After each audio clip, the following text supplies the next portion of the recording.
Incipit Liber Secundus. The Witch in the Wood.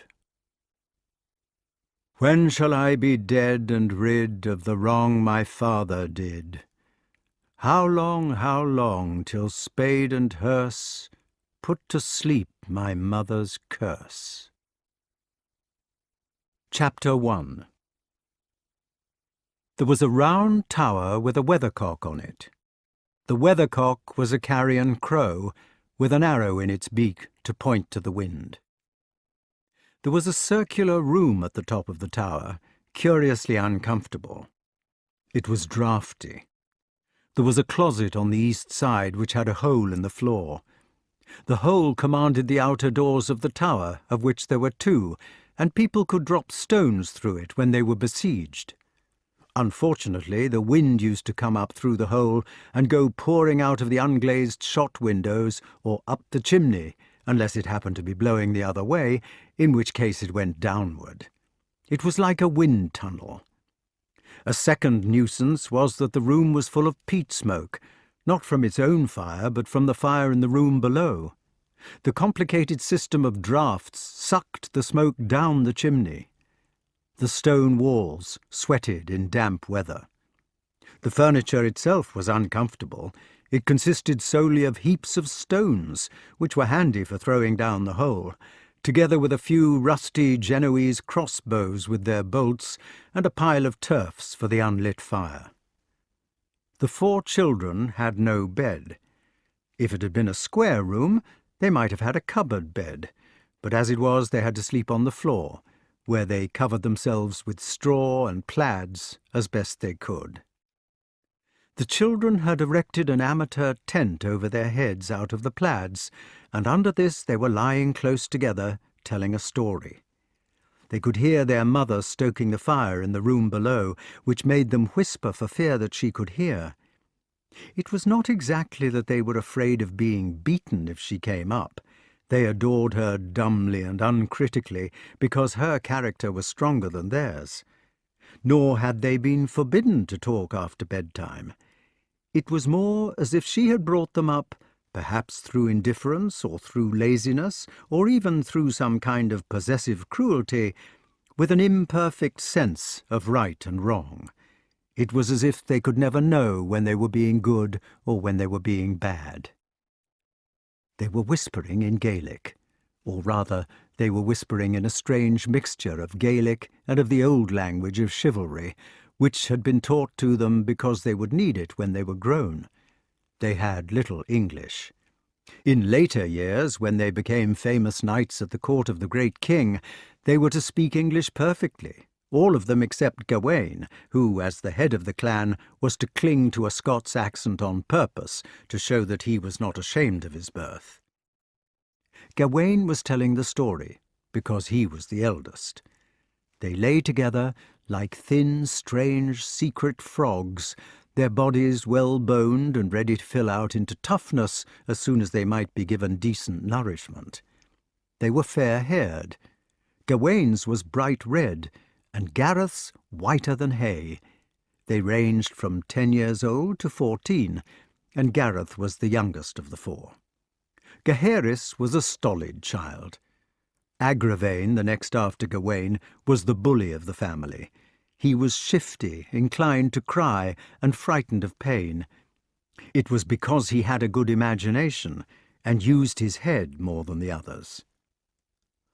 "Long time past, my heroes," Gawain was saying, "before ourselves were born or thought of, there was a beautiful grandmother at us, called Igraine." "She is the Countess of Cornwall," said Agravain.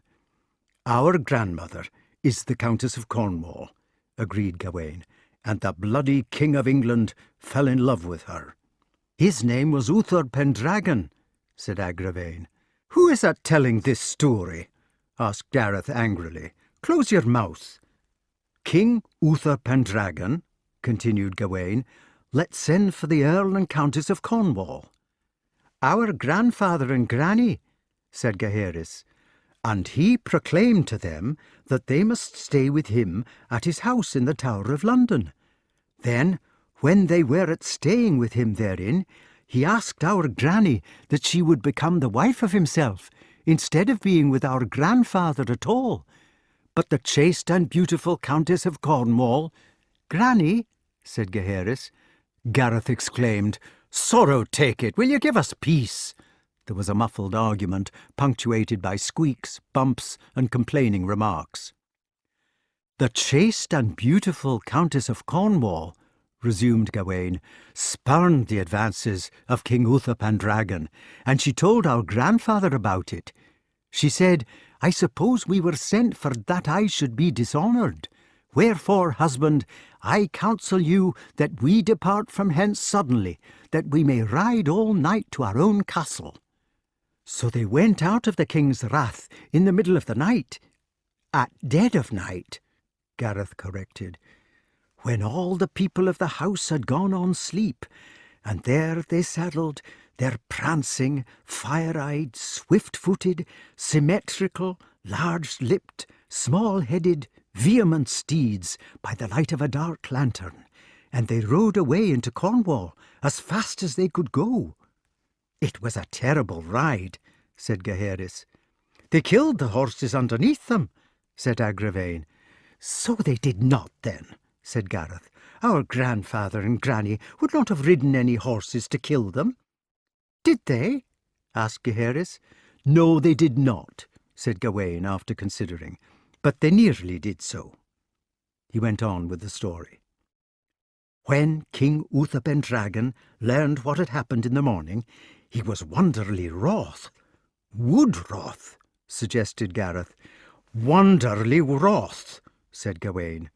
"King Uther Pendragon was wonderly wroth.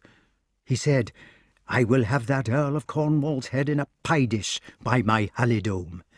So he sent our grandfather a letter, which bid him to stuff him and garnish him, for within 40 days he would fetch him out of the strongest castle that he had." "There were 2 castles at him," said Agravain haughtily. "They were the Castle Tintagel and the Castle Terrabil." "So the Earl of Cornwall put our granny in Tintagel, and he himself went into Terrabil, and King Uther Pendragon came to lay them siege. And there," cried Gareth, unable to contain himself, "the king pight many pavilions, and there was a great war made on both parties, and much people slain." "1,000?" suggested Gaheris. 2,000 at least," said Agravain. "We of the Gael would not have slain less than 2,000. In truth, it was 1,000,000 probably. So, when our grandfather and granny were winning the sieges, and it looked as if King Uther would be utterly defeated, there came along a wicked magician called Merlyn." "A nigromancer," said Gareth. "And this nigromancer, would you believe it, by means of his infernal arts, succeeded in putting the treacherous Uther Pendragon inside our granny's castle. Granda immediately made a sortie out of Terrabil, but he was slain in the battle, treacherously. And the poor Countess of Cornwall, the chaste and beautiful Igraine, our granny, was captured prisoner by the black-hearted Southron faithless King of the Dragon. And then, in spite of it, that she had 3 beautiful daughters already whatever, the lovely Cornwall sisters, Aunt Elaine, Aunt Morgan, and Mammy. And though she had these lovely daughters, she was forced into marrying the King of England, the man who had slain her husband." They considered the enormous English wickedness in silence, overwhelmed by its denouement. It was their mother's favourite story, on the rare occasions when she troubled to tell them one, and they had learnt it by heart. Finally, Agravain quoted a Gaelic proverb, which she had taught them. "4 things," he whispered, "that a Lothian cannot trust: a cow's horn, a horse's hoof, a dog's snarl, and an Englishman's laugh." They moved in the straw uneasily, listening to some secret movements in the room below. The room underneath the storytellers was lit by a single candle and by the saffron light of its peat fire. It was a poor room for a royal one, but at least it had a bed in it, the great four-poster which was used as a throne during the daytime. An iron cauldron with 3 legs was boiling over the fire. The candle stood in front of a sheet of polished brass which served as a mirror. There were 2 living beings in the chamber, a queen and a cat. Both of them had black hair and blue eyes. The black cat lay on its side in the firelight as if it were dead. This was because its legs were tied together like the legs of a roe deer which is to be carried home from the hunt. It had given up struggling, and now lay gazing into the fire with slit eyes and heaving sides, curiously resigned.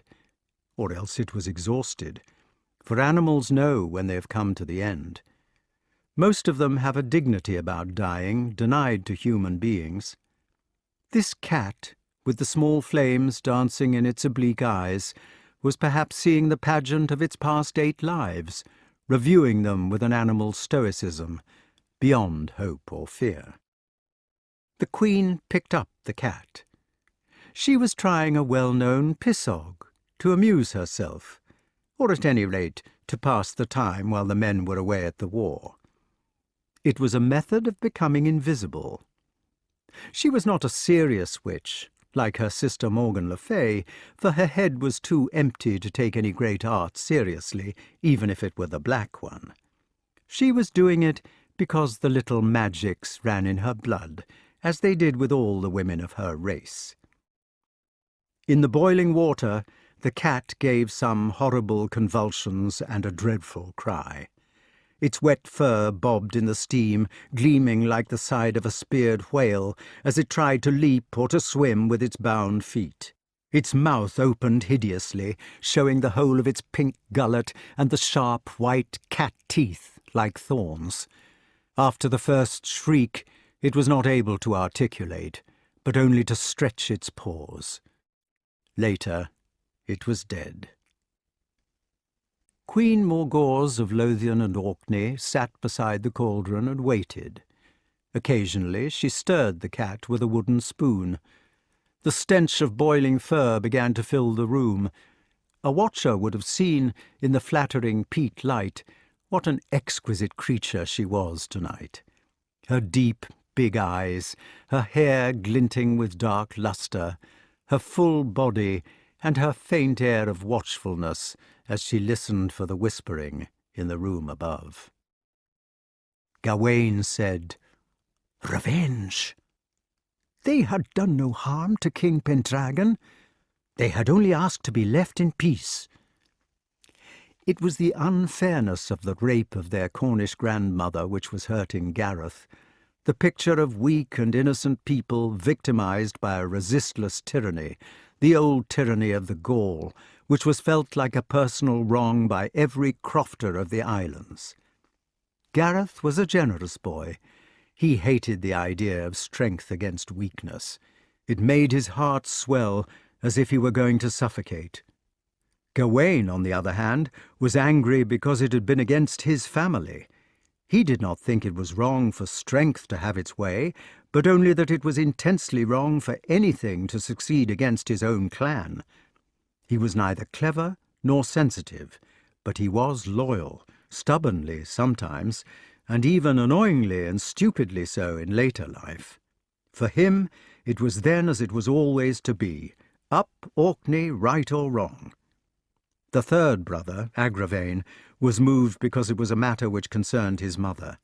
He had curious feelings about her which he kept to himself. As for Gaheris, he did and felt what the others did. The cat had come to pieces. The long boiling had shredded its meat away until there was nothing in the cauldron except a deep scum of hair and grease and gobbets. Underneath, the white bones revolved in the eddies of the water, the heavy ones lying still, and the airy membranes lifting gracefully like leaves in an autumn wind. The queen, wrinkling her nose slightly in the thick stench of unsalted broth, strained the liquid into a second pot. On top of the flannel strainer there was left a sediment of cat, a sodden mass of matted hair and meat shreds and the delicate bones. She blew on the sediment and began turning it over with the handle of the spoon, prodding it to let the heat out. Later she was able to sort it with her fingers. The Queen knew that every pure black cat had a certain bone in it which, if it were held in the mouth after boiling the cat alive, was able to make you invisible. But nobody knew precisely, even in those days, which the bone was. This was why magic had to be done in front of a mirror, so that the right one could be found by practice. It was not that Morgause courted invisibility. Indeed, she would have detested it, because she was beautiful. But the men were away. It was something to do, an easy and well-known charm. Besides, it was an excuse for lingering with the mirror. The Queen scraped the remains of her cat into 2 heaps, one of them a neat pile of warm bones, the other a miscellaneous lump which softly steamed. Then she chose one of the bones and lifted it to her red lips, cocking the little finger. She held it between her teeth and stood in front of the polished brass, looking at herself with sleepy pleasure. She threw the bone into the fire and fetched another. There was nobody to see her. It was strange in these circumstances, the way in which she turned and turned from mirror to bone pile, always putting a bone in her mouth and looking at herself to see if she had vanished, and throwing the bone away. She moved so gracefully as if she were dancing, as if there really was somebody to see her, or as if it were enough that she should see herself. Finally, but before she had tested all the bones, she lost interest. She threw the last ones down impatiently and tipped the mess out of the window, not caring where it fell. Then she smoothed the fire, stretched herself on the big bed with a strange motion, and lay there in the darkness for a long time without sleeping, her body moving discontentedly. "And this, my heroes," concluded Gawain, "is the reason why we of Cornwall and Orkney must be against the kings of England evermore, and most of all against the clan MacPendragon. It is why our Da has gone away to fight against King Arthur whatever, for Arthur is a Pendragon, our mammy said so. And we must keep the feud living forever," said Agravain, "because mammy is a Cornwall, Dame Igraine is our granny. We must avenge our family, because our mammy is the most beautiful woman in the high-ridged, extensive, ponderous, pleasant-turning world, and because we love her." Indeed, they did love her. Perhaps we all give the best of our hearts uncritically to those who hardly think about us in return. Chapter 2. On the battlements of their castle at Camelot, during an interval of peace between the 2 Gaelic wars, the young King of England was standing with his tutor, looking across the purple wastes of evening. A soft light flooded the land below them, and the slow river wound between venerable abbey and stately castle, while the flaming water of sunset reflected spires and turrets and pennoncelles hanging motionless in the calm air. The world was laid out before the 2 watchers like a toy, for they were on a high keep which dominated the town. At their feet they could see the grass of the outer bailey. It was horrible looking down on it, and a small, foreshortened man with 2 buckets on a yoke making his way across to the menagerie. They could see further off at the gatehouse, which was not so horrible to look at because it was not vertically below, the night guard taking over from the sergeant. They were clicking their heels and saluting, and presenting pikes and exchanging passwords as merrily as a marriage bell. But it was done in silence for the 2, because it was so far below. They looked like lead soldiers, the little gallow-glasses, and their footsteps could not sound upon the luscious, sheep-nibbled green. Then, outside the curtain wall, There was the distant noise of old wives bargaining, and brats bawling, and corporals quaffing, and a few goats mixed with it, and 2 or 3 lepers in white hoods ringing bells as they walked, and the swishing robes of nuns who were kindly visiting the poor 2 by 2, and a fight going on between some gentlemen who were interested in horses. On the other side of the river, which ran directly beneath the castle wall, there was a man ploughing in the fields, with his plough tied to the horse's tail. The wooden plough squeaked. There was a silent person near him, fishing for salmon with worms. The rivers were not polluted in those days.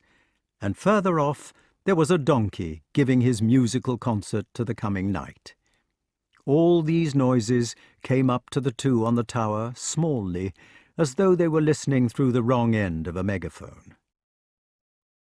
Arthur was a young man, just on the threshold of life.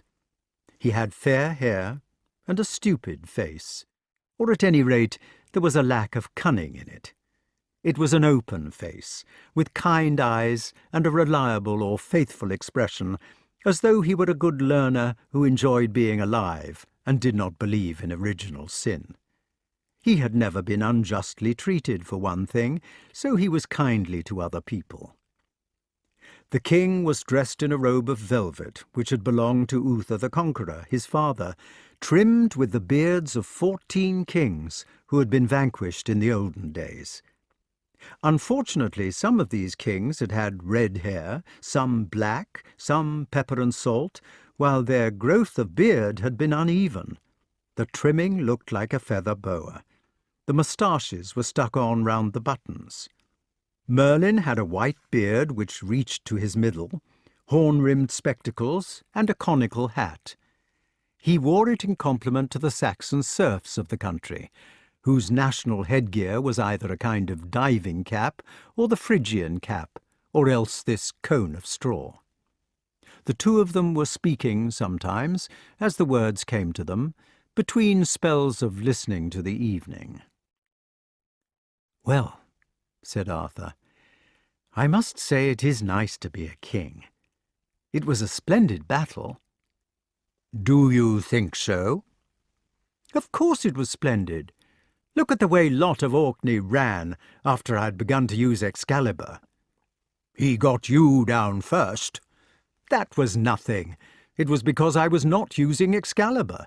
As soon as I drew my trusty sword, they ran like rabbits." "They will come again," said the magician. "All 6, the kings of Orkney, Garloth, Gore, Scotland, the Tower, and the 100 Knights have started already. In fact, the Gaelic Confederation. You must remember that your claim to the throne is hardly a conventional one." "Let them come," replied the king. "I don't mind. I will beat them properly this time, and then we will see who is master." The old man crammed his beard in his mouth and began to chew it, as he generally did when he was put about. He bit through one of the hairs which stuck between 2 teeth. He tried to lick it off, then took it out with his fingers. Finally, he began curling it into 2 points. "I suppose you will learn some day," he said, "but God knows it is heart-breaking, uphill work." "Oh?" "Yes," cried Merlyn passionately. "Oh, oh, oh! That is all you can say. Oh, oh, oh, like a schoolboy." "I shall cut off your head if you're not careful." "Cut it off. It would be a good thing if you did. I should not have to keep on tutoring at any rate." Arthur shifted his elbow on the battlement and looked at his ancient friend. "What is the matter, Merlyn?" he asked. "Have I been doing something wrong? I'm sorry if I have." The magician uncurled his beard and blew his nose. "It is not so much what you are doing," he said. "It is how you are thinking. If there is one thing I can't stand, it is stupidity. I always say that stupidity is the sin against the Holy Ghost." "I know you do." "Now you are being sarcastic." The king took him by the shoulder and turned him round. "Look," he said, "what is wrong? Are you in a bad temper?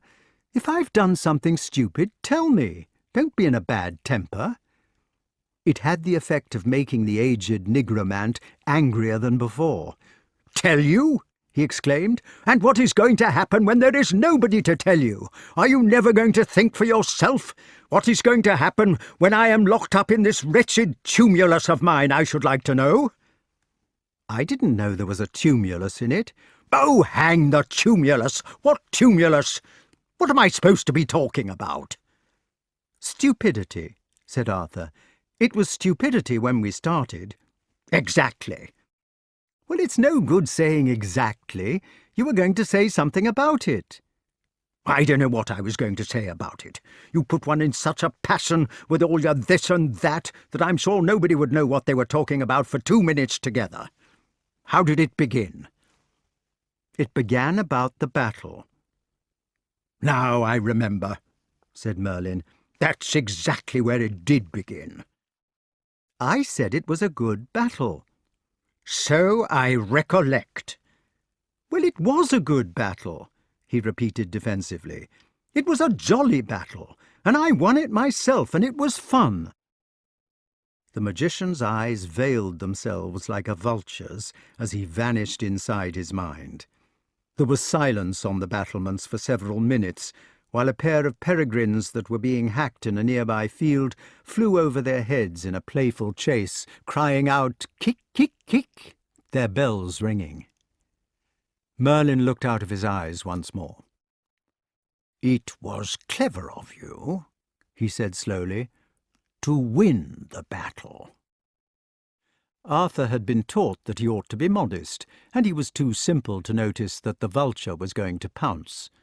"Oh, well, it was luck." "Very clever," repeated Merlyn. "How many of your kerns were killed?" "I don't remember." "No." "Kay said—" The king stopped in the middle of the sentence and looked at him. "Well," he said, "it was not fun then. I had not thought." "The tally was more than 700. They were all kerns, of course. None of the knights were injured, except the one who broke his leg falling off the horse." When he saw that Arthur was not going to answer, the old fellow went on in a bitter voice. "I was forgetting," he added, "that you had some really nasty bruises." Arthur glared at his fingernails. "I hate you when you're a prig." Merlyn was charmed. "That's the spirit," he said, putting his arm through the king's and smiling cheerfully. "That's more like it. Stand up for yourself, that's the ticket. Asking advice is the fatal thing. Besides, I won't be here to advise you fairly soon." "What is this you keep talking about not being here, and the tumulus and so on?" "It is nothing. I am due to fall in love with a girl called Nimue in a short time, and then she learns my spells and locks me up in a cave for several centuries. It's one of those things which are going to happen." "But, Merlyn, how horrible! To be stuck in a cave for centuries, like a toad in a hole? We must do something about it." "Nonsense," said the magician. "What was I talking about?" "About this maiden." "I was talking about advice, and how you must never take it. Well, I am going to give you some now. I advise you to think about battles, and about your realm of gramarye, and about the sort of things a king has to do. Will you do that?"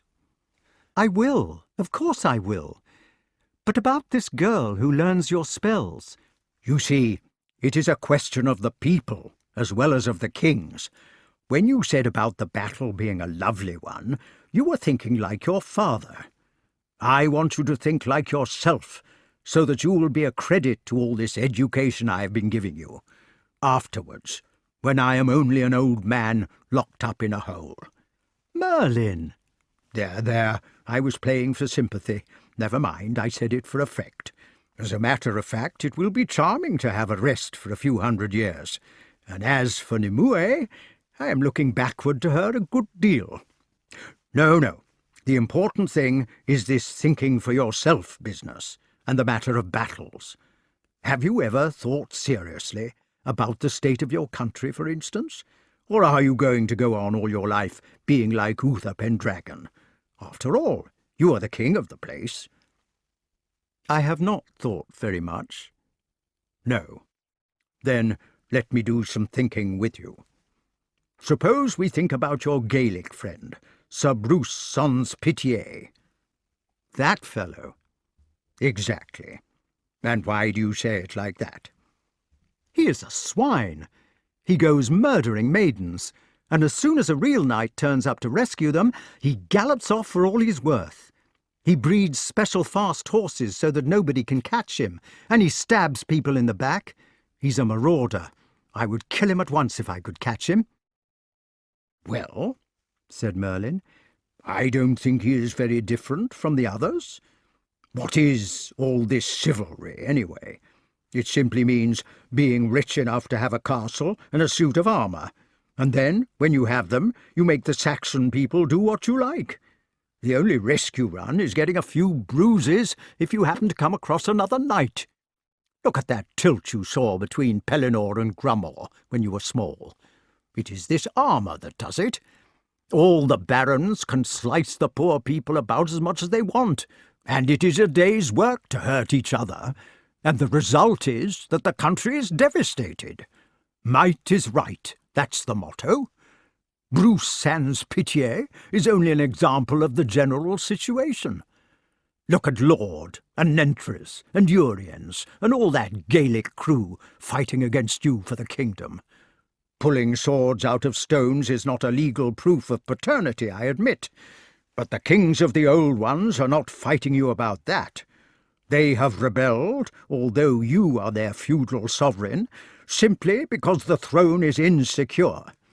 England's difficulty, we used to say, is Ireland's opportunity. This is their chance to pay off racial scores, and to have some bloodletting as sport, and to make a bit of money in ransoms. Their turbulence does not cost them anything themselves, because they are dressed in armour. And you seem to enjoy it too. But look at the country. Look at the barns burned, and dead men's legs sticking out of ponds, and horses with swelled bellies by the roadside, and mills falling down, and money buried, and nobody daring to walk abroad with gold or ornaments on their clothes. That is chivalry nowadays. That is the Uther Pendragon touch. And then you talk about a battle being fun. I was thinking of myself. I know. I ought to have thought of the people who had no armour. Quite. Might isn't right, is it, Merlin? Aha, replied the magician, beaming. Aha, you are a cunning lad, Arthur, but you won't catch your old tutor like that. You are trying to put me in a passion by making me do the thinking, but I am not to be caught. I am too old a fox for that. You will have to think the rest yourself. Is might right? And if not, why not? Give reasons and draw a plan. Besides, what are you going to do about it? What? Began the king, but he saw the gathering frown. Very well, he said. I will think about it. And he began thinking, stroking his upper lip where the moustache was going to be. There was a small incident before they left the keep. The man who had been carrying the 2 buckets to the menagerie came back with his buckets empty. He passed directly under them, looking small on his way to the kitchen door. Arthur, who had been playing with a loose stone, which he had dislodged from one of the machicolations, got tired of thinking, and leaned over with the stone in his hand. How small Kerselane looks. He is tiny. I wonder what would happen if I dropped this stone on his head. Merlin measured the distance. At 32 feet per second, he said, I think it would kill him dead. 400 G is enough to shatter the skull. I have never killed anybody like that, said the boy, in an inquisitive tone. Merlin was watching. "You are the king," he said. Then he added, "Nobody can say anything to you if you try." Arthur stayed motionless, leaning out with the stone in his hand. Then, without his body moving, his eyes slid sideways to meet his tutor's. The stone knocked Merlin's hat off clean as a whistle, and the old gentleman chased him featly down the stairs, waving his wand of lignum vitae. Arthur was happy. Like the man in Eden before the fall, he was enjoying his innocence and fortune. Instead of being a poor squire, he was a king. Instead of being an orphan, he was loved by nearly everybody, except the Gales, and he loved everybody in return. So far as he was concerned, as yet there might never have been such a thing as a single particle of sorrow on the gay, sweet surface of the dew-glittering world. Chapter 3. Sir Kay had heard stories about the Queen of Orkney, and he was inquisitive about her. "Who is Queen Morgause?" he asked one day. "I was told that she is beautiful. What did these old ones want to fight us about? And what is her husband like, King Lot? What is his proper name? I heard somebody calling him the King of the Out Isles, and then there are others who call him the King of Lothian and Orkney. Where is Lothian? Is it near Ibrashkull? I can't understand what the revolt was about. Everybody knows that the King of England is their feudal overlord. I heard that she has 4 sons. Is it true that she doesn't get on with her husband?" They were riding back from a day on the mountain, where they had been hunting grouse with the Peregrines, and Merlin had gone with them for the sake of the ride. He had become a vegetarian lately, an opponent of blood sports on principle, although he had gone through most of them during his thoughtless youth, and even now he secretly adored to watch the falcons for themselves. Their masterly circles as they waited on, mere specks in the sky, and the brrr with which they scythed on the grouse, and the way in which the wretched quarry, killed instantaneously, went end over tip into the heather, these were a temptation to which he yielded in the uncomfortable knowledge that it was sin. He consoled himself by saying that the grouse were for the pot, but it was a shallow excuse, for he did not believe in eating meat either. Arthur, who was riding watchfully like a sensible young monarch, withdrew his eye from a clump of whins which might have held an ambush in those early days of anarchy, and cocked one eyebrow at his tutor. He was wondering with half his mind which of Kay's questions the magician would choose to answer, but the other half was still upon the martial possibilities of the landscape.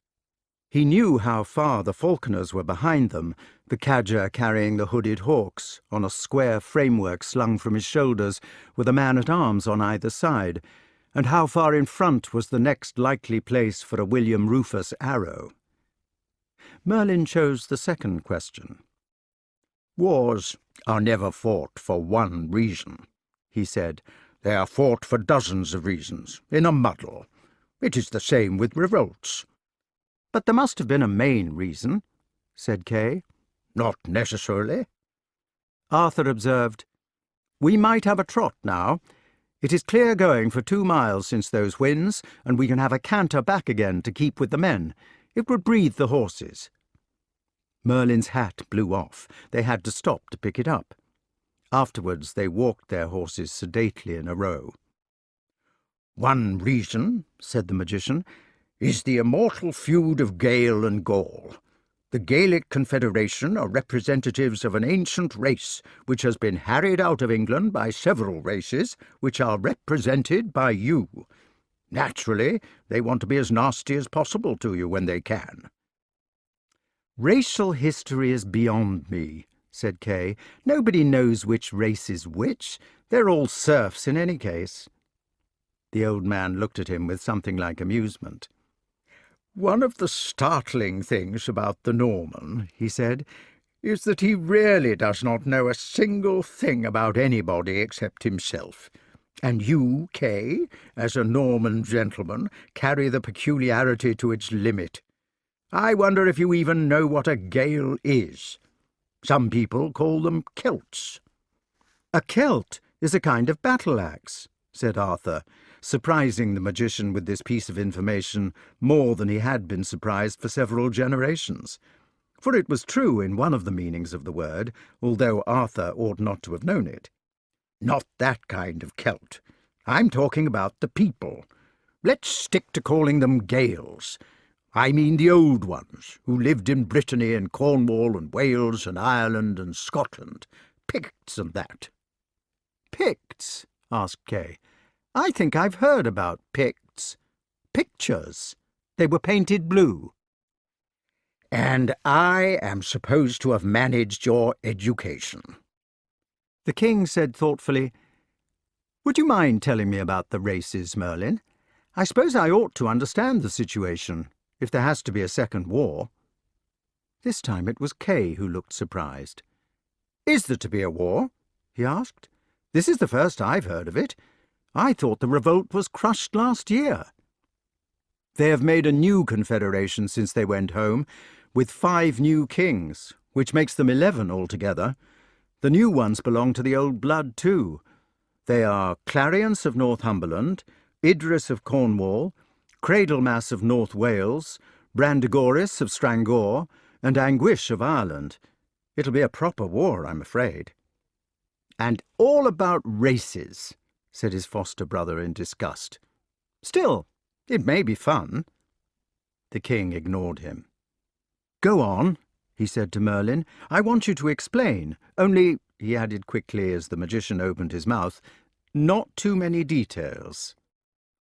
Merlyn opened his mouth and shut it twice before he was able to comply with this restriction. "About 3,000 years ago," he said, "the country you are riding through belonged to a Gaelic race who fought with copper hatchets.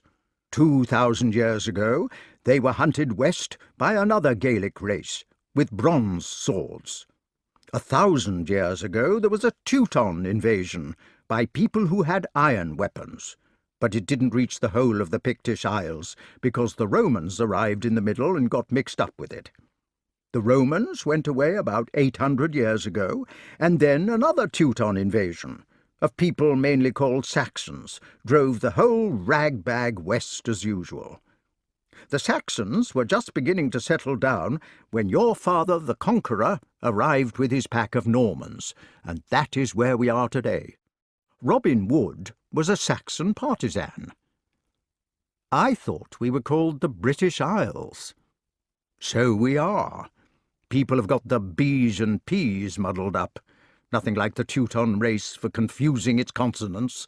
In Ireland, they're still chattering away about some people called Fomorians, who were really Pomeranians, while—" Arthur interrupted him at this critical moment. "So it comes to this," he said, "that we Normans have the Saxons for serfs, while the Saxons once had a sort of under-serfs, who were called the Gaels, the old ones. In that case, I don't see why the Gaelic Confederation should want to fight against me as a Norman king, when it was really the Saxons who hunted them, and when it was hundreds of years ago in any case." "You are underrating the Gaelic memory, dear boy. They don't distinguish between you. The Normans are a Teuton race, like the Saxons, whom your father conquered. So far as the ancient Gaels are concerned, they just regard both your races as branches of the same alien people who have driven them north and west." Kay said definitely, "I can't stand any more history. After all, we're supposed to be grown up. If we go on, we shall be doing dictation." Arthur grinned and began in the well-remembered sing-song voice, "Bara bara cella rent dari ferry oqui prioris," while Kay sang the next 4 lines with him antiphonically. Merlyn said, "You asked for it?" "And now we have it. The main thing is that the war is going to happen because the Teutons, or the Gauls, or whatever you call them, upset the Gaels long ago." "Certainly not," exclaimed the magician. "I never said anything of the sort." They gaped. "I said The war will happen for dozens of reasons, not for one. Another of the reasons for this particular war is because Queen Morgause wears the trousers. Perhaps I ought to say the trews. Arthur asked painstakingly, "Let me get this clear. First, I was given to understand that Lot and the rest had rebelled because they were Gaels and we were Gauls, but now I'm told that it deals with the Queen of Orkney's trousers. Could you be more definite?" There is the feud of Gael and Gaul, which we have been talking about, but there are other feuds too. Surely you have not forgotten that your father killed the Earl of Cornwall before you were born? Queen Morgause was one of the daughters of that earl. "The lovely Cornwall sisters," observed Kay. Exactly. You met one of them yourselves, Queen Morgan le Fay. That was when you were friends with Robin Wood, and you found her on a bed of lard. The third sister was Elaine. All three of them are witches of one sort or another, though Morgan is the only one who takes it seriously. "If my father," said the king, "killed the Queen of Orkney's father, then I think she has a good reason for wanting her husband to rebel against me." It is only a personal reason. Personal reasons are no excuse for war. "And furthermore," the king continued, "if my race has driven out the Gaelic race, then I think the Queen of Orkney's subjects have a good reason too." Merlyn scratched his chin in the middle of the beard with the hand which held the reins and pondered. Uther, he said at length, your lamented father, was an aggressor. So were his predecessors the Saxons, who drove the old ones away. But if we go on living backward like that, we shall never come to the end of it. The old ones themselves were aggressors, against the earlier race of the copper hatchets, and even the hatchet fellows were aggressors against some earlier crew of Eskimos who lived on shells. You simply go on and on until you get to Cain and Abel. But the point is that the Saxon conquest did succeed, and so did the Norman conquest of the Saxons. Your father settled the unfortunate Saxons long ago, however brutally he did it, and when a great many years have passed, one ought to be ready to accept a status quo. Also, I would like to point out that the Norman conquest was a process of welding small units into bigger ones, while the present revolt of the Gaelic Confederation is a process of disintegration. They want to smash up what we may call the United Kingdom into a lot of piffling little kingdoms of their own. That is why their reason is not what you might call a good one." He scratched his chin again and became wrathful. "I never could stomach these nationalists," he exclaimed. "The destiny of man is to unite, not to divide. If you keep on dividing, you end up as a collection of monkeys throwing nuts at each other out of separate trees." "All the same," said the king, "there seems to have been a good deal of provocation. Perhaps I ought not to fight." "And give in?" asked Kay, more in amusement than dismay.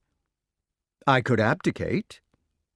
They looked at Merlyn, who refused to meet their eyes.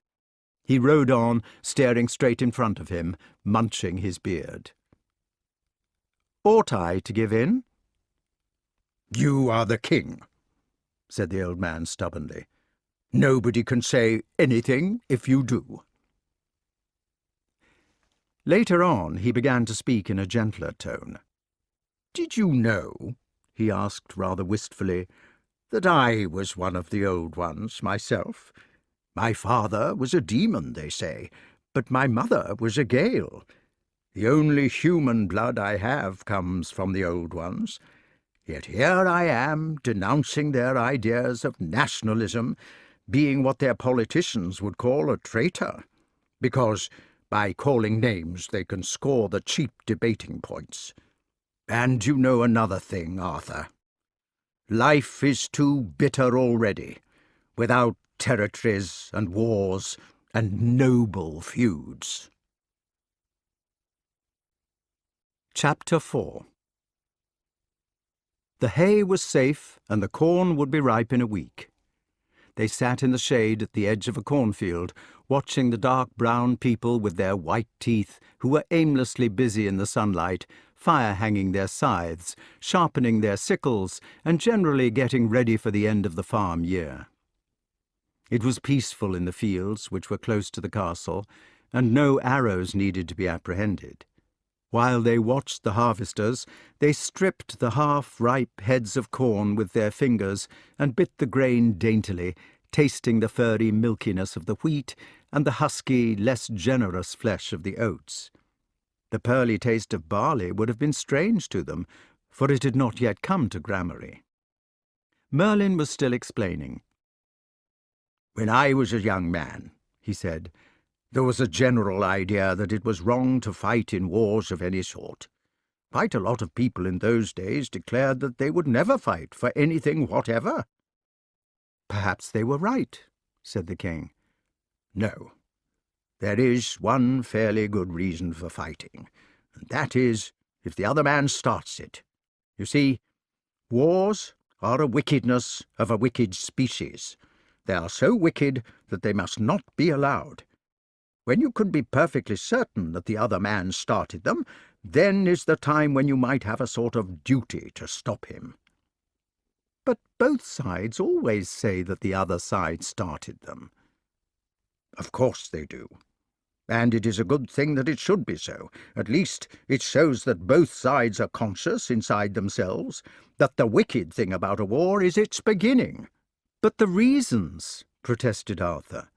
"If one side was starving the other by some means or other, some peaceful economic means which were not actually warlike, then the starving side might have to fight its way out, if you see what I mean." "I see what you think you mean," said the magician, "but you are wrong. There is no excuse for war, none whatever, and whatever the wrong which your nation might be doing to mine, short of war, my nation would be in the wrong if it started a war so as to redress it. A murderer, for instance, is not allowed to plead that his victim was rich and oppressing him, so why should a nation be allowed to? Wrongs have to be redressed by reason, not by force." Kay said, "Suppose King Lot of Orkney was to draw up his army all along the northern border.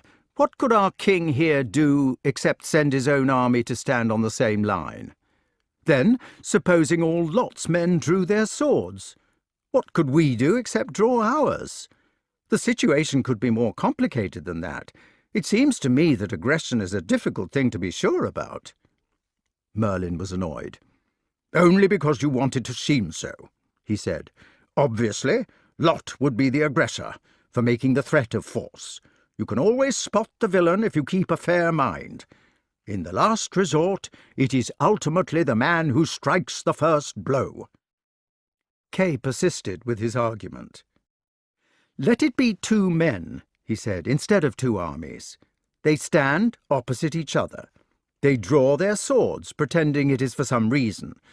They move about so as to get to the weak side of one another. They even make feints with their swords, pretending to strike, but not doing so. Do you mean to tell me that the aggressor is the one who actually hits first?" "Yes, if there is nothing else to decide by. But in your case, it is obviously the man who first took his army to the frontier." "This first blow business brings it down to a matter of nothing. Suppose they both struck at once, or suppose you could not see which one gave the first blow because there were so many facing each other." "But there nearly always is something else to decide by," exclaimed the old man. "Use your common sense. Look at this Gaelic revolt, for example. What reason has the king here for being an aggressor? He is their feudal overlord already. It isn't sensible to pretend that he is making the attack.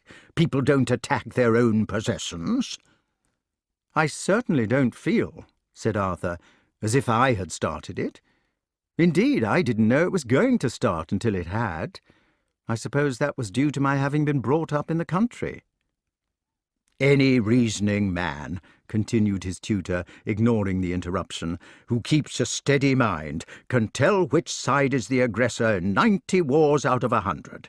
He can see which side is likely to benefit by going to war in the first place, and that is a strong reason for suspicion. He can see which side began to make the threat of force, or was the first to arm itself. And finally, he can often put his finger on the one who struck the first blow. But supposing, said Kay, that one side was the one to make the threat, while the other side was the one to strike the first blow. Oh, go and put your head in a bucket. I'm not suggesting that all of them can be decided. I was saying from the start of the argument that there are many wars in which the aggression is as plain as a pikestaff, and in those wars, at any rate, it might be the duty of decent men to fight the criminal. If you aren't sure that he is the criminal, and you must sum it up for yourself with every ounce of fairness you can muster, then go and be a pacifist by all means. I recollect that I was a fervent pacifist myself once, in the Boer War, when my country was the aggressor, and a young woman blew a squeaker at me on Mafeking night. Tell us about Mafeking night, said Kay. One gets sick of these discussions about right and wrong. Mafeking night, began the magician, who was prepared to tell anybody about anything, but the king prevented him. Tell us about Lot, he said. I want to know about him, if I have to fight him. Personally, I'm beginning to be interested in right and wrong. King Lot, began Merlyn in the same tone of voice, only to be interrupted by Kay. No, said Kay. Talk about the Queen. She sounds more interesting. Queen Morgause. Arthur assumed the right of veto for the first time in his life. Merlyn, catching the lifted eyebrow, reverted to the King of Orkney with unexpected humility. King Lot, said he, is simply a member of your peerage and landed royalty.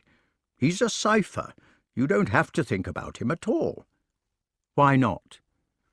In the first place, he is what we used to call in my young days a gentleman of the ascendancy. His subjects are Gaels, and so is his wife, but he himself is an import from Norway. He is a Gaul, like yourself, a member of the ruling class who conquered the islands long ago. This means that his attitude to the war is the same as your father's would have been. He doesn't care a fig about Gaels or Gauls, but he goes in for wars in the same way as my Victorian friends used to go in for fox hunting, or else for profit in ransoms. Besides, his wife makes him. Sometimes, said the king, I wish you had been born forwards like other people. What with Victorians and Mafeking night— Merlyn was indignant. The link between Norman warfare and Victorian fox hunting is perfect. Leave your father and King Lot outside the question for the moment, and look at literature. Look at the Norman myths about legendary figures like the Angevin kings. From William the Conqueror to Henry III, they indulged in warfare seasonally. The season came round, and off they went to the meet in splendid armour, which reduced the risk of injury to a fox hunter's minimum. Look at the decisive Battle of Brenneville, in which a field of 900 knights took part, and only 3 were killed. Look at Henry II, borrowing money from Stephen to pay his own troops in fighting Stephen. Look at the sporting etiquette, according to which Henry had to withdraw from a siege as soon as his enemy Louis joined the defenders inside the town, because Louis was his feudal overlord. Look at the siege of Mont Saint-Michel, at which it was considered unsporting to win through the defenders' lack of water. Look at the Battle of Malmesbury, which was given up on account of bad weather. That is the inheritance to which you have succeeded, Arthur. You have become the king of a domain in which the popular agitators hate each other for racial reasons, while the nobility fight each other for fun.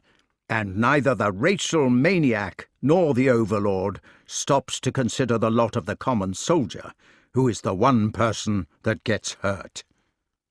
Unless you can make the world wag better than it does at present, King, your reign will be an endless series of petty battles, in which the aggressions will either be from spiteful reasons or from sporting ones, and in which the poor man will be the only one who dies. That is why I have been asking you to think. That is why—" "I think," said Kay, "that Dinadan is waving to us, to say that dinner is ready." Chapter 5. Mother Morland's house in the Out Isles was hardly bigger than a large dog kennel, but it was comfortable and full of interesting things. There were 2 horseshoes nailed on the door, 5 statues bought from pilgrims with the used-up rosaries wound round them, for beads break if one is a good prayer, several bunches of fairy flax laid on top of the salt-box, some scapulars wound round the poker, 20 bottles of Mountain Dew, all empty but one, about a bushel of withered palm, relic of Palm Sundays for the past 70 years, and plenty of woolen thread for tying round the cow's tail when she was calving. There was also a large scythe blade, which the old lady hoped to use on a burglar, if ever one was foolish enough to come that way. And in the chimney there were hung some ash rungs which her deceased husband had been intending to use for flails, together with eel skins and strips of horse leather as hangings to them. Under the eel skins was an enormous bottle of holy water, and in front of the turf fire sat one of the Irish saints who lived in the beehive cells of the outer islands, with a glass of water of life in his hand. He was a relapsed saint, who had fallen into the Pelagian heresy of Celestius, and he believed that the soul was capable of its own salvation. He was busy saving it with Mother Morlan and the Usquibor. "God and Mary to you, Mother Morlan," said Gawain. "We've come for a story, ma'am, about the she." "God and Mary and Andrew to you," exclaimed the beldam. "And you asking me for a story whatever, with this reverence here among the ashes?" "Good evening, Saint Tordelbach. We did not notice you because of the dark." "The blessing of God to you." "The same blessing to yourself." "It must be about murders," said Agravain. "About murders, and some corbies which peck out your eyes." "No, no," cried Gareth. "It must be about a mysterious girl who marries a man because he's stolen the giant's magic horse." "Glory be to God," remarked St. Turtlebach. "It does be a strange story you're after wanting entirely." "Come now, St. Turtlebach, tell us one yourself. Tell us about Ireland. Tell us about Queen Maeve, who desired the bull. Or dance us one of the jigs. Mercy on the poor bairns, to think of His Holiness dancing a jig." The 4 representatives of the upper classes sat down wherever they could, there were only 2 stools, and stared at the holy man in receptive silence. "Is it a moral tale you're after?" No morals. We like a story about fighting. Come, St. Tordelbach, what about the time you broke the bishop's head?" The saint drank a big gulp of his white whisky and spat in the fire. "There was a king in it one time," said he, and the whole audience made a rustling noise with their rumps as they settled down. "There was a king in it one time," said St. Turdelbach. "And this king, what do you think, was called King Conor MacNessa. He was a whale of a man who lived with his relations at a place called Tara of the Kings. It was not long before this king had to go to battle against them bloody O'Haras, and he got shot in the conflict with a magic ball. You are to understand that the ancient heroes were after making themselves bullets out of the brains of their adversaries, which they would roll between the palms of their hands in little pieces and leave them to dry in the sun. I suppose they must have shot them out of the arquebus, you know, as if they were slingshot or bolts. Well, and if they did, This old king was shot in the temples with one of them same bullets, and it lodging against the bone of the skull at the critical point whatever. I'm a fine man now, says the king, and he sends for the Brians and those to advise with them about the obstetrics. The first Brian says, You're a dead man, King Connor. This ball is at the lobe of the brain. So said all the medical gentlemen, without respect of person or creed. Oh, what'll I do at all? Cries the King of Ireland. It's a hard fortune, evidently, when a man can't be fighting a little bit unless he comes to the end of his days. None of your prate now, says the surgeons. There's one thing which can be done, and that same thing is to keep from all unnatural excitement from this time forward. For that matter, says they, you must keep from all natural excitement also, or otherwise the bullet will cause a rupture, and the rupture rising to a flux, and the flux to a conflammation, will occasion an absolute abruption in the vital functions at all. It's your only hope, King Connor, or otherwise ye will lie come punctually as the worms made ye. Well, begor, it was a fine state of business, as you may imagine. There was that poor Connor in his castle, and he not able to laugh, nor fight, nor take any small sup of spirited water, nor to look upon a white colleen anyhow, for fear that his brains would burst. The ball stood in his temples, half in, half out, and that was the sorrow with him from that day forward. Were the doctors, said Mother Merlyn. Hoots, but they're na canny. What happened to him? Asked Gawain. Did he live long in this dark room? What happened him? I was now coming to that. One day there was a slashing thunderstorm in it, and the castle walls shook like a long net, and a great part of the bailey fell upon them. It was the worst storm that was known in those parts for whiles, and King Connor rushed out into the element to seek advice. He found one of his brehons standing there whatever, and asked him what it could be. This brehon was a learned man, and he told King Connor. He said how our Saviour had been hanged on a tree in Jewry that day, and how the storm was broken on account of it, and he spoke to King Connor about the gospel of God. Then what do you think? King Connor of Ireland ran back into his palace for to seek his sword in righteous passion, and he ran out with it throughout the tempest to defend his Saviour. And that was how he died. He was dead? Yes. Well, what a nice way to do it, said Gareth. It was no good to him, but it was grand. Agravain said, If I was told by my doctors to be careful, I would not lose my temper over nothing. I should think what was happening whatever. But it was chivalrous. Gawain began to fidget with his toes. It was silly, he said eventually. It did no good. But he was trying to do good. It was not for his family, said Gawain. I do not know why he was so excited at all. Of course it was for his family. It was for God, who is the family of every person. King Connor went out on the side of right and gave his life to help it. Agravain moved his stern in the soft rusty ashes of the turf impatiently. He considered that Gareth was a fool. Tell us the story, he said to change the subject, about how pigs were made. Oh, the one, said Gawain, about the great Conan, who was enchanted to a chair. He was stuck on it whatever, and they could not get him off. So they pulled him from it by force, and then there was a necessity on them to graft a piece of skin on his bottom.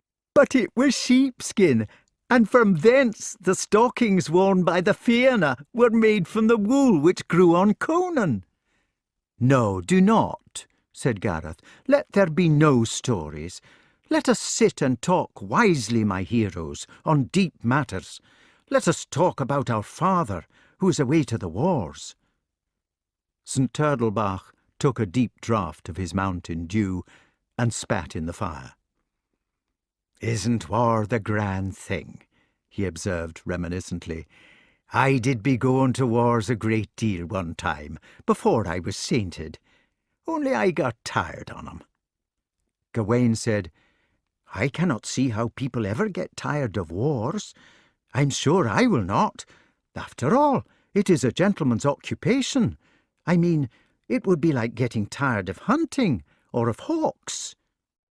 "War," said Turdelbach, "be's a good thing if there doesn't be too many in it. When there's too many fighting, how would you know what you're fighting about at all? There did be fine wars in old Ireland, but it would be about a bull or something, and every man had his heart in it from the start." "Why did you get tired of wars?" "'Twas them same numbers had them destroyed altogether. Who would want to be killing a mortal for what he didn't understand, or for nothing? I took up with the single combats instead." "That must have been a long time ago." "Aye," said the saint regretfully. "Them bullets I was telling you about now. The brains didn't be much good without they were taken in single combat. It was the virtue of 'em." "I incline my agreement with Turdelbach," said Gareth. "After all, what is the good of killing poor cairns who do not know anything? It would be much better for the people who are angry to fight each other themselves, night against night." "But you could not have any wars at all like that," exclaimed Gaheris. "It would be absurd," said Gawain. "You must have people, galore of people, in a war." "Otherwise you could not kill them," explained Agravain. The saint helped himself to a fresh dose of whisky, hummed a few bars of "Pocheen, good luck to ye, dear," and glanced at Mother Morlan. He was feeling a new heresy coming over him, possibly as a result of the spirits, and it had something to do with the celibacy of the clergy. He had one already about the shape of his tonsure, and the usual one about the date of Easter, as well as his own Pelagian business, but the latest was beginning to make him feel as if the presence of children was unnecessary. "Wars," he said with disgust. "And how would kids like you be talking about them, will you tell me, and you no bigger than sitting hens? Be off now, before I be getting ill wish toward ye." Saints, as the old ones knew very well, were a bad class of people to cross, so the children stood up hastily. "Och, no," they said, "Your Holiness, no offence, we're sure. We were only at wishing to make an exchange of ideas." "Ideas!" he exclaimed, reaching for the poker, and they were outside the low door in the twinkling of an eye, standing in the level rays of sunset on the sandy street, while his anathemas, or whatever they may have been, rumbled behind them from the dark interior. In the street there were two moth-eaten donkeys searching for weeds in the cracks of a stone wall. Their legs were tied together so that they could hardly hobble, and their hoofs were cruelly overgrown, so that they looked like ram's horns or curly skates. The boys commandeered them at once, a new idea springing fully armed from their heads as soon as they'd seen the animals. They would stop hearing stories or discussing warfare, and they would take the donkeys to the little harbour beyond the sand dunes, in case the men who had been out in their currachs should have made a catch. The donkeys would be useful for carrying the fish.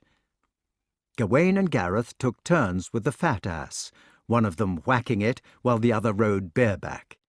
The ass gave a hop occasionally, but refused to trot. Agravain and Gaheris both sat on the thin one, the former being mounted back to front so that he faced the creatures behind, which he thrashed furiously with a thick root of seaweed. He beat it round the vent to hurt it more. It was a strange scene which they presented when they reached the sea. The thin children, whose sharp noses had a drop on the end of each, and their bony wrists which had outgrown their coats, the donkeys scampering round in small circles, with an occasional frisk as the tangle bit into their grey quarters. It was strange because it was circumscribed, because it was concentrated on a single intention. They might have been a solar system of their own, with nothing else in space, as they went round and round among the dunes and coarse grass of the estuary. Probably the planets have few ideas in their heads either. The idea which the children had was to hurt the donkeys. Nobody had told them that it was cruel to hurt them, but then nobody had told the donkeys either.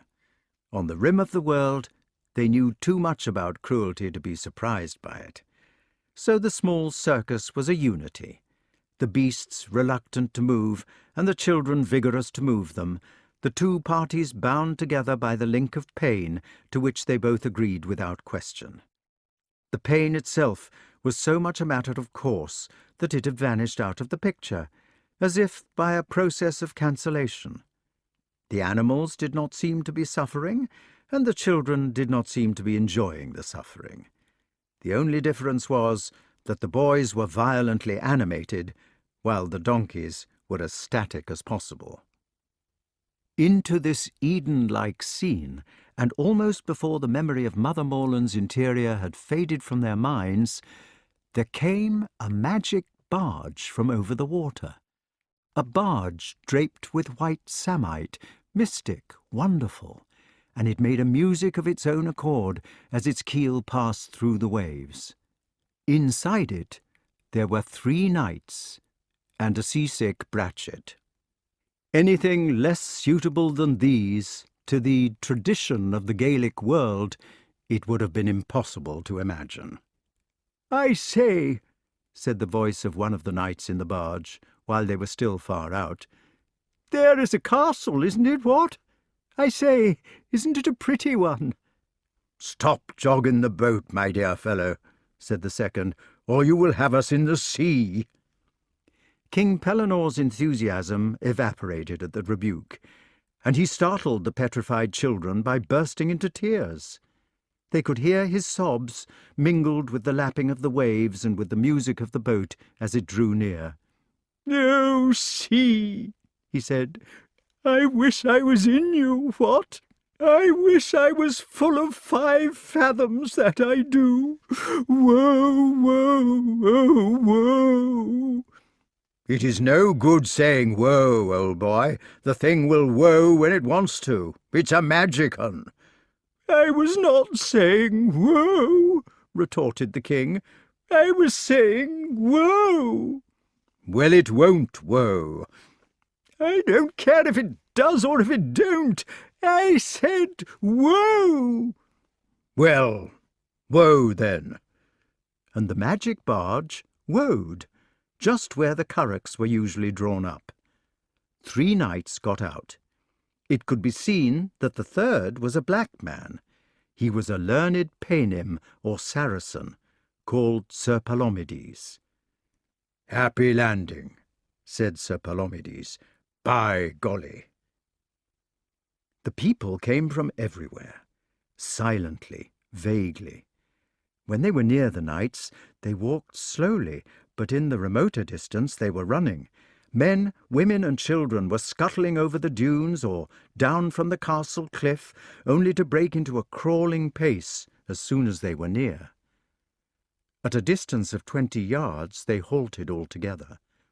They made a ring, staring at the newcomers mutely, like people staring at pictures in the Uffizi. They studied them. There was no hurry now, no need to dash off to the next picture. Indeed, there were no other pictures, had been no others except for the accustomed scenes of Lothian since they were born. Their stare was not exactly an offensive one, nor was it friendly. Pictures exist to be absorbed.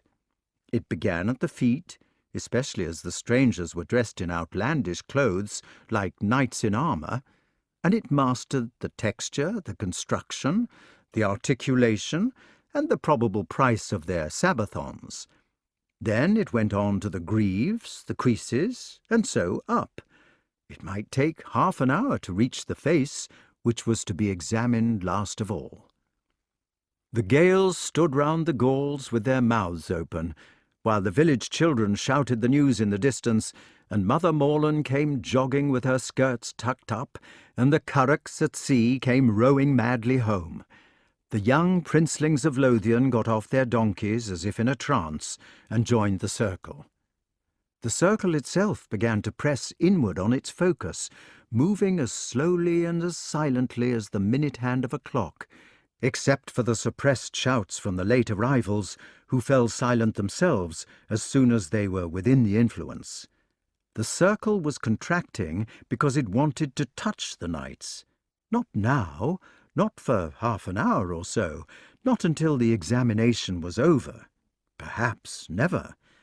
But it would have liked to touch them in the end, partly to be sure that they were real, partly to sum up the price of their clothes. And as the pricing was continued, 3 things began to happen. Mother Merlyn and the old wives started to say the rosary, while the young women pinched each other and giggled. The men, having doffed their caps in deference to the praying, began to exchange in Gaelic such remarks as, "Look at the black man, God between us and harm," or "Do they be naked at bedtime?" or "How do they get the iron pots off them, whatever?" And in the minds of both women and men, irrespective of age or circumstance, there began to grow, almost visibly, almost tangibly, the enormous, the incalculable miasma, which is the leading feature of the Gaelic brain. These were knights of the Sassenachs, they were thinking, for they could tell by the armour, and if so, knights of that very King Arthur, against whom their own king had for the 2nd time revolted. Had they come with typical Sassenach cunning, so as to take King Lot in the rear? Had they come as representatives of the feudal overlord, the landlord, so as to make an assessment for the next scutage? Were they 5th columnists? More complicated even than this, for surely no Sassenach could be so simple as to come in the garb of the Sassenach. Were they perhaps not representatives of King Arthur at all? Were they, for some purpose almost too cunning for belief, only disguised as themselves? Where was the catch? There always was one in everything. The people of the circle closed in, their jaws dropping even further, their crooked bodies hunching into the shapes of sacks and scarecrows, their small eyes glinting in every direction with unfathomable subtlety, their faces assuming an expression of dogged stupidity even more vacant than they actually were. The knights drew closer for protection. In point of fact, they did not know that England was at war with Orkney. They had been involved in a quest which had kept them away from the latest news. Nobody in Orkney was likely to tell them. "Don't look just now," said King Pellinore, "but there are some people. Do you think they're all right?" Chapter 6. In Carlisle, everything was at 6s and 7s in preparation for the 2nd campaign. Merlyn had made suggestions about the way to win it, but as these involved an ambush with secret aid from abroad, they had had to be kept dark. Lot's slowly approaching army was so much more numerous than the king's forces that it had been necessary to resort to stratagems. The way in which the battle was to be fought was a secret only known to 4 people. The common citizens, who were in ignorance of the higher policy, had a great deal to do. There were pikes to be ground to a fine edge, so that the grindstones in the town were roaring day and night. There were thousands of arrows to be dressed, so that there were lights in the Fletchers' houses at all hours, and the unfortunate geese on the commons were continually being chased by excited yeomen who wanted feathers. The royal peacocks were as bare as an old broom. Most of the crack shots liked to have what Chaucer calls paycock arwis, because they were more classy, and the smell of boiling glue rose to high heaven. The armourers, accomplishing the knights, hammered away with musical clinks, working double shifts at it, and the blacksmiths shod the chargers, and the nuns never stopped knitting comforters for the soldiers, or making the kind of bandages which were called tents. King Lot had already named a rendezvous for the battle at Bedegraine. The King of England painfully climbed the 208 steps which led to Merlin's tower room and knocked on the door. The magician was inside, with Archimedes sitting on the back of his chair, busily trying to find the square root of -1. He had forgotten how to do it. "Merlin," said the king, panting, "I want to talk to you." He closed his book with a bang, leapt to his feet, seizing his wand of lignum vitae, and rushed at Arthur as if he were trying to shoo away a stray chicken. "Go away!" he shouted. "What are you doing here? What do you mean by it? Aren't you the King of England? Go away and send for me. Get out of my room. I never heard of such a thing. Go away at once and send for me." "But I'm here." "No, you're not," retorted the old man resourcefully, and he pushed the king out of the door, slamming it in his face. "Well," said Arthur, and he went off sadly down the 208 stairs. An hour later, Merlin presented himself in the royal chamber, in answer to a summons which had been delivered by a page. "That's better," he said, and sat down comfortably on a carpet chest. "Stand up," said Arthur, and he clapped his hands for a page to take away the seat. Merlin stood up, boiling with indignation. The whites of his knuckles blanched as he clenched them. "About our conversation on the subject of chivalry," began the king in an airy tone. "I don't recollect such a conversation." "No?" "I have never been so insulted in my life." "But I am the king," said Arthur. "You can't sit down in front of a king." "Rubbish!" Arthur began to laugh more than was seemly, and his foster brother Sir Kay and his old guardian Sir Ector came out from behind the throne where they had been hiding. Kay took off Merlin's hat and put it on Sir Ector, and Sir Ector said, "Well, bless my soul, now I am a nigromancer! Hocus pocus!" Then everybody began laughing, including Merlin eventually, and seats were sent for so that they could sit down, and bottles of wine were opened so that it should not be a dry meeting. "You see," he said proudly, "I have summoned a council." There was a pause, for it was the first time that Arthur had made a speech, and he wanted to collect his wits for it. "Well," said the king, "it is about chivalry. I want to talk about that." Merlin was immediately watching him with a sharp eye. His knobbed fingers fluttered among the stars and secret signs of his gown, but he would not help the speaker. You might say that this moment was the critical one in his career, the moment towards which he had been living backward for heaven knows how many centuries, and now he was to see for certain whether he had lived in vain. "I have been thinking," said Arthur, "about might and right. I don't think things ought to be done because you are able to do them. I think they should be done because you ought to do them. After all, a penny is a penny in any case, however much might is exerted on either side to prove that it is or is not. Is that plain?" Nobody answered.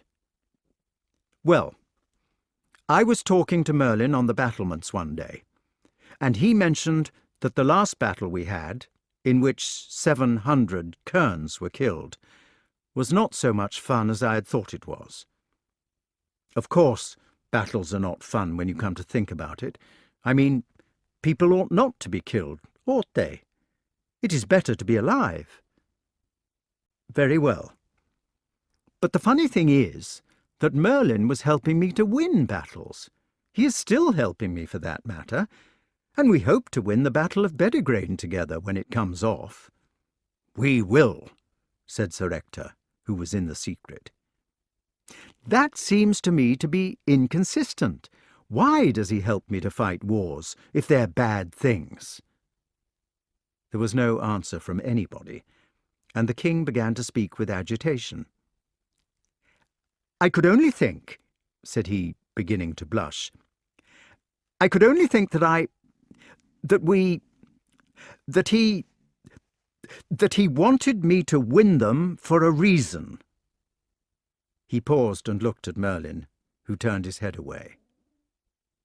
"The reason was it?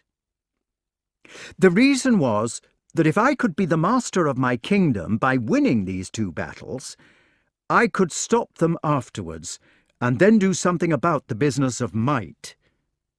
Have I guessed? Was I right?" The magician did not turn his head, and his hands lay still in his lap. "I was!" exclaimed Arthur, and he began talking so quickly that he could hardly keep up with himself. "You see," he said, "might is not right, but there is a lot of might knocking about in this world, and something has to be done about it. It is as if people were half horrible and half nice. Perhaps they're even more than half horrible, and when they're left to themselves they run wild. You get the average baron that we see nowadays, people like Sir Bruce sans pitié, who simply go clod-hopping round the country dressed in steel and doing exactly what they please for sport. It is our Norman idea about the upper classes having a monopoly of power without reference to justice. Then the horrible side gets uppermost, and there is thieving and rape and plunder and torture. The people become beasts. But you see, Merlyn is helping me to win my 2 battles so that I can stop this. He wants me to put things right. Lot and Uriens and Anguish and those, they are the old world, the old-fashioned order who want to have their private will. I've got to vanquish them with their own weapons. They force it upon me because they live by force. And then the real work will begin. This battle at Bedegraine is the preliminary, you see. It is after the battle that Merlyn is wanting me to think about." Arthur paused again for comment or encouragement, but the magician's face was turned away. It was only Sir Ector, sitting next to him, who could see his eyes. "Now, what I have thought," said Arthur, "is this. Why can't you harness might so that it works for right?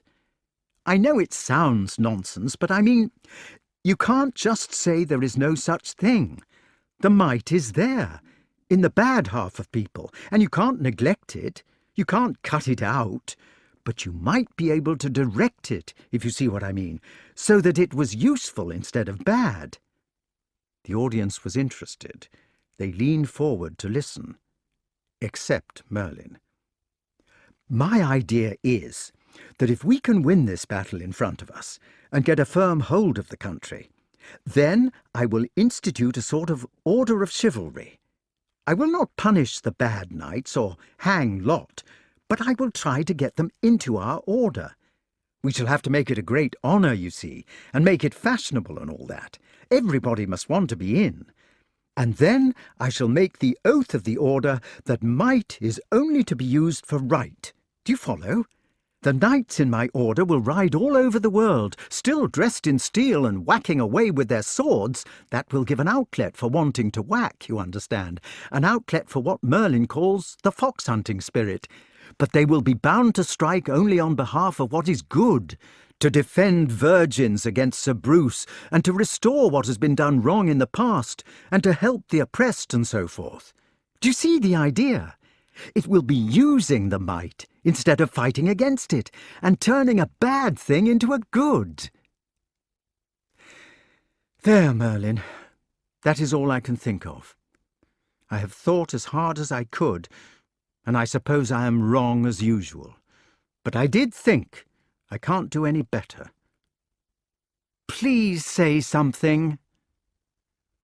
The magician stood up straight as a pillar, stretched out his arms in both directions, looked at the ceiling, and said the first few words of the Nunc Dimittis. Chapter 7. The situation at Dunlothian was complicated. Nearly every situation tended to be when it was connected with King Pellinore, even in the wildest north. In the first place, he was in love. That was why he had been weeping in the boat.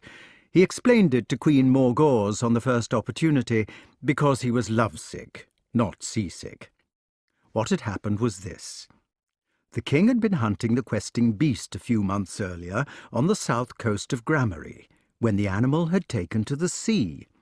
She had swum away, her serpentine head undulating on the surface like a swimming grass snake, and the king had hailed a passing ship which looked as if it were off to the Crusades.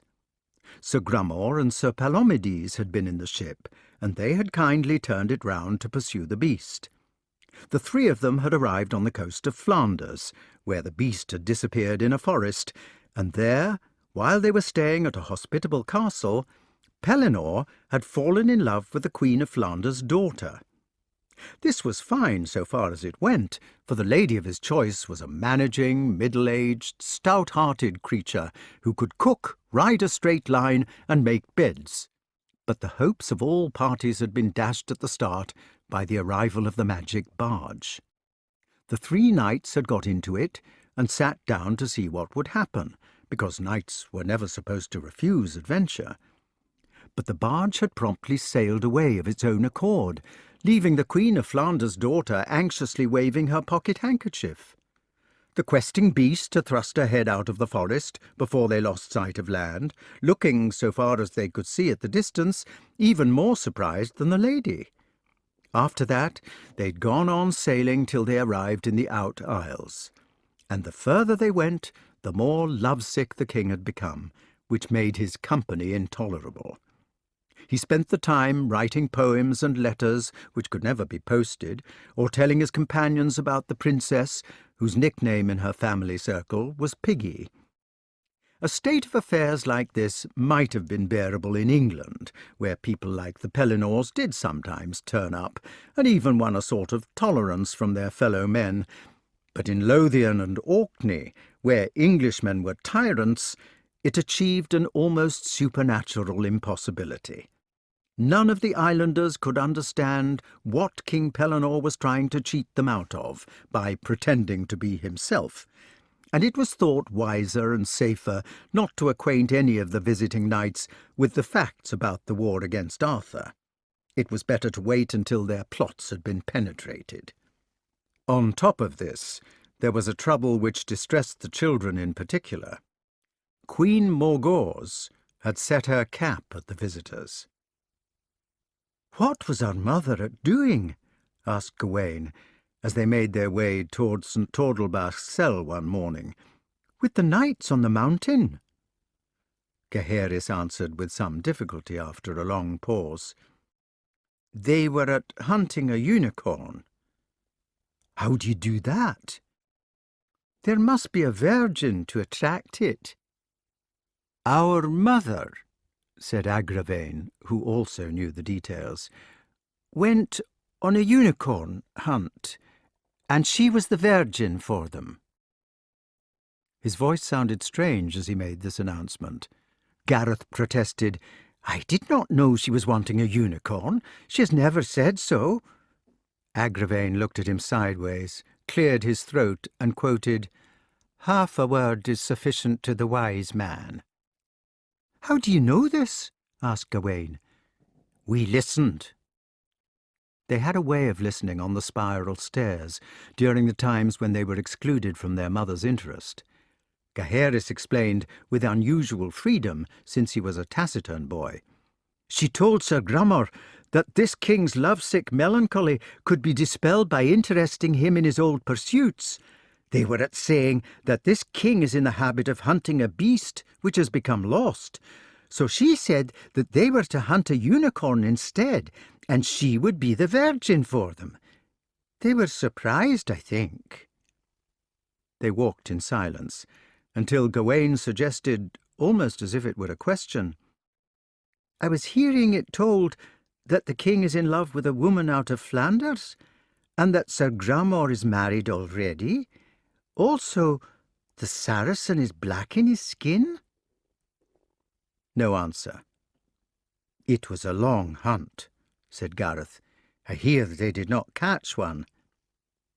"Do these knights enjoy to be playing this game with our mother?" Gaheris explained for the second time. Even if he were silent, he was not unobservant. "I do not think they would be understanding at all." They plodded on, reluctant to disclose their thoughts. St. Tordelbach's cell was like an old-fashioned straw beehive, except that it was bigger and made of stone. It had no windows and only one door through which you had to crawl. "Your Holiness!" they shouted when they got there, kicking the heavy, unmortared stones. "Your Holiness! We have come to hear a story!" He was a source of mental nourishment to them, a sort of guru, as Merlin had been to Arthur, who gave them what little culture they were ever to get.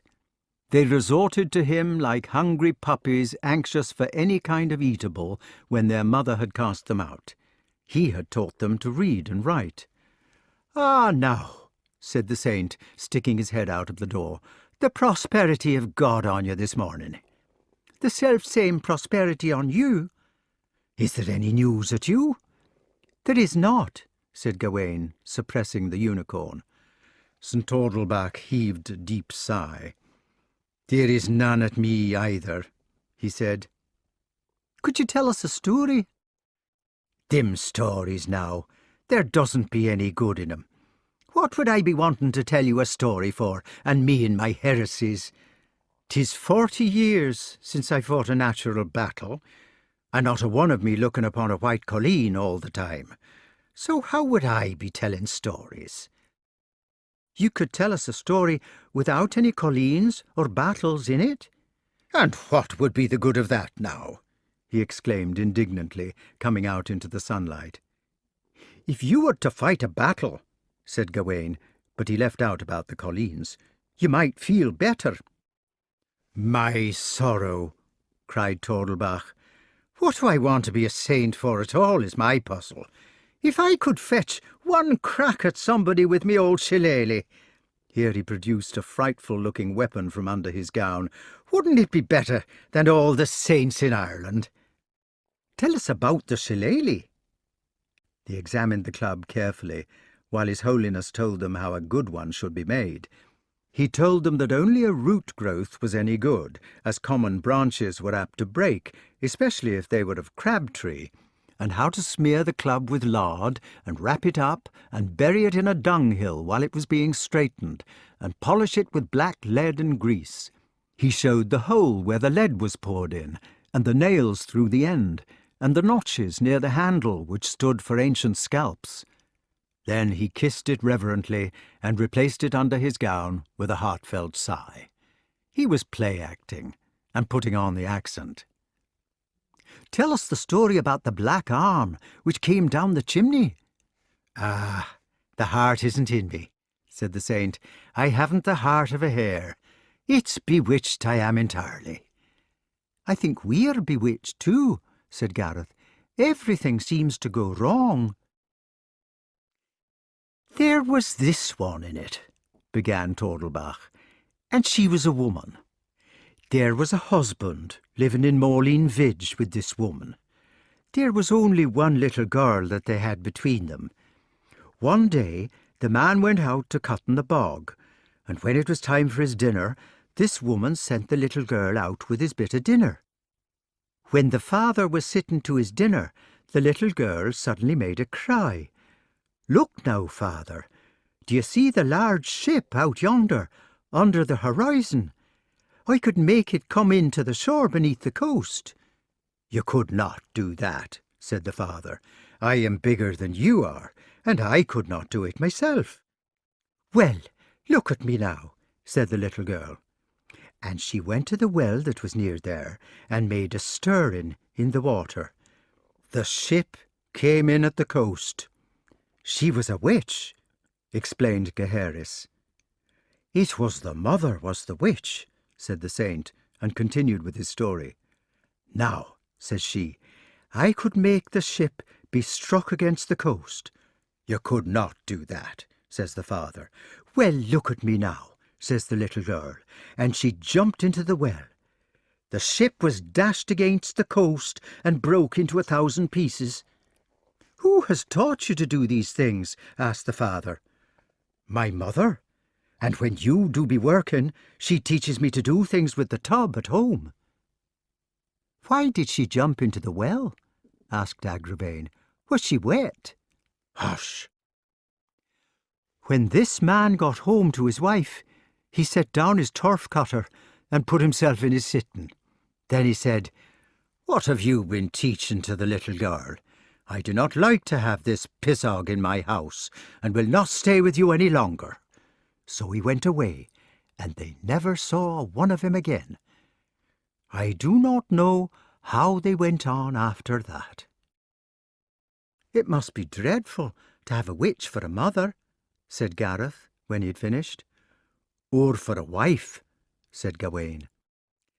"It's worse not to be having a wife at all," said the saint, and he vanished into his beehive with startling suddenness, like the man in the Swiss weather clock who retires into a hole when it is going to be fine. The boys sat round the door without surprise, waiting for something else to happen.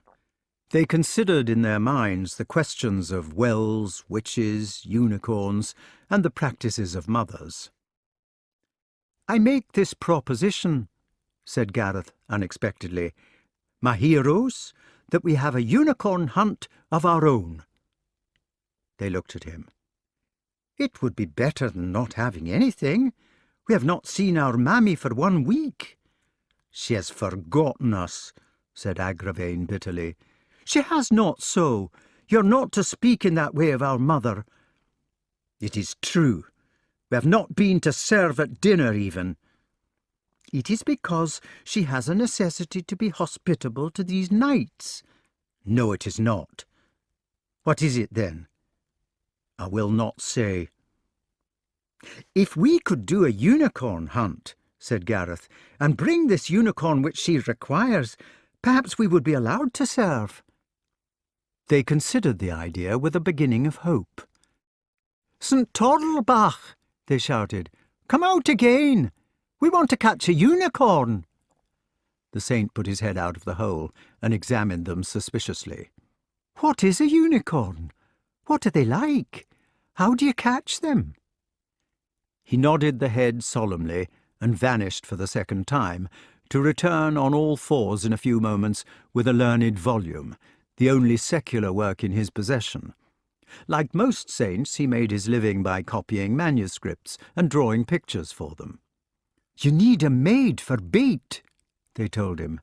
"We have a collier of maids," said Gareth. "We could take any of the maids or cook." "They would not come." "We could take the kitchen maid. We could make her come. And then, when we have caught the unicorn which is wanted, we will bring it home in triumph and give it to our mother. We will serve at supper every night. She will be pleased. Perhaps after supper, whatever the event. And Sir Grummore will knight us. He will say, 'Never has such a doughty deed been done by my halidome.'" St. Toddlebach laid the precious book on the grass outside his hole. The grass was sandy and had empty snail shells scattered over it, small yellowish shells with a purple spiral. He opened the book, which was a bestiary, called Liber de Natura Quorundum Animalium, and showed that it had pictures on every page.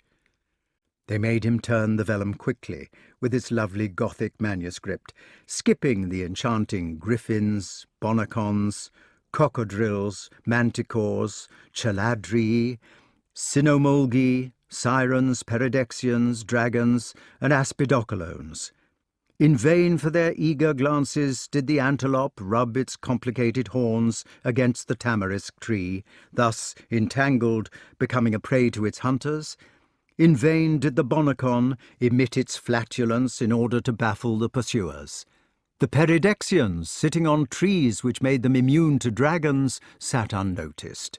The panther blew out his fragrant breath which attracted his prey without interest for them. The tigress, who could be deceived by throwing down a glass ball at its feet, in which, seeing its reflection, it thought to see its own cubs, the lion, who spared prostrate men or captives, was afraid of white cocks, and brushed out his own tracks with a foliated tail, The ibex, who could bound down from mountains unharmed, because he bounced upon his curly horns, the yale, who could move his horns like ears, the she-bear, who was accustomed to bear her young as lumps of matter, and lick them into whatever shape she fancied afterwards, the caladrius bird, who, if facing you when it sat on your bed-rail, showed that you were going to die, the hedgehogs, who collected grapes for their progeny by rolling on them, and brought them back on the end of their prickles, even the aspidocolone, who was a large whale-like creature with 7 fins and a sheepish expression, to whom you were liable to moor your boat in mistake for an island if you were not careful, even the aspidocolone scarcely detained them. At last he found them the place at the unicorn, called by the Greek rhinoceros. It seemed that the unicorn was as swift and timid as the antelope, and could only be captured in one way. You had to have a maid for bait, and when the unicorn perceived her alone, he would immediately come to lay his horn in her lap. There was a picture of an unreliable-looking virgin, holding the poor creature's horn in one hand, while she beckoned to some spearmen with the other. Her expression of duplicity was balanced by the fatuous confidence with which the unicorn regarded her. Gawain hurried off as soon as the instructions had been read and the picture digested, to fetch the kitchen maid without delay. "Now then," he said, "you have to come with us on the mountain to catch a unicorn." "Oh, Master Gawain," cried the maid he had caught hold of, whose name was Meg. "Yes, you have. You're to be the bait, whatever. It will come and put its head in your lap." Meg began to weep. "Now then, do not be silly." "Oh, Master Gawain, I do not want a unicorn. I've been a decent girl, I have, and there is all the washing up to do, and if Mistress Truelove to catch me playing at truant, I shall get stick, Master Gawain, that I will." He took her firmly by the plaits and led her out. In the clean bog wind of the high tops they discussed the hunt. Meg, who cried incessantly, was held by the hair to prevent her from running away, and occasionally passed from one boy to the other if the one who was holding her happened to want both hands for gestures. "Now then," said Gawain, "I am the captain. I am the oldest, so I am the captain." "I thought of it," said Gareth. "The question is, it says in the book that the bait must be left alone. She will run away." "Will you run away, Meg?" "Yes, please, Master Gawain." "There. Then she must be tied." "Oh, Master Gaheris, if it is your will, need I be tied?"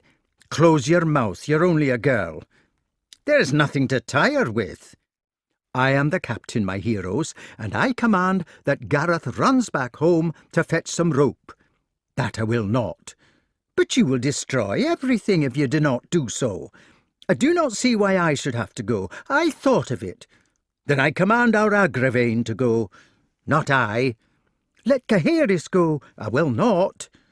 Meg, you wicked girl, you're not to run away, do you hear?" "Yes, Master Gawain, but oh, Master Gawain." "If we could find a strong heather root," said Agravain, "we could tie her pigtails together round the other side of it." "We will do that." "Oh!" After they had secured the Virgin, the 4 boys stood round her discussing the next stage. They had abstracted real boar spears from the armoury, so they were properly armed. "This girl," said Agravain, "is my mother. This is what our mammy was doing yesterday, and I am going to be Sir Grummore." "I will be Pellinore." "Agravain can be Grummore if he wants to be, but the bait has got to be left alone. It says so in the book." "Oh, Master Gawain, oh, Master Agravain." "Stop howling. You'll frighten the unicorn." "And then we must go away and hide. That is why our mother did not catch it, because the knight stayed with her." "I'm going to be Finn MacCool." "I shall be Sir Palomides." "Oh, Master Gawain, pray do not leave me alone." "Hold in your noise," said Gawain. "You are silly. You ought to be proud to be the bait. Our mother was yesterday." Gareth said, Never mind, Meg, do not cry. We will not let it hurt you. After all, it can only kill you, said Agravain brutally. At this the unfortunate girl began to weep more than ever. Why did you say that? Asked Gawain angrily. You always try to frighten people. Now she is out howling more than before. Look, said Gareth. Look, Meg, poor Meg, do not cry. It'll be with me to let you have some shots with my catapult when we go home. Oh, Master Gareth. Ach, come your ways. We cannot bother with her. There. Oh. Meg, said Gawain, making a frightful face, if you do not stop squealing, I will look at you like this. She dried her tears at once.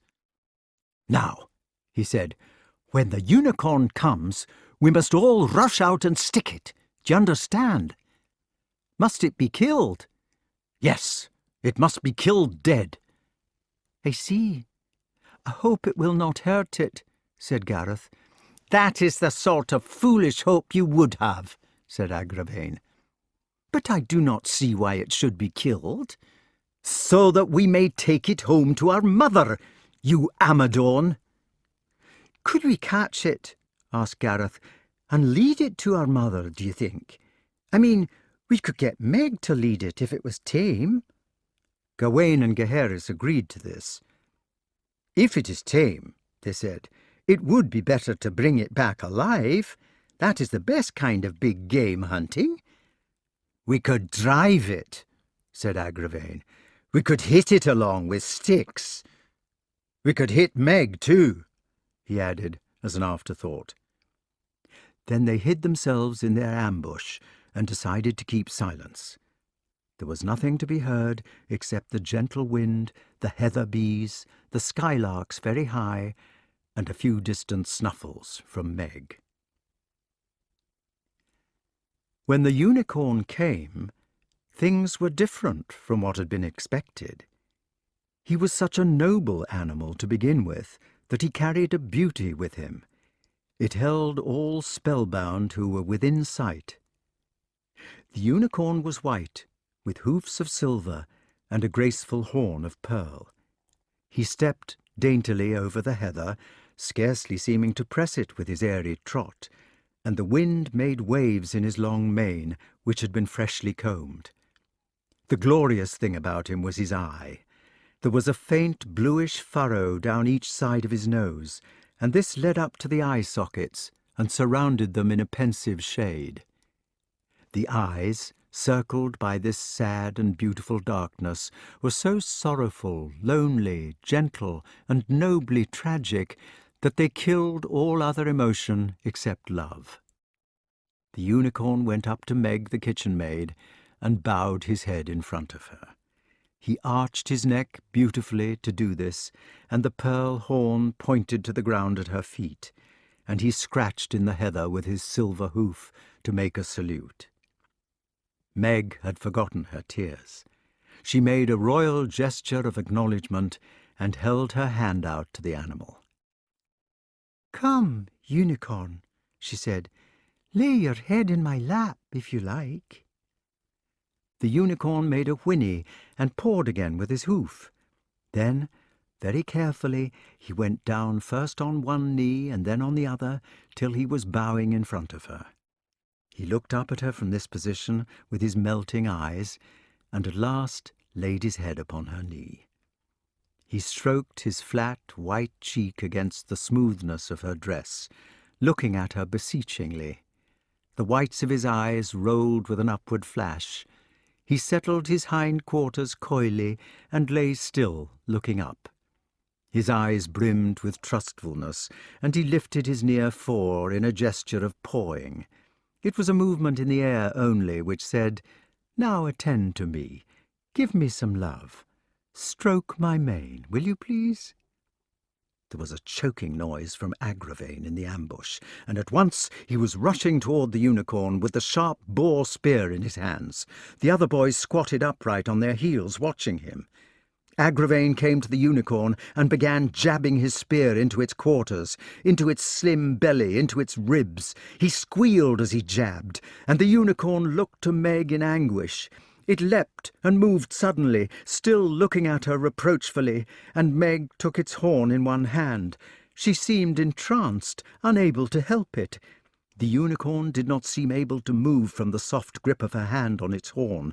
The blood, caused by Agravain's spear, spurted out upon the blue-white coat of hair. Gareth began running, with Gawain close after him. Gaheris came last, stupid and not knowing what to do. "Don't!" cried Gareth. "Leave him alone! Don't! Gawain came up just as Agravain's spear went in under the fifth rib. The unicorn shuddered. He trembled in all his body and stretched his hind legs out behind.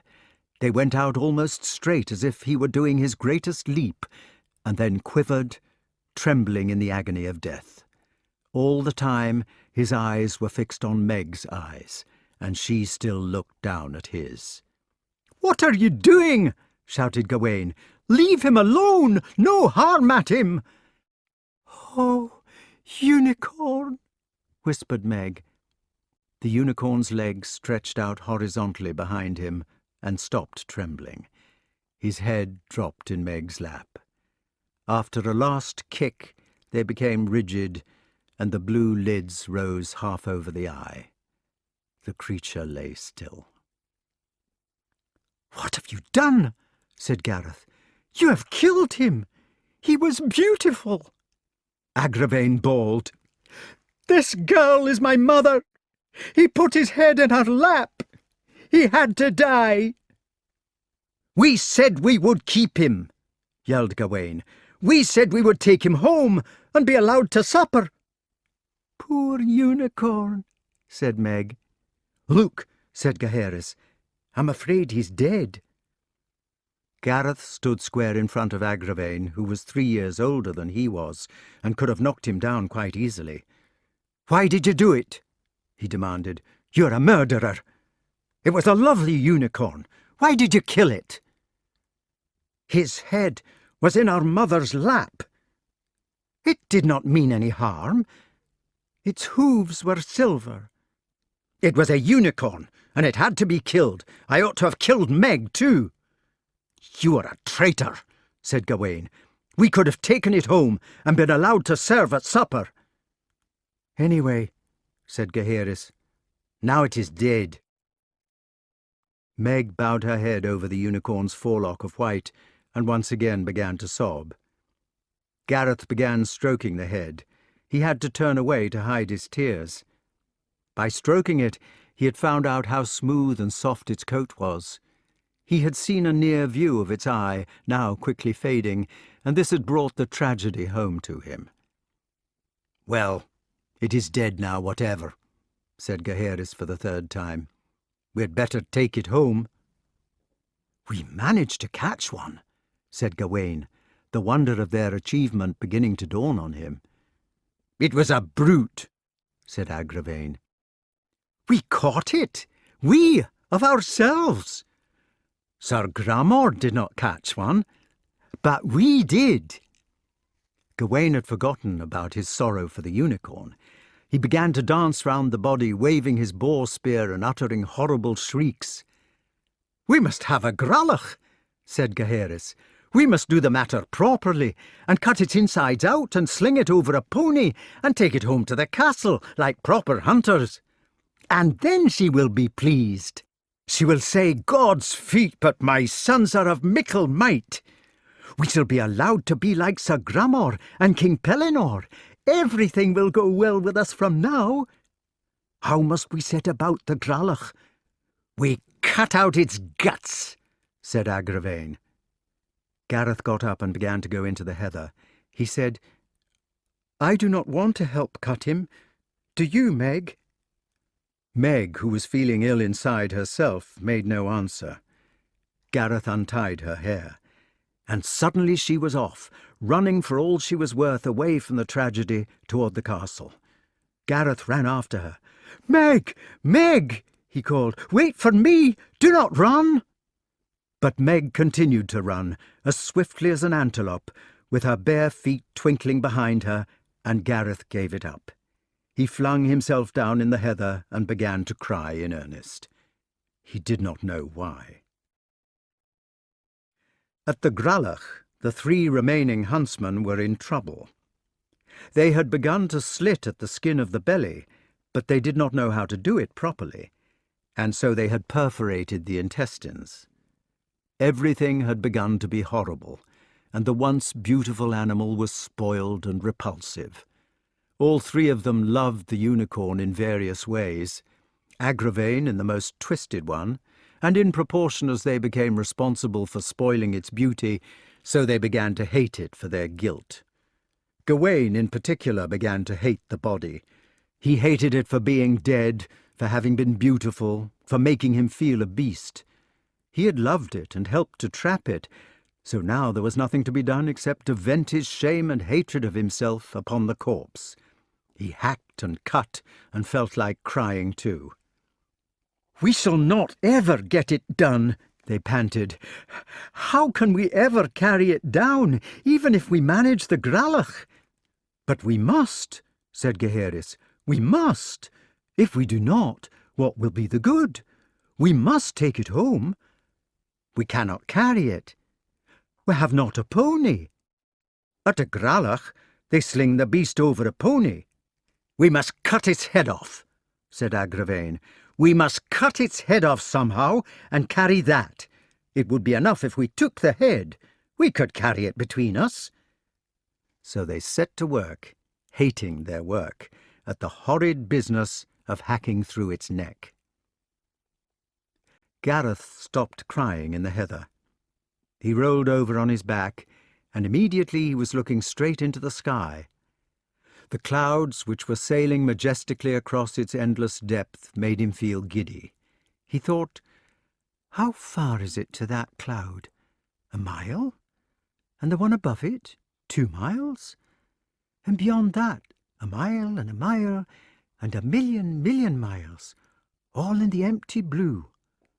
Perhaps I will fall off the earth now, supposing the earth is upside down, and then I shall go sailing and sailing away. I shall try to catch hold of the clouds as I pass them, but they will not stop me. Where shall I go?"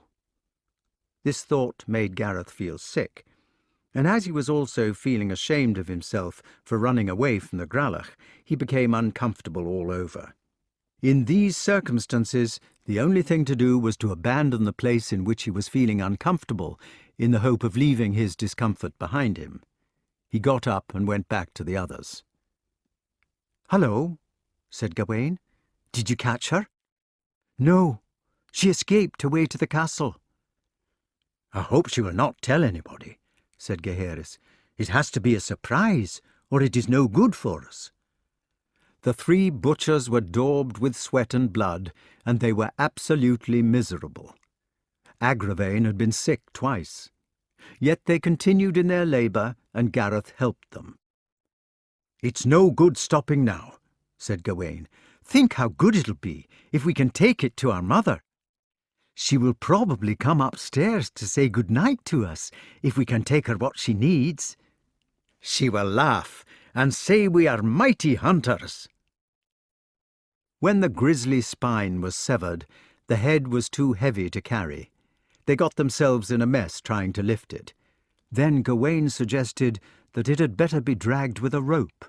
There was none. "We could drag it by the horn," said Gareth. "At any rate, we could drag and push it like that, so long as it was downhill." Only one of them at a time could get a good hold of the horn, so they took it in turns to do the hauling, while the others pushed behind when the head got snagged in a heather root or a drain. It was heavy for them even in this way, so that they had to stop every 20 yards or so to change over. "When we get to the castle," panted Gawain, "we will prop it up in the seat in the garden. Our mother is bound to walk past there when she goes for her walk before supper. Then we will stand in front of it until she is ready, and all will suddenly step back at once, and there it will be." "She will be surprised," said Gaheris. When they had at last got it down from the sloping ground, there was another hitch. They found that it was no longer possible to drag it on the flat land, because the horn did not give enough purchase. In this emergency, for it was getting near to supper time, Gareth voluntarily ran ahead to fetch a rope. A rope was tied round what remained of the head, and thus, at last, with eyes ruined, flesh bruised and separating from the bones, the muddy, bloody, heather-mangled exhibit was conveyed on its last stage to the herb garden. They heaved it to the seat and arranged its mane as well as they could. Gareth particularly tried to prop it up so that it would give a little idea of the beauty which he remembered. The Magic Queen came punctually on her walk, conversing with Sir Grummore, and followed by her lapdogs, Tray, Blanche, and Sweetheart. She did not notice her 4 sons, lined up in front of the seat. They stood respectfully in a row, dirty, excited, their breasts beating with hope. "Now!" cried Gawain, and they stood aside. Queen Morgause did not see the unicorn. Her mind was busy with other things. With Sir Grummore she passed by. "Mother!" cried Gareth in a strange voice, and he ran after her, plucking at her skirt. "Yes, my white one. What do you want?" "Oh, Mother! We've got you a unicorn!" "How amusing they are, Sir Grummore," she said. "Well, my doves, you must run along and ask for your milk." "But, Mammy—" "Yes, yes," she said in a low voice. "Another time." And the Queen passed on, with the puzzled Knight of the Forest Sauvage, electrical and quiet. She had not noticed that her children's clothes were ruined, had not even scolded them about that. When she found out about the unicorn later in the evening, she had them whipped for it, for she had spent an unsuccessful day with the English knights. Chapter 8. The plain of Bedegraine was a forest of pavilions. They looked like old-fashioned bathing tents, and were every colour of the rainbow. Some of them were even striped like bathing tents, but for the most part they were in plain colours, yellow and green and so on. There were heraldic devices worked or stamped on the sides, enormous black eagles with 2 heads perhaps, or wyverns, or lances, or oak trees, or punning signs which referred to the names of the owners. For instance, Sir Kay had a black key on his tent, and Sir Ulbors, in the opposing camp, had a couple of elbows in flowing sleeves. The proper name for them would be manchets. Then there were pennons floating from the tops of the tents, and sheaves of spears leaning against them. The more sporting barons had shields or huge copper basins outside their front doors, and all you had to do was to give a thump on one of these with the butt end of your spear for the baron to come out like an angry bee and have a fight with you almost before the resounding boom had died away. Sir Dinardane, who was a cheerful man, had hung a chamber pot outside his. Then there were the people themselves.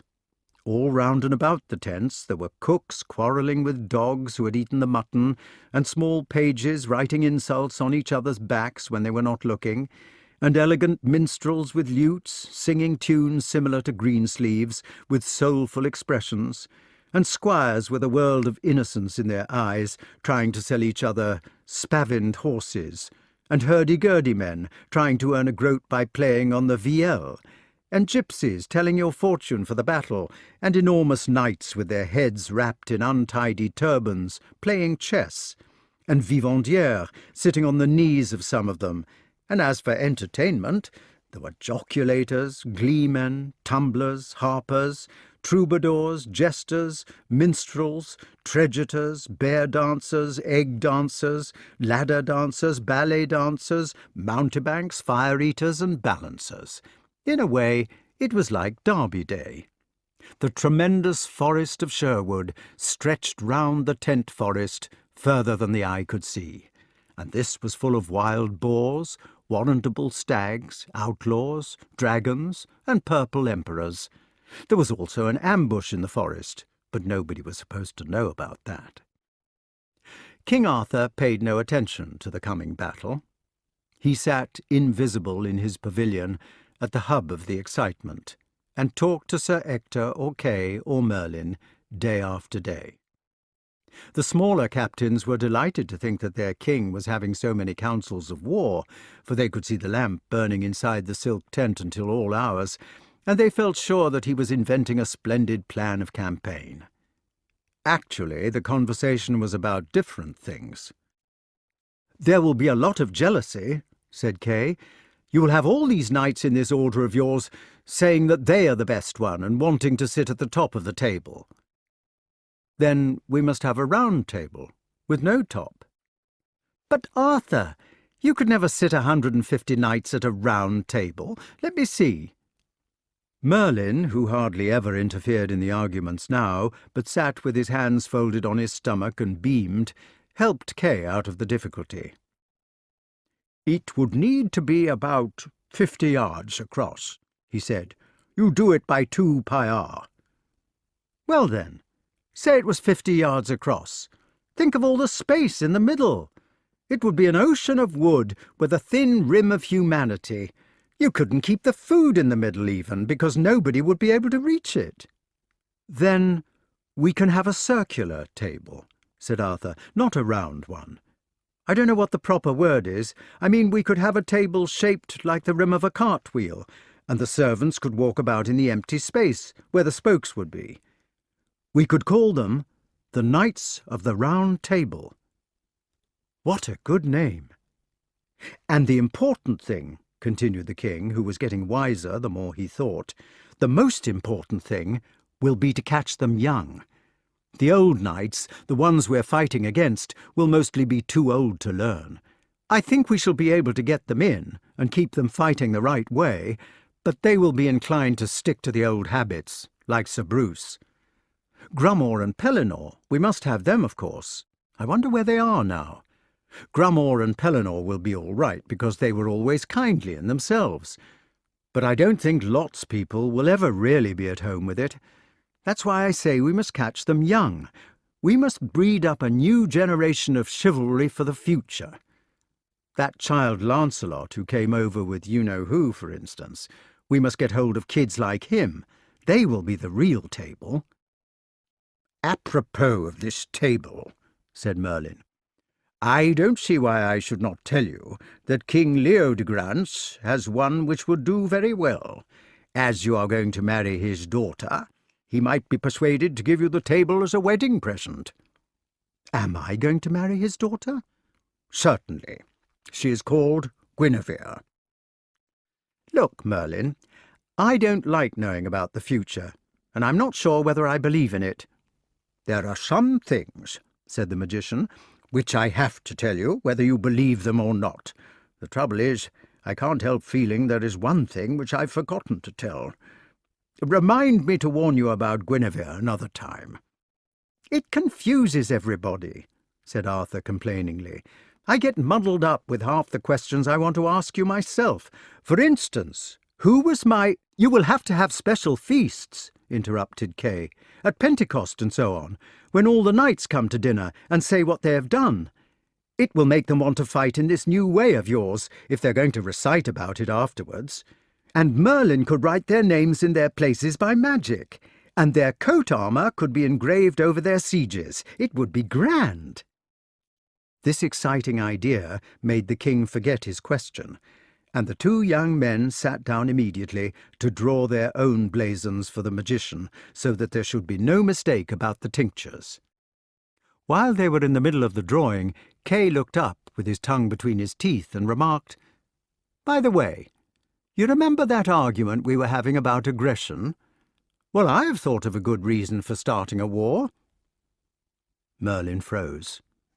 "I would like to hear it." "A good reason for starting a war is simply to have a good reason. For instance, There might be a king who had discovered a new way of life for human beings. You know, something which would be good for them. It might even be the only way of saving them from destruction.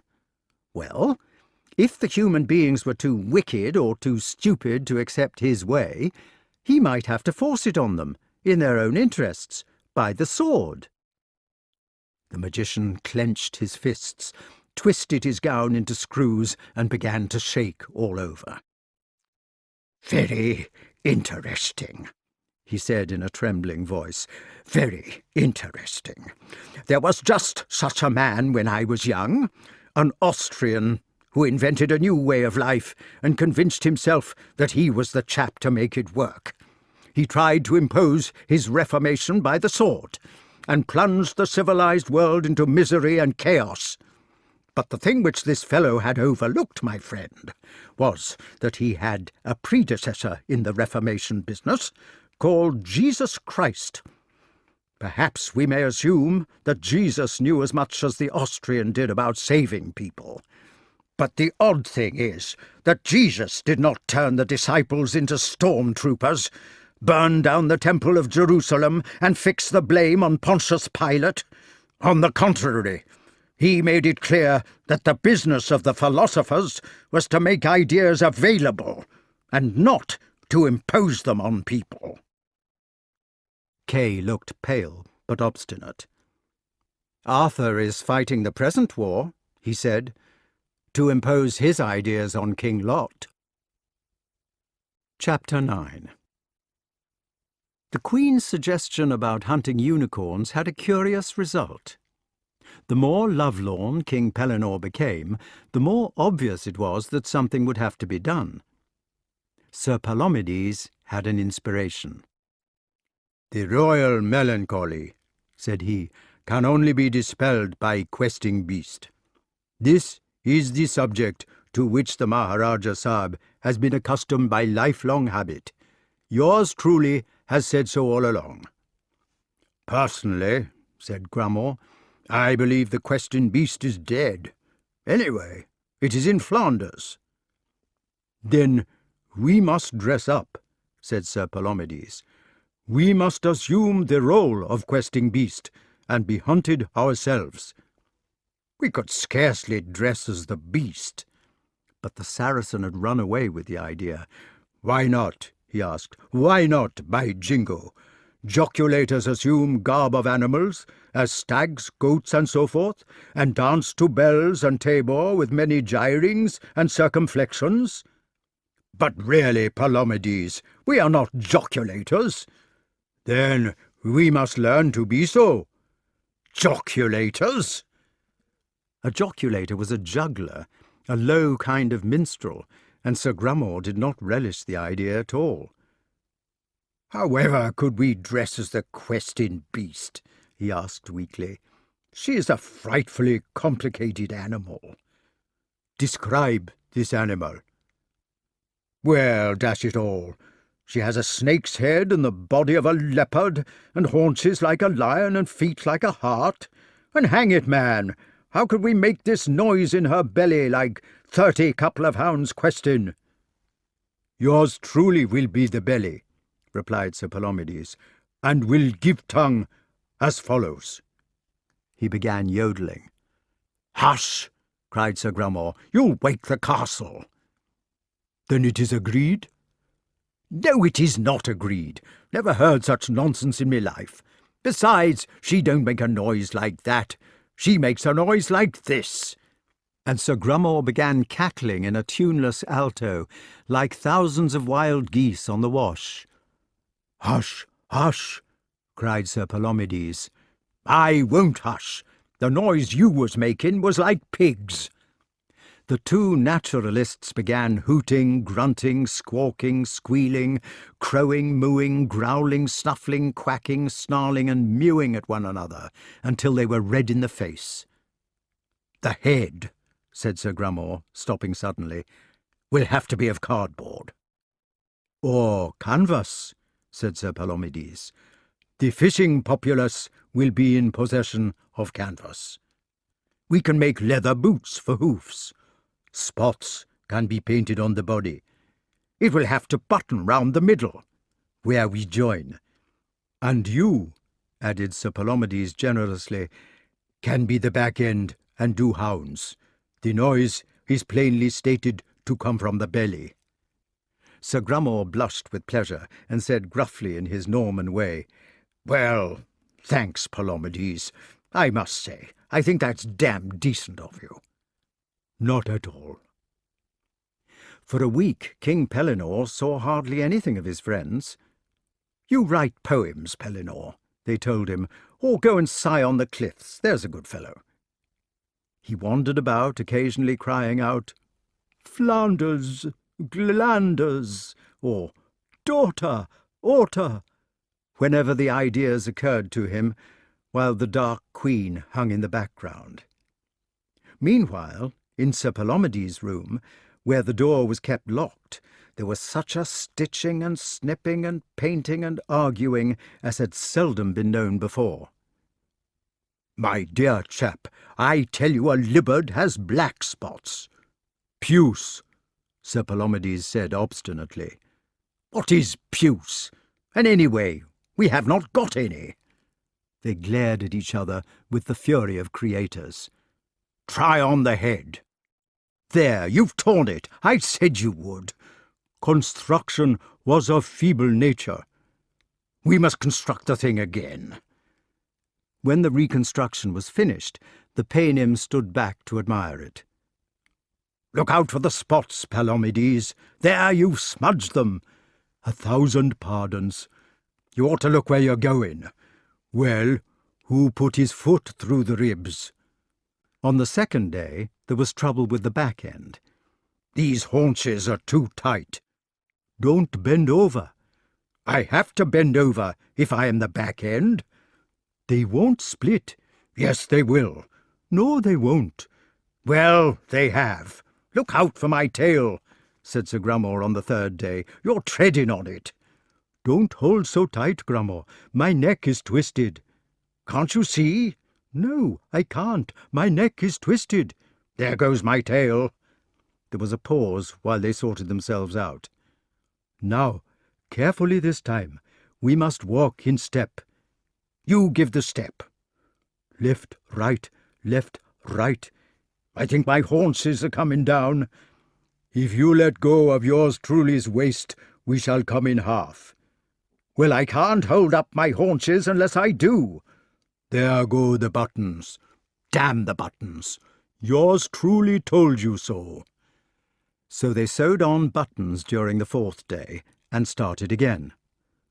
"Can I practice my baying now?" "Yes, indeed." "How does my baying sound from inside?" "It sounds splendid, Grummore, splendid. Only it is strange in a way, coming from behind, if you follow my argument." "I thought it sounded muffled." "It did, a bit." "Perhaps it will be all right from outside." On the fifth day, they were far advanced. "We ought to practice a gallop. After all, we can't walk all the time, not when he's hunting us." "Very good." "When I say go, then, go. Ready, steady, go." "Look out, Grummore, you are butting me." "Butting? Be careful of the bed." "What did you say?" "Oh, dear." "Confound the bed to blazes! Oh, my shins!"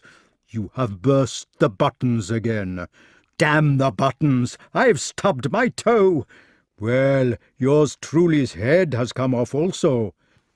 "We shall have to stick to walking." "It would be easier to gallop," said Sir Grummore on the sixth day, "if we had some music. Something like Tantivy, you know." "Well, we have not got any music." "No." "Could you sing out Tantivy, Palomides, while I am baying?" "Yours truly could try." "Very well, then. Off we go."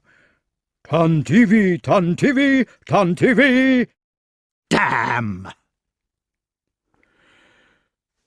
"We shall have to make the whole thing again," said Sir Palomides over the weekend. "We can still use the hoofs." I don't suppose it will hurt so much falling down out of doors, not on the moss, you know. And probably it won't tear the canvas so badly. We will make it double strength. Yes. I'm glad the hoofs will still do. By Jove, Palomides, don't he look a monster? A splendid effort this time. Pity you can't make fire come out of his mouth or something. A danger of combustion there. Shall we try another gallop, Palomides? By all means. Push the bed in the corner, then. Look out for the buttons. If you see anything we're running into, just stop, see? Yes. Keep a sharp lookout, Palomides. Right-ho, Grummer. Ready, then? Ready. Off we go. That was a splendid burst, Palomides, exclaimed the Knight of the Forest Sauvage. A noble gallop. Did you notice how I was baying all the time? I could not fail to notice it, Sir Grummer. Well, well, I don't know when I've enjoyed myself so much. They panted with triumph, standing amid their monster. I say, Palomides, look at me swishing my tail. Charming, Sir Grummer. Look at me winking one of my eyes. No, no, Palomides, you look at my tail. You ought not to miss it, really. Well, if I look at you swishing, you ought to look at me winking. That is only fair. But I can't see anything from inside. As for that, Sir Grummer, yours truly can't see so far round as the anal appendage. Now then, we will have one last go. I shall swish my tail round and round all the time and bay like mad. It will be a frightful spectacle. And yours truly will continuously wink one optic or the other. Could we put a bit of a bound into the gallop, Palomides, every now and then, do you think? You know, a kind of prance. The prance could more naturally be affected by the back end solo. You mean I could do it alone? Effectually. Well, I must say that is uncommonly decent of you, Palomides, to let me do the prancing. Yours truly trusts that a modicum of caution will be exercised in the prance to prevent delivery of uncomfortable blows to the posterior of the forequarters. Just as you say, Palomides. Boot and saddle, Sir Grummer. Tally-ho, Sir Palomides. Tantivy, tantivy, tantivy, a questing we will go. The Queen had recognized the impossible. Even in the miasma of her Gaelic mind, she had come to see that asses do not mate with pythons. It was useless to go on dramatizing her charms and talents for the benefit of these ridiculous knights, useless to go on hunting them with the tyrannous baits of what she thought was love. With a sudden turn of feeling, she discovered that she hated them. They were imbeciles, as well as being the Sassenach, and she herself was a saint. She was, she discovered with a change of posture, interested in nothing but her darling boys. She was the best mother to them in the world. Her heart ached for them, her maternal bosom swelled. When Gareth nervously brought White Heather to her bedroom as an apology for being whipped, she covered him with kisses, glancing in the mirror. He escaped from the embrace and dried his tears, partly uncomfortable, partly in rapture. The heather which he had brought was set up dramatically in a cup with no water. She was every inch the homebody, and he was free to go. He scampered from the royal chamber with the news of forgiveness, went spinning down the circular stairs like a teetotum. It was a different castle to the one in which King Arthur used to scamper. A Norman would hardly have recognized it as a castle, except for the Peel Tower. It was 1,000 years more ancient than anything the Normans knew. This castle, through which the child was running to bring the good news of their mother's love to his brothers, had begun in the mists of the past as that strange symbol of the old ones, a promontory fort. Driven to the sea by the volcano of history, they had turned at bay on the last peninsula. With the sea literally at their backs, on a cliffy tongue of land, they had built their single wall across the root of the tongue. The sea, which was their doom, had also been their last defender on every other side. There, on the promontory, the blue-painted cannibals had piled up their cyclopean wall of unmortared stones, 14 feet high and equally thick, with terraces on the inside from which they could hurl their flints. All along the outside of the wall they had embedded thousands of sharp stones in the scraw, each stone pointing outward in a cheval de frise, which was like a petrified hedgehog. Behind it, and behind the enormous wall, they had huddled at night in wooden shacks together with their domestic animals. There had been heads of enemies erected on poles for decoration, and their king had built himself an underground treasure chamber, which was also a subterranean passage for escape. It had led under the wall, so that even if the fort was stormed, he could creep out behind the attackers.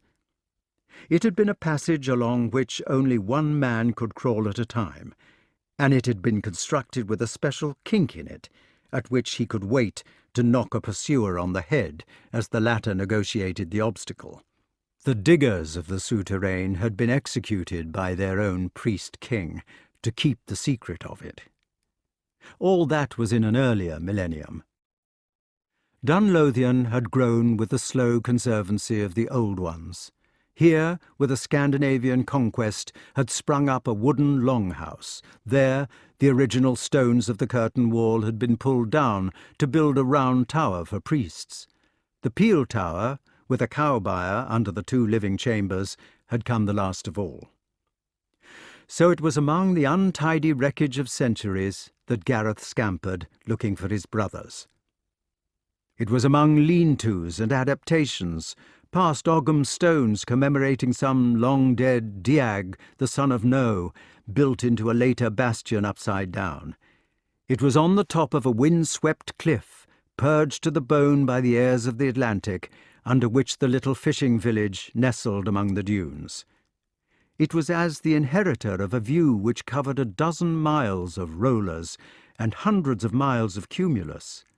All along the coastline, the saints and scholars of Eru inhabited their stone igloos in holy horribleness, reciting 50 psalms in their beehives, and 50 in the open air, and 50 with their bodies plunged in cold water, in their loathing for the twinkling world. St. Turtlebach was far from typical of their species. Gareth found his brother in the storeroom. It smelt of oatmeal, ham, smoked salmon, dried cod, onions, shark oil, pickled herrings in tubs, hemp, maize, hen's fluff, sailcloth, milk. The butter was churned there on Thursdays, seasoning pine wood, apples, herbs drying, fish glue and varnish used by the Fletcher, spices from overseas, dead rat in trap, venison, seaweed, wood shavings, litter of kittens, fleeces from the mountain sheep not yet sold, and the pungent smell of tar. Gawain, Agravain, and Gaheris were sitting on the fleeces eating apples. They were in the middle of an argument. "It is not our business," said Gawain stubbornly. Agravain whined, "But it is our business. It is at us more than anybody, and it is not right." "How dare you to say that our mother is not right?" "She is not." "She is. If you can but contradict—" "They are decent for the Sassenach," said Gawain. "Sir Grummore let me try his helm last night." "That has nothing to do with it." Gawain said, "I'm not wishing to talk about it. It is base to be talking. Pure Gawain." As Gareth came in, he could see Gawain's face flaming at Agravain under his red hair. It was obvious that he was going to have one of his rages, but Agravain was one of those luckless intellectuals who are too proud to give in to brute force. He was the kind who gets knocked down in an argument because he cannot defend himself, but continues the argument on the floor, sneering, "Go on then, hit me again to show how clever you are." Gawain glared at him. "Silence your mouth." "I will not." "I will make you." "If you will make me or not, it will be the same." Gareth said, "Be quiet, Agravain. Gawain, leave him alone. Agravain, if you do not be quiet, he will kill you." "I do not care if he does kill me. What I say is true." "Hold your noise." "I will not." "I say we ought to indite a letter to our father about these knights. We ought to tell him about our mother. We ought—" Gawain was upon him before he could finish the sentence. "Your soul to the devil!" he shouted. "Traitor! Ah, so you would!" For Agravain had done something unprecedented in the family troubles. He was the weaker of the two, and he was afraid of pain. As he went down, he had drawn his dirk upon his brother. "Look to his arm!" cried Gareth. The two were going over and over among the rolled fleeces. "Gaheris, catch his hand! Gawain, leave him alone! Agravain, drop it! Agravain, if you do not drop it, he will kill you! Ah, you brute!"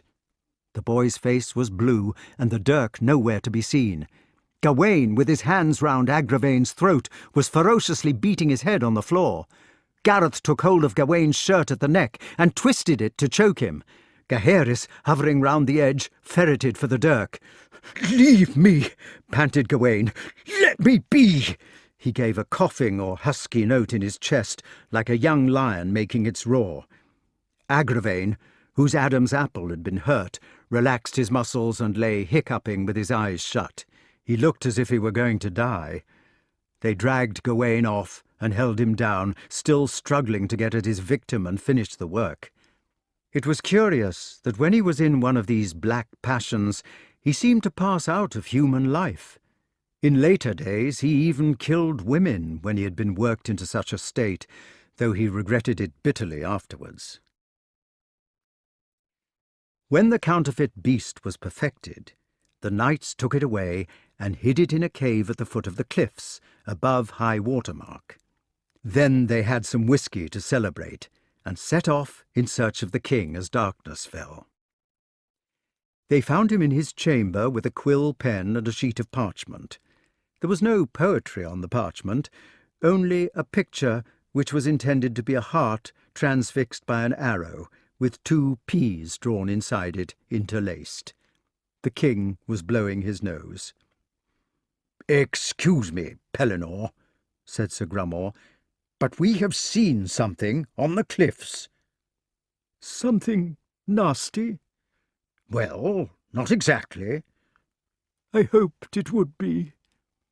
Sir Grummore thought the situation over and drew the Saracen aside. They decided that tact was needed. "Oh, Pellinore," said Sir Grummore nonchalantly, "what is this that you are drawing?" "What do you think it is?" "It looks like a sort of drawing." "That is what it is," said the king. "I wish you two would go away. I mean, if you could take a hint."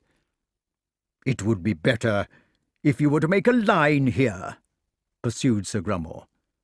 "Where?" "Here, where the pig is." "My dear fellow, I don't know what you are talking about." "I'm sorry, Pellinore. I thought you was drawing a pig with your eyes shut." Sir Palomides thought it was time to interfere.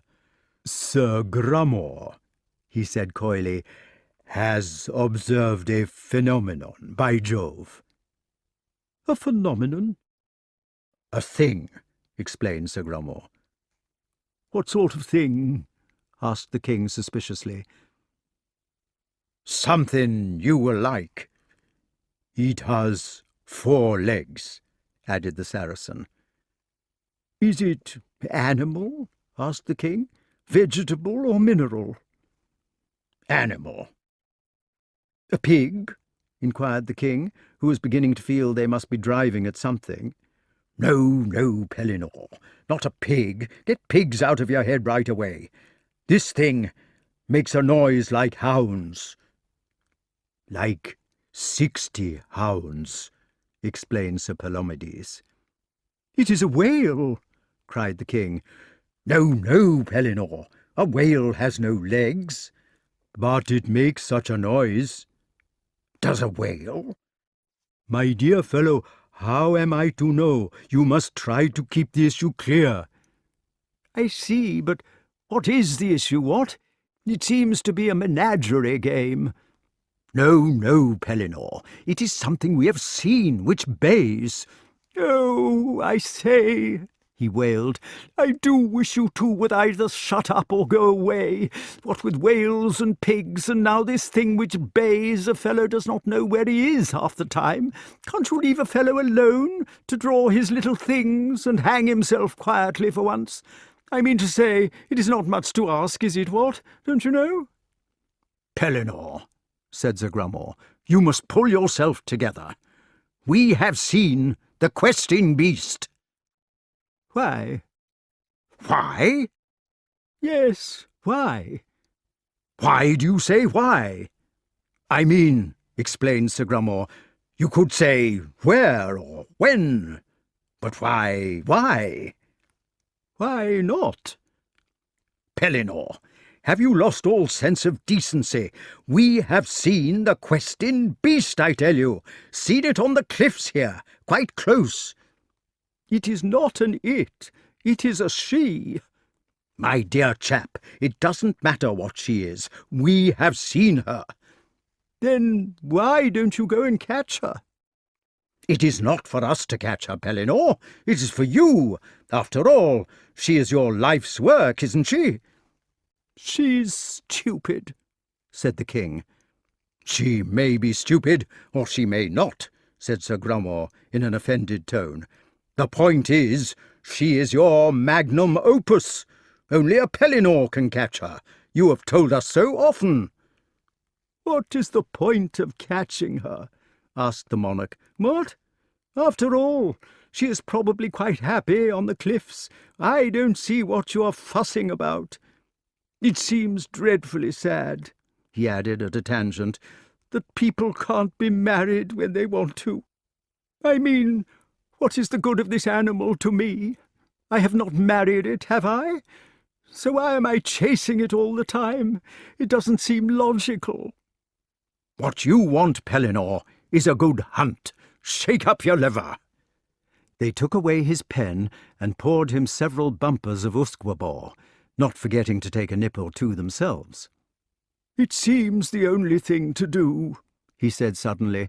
"After all, only a Pellinore can catch it." "That's the brave fellow." "Only I do feel sad sometimes," he added before they could stop him, "about the Queen of Flanders' daughter. She was not beautiful, Grummore, but she understood me. We seem to get on together, if you see what I mean. I amn't clever, perhaps, and I may get into trouble when I am by myself, but when I was with Piggy, she always knew what to do. It was company, too.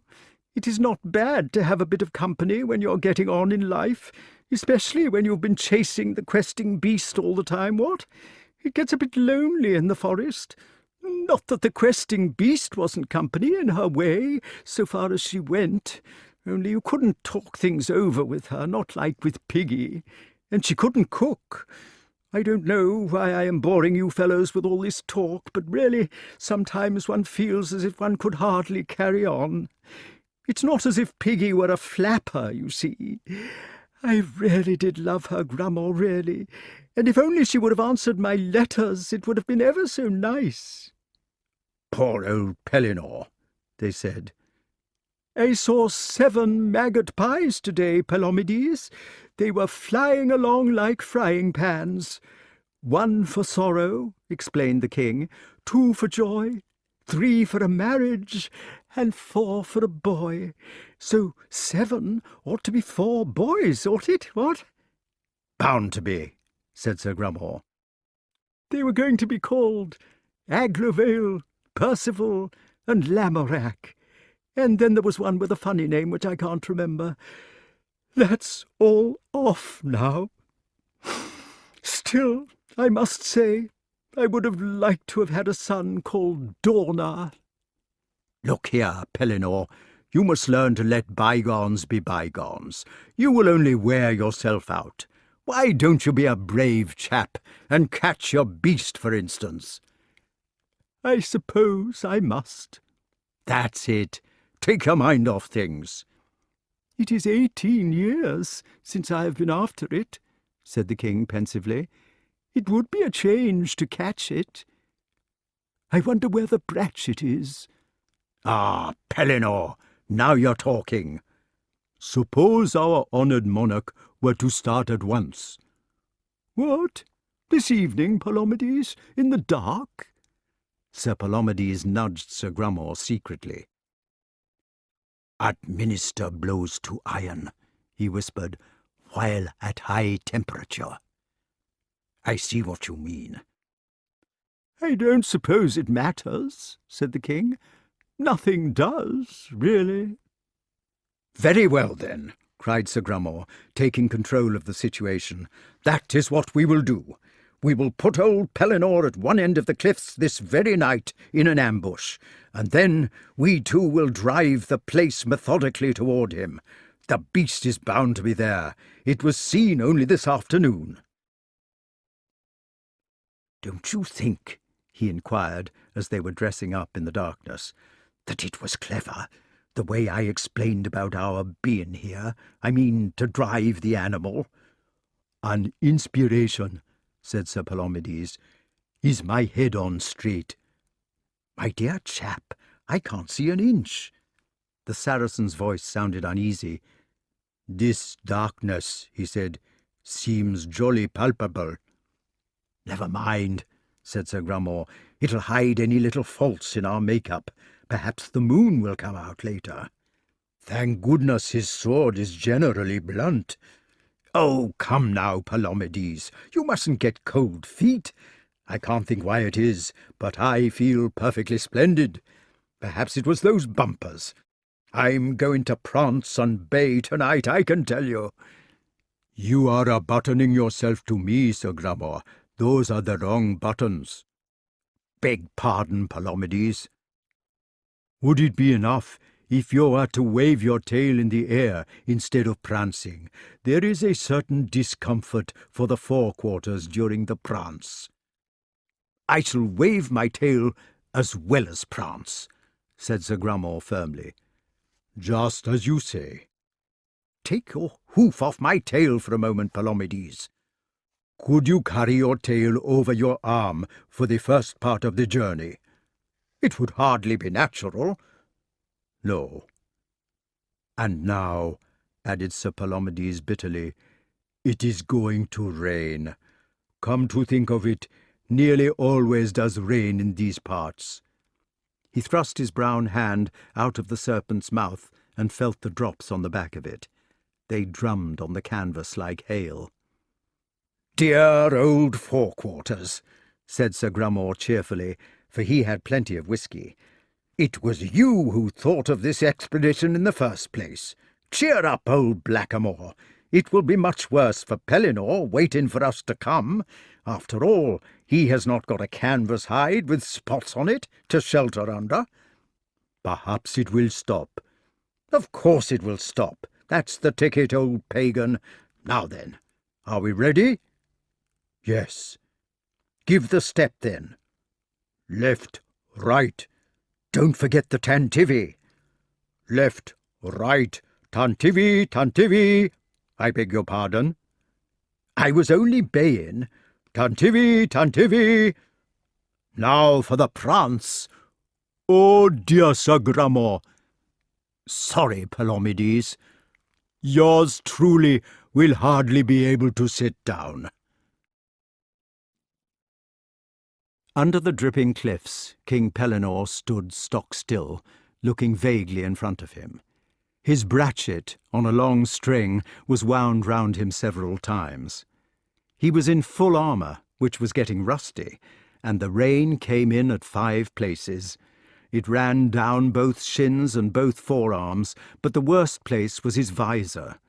This was constructed on the snout principle, since it was found that if one had an ugly helmet, it frightened the enemy. King Pelinor's looked like an inquisitive pig. It let the rain in through the nostrils, however, and the water ran down in front in a steady trickle which tickled his chest. The king was thinking. Well, he thought, he supposed this would keep them quiet. It was not very nice in all this rain and everything, but the dear fellows seemed keen on it.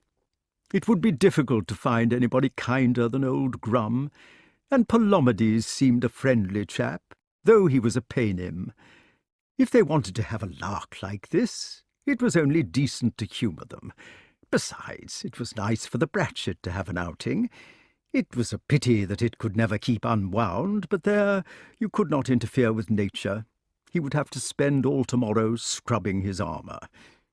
It would give him something to do, reflected the king miserably, which was better than wandering about all the time with his eternal sorrow gnawing at his heart.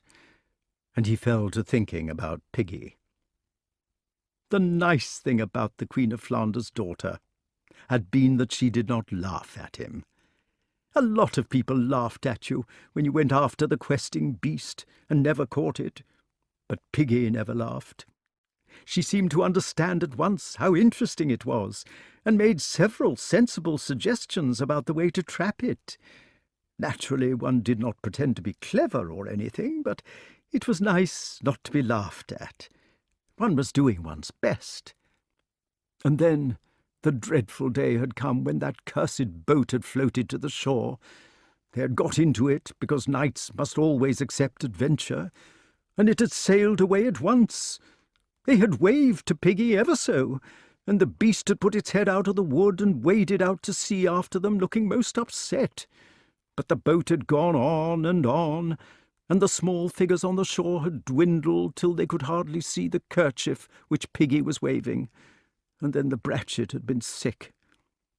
From every port he had written to her. He had given letters to the innkeepers everywhere, and they had promised like anything to send them on, but she had never sent a syllable in reply. It was because he was unworthy, decided the king. He was vague and not clever, and always getting in a muddle. Why should the daughter of the Queen of Flanders write to a person like that, especially when he had gone and got into a magic boat and sailed away? It was like deserting her, and of course she was right to be angry. Meanwhile it would keep raining, and the water did trickle so, and now that Bratchett was sneezing.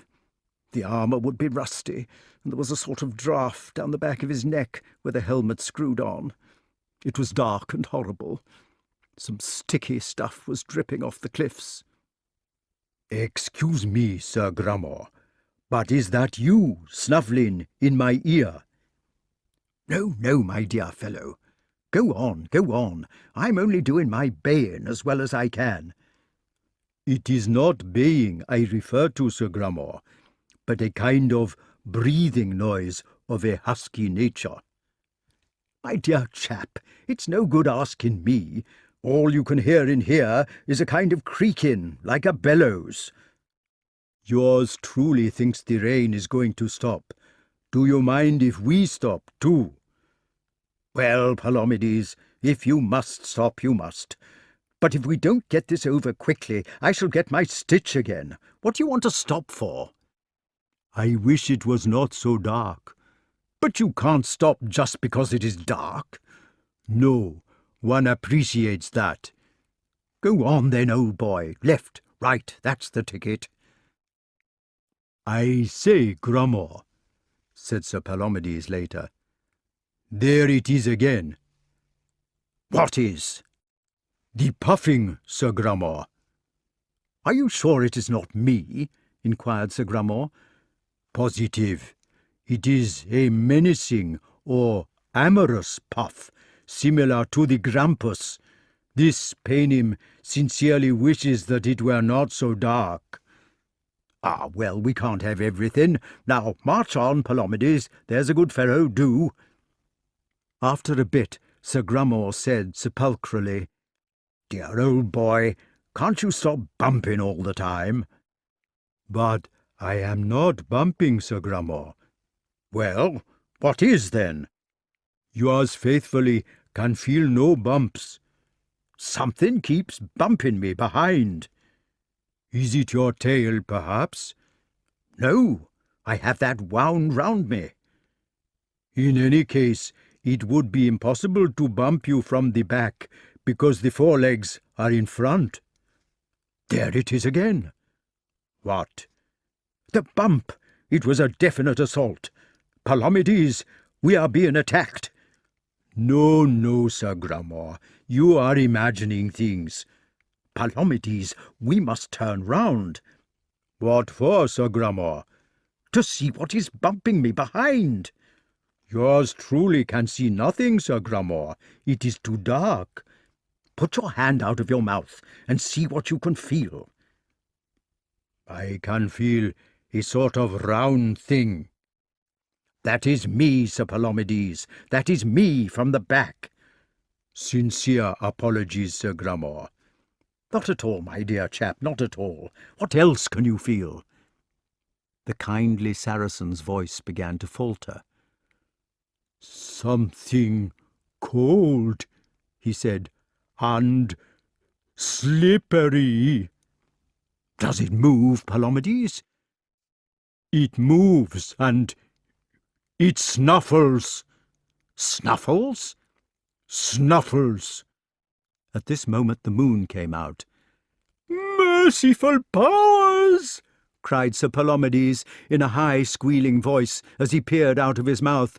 Run, Grummore, run! Left, right, quick march, double march! Faster, faster! Keep in step! Oh, my poor heels! Oh, my God! Oh, my hat!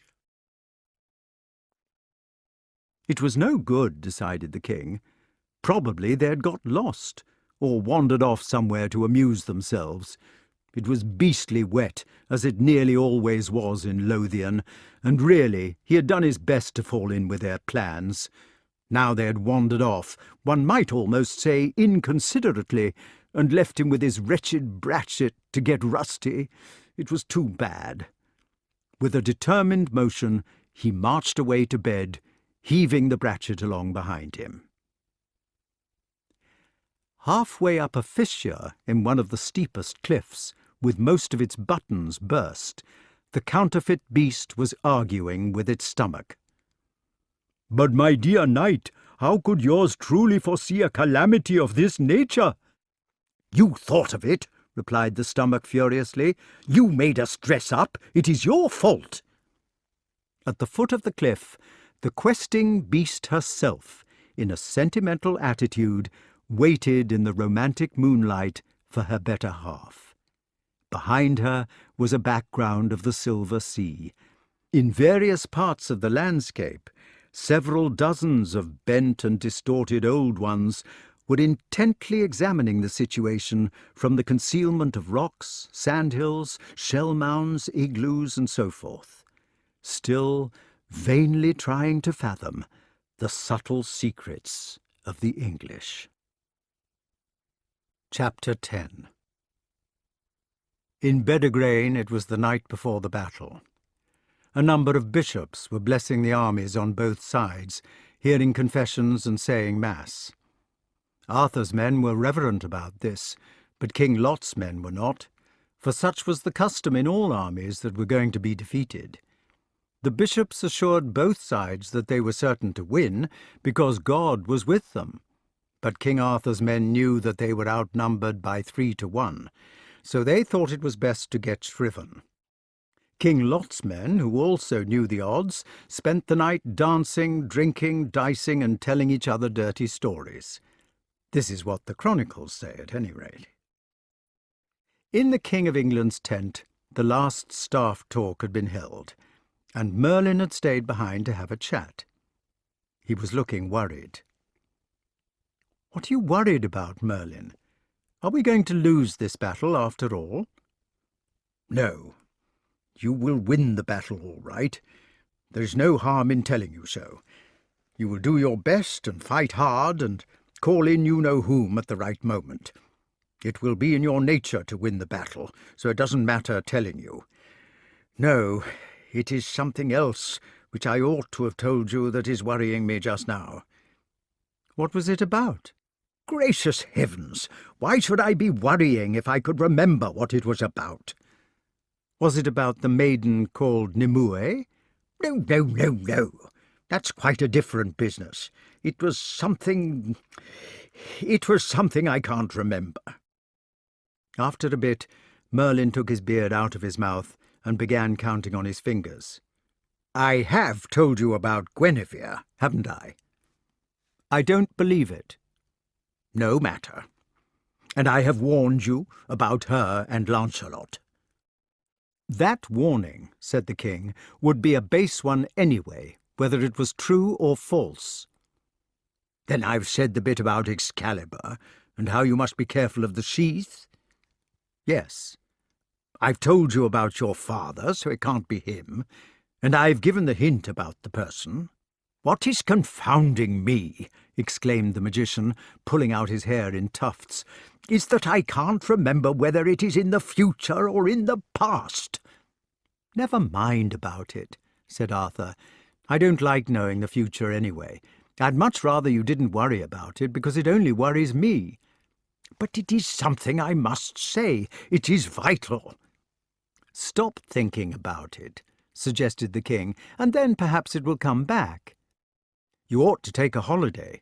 You've been bothering your head too much lately, what with all these warnings and arranging about the battle. I will take a holiday, exclaimed Merlin, as soon as the battle is over. I will go on a walking tour into Northumberland. I have a master called Blaise who lives in Northumberland, and perhaps he will be able to tell me what it is I'm trying to remember. Then we could have some wild fowl watching. He is a great man for wild fowl. Good, said Arthur. You take a long holiday. Then, when you come back, we can think of something to prevent Nimue. The old man stopped fiddling with his fingers and looked sharply at the king. You are an innocent fellow, Arthur, he said, and a good thing too, really. Why? Do you remember anything about the magic you had when you were small? No. Did I have some magic? I can remember that I was interested in birds and beasts. Indeed, that is why I still keep my menagerie at the tower. But I don't remember about magic. People don't remember, said Merlin. I suppose you wouldn't remember about the parables I used to tell you when I was trying to explain things? Of course I do. There was one about some rabbi or other which you told me when I wanted to take Kay somewhere. I never could understand why the cow died. Well, I want to tell you another parable now. I shall love it. In the East, perhaps in the same place which that Rabbi Jachanan came from, there was a certain man who was walking in the market of Damascus when he came face to face with death. He noticed an expression of surprise on the spectre's horrid countenance, but they passed one another without speaking. The fellow was frightened, and went to a wise man to ask what should be done. The wise man told him that death had probably come to Damascus to fetch him away next morning. The poor man was terrified at this, and asked however he could escape. The only way they could think of between them was that the victim should ride all night to Aleppo, thus eluding the skull and bloody bones. So this man did ride to Aleppo. It was a terrible ride, which had never been done in one night before, and when he was there, he walked in the marketplace, congratulating himself on having eluded death. Just then, Death came up to him and tapped him on the shoulder. "Excuse me," he said, "but I have come for you." "Why?" exclaimed the terrified man. "I thought I met you in Damascus yesterday." "Exactly," said Death. "That was why I looked surprised, for I had been told to meet you today in Aleppo." Arthur reflected on this gruesome chestnut for some time. Then he said, "So it is no good trying to escape Nimue?" "Even if I wanted to," said Merlin, it would be no good. There is a thing about time and space which the philosopher Einstein is going to find out. Some people call it destiny. But what I can't get over is this toad-in-the-hole business. Ah, well, said Merlin, people will do a lot for love, and then the toad is not necessarily unhappy in its hole, not more than when you are asleep, for instance. I shall do some considering until they let me out again. So they will let you out? I will tell you something else, King, which may be a surprise for you. It will not happen for hundreds of years, but both of us are to come back. Do you know what is going to be written on your tombstone? Hic jacet Arthurus rex quondam rexque futurus. Do you remember your Latin? It means the once and future king. I am to come back, as well as you? Some say from the Vale of Avilion. The king thought about it in silence. It was full night outside, and there was stillness in the bright pavilion. The sentries moving on the grass could not be heard. I wonder, he said at last, whether they will remember about our table. Merlin did not answer. His head was bowed on the white beard, and his hands clasped between his knees. What sort of people will they be, Merlin? Cried the young man's voice unhappily.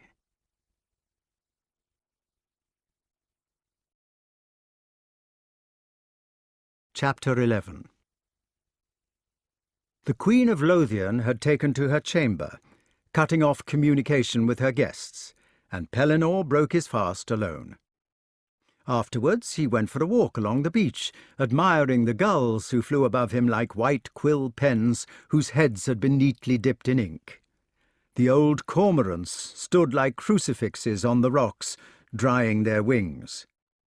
He was feeling sad, as usual, but he was also feeling uncomfortable, because he was missing something. He did not know what it was. He was missing Palomides and Grummore, if he had been able to remember. Presently he was attracted by shouting, and went to investigate. "Here, Pellinore! Hi! We are over here!"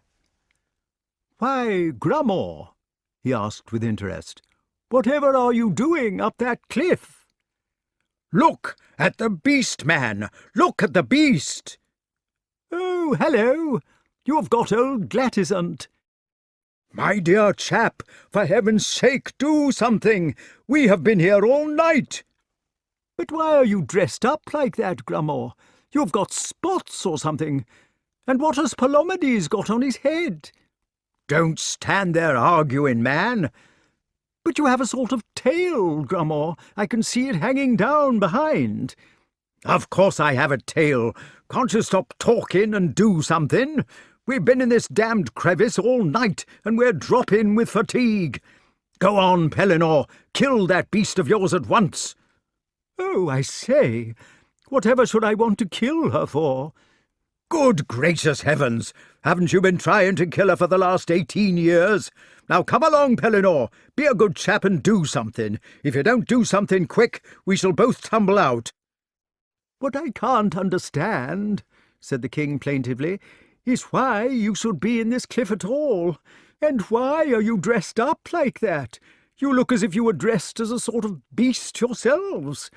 And where did the beast come from, anyway, what? I mean, the whole thing is so sudden." "Pellinore, once and for all, will you kill that beast?" "Why?" "Because it has chased us up this cliff." "It is unusual for the beast," remarked the king. "She does not generally take an interest in people like this." "Palomides," said Sir Grummore hoarsely, "says he believes she has fallen in love with us." "Fallen in love?" "Well, you see, we were dressed up as a beast." "Like likes like," explained Sir Palomides faintly. King Pellinore slowly began to laugh, for the first time since he had arrived in Lothian. "Well," he said, "bless my soul! Did you ever hear of anything to match it? Why does Palomides think she has fallen for him?" "The beast," said Sir Grummore with dignity, "has been walking round and round the cliff all night. She has been rubbing herself against it and purring, and she sometimes curls her neck round the rocks and gazes up at us in a sort of way." "What sort of way, Grummore?" "My dear fellow, look at her now." The questing beast, who had not paid the least attention to the arrival of her master, was staring up at Sir Palomides with her soul in her eyes. Her chin was pressed to the foot of the cliffs in a passion of devotion, and occasionally she gave her tail a wag. She moved it laterally on the surface of pebbles, where its numerous heraldic tufts and foliations made a rustling noise, and sometimes she scratched the bluff with a small whimper. Then, feeling that she had been too forward, she would arch her graceful serpent neck and hide her head beneath her belly, peeping upwards from the corner of one eye. "Well, Grummore, what do you want me to do?" "We want to come down," said Grummore. "I can see that," said the king. "It seems a sensible idea. Mind you, I don't understand exactly how the whole thing started, what? But I can see that, absolutely." "Then kill it, Pellinore. Kill the wretched creature." "Oh, really?" said the king. "I don't know about that. After all, what harm has she done? All the world loves a lover. I don't see why the poor beastie should be killed, just because she has got the gentle passion. I mean to say, I am in love myself, amn't I, what? It gives you a sort of fellow feeling." "King Pellinore," said Sir Palomides definitely, "unless some steps are taken pretty damn quick, yours affectionately will be instantaneously martyred. R.I.P." "But, my dear Palomides, I can't possibly kill the old beast, don't you see, because my sword is blunt." "Then stun her with it, Pellinore. Give her a good bang on the head with it, man, and perhaps she will get concussion." "That is all very well for you, Grummore, old fellow, but suppose it doesn't stun her? It might make her lose her temper, Grummore, and then where should I be? Personally, I can't see why you should want to have the creature assaulted at all. After all, she's in love with you, isn't she, what?" "Whatever the reasons for the animal's behaviour, the point is we are on this ledge." "Then all you need to do is to come off it." "My good man, how can we come down to be attacked?" "It will only be a loving sort of attack," the king pointed out reassuringly, "sort of making advances. I don't suppose she will do you any harm. All you would have to do would be to walk along in front of her until you reached the castle, what? As a matter of fact, you could perhaps encourage her a bit. After all, everybody likes to have their affection returned." "Are you suggesting," asked Sir Grummore coldly, "that we should flirt with this reptile of yours?" "It would certainly make it easier. I mean, the walk back." "And how are we to do this, pray?" "Well, Palomides could twine his neck round hers occasionally, you know, and you could wag your tail. I suppose you could not lick her nose?" "Yours truly," said Sir Palomides feebly, finally, and with aversion, "can neither twine nor lick. Also, he is now about to fall. Adieu." With this, the unfortunate Paynim let go of the cliff with both hands and appeared to be sinking into the monster's jaws, but that Sir Grummore caught him, and the remaining buttons held him in position. "There," said Sir Grummore, "now look what you have done." "But, my dear fellow—" "I am not your dear fellow. You are simply abandoning us to destruction." "Oh, I say—" "Yes, you are, heartlessly." The king scratched his head. "I suppose," he said doubtfully, "I could hold her by the tail while you made a dash for it." "Then do so. If you don't do something immediately, Palomides will fall, and then we shall come in half." "I still don't see," said the king sadly, "why you had to dress up like this to begin with. It is all a mystery to me. However," he added, taking the beast by the tail, "come on, old girl, heave-ho! We shall have to do the best we can in the circumstances. Now then, you two, run for your lives. Hurry up, Grummore. I don't think the beast is pleased by the feel of her. Ah, you naughty thing, leave it. Run, Grummore. Naughty beast. Pah, nasty, nasty, leave it. Quick, man, quick. Come away, then. Don't touch. Trust. She'll be off in a minute. Come to heel, will you? Heel. Come behind. Oh, you horrid beast. Faster, Grummore. Sit, sit. Lie down, beast. How dare you? Look out, man, she's coming. Oh, you would you? There! Ah! No, she's bitten me.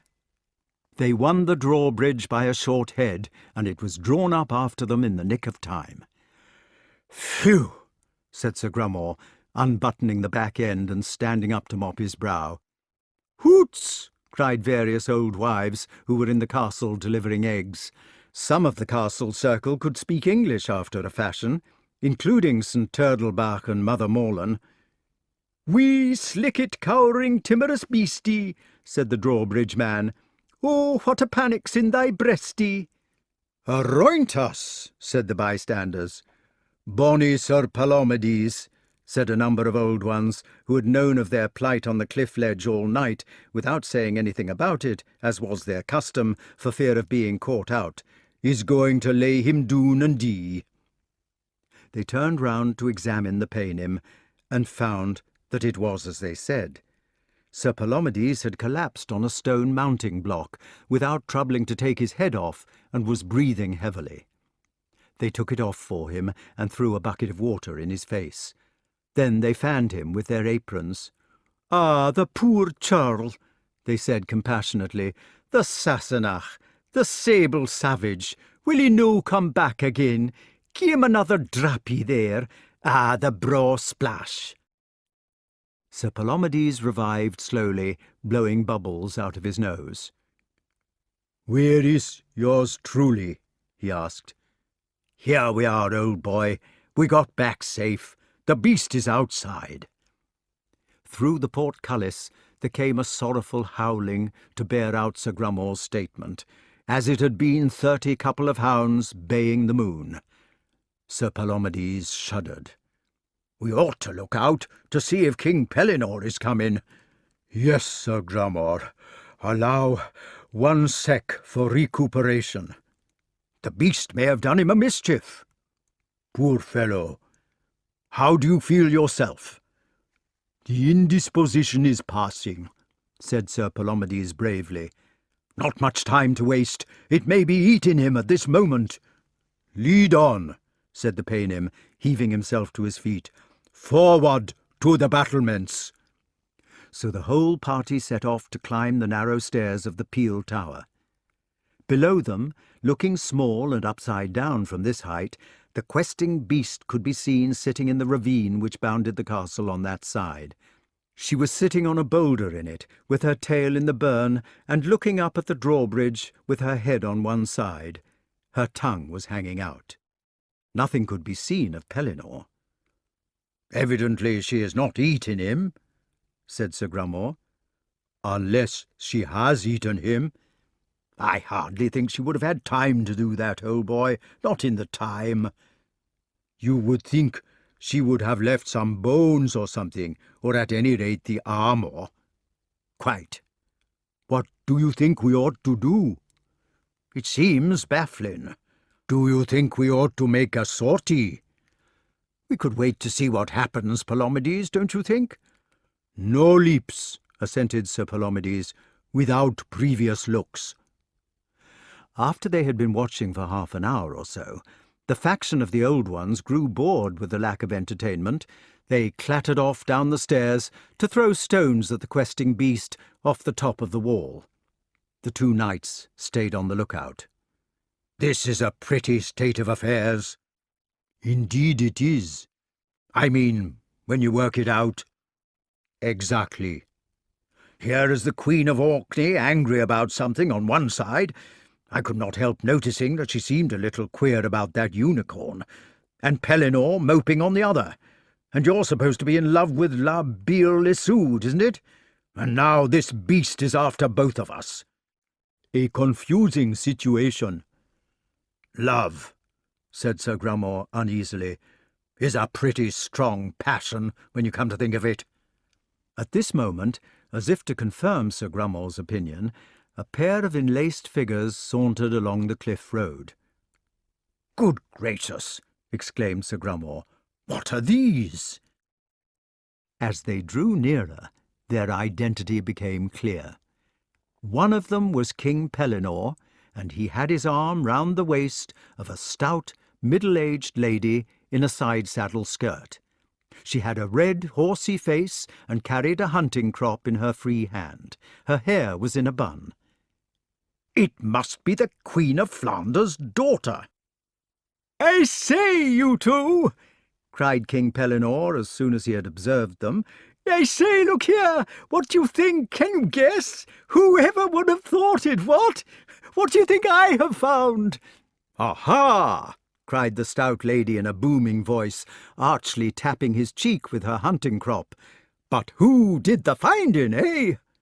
Yes, I know. It was not me that found her at all. It was she that found me. What do you think of that?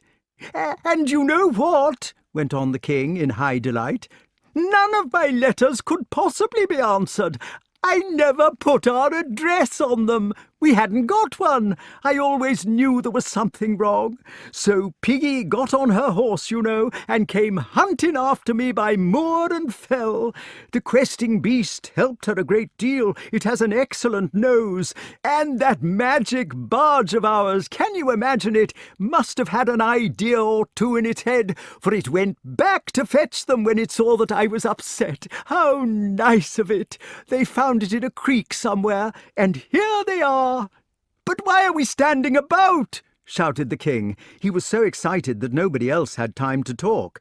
"I mean to say, why are we shouting so? Is it polite, do you think? Ought you two to come down and let us in? What is wrong with this drawbridge, anyway?" "It is the beast, Pellinore, the beast. She is in the ravine." "What is wrong with the beast?" "She is besieging the castle." "Oh, yes," said the king. "Now I remember, she bit me. And what do you think?" he went on, waving one hand in the air to show that it was bandaged. "Piggy tied it up for me like 1 o'clock. She tied it up with a bit of, well, you know." "Petticoats," boomed the Queen of Flanders' daughter. Yes, her petticoats." The king was convulsed with giggles. "That is all very well, Pellinore, that is all very well, but what are you going to do about the beast?" His Majesty was intoxicated with gaiety. "Oh, the beast!" he cried. "Is that the trouble? I'll soon settle her. Now then," he exclaimed, marching to the edge of the ravine and waving his sword. "Now then, off you go! Shoo, shoo!" The questing beast looked at him absently. She moved her tail in a vague gesture of recognition, then returned her attention to the gatehouse. The occasional stones which were being thrown at her by the old ones she dexterously caught and swallowed in the maddening way which chickens have when you're trying to drive them off. "Let down the drawbridge," commanded the king. "I will attend to her. Shoo now, shoo!" The drawbridge was lowered with hesitation. The beast immediately drew closer to it with a hopeful expression. "Now then," cried the king, "you rush in while I defend the rear."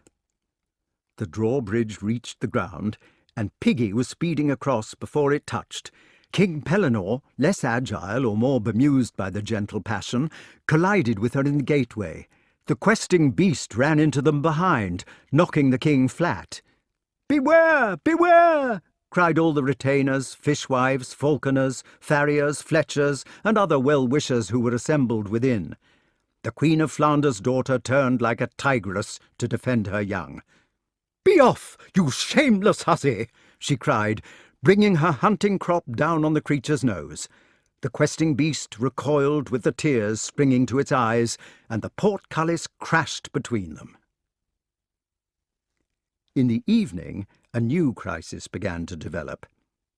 It became obvious that Glatisant intended to besiege the castle until her mate had been produced, and in these circumstances the old ones who had brought their eggs to market refused to leave the gate without an escort. Eventually, the 3 southern knights had to convoy them to the foot of the cliff, with drawn swords in their hands. In the village street, St. Turtlebach was waiting to receive the convoy, a raffish Silenus supported by 4 small boys. His breath smelt strongly of whisky, and he was in tearing spirits, waving his shillelagh. "Not a one more stories," he was shouting. "Am not I going to be married with old Mother Merlyn, and after having a fight with Duncan this minute, and never more to be a saint?" "Congratulations," the children told him for the 100th time. "We are all right also," added Gareth. "We are allowed to serve at dinner every day." "Glory be to God! Is it every day, begor?" "Yes, and our mother takes us for walks." "Well, there now, praise youth and it'll come." The saint caught sight of the convoy and began to howl like an Iroquois. "Up the ribbles!" "Be easy now," they told him. "Be easy, your holiness. The swords are not for fighting with at all." "Why wouldn't they be?" he inquired indignantly, and he proceeded to kiss King Pellinore and breathe on him. The king said, "I say, are you really going to be married? So am I. Are you excited?" For answer, the holy man twined his arms round the king's neck and drew him into Mother Morland's shebeen, not entirely to Pellinore's satisfaction, for he would have liked to hurry back to Piggy, but it was obvious that a bachelor party would have to be held in celebration. The whole Gaelic miasma had faded like the mist it was, whether under the influence of love or of whisky or of its own nature as mist, and the 3 southerners found themselves accepted at last as individuals and guests, irrespective of the racial trauma, into the warm heart of the North. Chapter 12. The Battle of Bedegraine was fought near Sorhote in the forest of Sherwood during the Whitsun holiday. It was a decisive battle because it was in some ways the 12th century equivalent of what later came to be called a total war. The 11 kings were ready to fight their sovereign in the Norman way, in the fox-hunting way of Henry II and of his sons, for sport and acquisition, and without the real intention of doing each other a personal injury.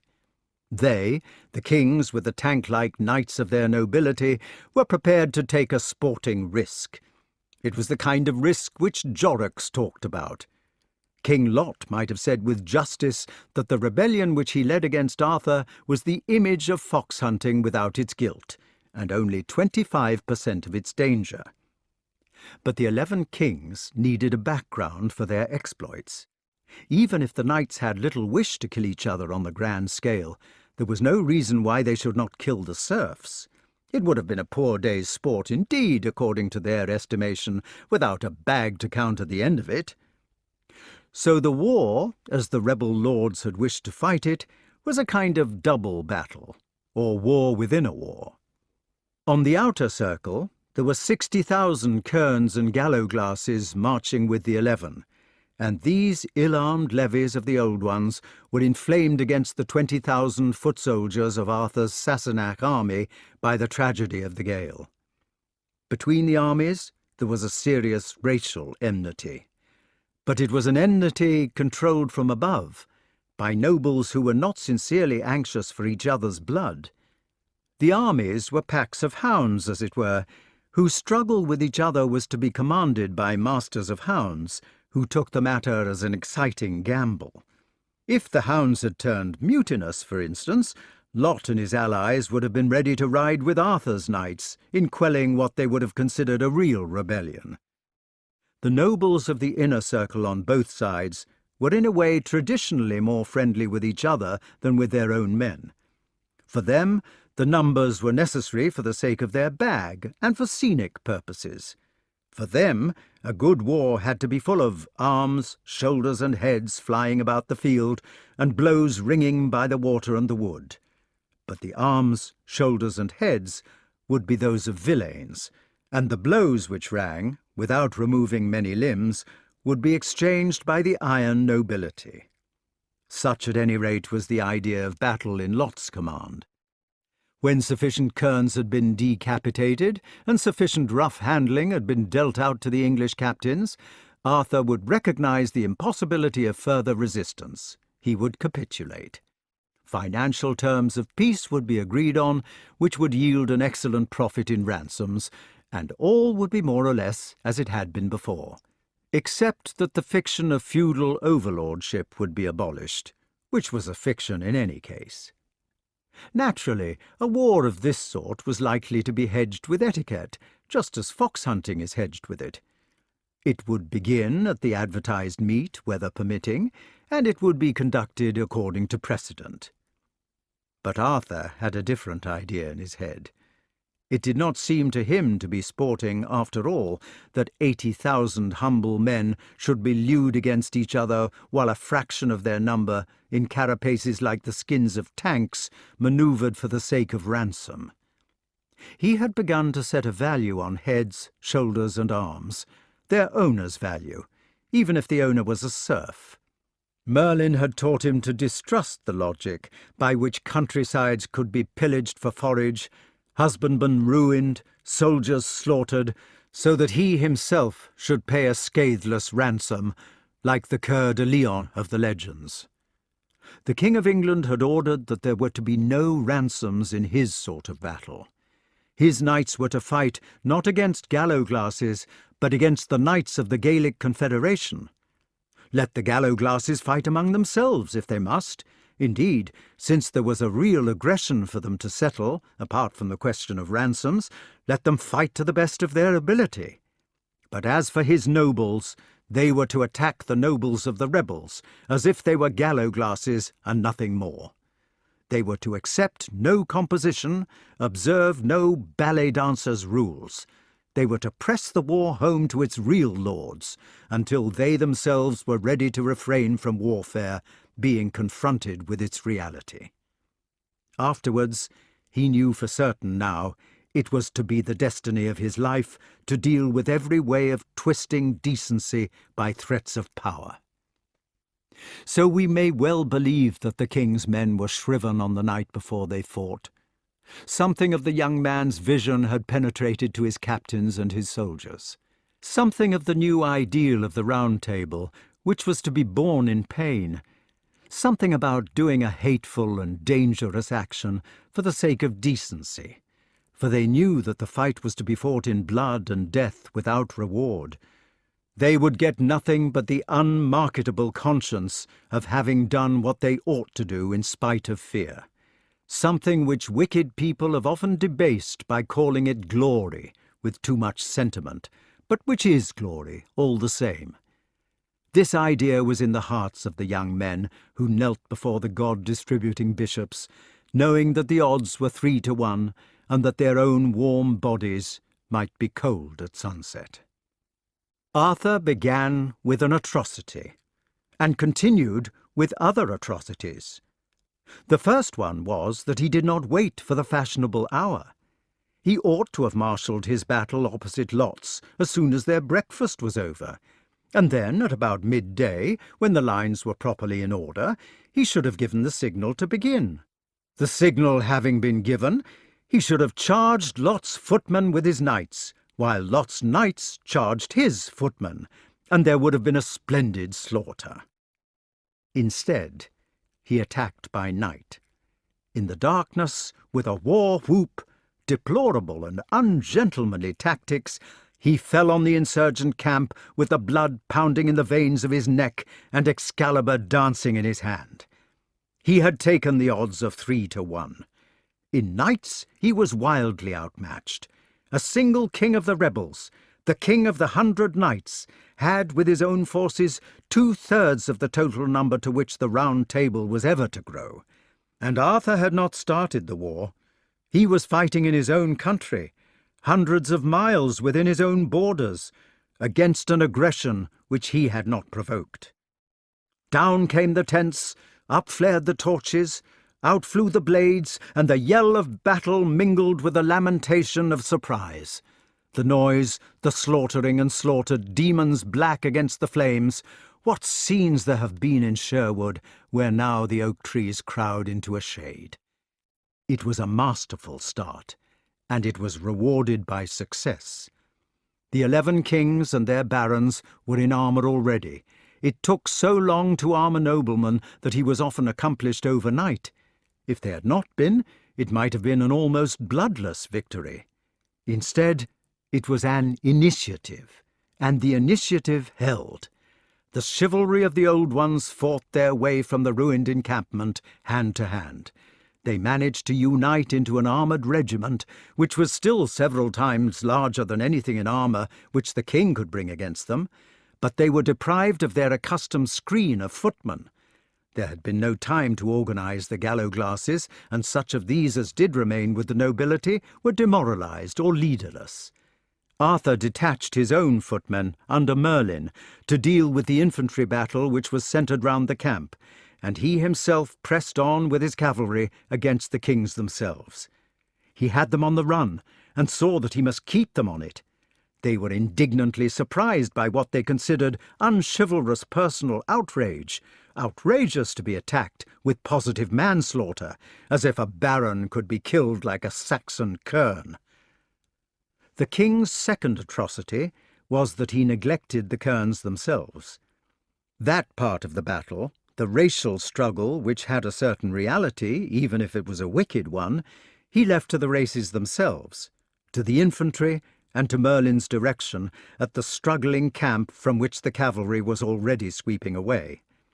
There were 3 Gaels to every Gaul among the tents, but they were surprised and taken at a disadvantage. He wished them no particular harm, concentrating his indignation upon the leaders who had seduced their addled pates, but he knew that they would have to be allowed their fight. He hoped that it would be a victorious one, so far as his own troops were concerned. In the meantime, his business was with the leaders, and as the day dawned, the atrociousness of his conduct became apparent.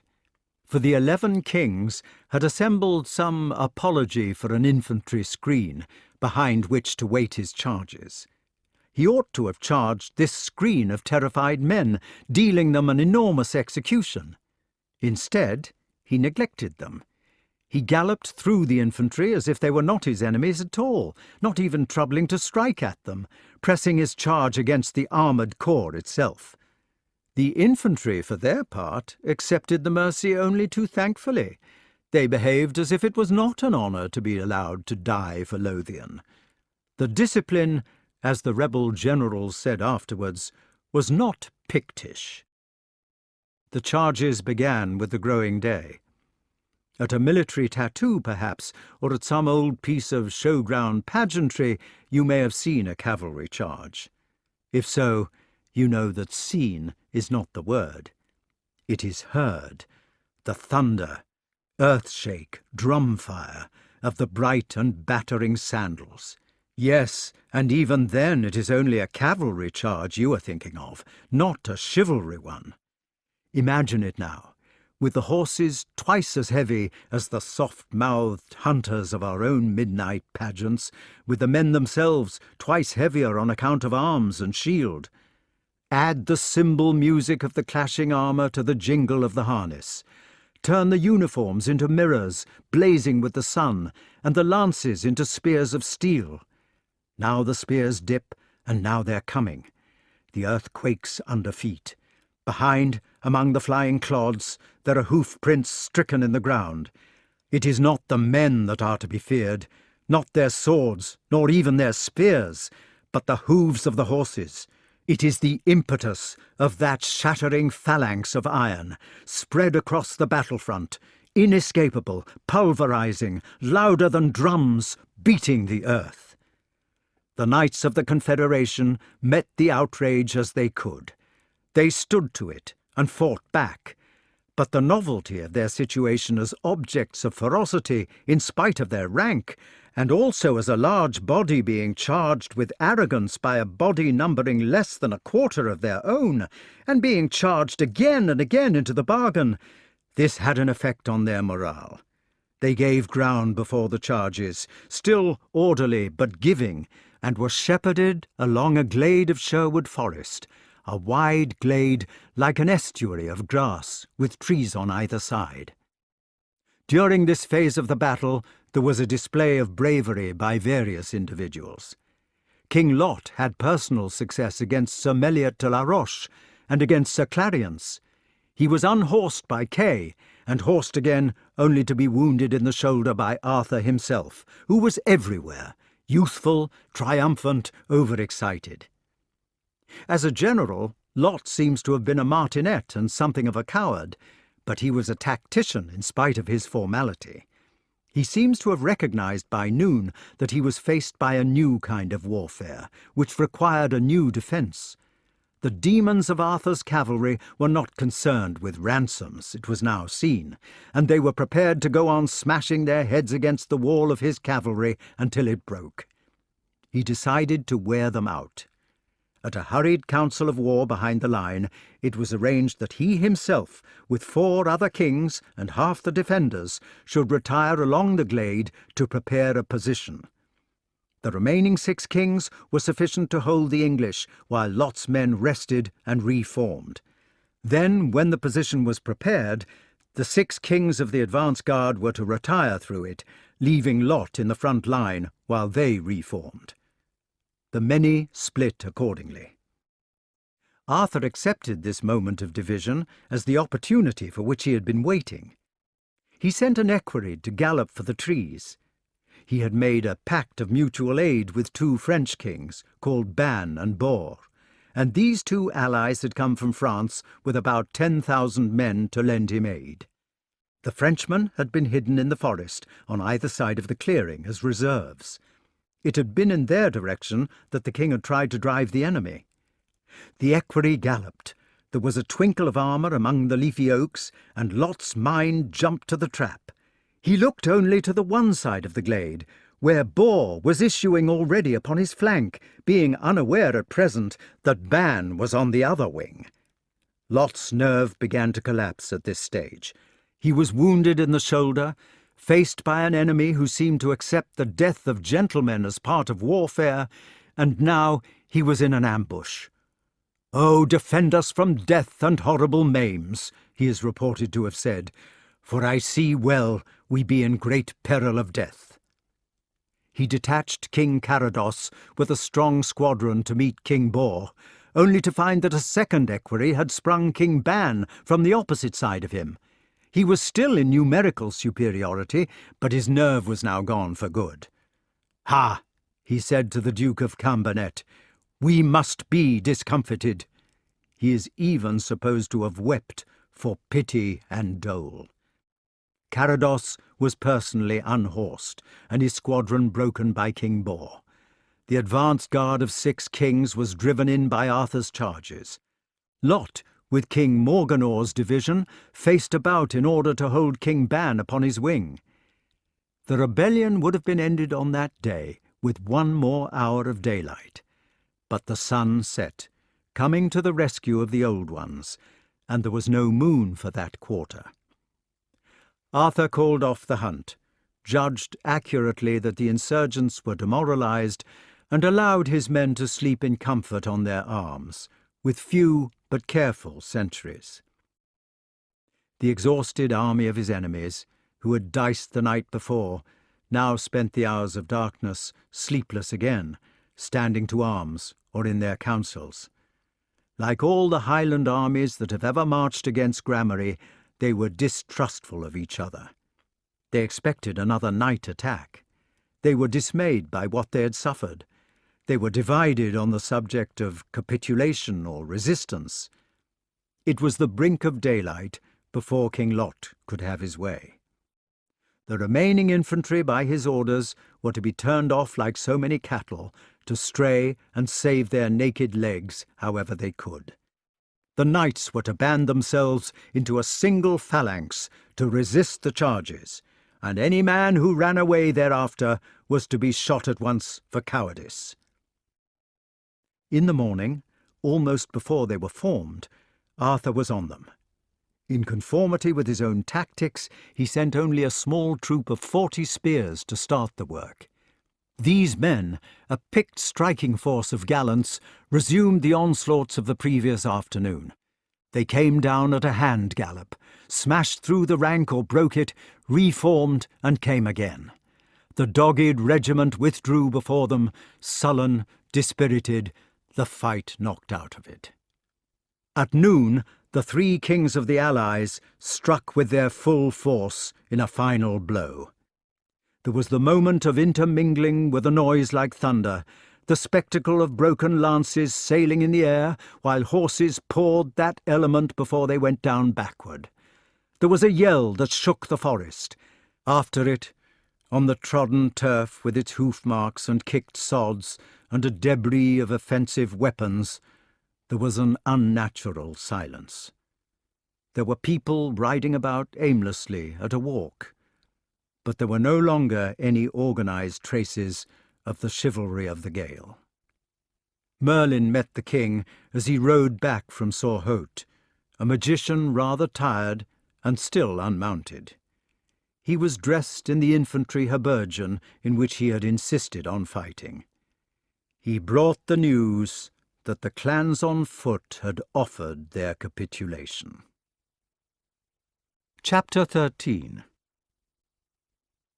In the September moonlight several weeks later, King Pellinore was sitting on the cliff top with his fiancée, staring out to sea. Soon they were setting off for England to be married. His arm was about her waist, and his ear was pressed to the top of her head. They were unconscious of the world. "But Dornar is such a funny name," the king was saying. "I can't think how you thought of it." "But you thought of it, Pellinore." "Did I?"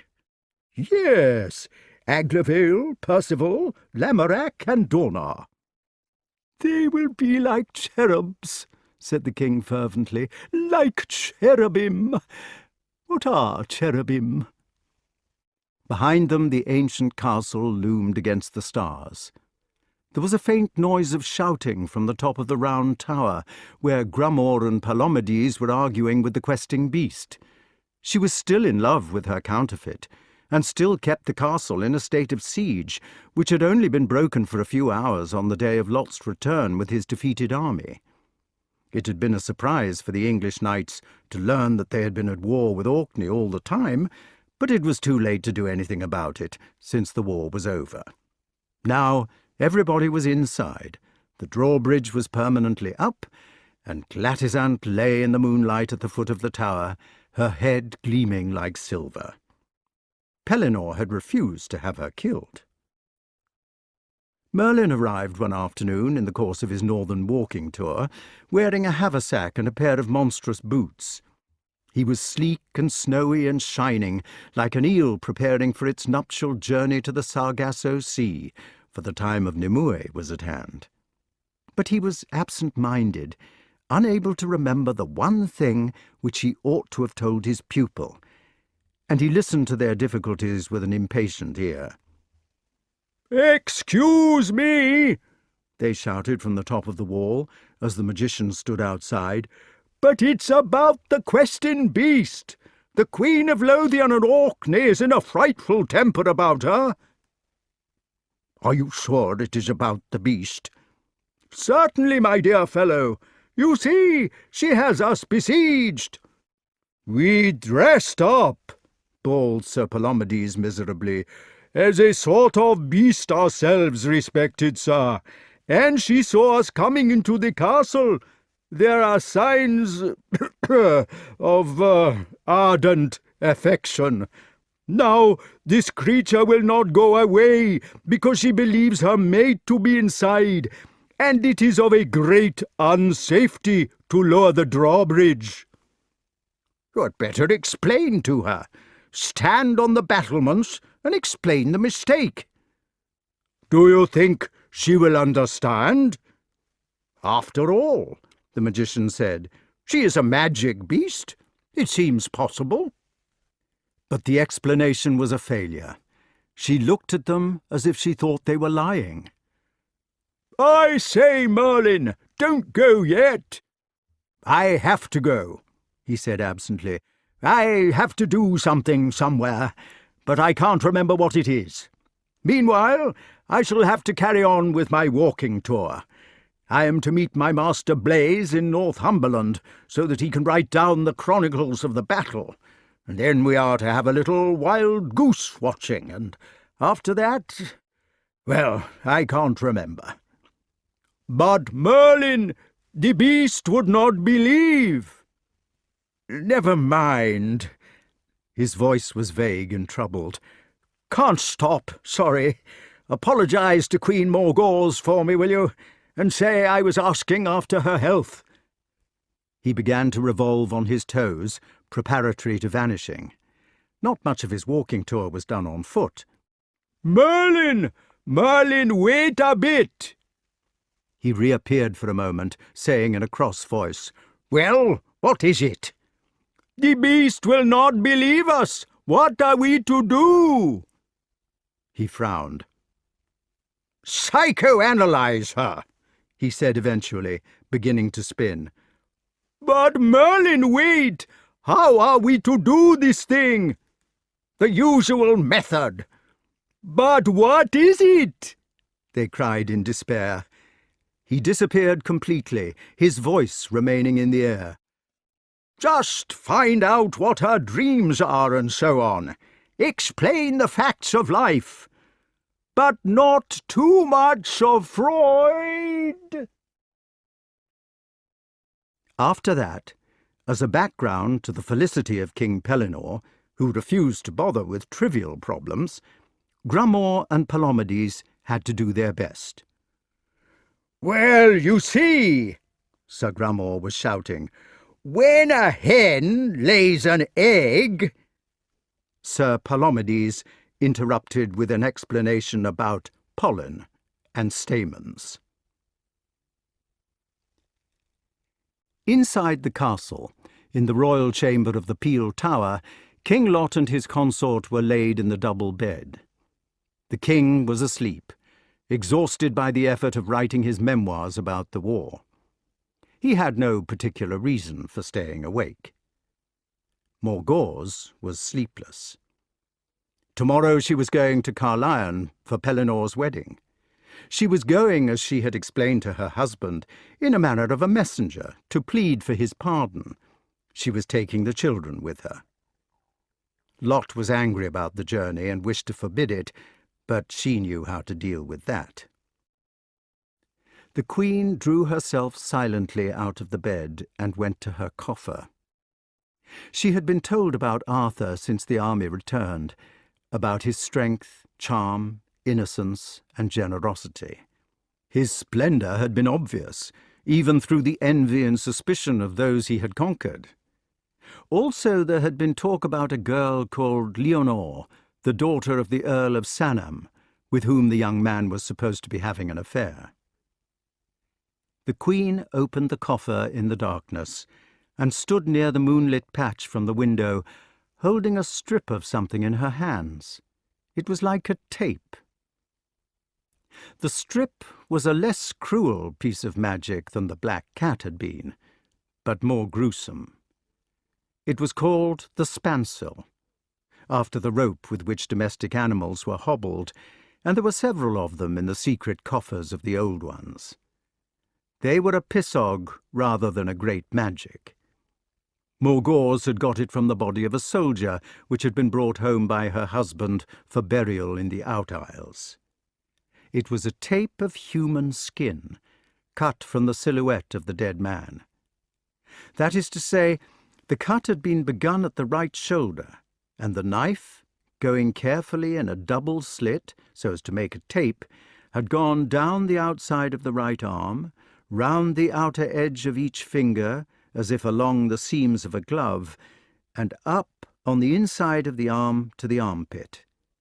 Then it had gone down the side of the body, down the leg, and up it to the crutch, and so on, until it had completed the circuit of the corpse's outline, at the shoulder from which it had started. It made a long ribbon. The way to use a spancel was this. You had to find the man you loved while he was asleep. Then you had to throw it over his head without waking him and tie it in a bow. If he woke while you were doing this, he would be dead within the year. If he did not wake until the operation was over, he would be bound to fall in love with you.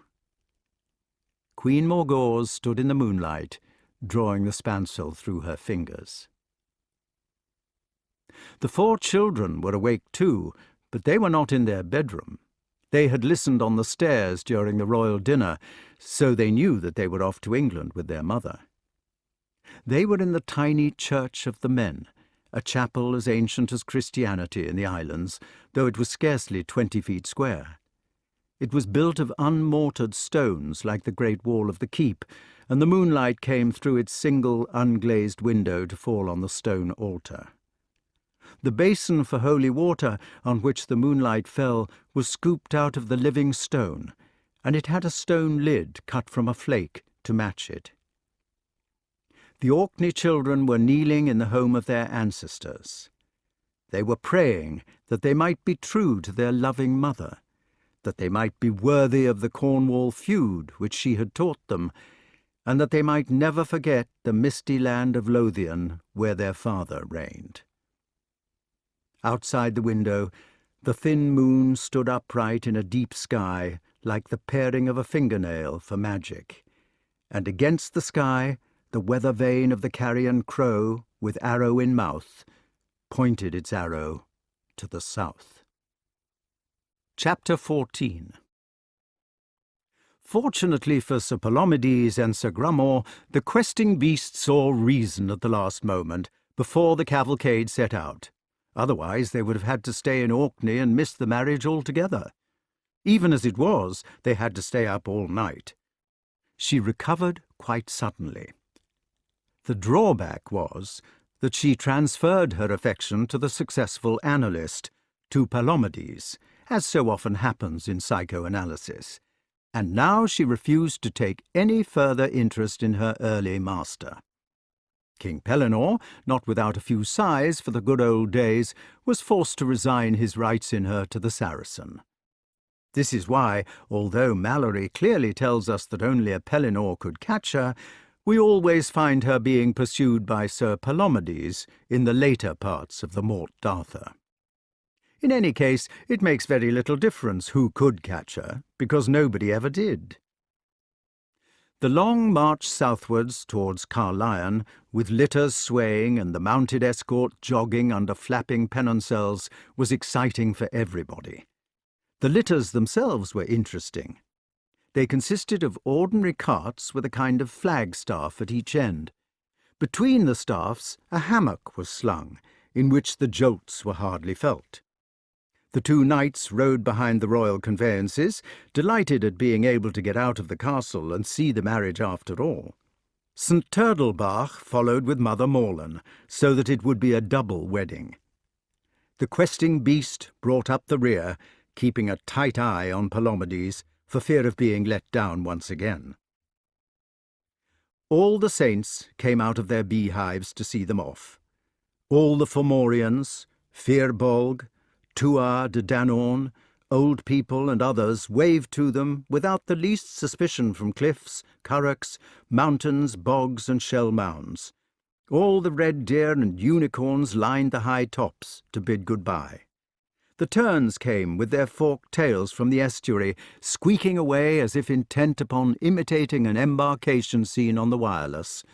The white-bottomed wheatears and pipits flitted along beside them from whin to whin.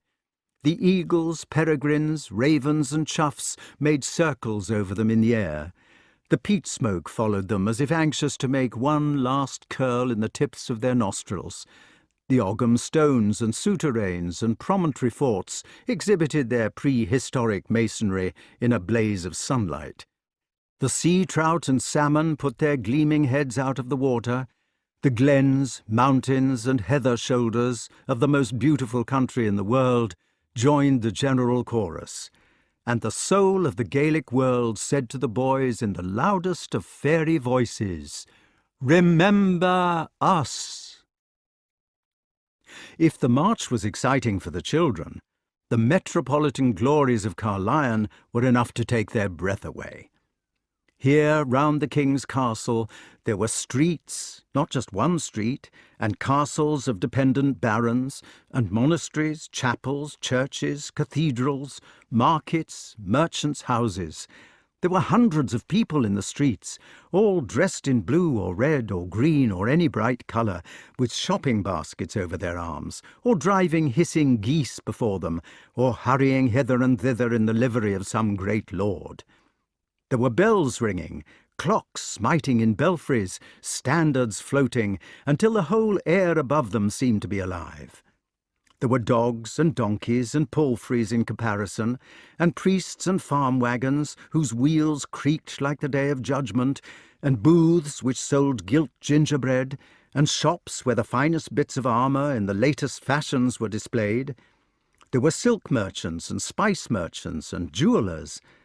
The shops had painted trade signs hung over them, like the inn signs which we have today. There were servitors carousing outside wine shops, and old ladies haggling over eggs, and itinerant cads carrying cages of hawks for sale, and portly aldermen with gold chains, and brown ploughmen with hardly any clothes on except a few bits of leather, and leashes of greyhounds, and strange Eastern men selling parrots, and pretty ladies mincing along in high dunces' caps with veils floating from the top of them, and perhaps a page in front of the lady carrying a prayer book if she was going to church. Carlisle was a walled town, so that this excitement was surrounded by a battlement which seemed to go on for ever and ever. The wall had towers every 200 yards, and 4 great gates as well. When you were approaching the town from across the plain, you could see the castle keeps and church spires springing out of the wall in a clump, like flowers growing in a pot. King Arthur was delighted to see his old friends again, and to hear of Pellinor's engagement. He was the first knight he had taken a fancy to when he was a small boy in the Forest Sauvage, and he decided to give the dear fellow a marriage of unexampled splendour. The Cathedral of Carlisle was booked for it, and no trouble was spared that a good time should be had by all. The pontifical nuptial high mass was celebrated by such a galaxy of cardinals and bishops and nuncios that there seemed to be no part of the immense church which was not teeming with violet and scarlet and incense and little boys ringing silver bells. Sometimes a boy would rush at a bishop and ring a bell at him. Sometimes a nuncio would pounce on a cardinal and cense him all over. It was like a battle of flowers. Thousands of candles blazed before the gorgeous altars. In every direction, the blunt, accustomed, holy fingers were spreading little tablecloths, or holding up books, or blessing each other thoroughly, or soaking each other with holy water, or reverently displaying God to the people. The music was heavenly, both Gregorian and Ambrosian, and the church was packed. There were monks and friars and abbots of every description standing about in sandals among the knights whose armour flashed by candlelight. There was even a Franciscan bishop wearing grey with a red hat. The copes and mitres were almost all of solid gold, crusted with diamonds, and there was such a putting of them on and taking of them off that the whole cathedral rustled. As for the Latin, it was talked at such a speed that the rafters rang with genitive plurals, and there was such a prelatical issuing of admonitions, exhortations, and benedictions that it was a wonder the whole congregation did not go to heaven on the spot. Even the Pope, who was as keen as anybody that the thing should go with a swing, had kindly sent a number of indulgences for everybody he could think of. After the marriage came the wedding feast. King Pellinore and his queen, who had stood hand in hand throughout the previous ceremony, with St. Turtlebach and Mother Morland behind them, quite dazzled with candlelight and incense and aspersion, were propped up in the place of honour and served by Arthur himself on bended knee. You can imagine how charmed Mother Merlyn was. There was peacock pie, jellied eels, Devonshire cream, curried porpoise, iced fruit salad, and 2,000 side dishes. There were speeches, songs, healths, and bumpers. A special courier arrived at full speed from Northumberland and delivered a message to the bridegroom. He said, "Best wishes from Merlyn. Stop. The present is under the throne. Stop. Love to Aglavale, Percival, Lamorac, Dornar." When the excitement over the message had died down and the wedding present had been found, some round games were immediately arranged for the younger members of the party. In these, a small page of the king's household excelled.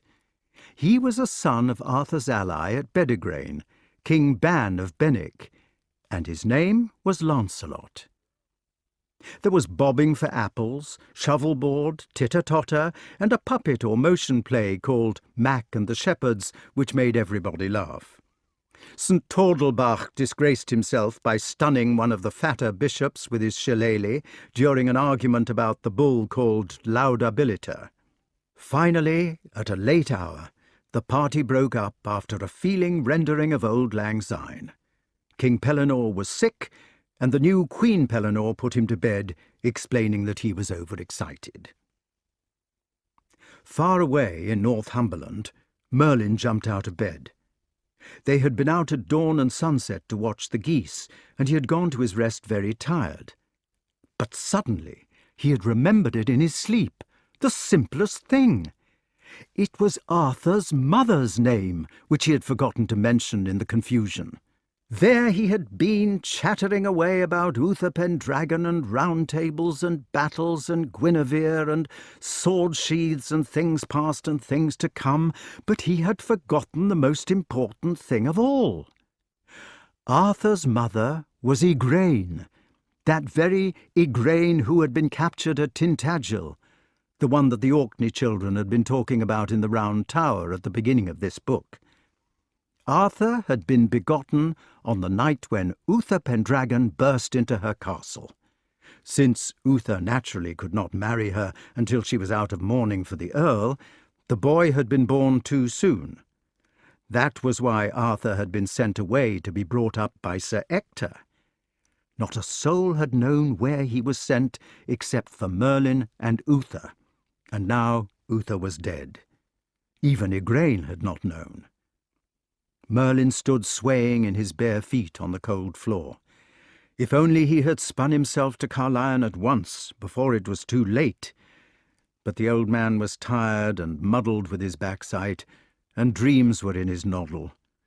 He thought it would do in the morning, could not remember whether he was in the future or the past. He put the veined hand blindly towards the bedclothes, the image of Nimue already weaving itself in his sleepy brain. He tumbled in. The beard went under the covering, the nose into the pillow. Merlyn was asleep. King Arthur sat back in the great hall, which was empty. A few of his favourite knights had been taking their nightcap with him, but now he was alone. It had been a tiring day, although he had reached the full strength of his youth, and he leaned his head against the back of his throne, thinking about the events of the marriage. He had been fighting on and off ever since he had come to be king by drawing the sword out of the stone, and the anxiety of these campaigns had grown him into a splendid fellow. At last it looked as if he might have peace. He thought of the joys of peace, of being married himself one day, as Merlyn had prophesied, and of having a home. He thought of Nimue at this, and then of any beautiful woman. He fell asleep. He woke with a start to find a black-haired, blue-eyed beauty in front of him, who was wearing a crown. The 4 wild children from the north were standing behind their mother, shy and defiant, and she was folding up a tape. Queen Morgause of the Out Isles had stayed away from the feasting on purpose. had chosen her moment with the utmost care. This was the first time that the young king had seen her, and she knew that she was looking her best. It is impossible to explain how these things begin. Perhaps the spancel had a strength in it. Perhaps it was because she was twice his age, so that she had twice the power of his weapons. Perhaps it was because Arthur was always a simple fellow, who took people at their own valuation easily. Perhaps it was because he had never known a mother of his own, so that the role of mother love, as she stood with her children behind her, took him between wind and water. Whatever the explanation may have been, the Queen of Air and Darkness had a baby by her half-brother 9 months later. It was called Mordred. And this, as Merlyn drew it later, was what the magician called its pied de grue. Merlin's pedigree was a diagram which showed the following. The Earl of Cornwall married Igraine and had 3 daughters, Morgan le Fay, Elaine, and Morgause. King Uther Pendragon stole Igraine from the Earl of Cornwall and had a son by her, Arthur. Morgause married King Lot of Orkney and had 4 sons, Gawain, Agravain, Gaheris, and Gareth. Morgause committed adultery with her half-brother, Arthur, and had a son by him, Mordred. Even if you've read it twice, like something in a history lesson, this pedigree is a vital part of the tragedy of King Arthur. It is why Sir Thomas Malory called his very long book The Death of Arthur. Although 9/10 of the story seems to be about knights jousting and quests for the Holy Grail and things of that sort, the narrative is a whole, and it deals with the reasons why the young man came to grief at the end. It is the tragedy, the Aristotelian and comprehensive tragedy of sin coming home to roost. That is why we have to take note of the parentage of Arthur's son Mordred, and to remember when the time comes that the king had slept with his own sister. He did not know he was doing so, and perhaps it may have been due to her. But it seems, in tragedy, that innocence is not enough. Explicit liber secundus.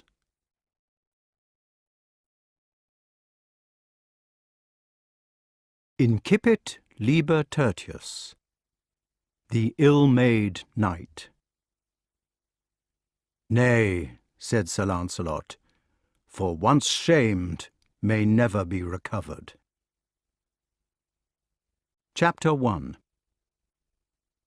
In the castle of Benwick, the French boy was looking at his face in the polished surface of a kettle hat. It flashed in the sunlight with the stubborn gleam of metal.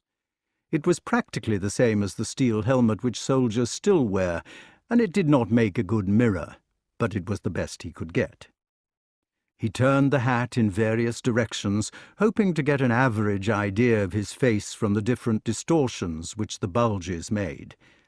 He was trying to find out what he was, and he was afraid of what he would find. The boy thought that there was something wrong with him. All through his life, even when he was a great man with the world at his feet, he was to feel this gap, something at the bottom of his heart of which he was aware and ashamed, but which he did not understand. There is no need for us to try to understand it. We do not have to dabble in a place which he preferred to keep secret. The armoury, where the boy stood, was lined with weapons of war. For the last 2 hours he had been whirling a pair of dumbbells in the air, he called them poises, and singing to himself a song with no words and no tune. He was 15. He'd just come back from England, where his father, King Ban of Benwick, had been helping the English king to quell a rebellion. You remember that Arthur wanted to catch his knights young, to train them for the Round Table, and that he had noticed Lancelot at the feast, because he was winning most of the games. Lancelot, swinging his dumbbells fiercely and making his wordless noise, had been thinking of King Arthur with all his might. He was in love with him. That was why he had been swinging the poises. He had been remembering all the words of the only conversation which he had held with his hero. The king had called him over when they were embarking for France, after he had kissed King Ban goodbye, and they had gone alone into a corner of the ship. The heraldic sails of Ban's fleet, and the sailors in the rigging, and the armed turrets and archers and seagulls, like flake white, had been a background to their conversation. "Lance," the king had said, "come here a moment, will you?" "Sir." "I was watching you playing games at the feast." "Sir?" "You seemed to win most of them." Lancelot squinted down his nose. "I want to get hold of a lot of people who are good at games, to help with an idea I have. It is for the time when I am a real king, and I've got this kingdom settled. I was wondering whether you would care to help, when you're old enough." The boy had made a sort of wriggle and had suddenly flashed his eyes at the speaker. "It is about knights," Arthur had continued. "I want to have an order of chivalry, like the Order of the Garter, which goes about fighting against might. Would you like to be one of those?" "Yes." The king had looked at him closely, unable to see whether he was pleased or frightened or merely being polite. "Do you understand what I'm talking about?" Lancelot had taken the wind out of his sails. "We call it Fort Main in France," he had explained. "The man with the strongest arm in a clan gets made the head of it and does what he pleases. That is why we call it Fort Main. You want to put an end to the strong arm by having a band of knights who believe in justice rather than strength. Yes, I would like to be one of those very much. I must grow up first. Thank you. Now I must say goodbye." So they had sailed away from England, the boy standing in the front of the ship and refusing to look back, because he did not want to show his feelings. He had already fallen in love with Arthur on the night of the wedding feast, and he carried with him in his heart to France the picture of that bright northern king at supper, flushed and glorious from his wars. Behind the black eyes which were searching intently in the kettle hat, there was a dream which had come to him the previous night. 700 years ago, or it may have been 1500 according to Mallory's notation, people took dreams as seriously as the psychiatrists do today, and Lancelot's had been a disturbing one. It was not disturbing because of anything it might mean, for he had not the least idea of its meaning, but because it had left him with a sense of loss. This was what it was. Lancelot and his young brother, Hector de Maris, had been sitting in 2 chairs. They got out of these chairs and were mounted on 2 horses. Lancelot said, "Go we, and seek that which we shall not find." So they did. But a man or a power set upon Lancelot, and beat him and despoiled him, and clothed him in another array which was full of knots, and made him ride on an ass instead of on the horse. Then there was a beautiful well, with the fairest waters he had ever seen, and he got off his ass to drink out of it. It seemed to him that there could be nothing in the world more beautiful than to drink of this well. But as soon as he stooped his lips towards it, the water sank away. It went right down into the barrel of the well, sinking and sinking from him so that he could not get it. It made him feel desolate to be abandoned by the water of the well. Arthur and the well and the dumbbells which were to make him worthy of Arthur, and the ache in his tired arms from swinging them, all these were at the back of the boy's mind as he tilted the tin hat backward and forward between his fingers. But there was a more insistent thought in his head also. It was a thought about the face in the metal, and about the thing which must have gone wrong in the depths of his spirit to make a face like that. He was not a self-deceiver.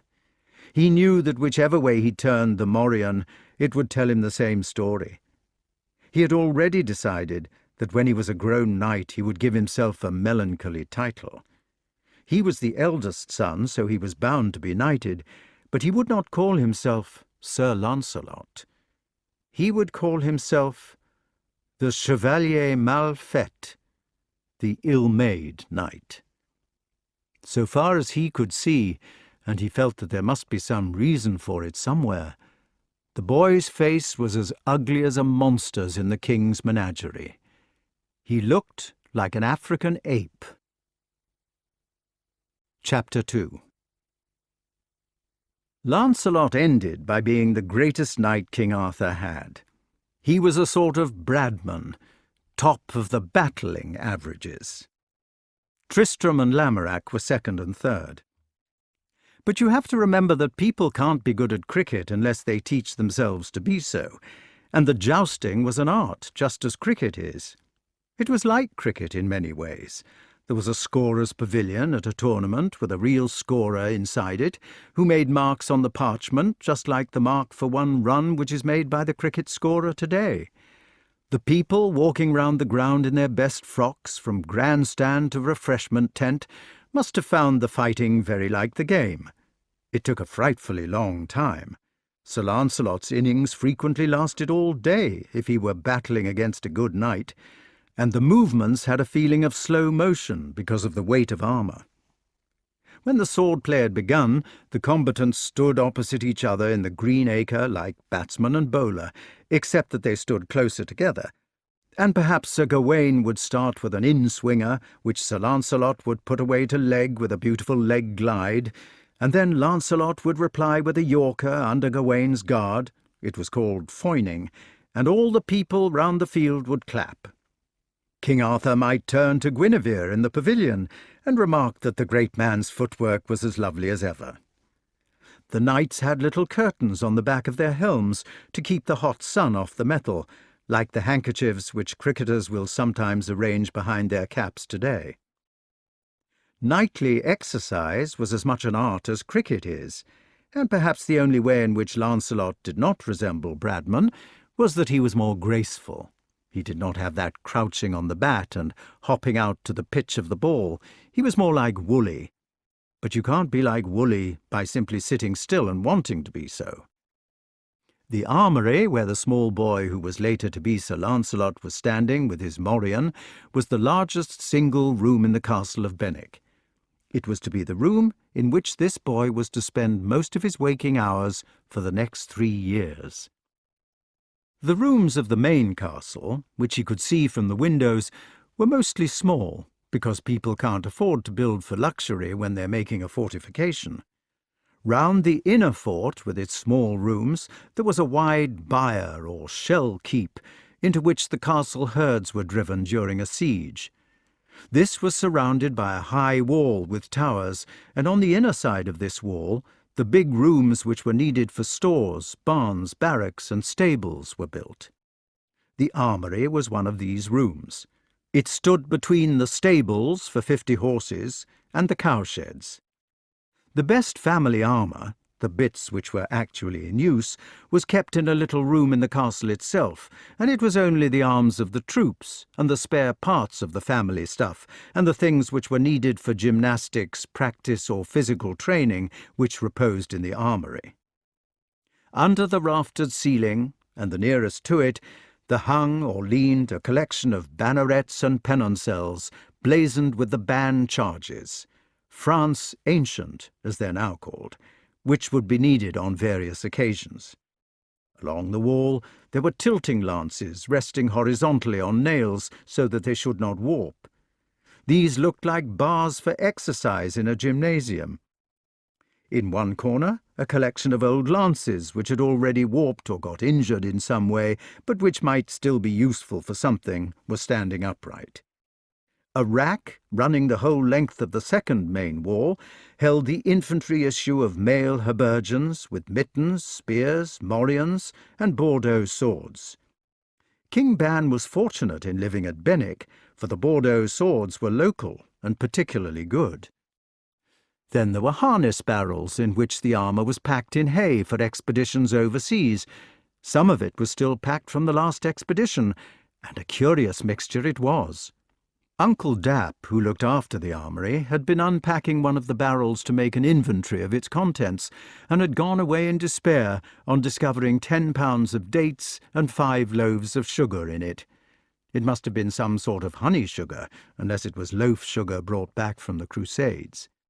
He had left his list beside the barrel, and this recorded, among other articles, a salad garnessed with goldy, 3 pere gantales, a vestment, a mesbucky, an outer cloth, a pair of brigandines, a pissing basin of silver, 10 shirties for my lord, a jacket of leather, and a baggie of chessmen.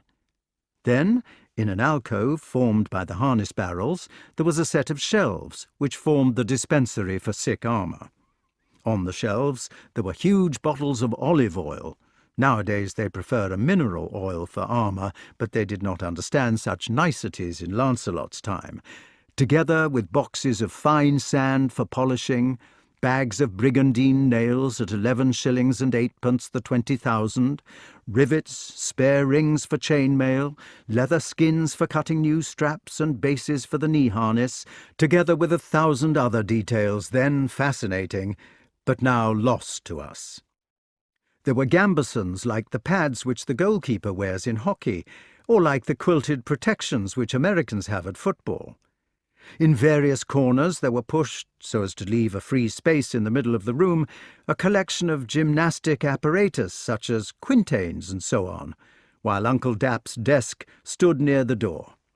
On the desk there were splattering quill pens, blotting sand, sticks for beating Lancelot when he was stupid, and notes in unutterable confusion as to which jupons had lately been pawned. Pawning was a great institution for valuable armour, and which helms had been brought up to date with a glancing surface, and whose vambrace stood in need of repair, and what had been paid to whom for furbishing which when. Most of the accounts were wrongly added up. 3 years may seem a long time for a boy to spend in one room, if he only goes out of it to eat and sleep and to practice tilting in the field. It is even difficult to imagine a boy who would do it, unless you realize from the start that Lancelot was not romantic and debonair. Tennyson and the pre-Raphaelites would have found it difficult to recognize this rather sullen and unsatisfactory child with the ugly face, who did not disclose to anybody that he was living on dreams and prayers. They might have wondered what store of ferocity he had against himself that could set him to break his own body so young. They might have wondered why he was so strange. To begin with, he had to spend the weary months charging against Uncle Dap with a blunt spear under his arm. Uncle Dap, armed cap à pie, would sit on a stool, and Lancelot, with the morn-headed spear, would charge and charge against him, learning the best lodges on armour for a point. Then there were lonely hours with poises, with many other hours out of doors, before he was even allowed to touch real arms, in which he learned various kinds of throwing, casting with the sling stick or the casting spear, and tossing the bar. After that, after a year of toil, there was his promotion to the pelle quintain. It was a stake driven upright in the ground, and he had to fight against it with sword and shield, rather like shadow boxing or using a punch ball. He had to use arms for this exercise, which weighed twice as much as the ordinary sword and shield. 60 pounds was considered a good weight for the arms used on the pelle quintain, so that, when he did come at length to the usual weapons, he would wield them featly. They would seem light by comparison. The final stage of breaking to the cricket standard was by mock combats.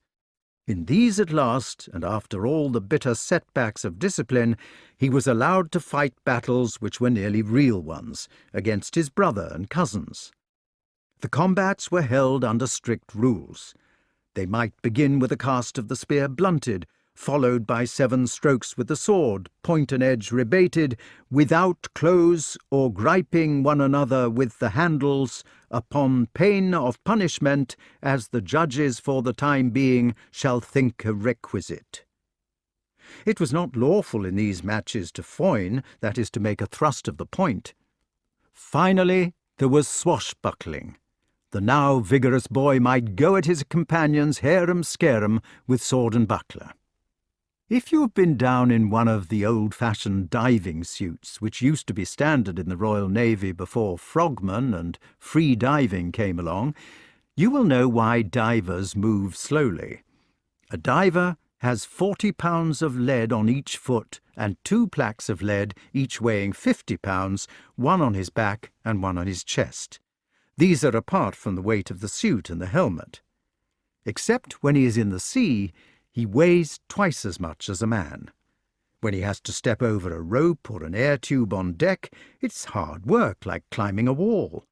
If you push him from in front, the weight behind him tends to take over so that he might fall backwards. The same thing happens vice versa.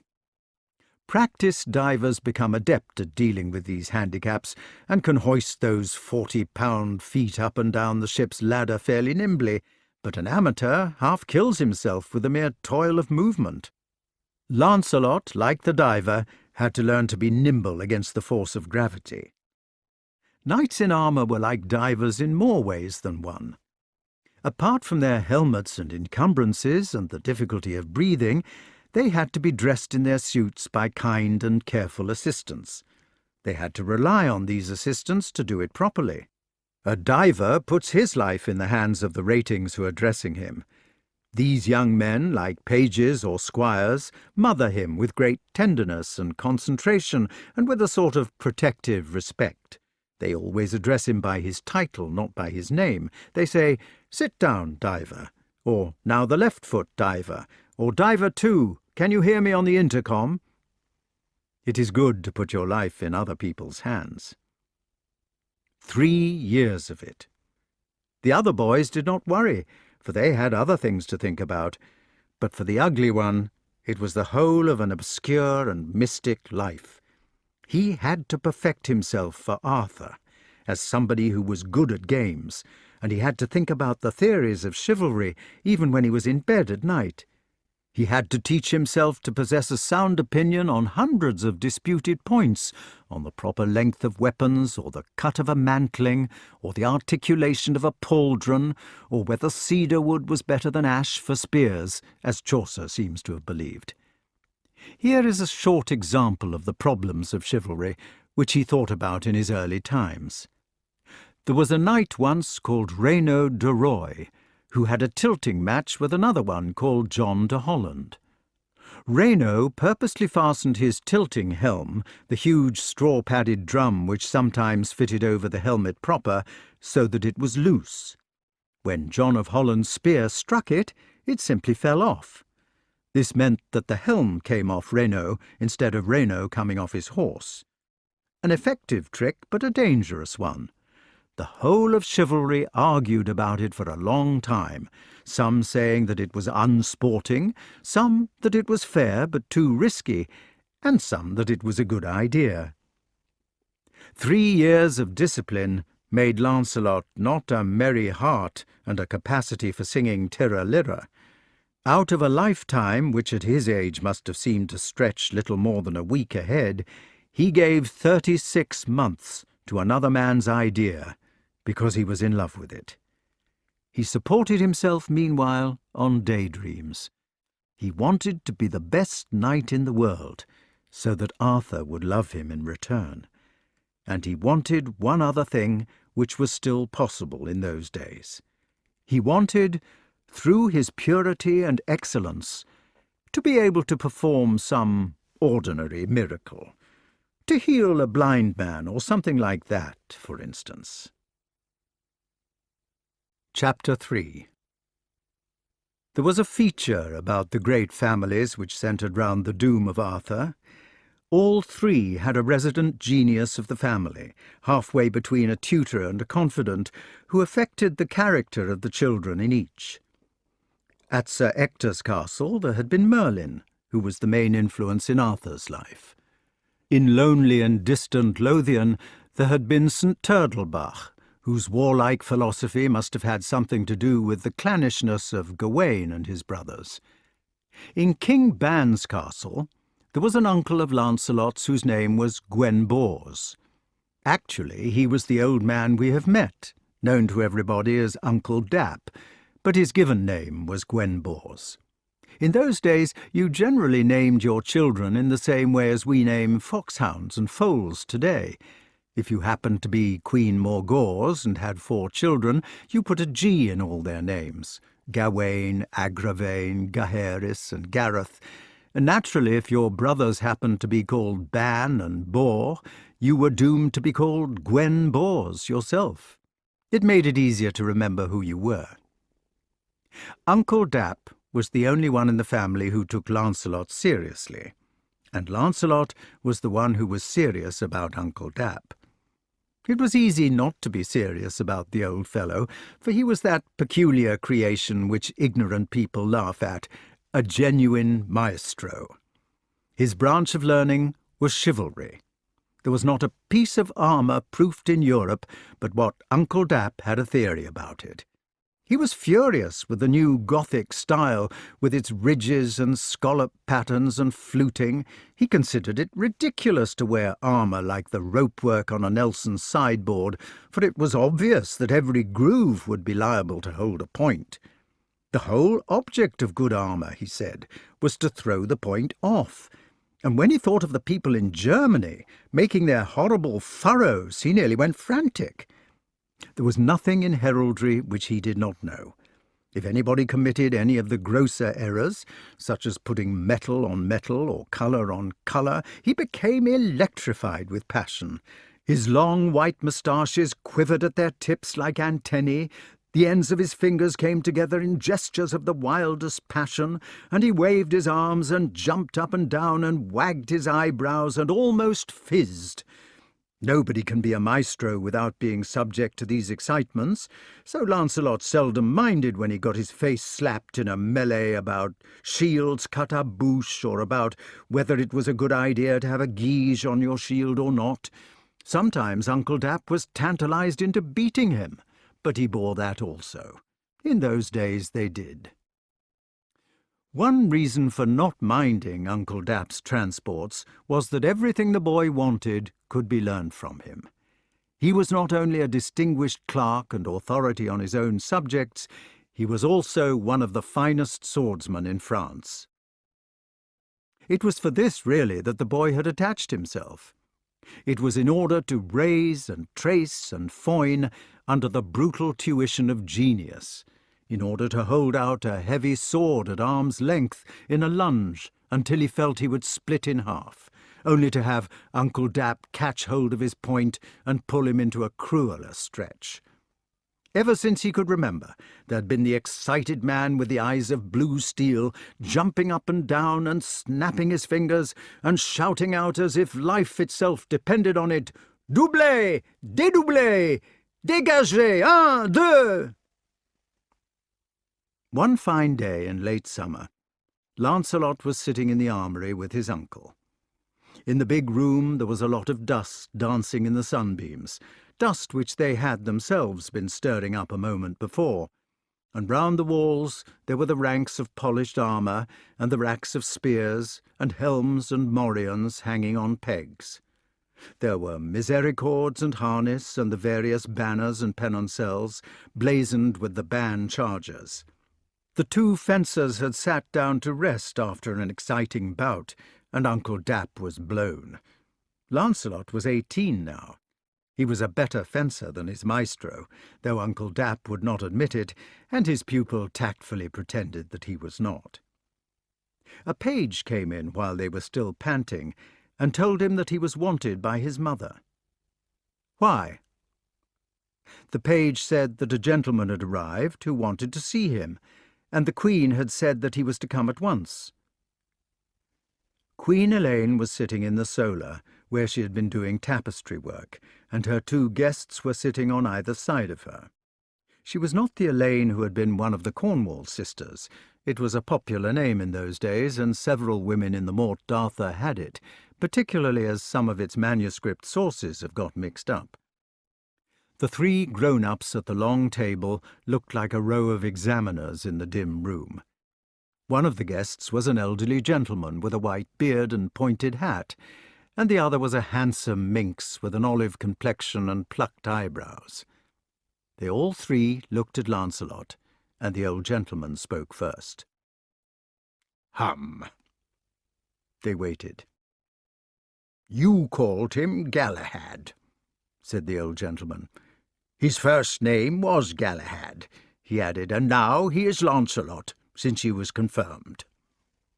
"However did you know?" "It can't be helped," said Merlyn. "It is one of those things one does know, and there's an end on't. Now, let me see. What are the other things I was supposed to tell you?" The young lady with the plucked eyebrows put her hand before her mouth and yawned gracefully like a cat. "He will get the hope of his heart 30 years from now, and he will be the best knight in the world." "Shall I live to see it?" asked Queen Elaine. Merlin scratched his head, gave it a bump on the top with his knuckles, and replied, "Yes." "Well," said the Queen, "it is all very wonderful, I must say. Do you hear that, Lance? You are to be the best knight in the world." The boy asked, "Have you come from the court of King Arthur?" "Yes." "Is everything well?" "Yes. He sends you his love." "Is the king happy?" "Very happy. Guinevere sent her love too." "Who is Guinevere?" "Good gracious!" exclaimed the magician. "Didn't you know about that? No, of course not. I've been getting bejingled in my brains." Here he glanced at the beautiful lady as if she might be responsible for the jingling, which she was. She was Nimue, and he had fallen in love with her at last. "Guinevere," said Nimue, "is Arthur's new queen. They have been married for some time." "Her father is King Leodegrance," explained Merlin. "He gave Arthur a present of a round table when they were married, and 100 knights to go with it. There is room at the table for 150. Lancelot said, "Oh." "The king meant to tell you," said Merlin. "Perhaps the messenger got drowned on the way over. There may have been a storm. He really did mean to tell you." "Oh," said the boy for the second time. Merlin began to talk quickly, because he saw that it was a difficult situation. From Lancelot's face he could not tell whether he was hurt or whether it was like that always. "He has only managed to fill in 29 of the seats so far," he said. "There is room for 21 more. Plenty of room. All the knights' names are written on them in gold." There was a pause, during which nobody knew what to say. Then Lancelot cleared his throat. "There was a boy," he said, "when I was in England. His name was Gawain. Has he been made one of the knights of the table?" Merlin looked guilty and nodded his head. "He was created on the day Arthur was married." "I see." There was another long pause. "This lady," said Merlin, feeling that he had better fill in the silence, "is called Nimue. I am in love with her. We are having a sort of honeymoon together, only it is a magical one, and now we shall have to be off to Cornwall. I'm sorry we could not visit you for longer." "My dear Merlin," exclaimed the Queen, "but surely you will stay the night." "No, no, thank you very much. We are in a hurry just now." "You will have a glass of something before you leave?" "No, thank you. It is very kind of you, but really we must be off. We have some magic to attend to in Cornwall." "Such a short visit," began the Queen. Merlyn cut her short by standing up and taking Nimue's hand in his. "Goodbye now," he said with determination, and in a couple of spins they were both gone. Their bodies were gone, but the magician's voice remained in the air. "That's that," they could hear him saying in a relieved tone. "Now then, my angel, what about that place I was telling you of in Cornwall? The one with the magical cave in it?" Lancelot went back to Uncle Dap in the armoury with slow steps. He stood in front of his uncle and bit his lip. "I am going to England," he said. Uncle Dap looked at him in amazement, but said nothing. "I shall start this evening." "It seems sudden," said Uncle Dap.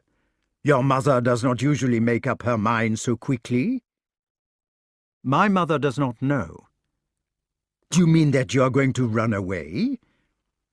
"If I told my mother and father, there would only be a fuss," he said.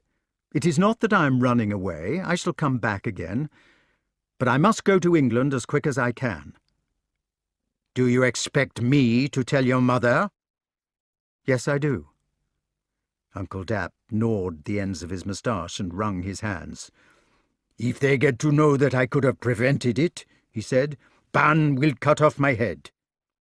"They will not know," said the boy indifferently, and he went away to arrange about his packing. A week later, Lancelot and Uncle Dap were sitting in a peculiar boat in the middle of the English Channel. The boat had a sort of castle at each end. There was another castle halfway up the single mast, which gave it the appearance of a dovecote. It had flags fore and aft. The one gay sail had a cross potent on it, while an enormous streamer floated from the top of the mast. There were 8 oars, and the 2 passengers were seasick. Chapter 4. The hero-worshipper rode towards Camelot with a bitter heart. It was hard for him at 18 to have given his life to a king only to be forgotten. Hard to have spent those sorrowful hours with the heavy arms in the dust of the armoury, only to see Sir Gawain knighted first. Hardest of all to have broken his body for the older man's ideal, only to find this mincing wife stepping in at the end of it to snatch away his love at no cost at all. Lancelot was jealous of Guinevere, and he was ashamed of himself for being so. Uncle Dap rode behind the grieving boy in silence. He knew a thing which the other was still too green to know, that he had taught the finest knight in Europe. Like an excited tit which had nursed a cuckoo, Uncle Dap fluttered along behind his prodigy. He was carrying the fighting harness, which was strapped up in apple-pie order according to his own dodges and wrinkles, for from now on he was Lancelot's squire. They came to a clearing in the wood, and a little stream ran through the middle. There was a ford here, and the stream ran tinkling over the clean stones only a few inches deep. The sun shone down into the clearing. Some wood-pigeons sang drowsily their "Take 2 cows, Taffy," and on the other side of the musical water there was an enormous knight in black armour, with his tilting helm in position. He sat motionless on a black charger, and his shield was still in its canvas case. It was impossible to read his blazon.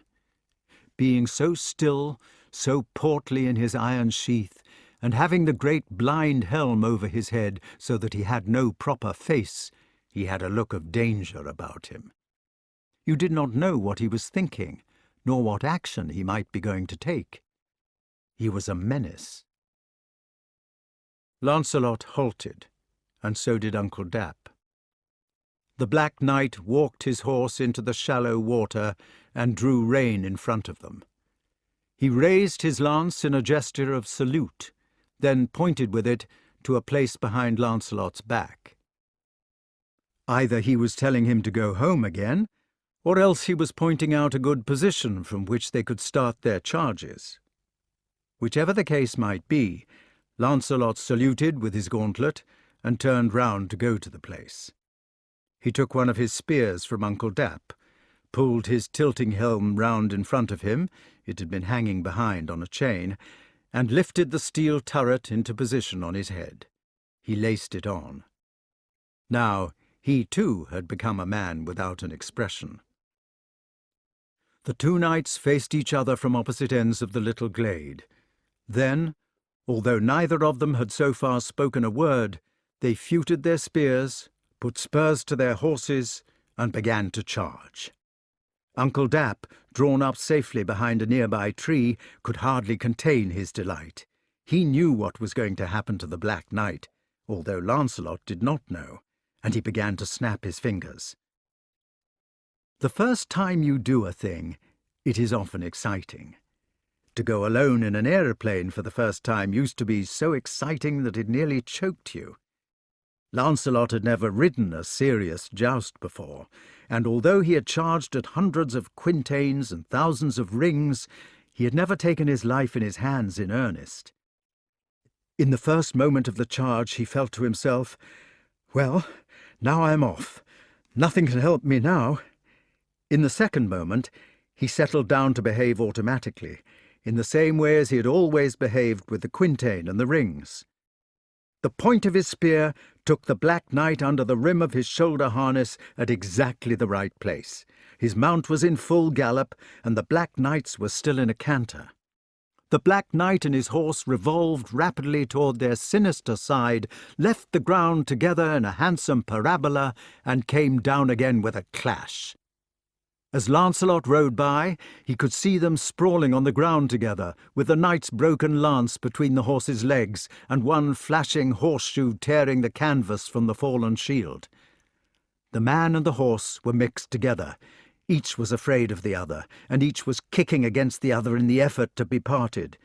Then the horse got up on his forelegs, its haunches heaved upright, and the knight sat up, lifting one steel gauntlet as if to rub his head. Lancelot reined in and rode back to him.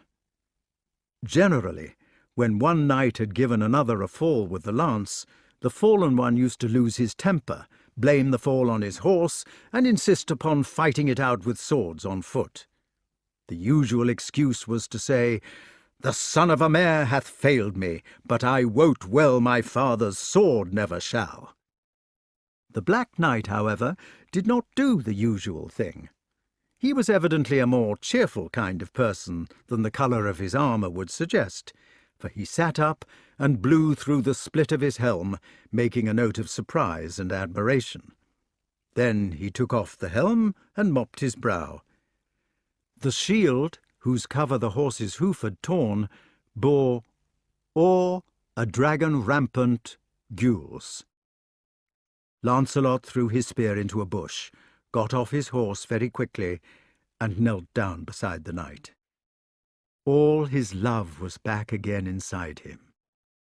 It was typical of Arthur not to lose his temper, typical of him to sit on the ground making noises of admiration when he had just been given a great fall. "Sir," said Lancelot, taking off his own helm with a humble gesture, and he bowed his head in the French fashion. The king began scrambling to his feet in great excitement. "Lancelot!" he exclaimed. "Why, it's the boy Lancelot! You are the king's son of Benwick. I remember seeing you when he came over for the Battle of Bedegraine. What a fall! I never saw anything like it. Where did you learn to do this? It was terrific. Were you coming to my court? How is King Ban? How is your charming mother? Really, my dear chap, this is magnificent." Lancelot looked up at the breathless king, who held out both hands to help him to his feet, and his jealousy and grief were over.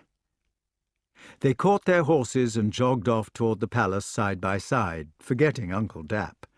They had so much to say to each other that they both talked all the time. Lancelot gave imaginary messages from King Ban or from Queen Elaine, and Arthur talked about how Gawain had killed a lady. He told how King Pellinore had got so courageous since his marriage that he had killed King Lot of Orkney by mistake in a tournament, and how the Round Table was going as well as could be expected, but very slowly, and how, now that Lancelot had arrived, everything would come right before they knew where they were. He was knighted the first day.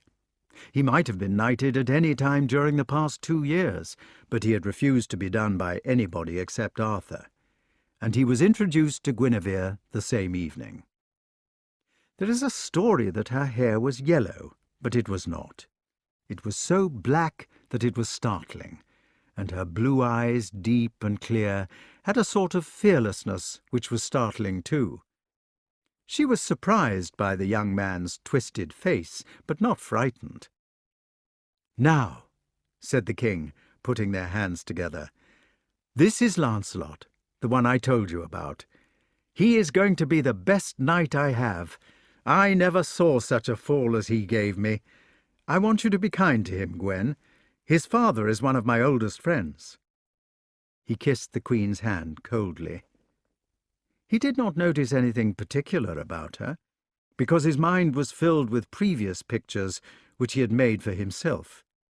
There was no room for pictures of what she was really like. He thought of her only as the person who had robbed him, and since robbers are deceitful, designing, and heartless people, he thought of her as these. "How do you do?" asked the Queen.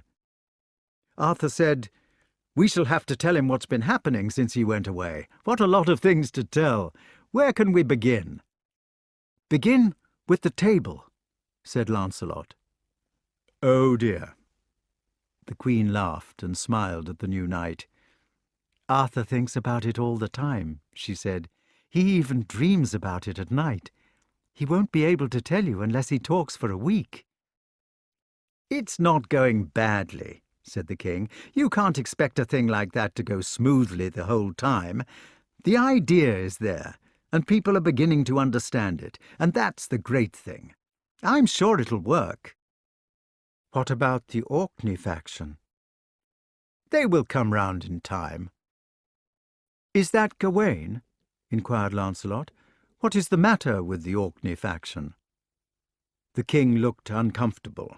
He said, "The real matter with them is Morgause, their mother. She brought them up with so little love or security that they find it difficult to understand warm-hearted people themselves. They're suspicious and frightened. They don't get hold of the ideas I wanted them to do. We have 3 of them here, Gawain, Gaheris, and Agravain. It's not their fault." "Arthur had his first Pentecost fast the year we were married," explained Guinevere, "and sent everybody out looking for good adventures to see how the idea would work. When they came back, Gawain had cut a lady's head off, and even dear old Pellinore had failed to rescue a damsel in distress. Arthur was furious about it." "It is not Gawain's fault," said the king. "He is a nice fellow. I like him. It is the fault of that woman." "I hope things have got better since then." "Yes. It is slow work, of course, but I am sure we could say that things have got better." "Did Pellinore repent?" Arthur said, "Pellinore repented, yes. There was not much to repent. It was one of his muddles. But the trouble is that he has got so valiant since he married the Queen's daughter of Flanders that he has taken to jousting in earnest, and quite often wins. I was telling you how he killed King Lot one day when they were having a practice. It has created a great deal of ill feeling. The Orkney children have sworn to revenge their father's death, and they're out on the warpath for poor old Pellinore's blood. I'm having difficulty in making them behave." "Lancelot will help you," said the Queen. "It will be nice to have an old friend to help." "Yes, it will be nice. Now, Lance, I expect you will want to see your room." It was the second half of summer, and the amateur falconers in Camelot were bringing their peregrines to the last stages of their training. If you're a clever falconer, you get your hawk on the wing quickly. If you're not, you're apt to make mistakes, and the result is that the hawk does not finish her training for some time. So all the falconers in Camelot were trying to show that they were clever ones by getting their hawks entered as quickly as possible. And in all directions, if you went for a walk in the fields, there were atrabilious hawkmasters stretching out their creances and quarrelling with their assistants. Hawking, as James I pointed out, is an extreme stirring up of passions. It is because the hawks themselves are furious creatures, and the people who associate with them catch it. Arthur presented Sir Lancelot with an intermewed gerfalcon with which to keep himself amused. This was a great compliment, for gerfalcons were only supposed to be used by kings. At any rate, that is what the Abbess Juliana Berners tells us, perhaps incorrectly. An emperor was allowed an eagle. A king could have a gerfalcon, and after that there was the peregrine for an earl, the merlin for a lady, the goshawk for a yeoman, the sparrowhawk for a priest, and the musket for a holy water clerk. Lancelot was pleased with his present, and settled down busily in competition with the other angry falconers, who were hard at work criticising each other's methods and sending each other messages of sugary venom and getting yellow about the eyeballs. The gerfalcon, which had been given to Lancelot, was not properly through her moult. Like Hamlet, she was fat and scant of breath. Her long confinement in the mews while she moulted had got her into a sulky and temperamental state. So Lancelot had to fly her on the creance for several days before he could be sure that she was safe to the lure. If you have ever flown a hawk on a creance, which is a long line tied to the hawk's jesses so that she cannot fly away, you know what a nuisance the thing can be. Nowadays people use a fishing reel, which makes it easier to stretch it out and to wind it up. But in Lancelot's day there were no good reels, and you simply had to wind your creance into a ball, like string. There were two main horrors to which it was subject, the first of which was the horror peculiar to all balls of string, that they invariably become tangles instead of balls. The second was that if you flew the hawk in any field which had not been carefully mowed, the string became wound round thistles or tufts of grass, thus checking the hawk and doing damage to its training. So Lancelot and all the other angry men went circling round Camelot in a bitter atmosphere of knots and competition and baiting hawks. King Arthur had asked his wife to be kind to the young man. She was fond of her husband, and she realized that she had come between him and his friend. She was not such a fool as to try to atone to Lancelot for this, but she had taken a fancy for him as himself. She liked his broken face, however hideous it was, and Arthur had asked her to be kind. There was a shortage of assistants in Camelot for the hawking, because there were so many people at it. So Guinevere began going with Lancelot to help him with the balls of string. He did not take much notice of the woman. "Here comes that woman," he would remark to himself, or "there goes that woman." He was already deep in the hawking atmosphere, which was only partly an affair for females, and he seldom thought of her more than that. He had grown into a beautifully polite youth, in spite of his ugliness, and he was too self-conscious to allow himself to have petty thoughts for long. His jealousy had turned into unconsciousness of her existence. He went on with his hawk-mastery, thanking her politely for her help and accepting it with courtesy. One day there was particular trouble with a thistle, and he had miscalculated the amount of food which ought to have been given the day before. The gerfalcon was in a foul temper, and Lancelot caught its mood. Guinevere, who was not particularly good with hawks and had no special interest in them, was frightened by his frowning brow, and because she was frightened, she became clumsy. She was sweetly trying her best to help, but she knew that she was not clever at falconry, and there was confusion in her mind. Very carefully and kindly, and with the best intentions, she wound the creance up quite wrong. He took the wretched ball away from her with a gesture which was almost rough. "That's no good," he said, and he began to unwind her hopeful work with angry fingers. His eyebrows made a horrible scowl. There was a moment in which everything stood still. Guinevere stood, hurt in her heart. Lancelot, sensing her stillness, stood also. The hawk stopped baiting, and the leaves did not rustle. The young man knew, in this moment, that he had hurt a real person of his own age. He saw in her eyes that she thought he was hateful, and that he had surprised her badly. She had been giving kindness, and he had returned it with unkindness.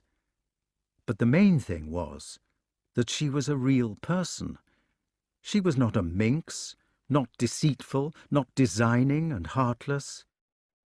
She was pretty Jenny, who could think and feel. Chapter 5.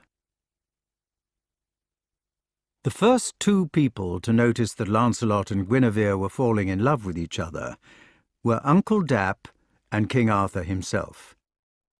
Arthur had been warned about this by Merlyn, who was now safely locked up in his cave by the fickle Nimue, and he had been fearing it subconsciously, but he always hated knowing the future and had managed to dismiss it from his mind.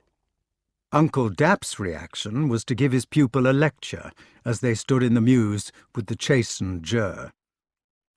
"God's feet!" said Uncle Dap, with other exclamations of the same kind. "What is this? What are you doing? Is the finest knight in Europe to throw away everything I have taught him for the sake of a lady's beautiful eyes? And a married lady, too?" "I don't know what you're talking about." "Don't know, won't know. Holy Mother!" shouted Uncle Dap. "Is it Guinevere I am talking about, or is it not? Glory be to God for evermore." Lancelot took the old gentleman by the shoulders and sat him down on a chest. "Look, Uncle," he said with determination, "I have been wanting to talk to you. Isn't it time you went back to Benwick?" "Benwick?" cried his uncle, as if he had been stabbed to the heart. "Yes, Benwick. You can't go on pretending to be my squire for ever. For one thing, you are the brother of 2 kings, and for another thing, you are 3 times as old as I am. It would be against the laws of arms." "Laws of arms!" shouted the old man. "Poof!" "Well, it is no good saying poof." "And me, that has taught you everything you know, me to go back to Benwick without having seen you prove yourself at all? Why, you have not even used your sword in front of me, not used, joyeux! It is ingratitude, perfidy, treachery, sorrow to the grave, my faith, by the blue." And the agitated old fellow went off into a long string of Gallic remarks, including the so-called William the Conqueror's oath of per splendorem Dei and the Pasque Dieu, which was the imaginary King Louis XI's idea of a joke. Inspired by the royal train of thought, he added the exclamations of Rufus, Henry I, John, and Henry III, which were, in that order, "By the holy face of Lucca, by God's death, by God's teeth, and by God's head." The gerfalcon, seeming to appreciate the display, roused his feathers heartily, like a housemaid shaking a mop out of the window. "Well, if you won't go, you won't," said Lancelot. "But please, don't talk to me about the Queen. I can't help it if we're fond of each other, and there's nothing wrong in being fond of people, is there? It's not as if the Queen and I were villains. When you begin lecturing me about her, you're making it seem as if there was something wrong between us. It's as if you thought ill of me, or did not believe in my honour. Please do not mention the subject again." Uncle Dap rolled his eyes, disarranged his hair, cracked his knuckles, kissed his fingertips, and made other gestures calculated to express his point of view. But he did not refer to the love affair afterwards. Arthur's reaction to the problem was complicated. Merlyn's warning about his lady and his best friend had contained within itself the seeds of its own contradiction, for your friend can hardly be your friend if he is also going to be your betrayer. Arthur adored his rose-petalled Guinevere for her dash, and had an instinctive respect for Lancelot, which was soon to become affection. This made it difficult either to suspect them or not to suspect. The conclusion which he came to was that it would be best to solve the problem by taking Lancelot with him to the Roman war. That, at any rate, would separate the boy from Guinevere, and it would be pleasant to have his disciple with him, a fine soldier, whether Merlin's warning were true or not. The Roman war was a complicated business which had been brewing for years. It need not concern us long. It was in its way the logical consequence of Bedegraine, the continuation of that battle on a European scale. The feudal idea of war for ransom had been squashed in Britain, but not abroad, and now the foreign ransom hunters were after the newly settled king. A gentleman called Lucius, who was the dictator of Rome, and it is strange to reflect that dictator is the very word which Malory uses, had sent an embassy asking for tribute from Arthur. It was called a tribute before a battle and a ransom afterwards, to which the king, after consulting his parliament, had returned a message that no tribute was due. So the dictator Lucius had declared war. He had also sent his messengers, like Lars Porsena in Macaulay, to all the points of the compass to gather allies. He had no less than 16 kings marching with him from Rome into High Germany on their way to do battle with the English. He had allies from Ambige, Araj, Alessandri, Ind, Hermony, Euphrates, Afric, Europe the Large, Ertain, Elami, Araby, Egypt, Damask, Damiette, Chaia, Cappadoce, Tars, Turkey, Pounce, Pampoil, Souris, and Galicie, beside others from Greece, Cyprus, Macedon, Calabre, Cataland, Portingale, and many thousands of Spaniards. During the first weeks of Lancelot's infatuation for Guinevere, it became time for Arthur to cross the Channel to meet his enemy in France, and it was on this war that he decided to carry the young man with him. Lancelot, of course, was not at that time recognized as the chief knight of the Round Table, or he would have been taken in any case. At the present period of his life, he had only fought one joust with Arthur himself, and the accepted captain of the knights was Gawain. Lancelot was angry at being taken from Guinevere because he felt that it implied a lack of trust. Besides, he knew that Sir Tristram had been left with King Mark's wife of Cornwall on a similar occasion. He did not see why he should not be left with Guinevere in the same way. There is no need to go into the whole story of the Roman campaign, although it lasted several years. It was the usual sort of war, with a great deal of shoving and shouting on both sides, great strokes smitten, many men overthrown, and great valiances, prowesses, and feats of arms shown every day. It was Bedegraine enlarged, with the same refusal on Arthur's part to regard it as a sporting or commercial enterprise, although it did have its characteristic touches. Red-headed Gawain lost his temper when sent on an embassy and killed a man in the middle of the negotiations. Sir Lancelot led a terrific battle in which his men were outnumbered by 3-1. He slew the King Lily and 3 great lords called Alacouk, Herod, and Herringdale. During the campaign, 3 notorious giants were accounted for, 2 of them by Arthur himself.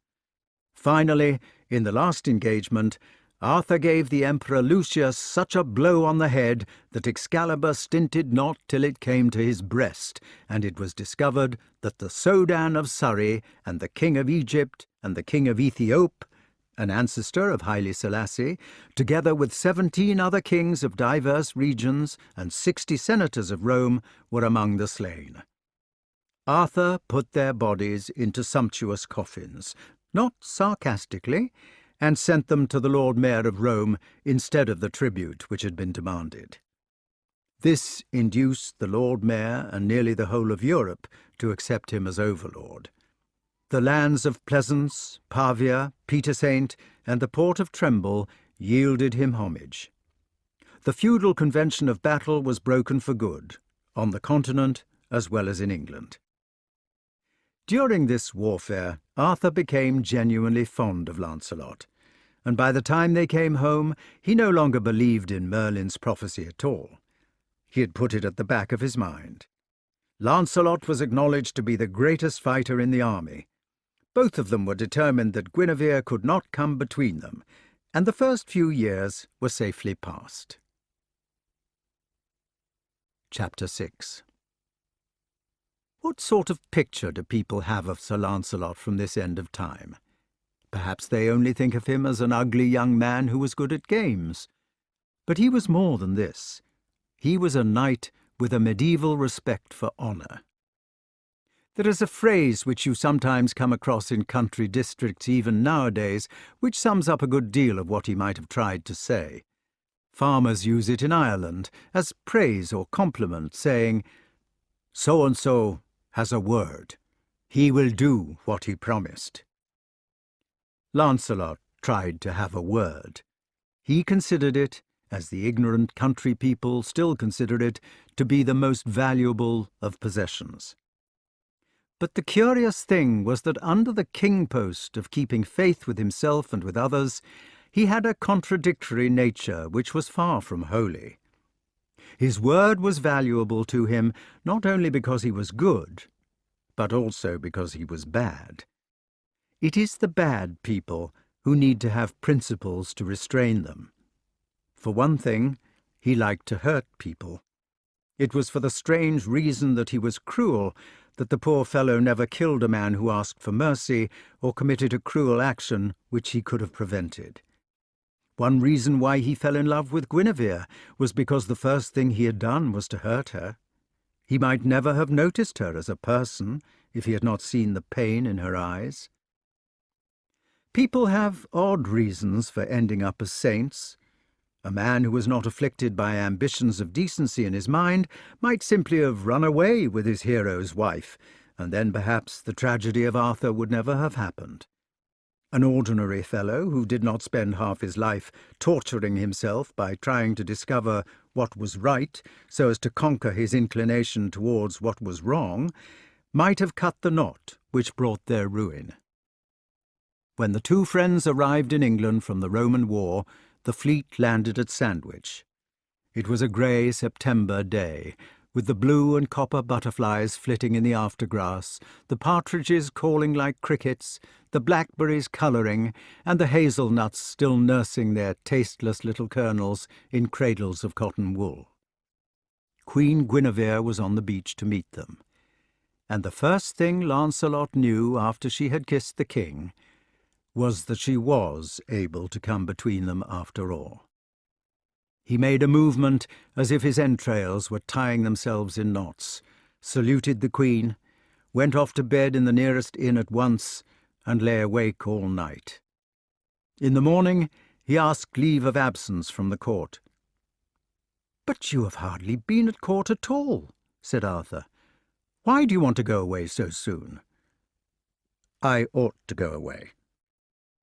"Ought to go away?" asked the king. "What do you mean you ought to go away?" Lancelot clenched his fist until the knuckles stood out and said, "I want to go on a quest.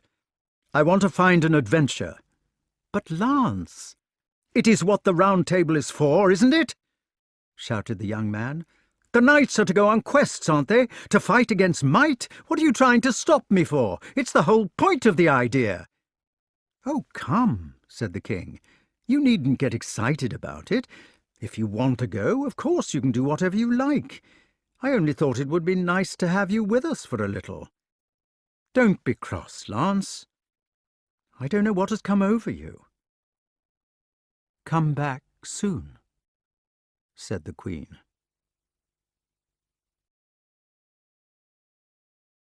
Chapter 7. This was the beginning of the famous quests. They were not made to win him fame or recreation. They were an attempt to escape from Guinevere. They were his struggles to save his honour, not to establish it. We shall have to describe one of the quests in detail, so as to show the way in which he tried to distract himself, and the way in which this famous honour of his worked. Also, it'll give a picture of the state of England which forced King Arthur to work for his theory of justice. It was not that Arthur was a prig, it was that his country of gramarye lay in such a toil of anarchy in the early days that some idea like the Round Table was needed to make the place survive. The warfare of people like Lot had been suppressed, but not the unbiddable baronage, who lived like gangsters on their own estates. Barons were pulling teeth out of Jews to get their money, or roasting bishops who contradicted them. The villeins who belonged to bad masters were being basted over slow fires, or sprinkled with molten lead, or impaled, or left to die with their eyes gouged out, or else they were crawling along the roads on hands and knees because they'd been hamstrung. Petty feuds were raging to the destruction of the poor and helpless, and if a knight did happen to be dragged from his horse in a battle, he was so well screwed up that only an expert could do him harm. Philip Augustus of France, for instance, was dismounted and surrounded at the legendary Battle of Bouvines, yet, as the unfortunate infantry were quite unable to puncture him, he was rescued soon after, and continued to fight all the better because he'd lost his temper. But the story of Lancelot's first quest must speak for their troubled age of might in its own way. There were two knights on the borders of Wales, called Sir Carados and Sir Turquine. They were of Celtic stock. These two conservative barons had never yielded to Arthur, and they did not believe in any form of government except the rule of force. They had strong castles and wicked retainers who found more opportunity for wickedness under their leadership than they would have found in a settled state of society. They existed like eagles to prey on weaker brethren.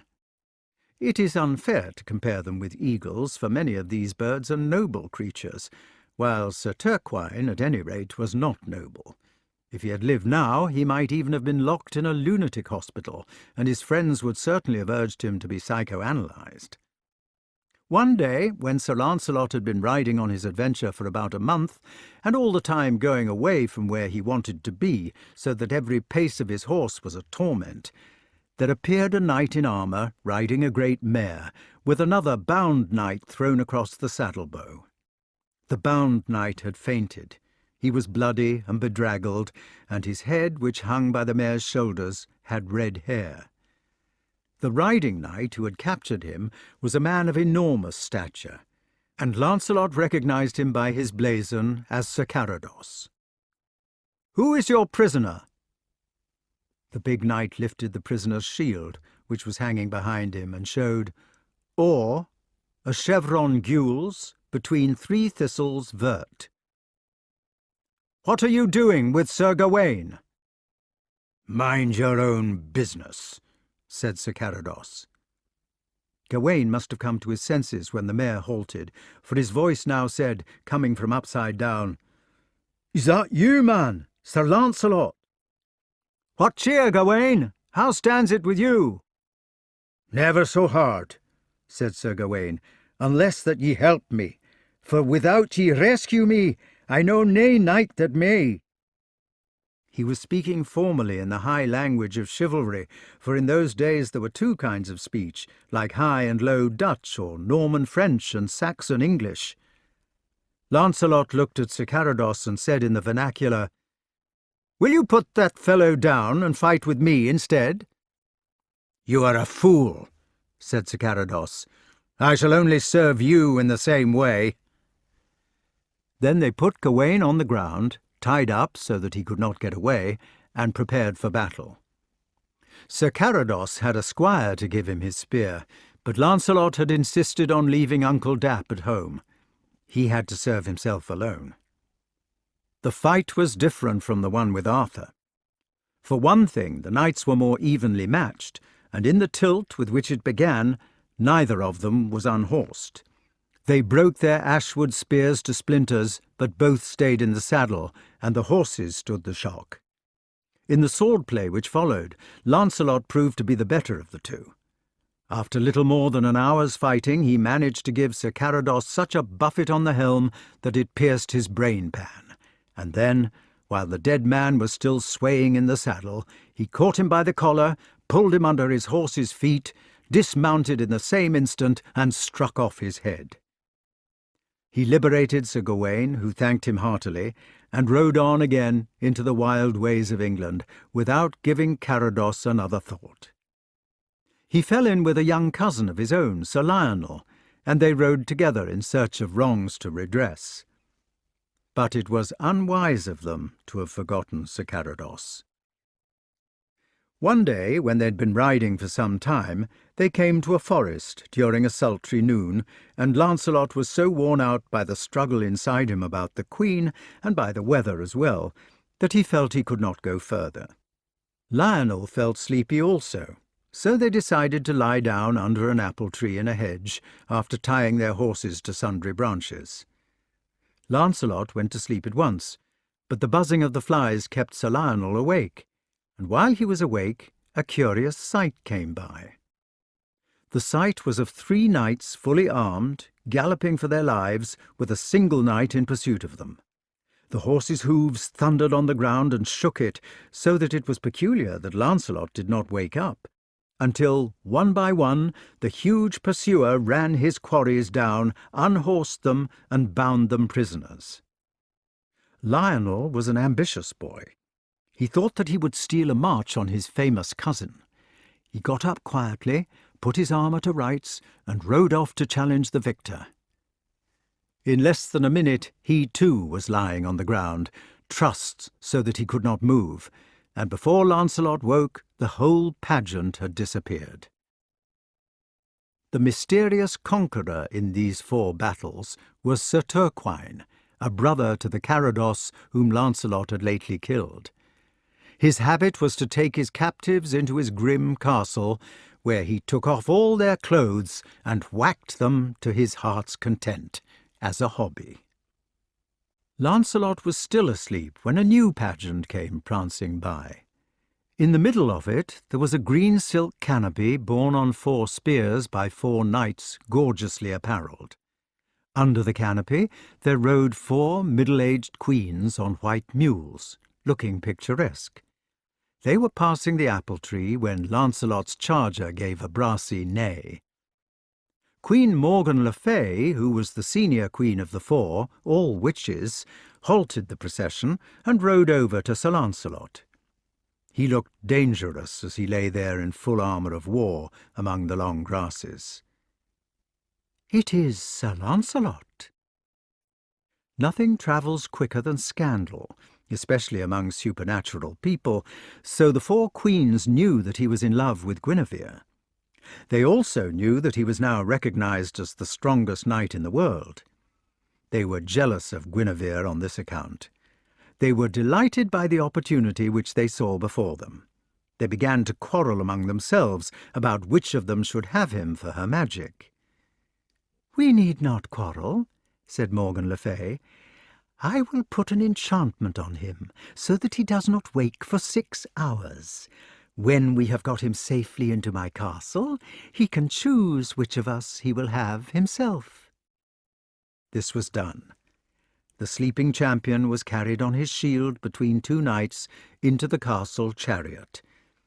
The castle no longer had its fairy appearance as a castle of food, but its everyday aspect of an ordinary fortress. There he was put into a cold, bare chamber, fast asleep, and left until the enchantment wore off. When Lancelot woke, he didn't know where he was. The room was dark, and seemed to be made of stone like a dungeon. He lay in the dark, wondering what would happen next. Later he began to think about Queen Guinevere. The thing which did happen was that a young damsel came in with his dinner, and asked him what cheer. "How are you, Sir Lancelot?" "I don't know, fair damsel. I don't know how I got here, so I don't rightly know how I am." "No need to be frightened," she said. "If you are as great a man as you are supposed to be, I may be able to help you tomorrow morning." "Thank you. Whether you can help me or not, I should like you to think kindly of me." So the fair maid went away. In the morning there was banging of bolts and creaking of rusty locks, and several retainers in chain-mail came into the dungeon. They lined up on either side of the door, and the magic queens came in behind them, all dressed in their best clothes. Each of the queens made a stately curtsy to Sir Lancelot. He stood up politely and bowed gravely to each of the queens. Morgan le Fay introduced them as the queens of Gore, Northgalis, Eastland, and the Out Isles.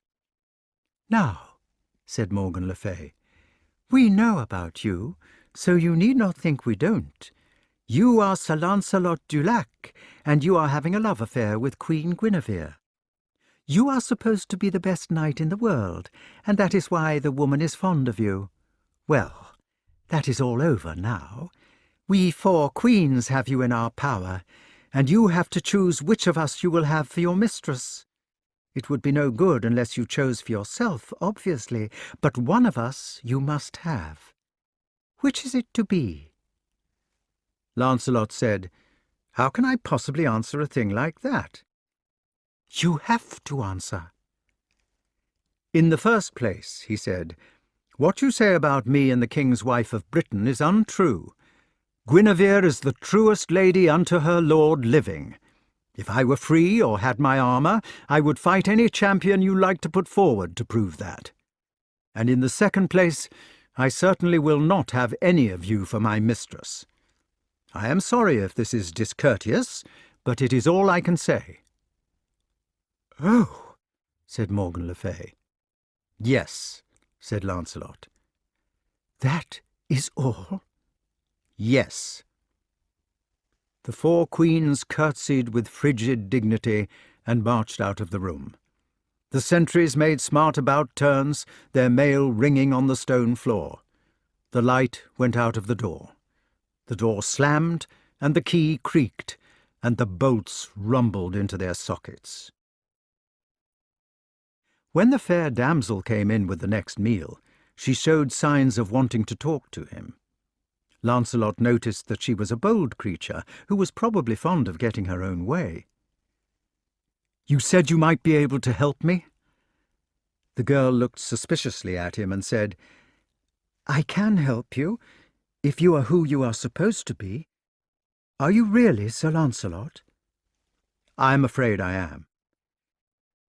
"I will help you," she said, "if you will help me."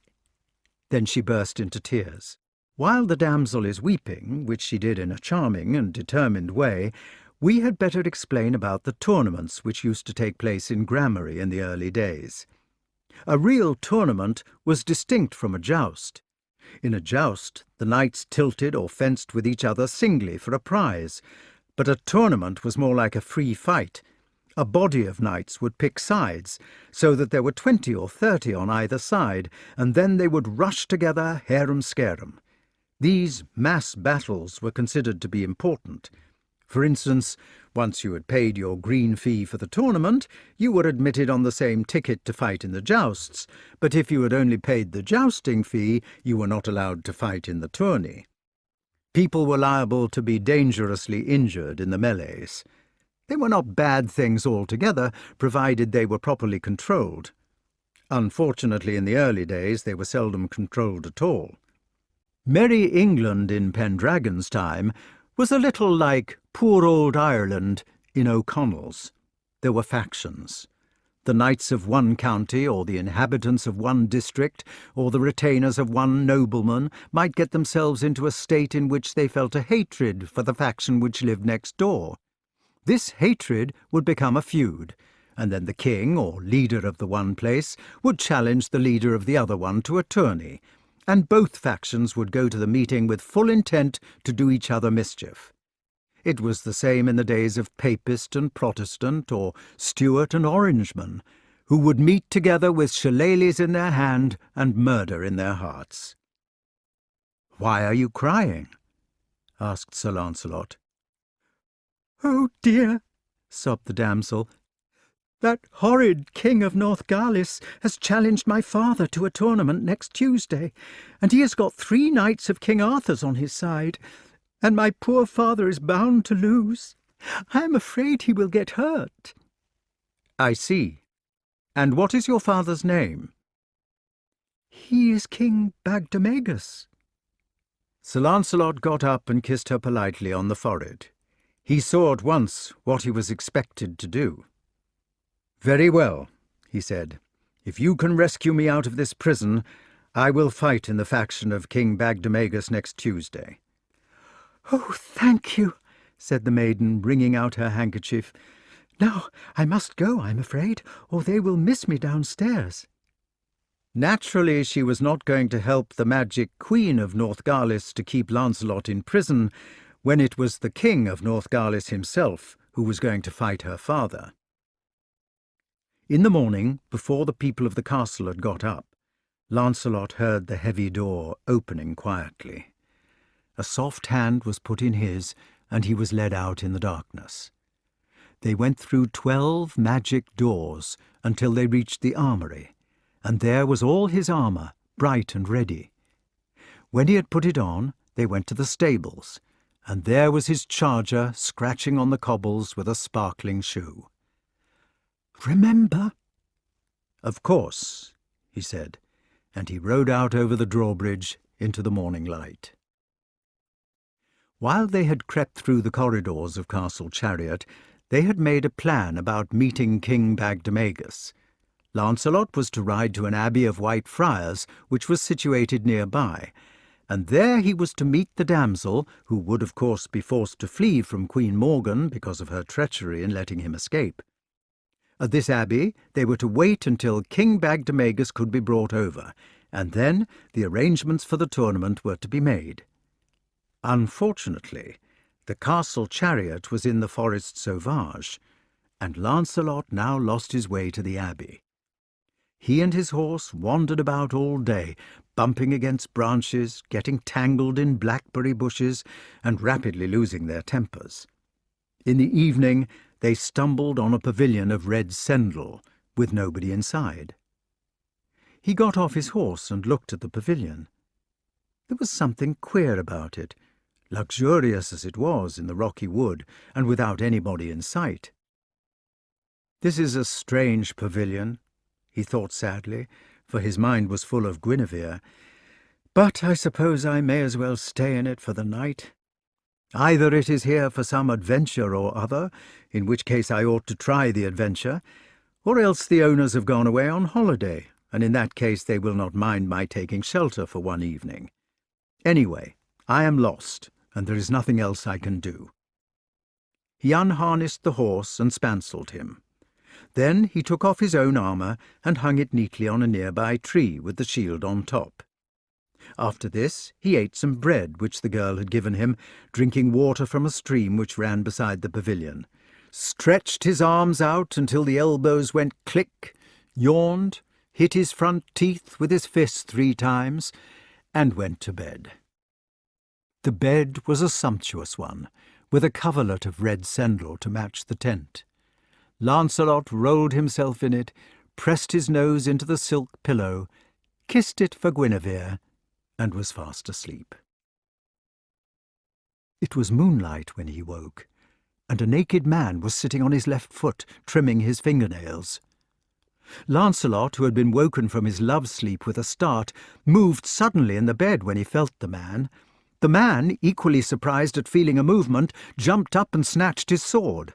Lancelot jumped out on the other side of the bed and ran for his own arms, where they were hanging in the tree. The man came after him, waving his blade and trying to get a cut at him from behind.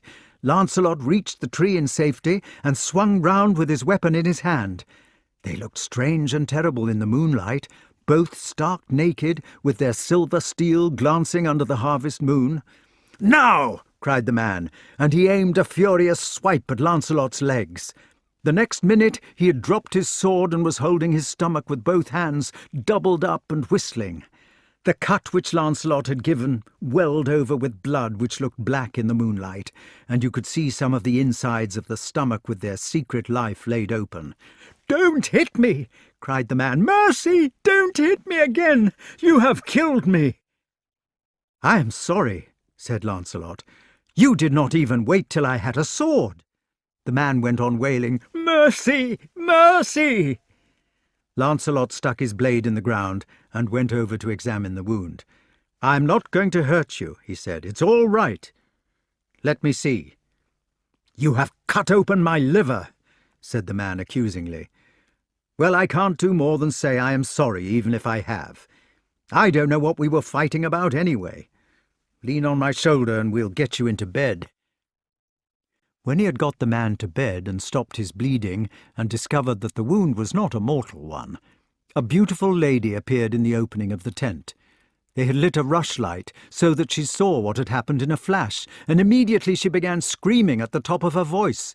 She rushed over to comfort the wounded man and accused Lancelot of being a murderer and carried on a great deal. "Do stop howling," said the man. "He is not a murderer. We just made a mistake." "I was in bed," said Lancelot, "when he came and sat on me, and we were both so startled that we had a fight. I'm sorry that I hurt him." "But it was our bed," cried the lady, like one of the three bears. "What were you doing in our bed?" "Really," he said, "I am sorry. There was nobody in the pavilion when I found it, and I was lost and tired, so I thought it would not matter if I took a night's lodging." "Nor did it matter," said the man. "You are welcome to a night's lodging, and I don't think the wound is going to be a bad one after all. May I inquire your name?" "Lancelot." "Well," exclaimed the man, "there now, my dear. Look who I have been fighting. No wonder I got a bit of a chip.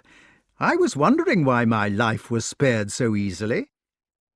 So they insisted that Lancelot should stay the night, and in the morning they put him on the correct road for the Abbey of White Friars. Nothing much came of this encounter in the main story, except that the knight, whose name was Belleus, was introduced to the Round Table by Lancelot as soon as he was well again. He was the kind of generous fellow that Arthur needed, and Lancelot tried to make up for the trouble which he had caused by getting him a seat at the table. At the Abbey of White Friars, the fair damsel was waiting in a state of excitement. She was afraid that he might have let her down. His horse's hoofs, however, had no sooner clattered on the cobbles than she came flying from her tower room to welcome him with delight. "Father will be here this evening," she cried. "Oh, I am so glad you came. I was afraid you might have forgotten." Lancelot's twisted mouth grinned at the words she had chosen to use.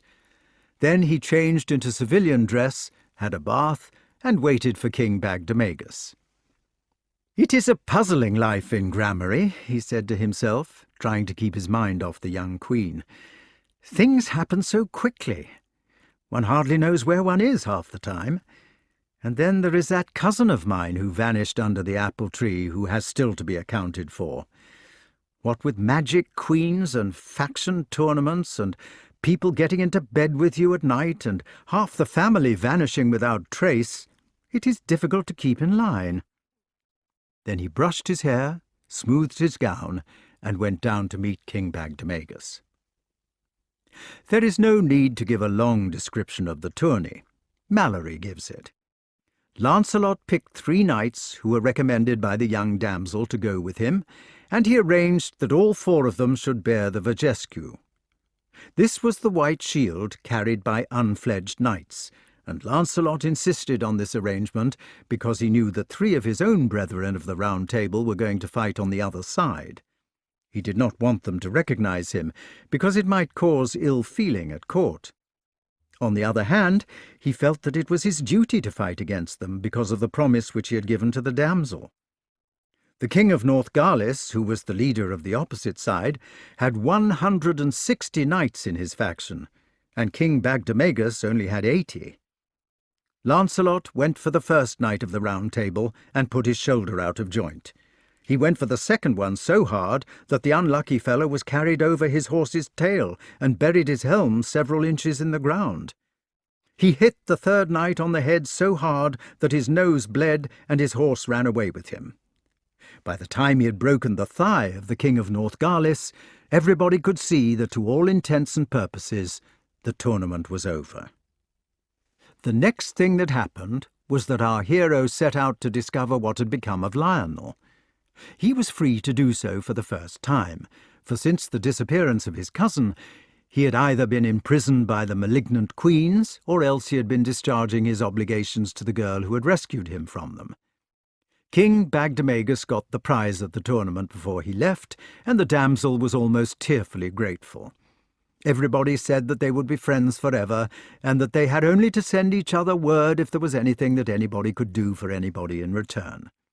Then Lancelot mounted his horse, got his bearing by asking several peasants where he was, and rode off toward the forest of the apple tree where he had lost his cousin. He thought that by making an all-round-the-hat cast at the place where he had last seen his cousin, he might be able to pick up the scent once more, although it was cold. In the forest of the apple tree, indeed at the very foot of the tree itself, he came across a lady riding a white palfrey. The tree was thought to be a magic one, which was the reason why such a lot of traffic went on round it. "Lady," said he, "do you know of any adventures in this forest?" "Plenty," she said, "if you are man enough to take them on." "I could try." "You look a strong man," said the lady. "You have a bold look, too, in spite of your ears, which stick out so frightfully. If you like, I will take you where the fiercest baron in the world lives, but he is sure to kill you." "Never mind." "I will only take you if you tell me your name. It would be murder to take you unless you are a famous knight." "My name is Lancelot." "I thought it was," said the lady. "Well, it is lucky it is. According to the things which people are saying about you, you are probably the only knight in the world who can beat the man I am taking you to. His name is Sir Turquine." "Good." "Some say he is a madman. He has 64 knights in prison, whom he has captured in single combat, and he spends the time beating them with thorns. If he captures you, he will beat you too, all naked." "He sounds an exciting man to fight." "It is a sort of concentration camp." "That is what I have been getting ready for," said Sir Lancelot. "It is what Arthur invented the Round Table to prevent."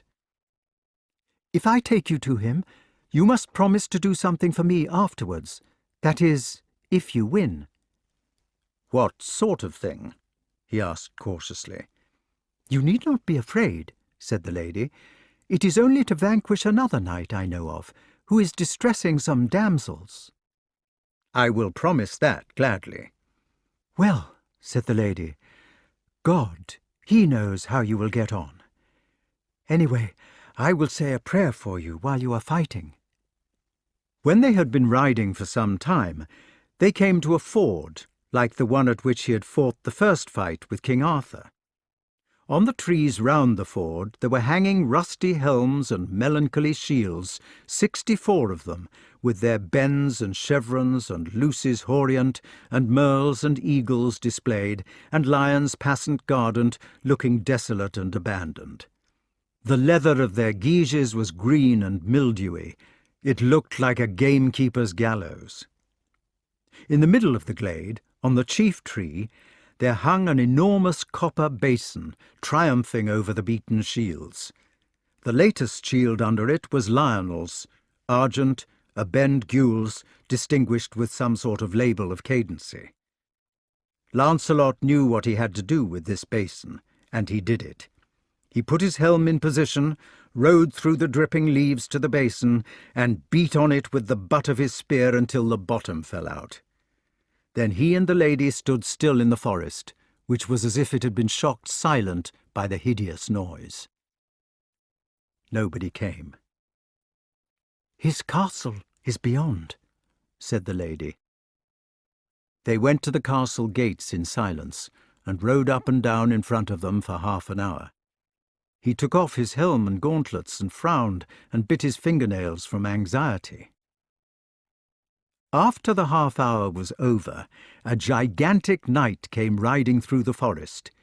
He looked so like Sir Carados, the knight who had been slain at the rescue of Gawain, that Lancelot was startled. Not only was he of the same build, but he also had a bound knight thrown across the saddlebow of his mare. Most peculiar of all, the bound knight's shield carried the 3 thistles and the chevron, with a red canton. In fact, the second of the big knights had captured Gaheris, Gawain's brother. Lancelot watched him with a critical eye. It may not be amiss to mention that a good judge of style could often recognize a knight in armour, even if he was disguised and bearing the vajesque. In later life, Lancelot sometimes had to fight disguised, because otherwise nobody would fight him. Yet Arthur and the others generally guessed him by his riding. People nowadays can recognize cricketers, even when their faces are too far away to be seen, and so it was then. Lancelot was a good judge of style, because of his long practice. As soon as he had watched Sir Turquine for a moment or two, he noticed that there was a slight weakness in his seat. He remarked to the lady that unless Turquine sat better, he thought he would be able to rescue the prisoners. As it turned out, Turquine did sit better when it came to the tilt, so that this particular criticism came to nothing, but it throws a sidelight on jousting and may have been worth mentioning. The riding was the whole thing. If a man had the courage to throw himself into the fullest gallop at the moment of impact, he generally won. Most men faltered a little, so that they were not at their best momentum. This was why Lancelot constantly gained his tilts. He had what Uncle Dap called the élan. Sometimes, when he was in disguise, he would ride clumsily on purpose, showing daylight at his seat. But at the last moment there was always the true dash, so that the onlookers and frequently his wretched opponent could exclaim, "Ah, Lancelot!" even before the lance drove home. "Fair knight," he said, "put down that wounded man and let him rest a little. Then we too can prove our strengths." Sir Turquine rode up to him and said through his teeth, "If you are a knight of the Round Table, it will give me great pleasure to knock you down first and whack you afterwards. I could do that to you and your whole table with you." It seems a tall order. Then they retreated in the usual way, feutred their spears, and charged together like thunder. Lancelot in the last moment noticed that he was wrong about Turquin's seat. In the last flash he realized that Turquin was the finest tilter he had met, that he was coming with a hurl as great as his own, and that his aim was sure. The knights ducked and drew themselves together. The spears struck at the same moment. The horses, checked in mid-career, reared up and fell over backward. The spears burst and went sailing high in the air, turning over and over gracefully like the results of high explosive, and the lady on the palfrey looked away. When she looked again, both horses were down with their backs broken, and the knights lay still. 2 hours later, Lancelot and Turquin were still fighting with their swords. "Stop!" said Turquin. "I want to speak to you." Lancelot stopped. "Who are you?" asked Sir Turquin. "You are the finest knight I ever fought with. I never saw a man with such good wind. Listen, I have 64 prisoners in my castle, and I have killed or maimed hundreds of others, but none were as good as you. If you will have peace and be my friend, I will loose my prisoners." "It is kind of you." "I will do this for you if you are anybody except one person. If you are he, I must fight you to the death." "Who is this person?" "Lancelot," said Turquin. "If you are Lancelot, I must never yield or make friends. He killed my brother Carados." "I am that man." Sir Turquin made a hissing through his helm and struck craftily before his enemy was ready. "Ah, would you?" said Lancelot. "I only had to pretend I was not myself, and I could have had the prisoners safe. But you tried to kill me without warning." Sir Turquin continued to hiss. "I am sorry about Carados," said Lancelot. "He was killed in fair fight, and never offered to yield. I never had him at mercy. He was killed in the middle of the fight." They fought for 2 more hours. The blade was not the only weapon used by knights in armour. Sometimes they struck each other with the edges of their shields. Sometimes they clubbed each other with the pommels of their swords. The grass all round was speckled with their blood, little spots like those on trout, but with a kind of tail on each spot like a tadpole. Sometimes, because of their weight, they fell over each other. The heavy, straw-stuffed helms of chivalry had such small holes to breathe through that they felt like suffocating. Their shields hung wearily, not covering them properly. It was over in a second. Neither of them spoke. Lancelot dropped his sword at a moment of opportunity and caught Turquin by the snout of his helm. They fell over, and the helm came off. They drew their misericords for the close work. Turquin bounced and shuddered and was dead. Later, while Gaheris and the lady were giving him some water, Lancelot said, "Whatever was wrong with him, he was game. I am sorry he would not yield." "But think of the maimed knights and the beating."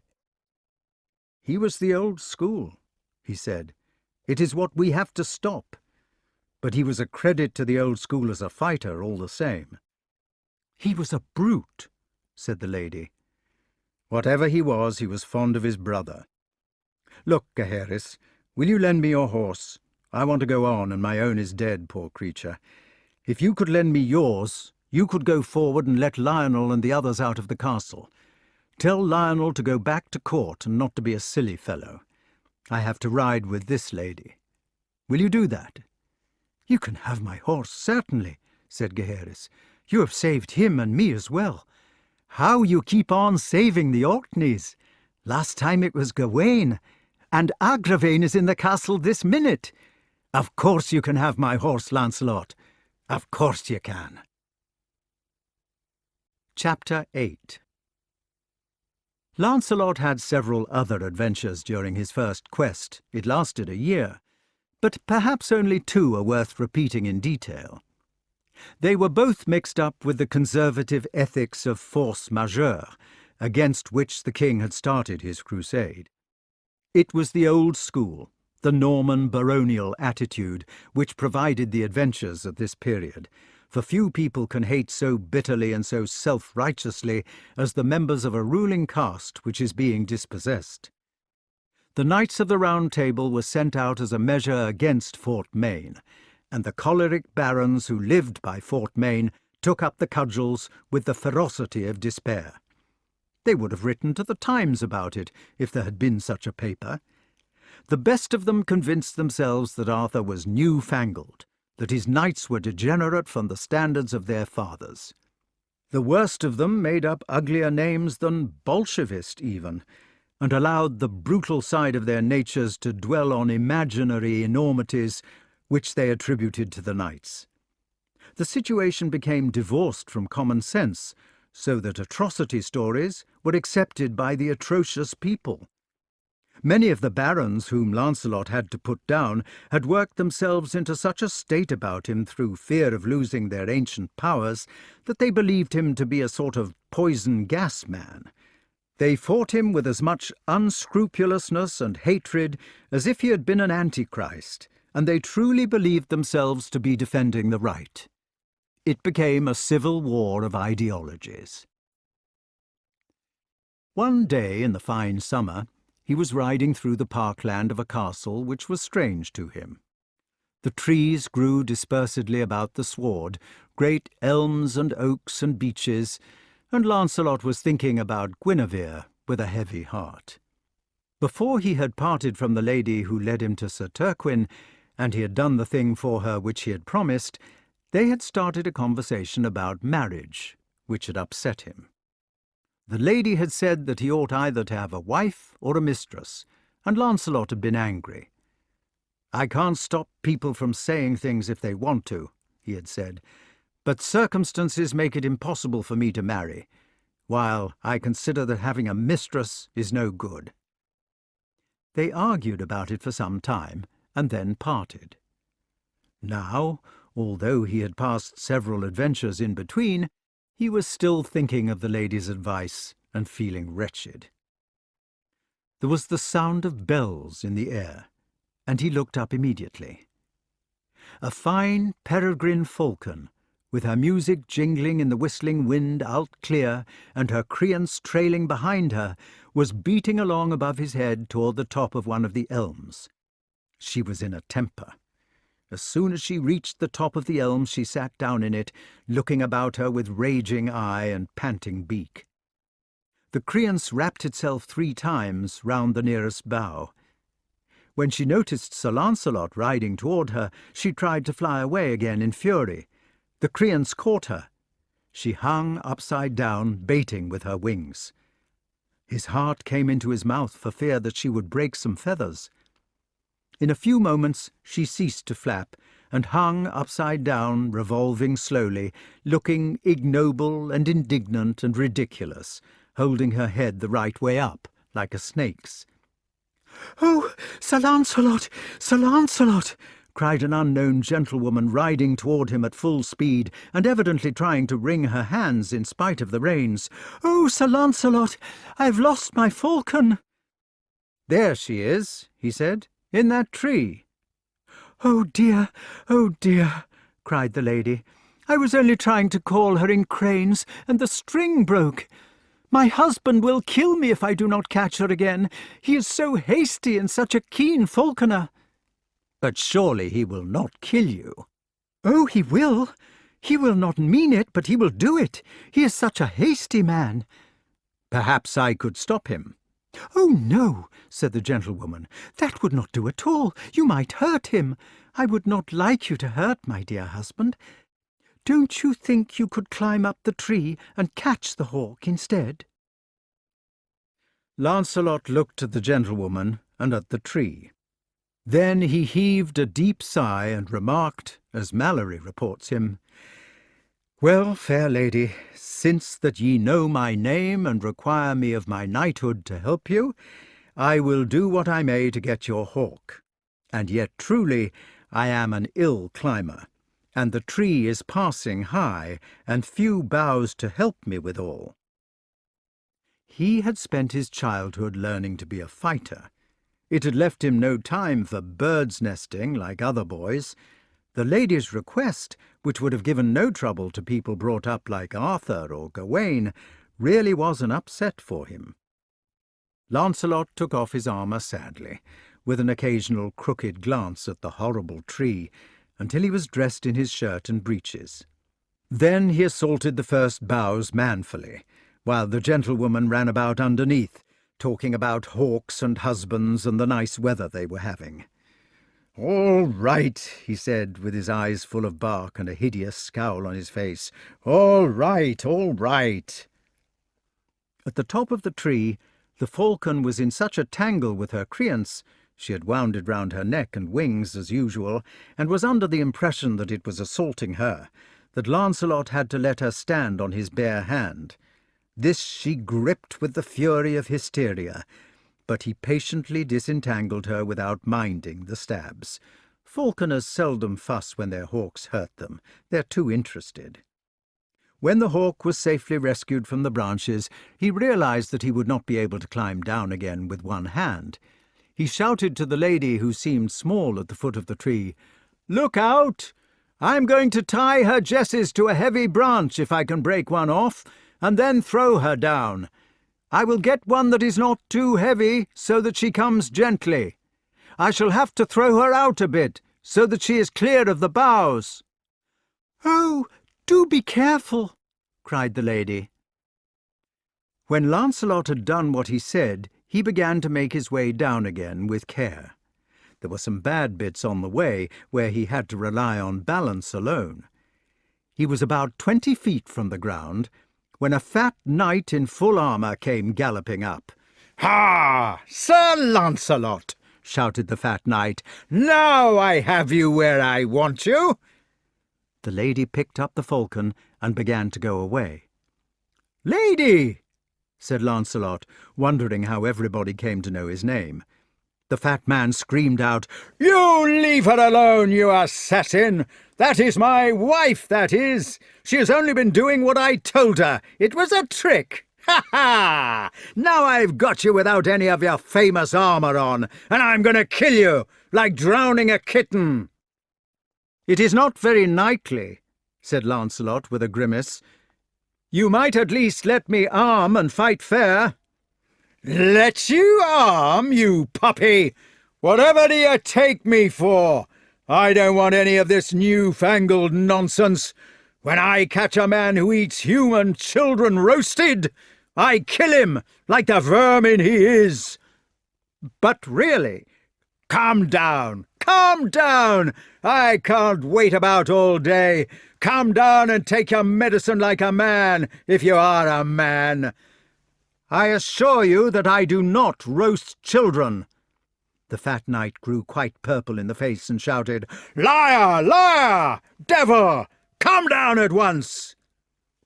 Lancelot sat on a branch and dangled his feet and bit his fingernails. "Do you mean to say," he asked, "that you loosed that falcon on purpose with her cranes on, so as to be able to murder me when I was naked?" "Come down!"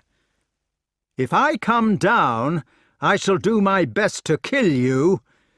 "Buffoon!" cried the fat knight. "Well," said Lancelot, "it is your own fault. You should not play dirty tricks. For the last time, will you let me arm like a gentleman?" "Certainly not!" Lancelot broke off a bough of rotten wood and jumped down on the other side of his horse, so that the horse was between them. The fat knight rode at him and tried to swipe off his head, leaning across the horse between. Lancelot parried the stroke with his bow, and the knight's sword stuck in the wood. Then he took the sword away from its owner and slit his throat. "Go away," said Lancelot to the gentlewoman. "Stop howling. Your husband was a fool and you are a boor. I am not sorry I killed him." But he was sorry. The last adventure was also concerned with treachery and a lady.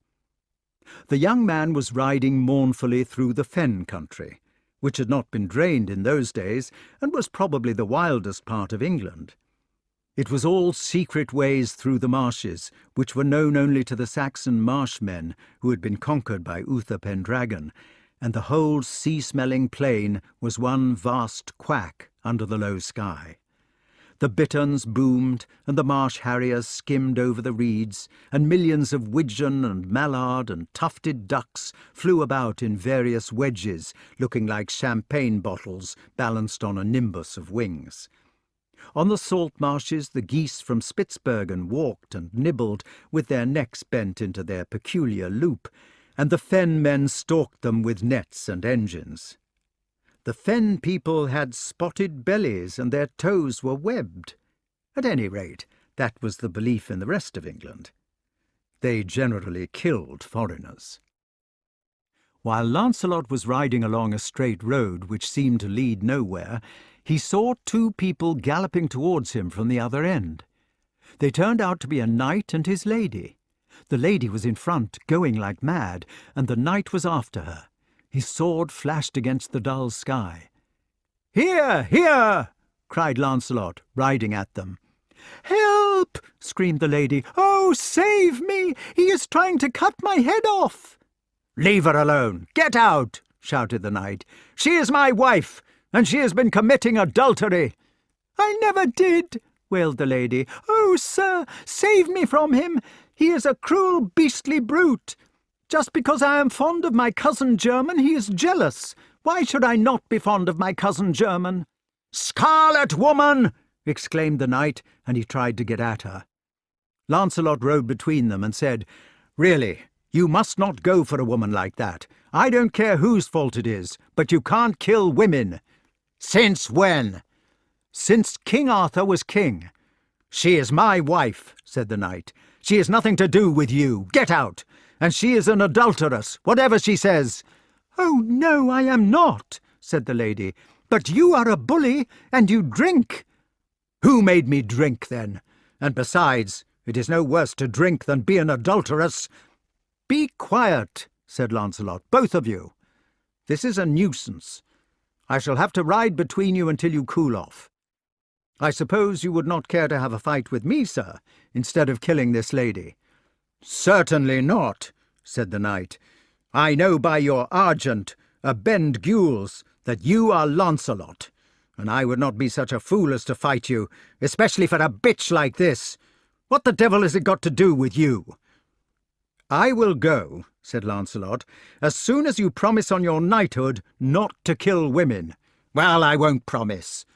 "You wouldn't," said the lady. "Anyway, you wouldn't keep your promise if you did." "There are some marsh soldiers," said the knight, "cantering after us. Look behind. They are armed, cap a pie." Lancelot reined his horse and looked over his shoulder. At the same moment the knight leaned over to his near side and swapped off the lady's head. When Lancelot looked back again, without seeing any soldiers, he found the lady sitting beside him, with no head on. She slowly began to sag to the left, throbbing horribly, and fell in the dust. There was blood all over his horse. Lancelot grew white about the nostrils.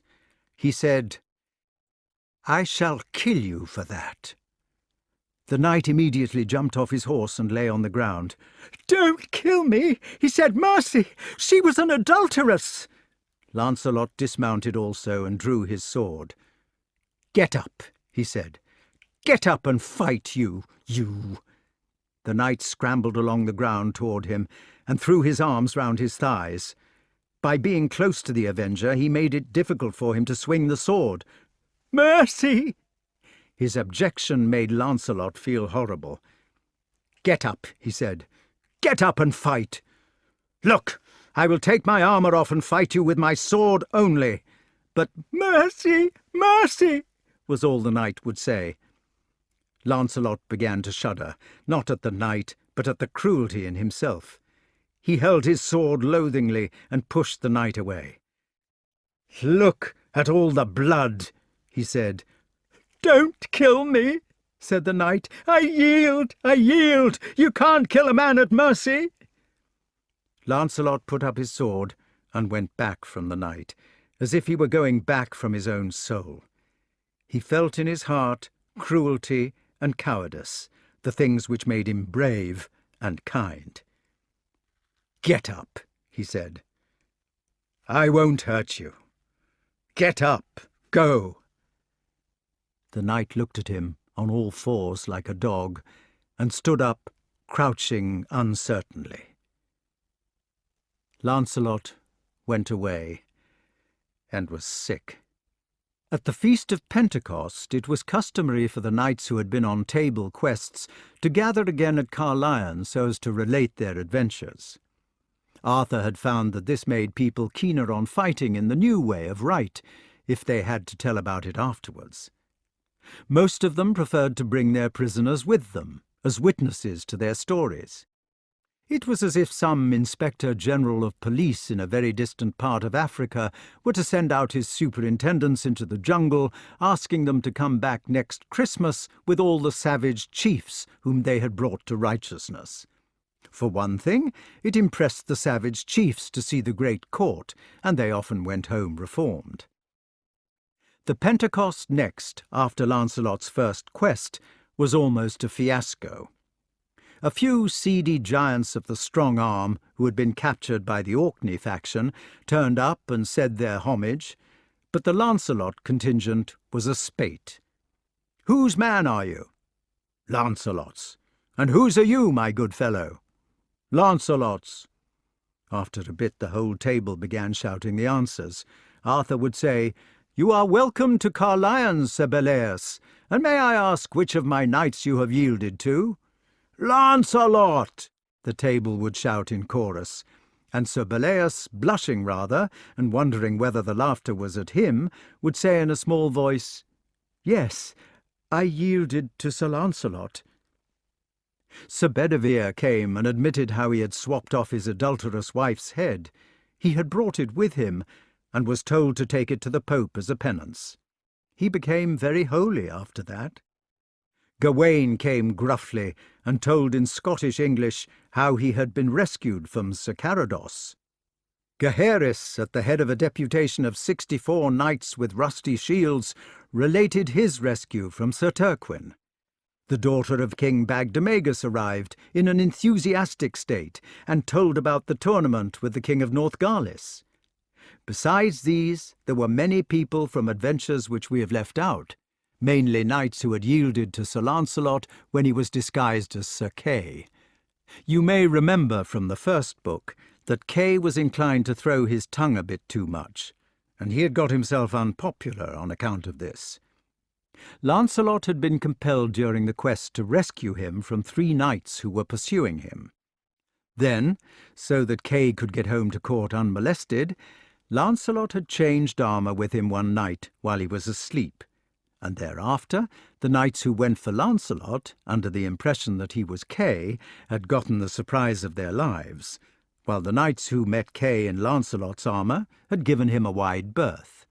Knights yielded under this category included Gawain, Uwaine, Sagramor, Ector de Maris, and 3 others. Also there came a knight called Sir Meliot de Logre, who had been rescued under supernatural circumstances. All these people gave themselves up, not to King Arthur, but to Guinevere. Lancelot had kept himself away for a whole year, but there was a limit to his endurance. Thinking of her all the time and longing to be back with her, he had allowed himself this one indulgence. He had sent his captives to kneel at her feet. It was a fatal course of action. Chapter 9. It is difficult to explain about Guinevere, unless it is possible to love 2 people at the same time. Probably it is not possible to love 2 people in the same way, but there are different kinds of love. Women love their children and their husbands at the same time, and men often feel a lusty thought for one woman, while they are feeling a love of the heart for another. In some way such as this, Guinevere did come to love the Frenchman, without losing her affection for Arthur. She and Lancelot were hardly more than children when it began, and the king was about 8 years their senior. At 22, the age of 30 seems to be the verge of senility. The marriage between her and Arthur had been what they call a maid marriage. That is to say, it had been fixed by treaty with King Leodegrance without consulting her. It had been a successful union, as maid marriages generally are, and before Lancelot came on the scene, the young girl had adored her famous husband, even if he was so old. She had felt respect for him, with gratitude, kindness, love, and a sense of protection. She had felt more than this. You might say that she had felt everything except the passion of romance. And then the captives arrived. A blushing queen of little more than 20 summers on her throne, and the whole flame-lit hall filling with noble knights on bended knee. "Whose prisoner are you?" "I am the queen's prisoner to live or die, sent by Sir Lancelot." "Who's you?" "The queen's by Lancelot's arm." Sir Lancelot, the name on everybody's lips, the best knight in the world, top of the averages, even above Tristram, the courtly, the merciful, the ugly, the invincible. And he had sent them all to her. It was like a birthday party, so many presents. It was like the storybooks. Guinevere sat straight and bowed royally to her prisoners. She pardoned them all. Her eyes were brighter than her crown. Lancelot came last. There was a stir among the torchbearers near the door, and a sound went round the hall. The clatter of knives and plates and tankards, the noise of friendly shouting which had sounded a moment before like a meeting of seabirds on St. Kilda, the yells for more mutton or a pint of mead, were stilled, and the blurs of white faces turned toward the door. There was Lancelot, no longer in armour, but dressed in a magnificent velvet robe, scalloped and diapered. He hesitated in the dark frame, hideous and friendly, wondering why the silence was, and the lights showed him up. Then the faces turned back again, the seabird meeting started once more, and Lancelot came forward to kiss the king's hand. It was the moment. Perhaps it is better than trying to explain. "Well, Lance," said Arthur cheerfully, "these are some high jinks, and no mistake about it. Jenny can hardly sit still with all her captives." "They were for her," said Lancelot. The Queen and he did not look at each other. They had done so with the click of two magnets coming together the moment that he crossed the threshold. "I can't help thinking they were for me too," said the king. "The result ought to be that you have made me a present of about 3 counties." Lancelot felt a need to prevent silence. He began talking too quickly. 3 counties is not much," he said, "for the emperor of all Europe. You speak as if you had never conquered the dictator of Rome. How are your dominions getting on?" "They are getting on as you make them, Lance. It was no good conquering the dictator unless you and the others do the civilizing part. What is the use of being the emperor of Europe if the whole place is fighting mad?" Guinevere supported her hero in the effort against silence. It was their first partnership.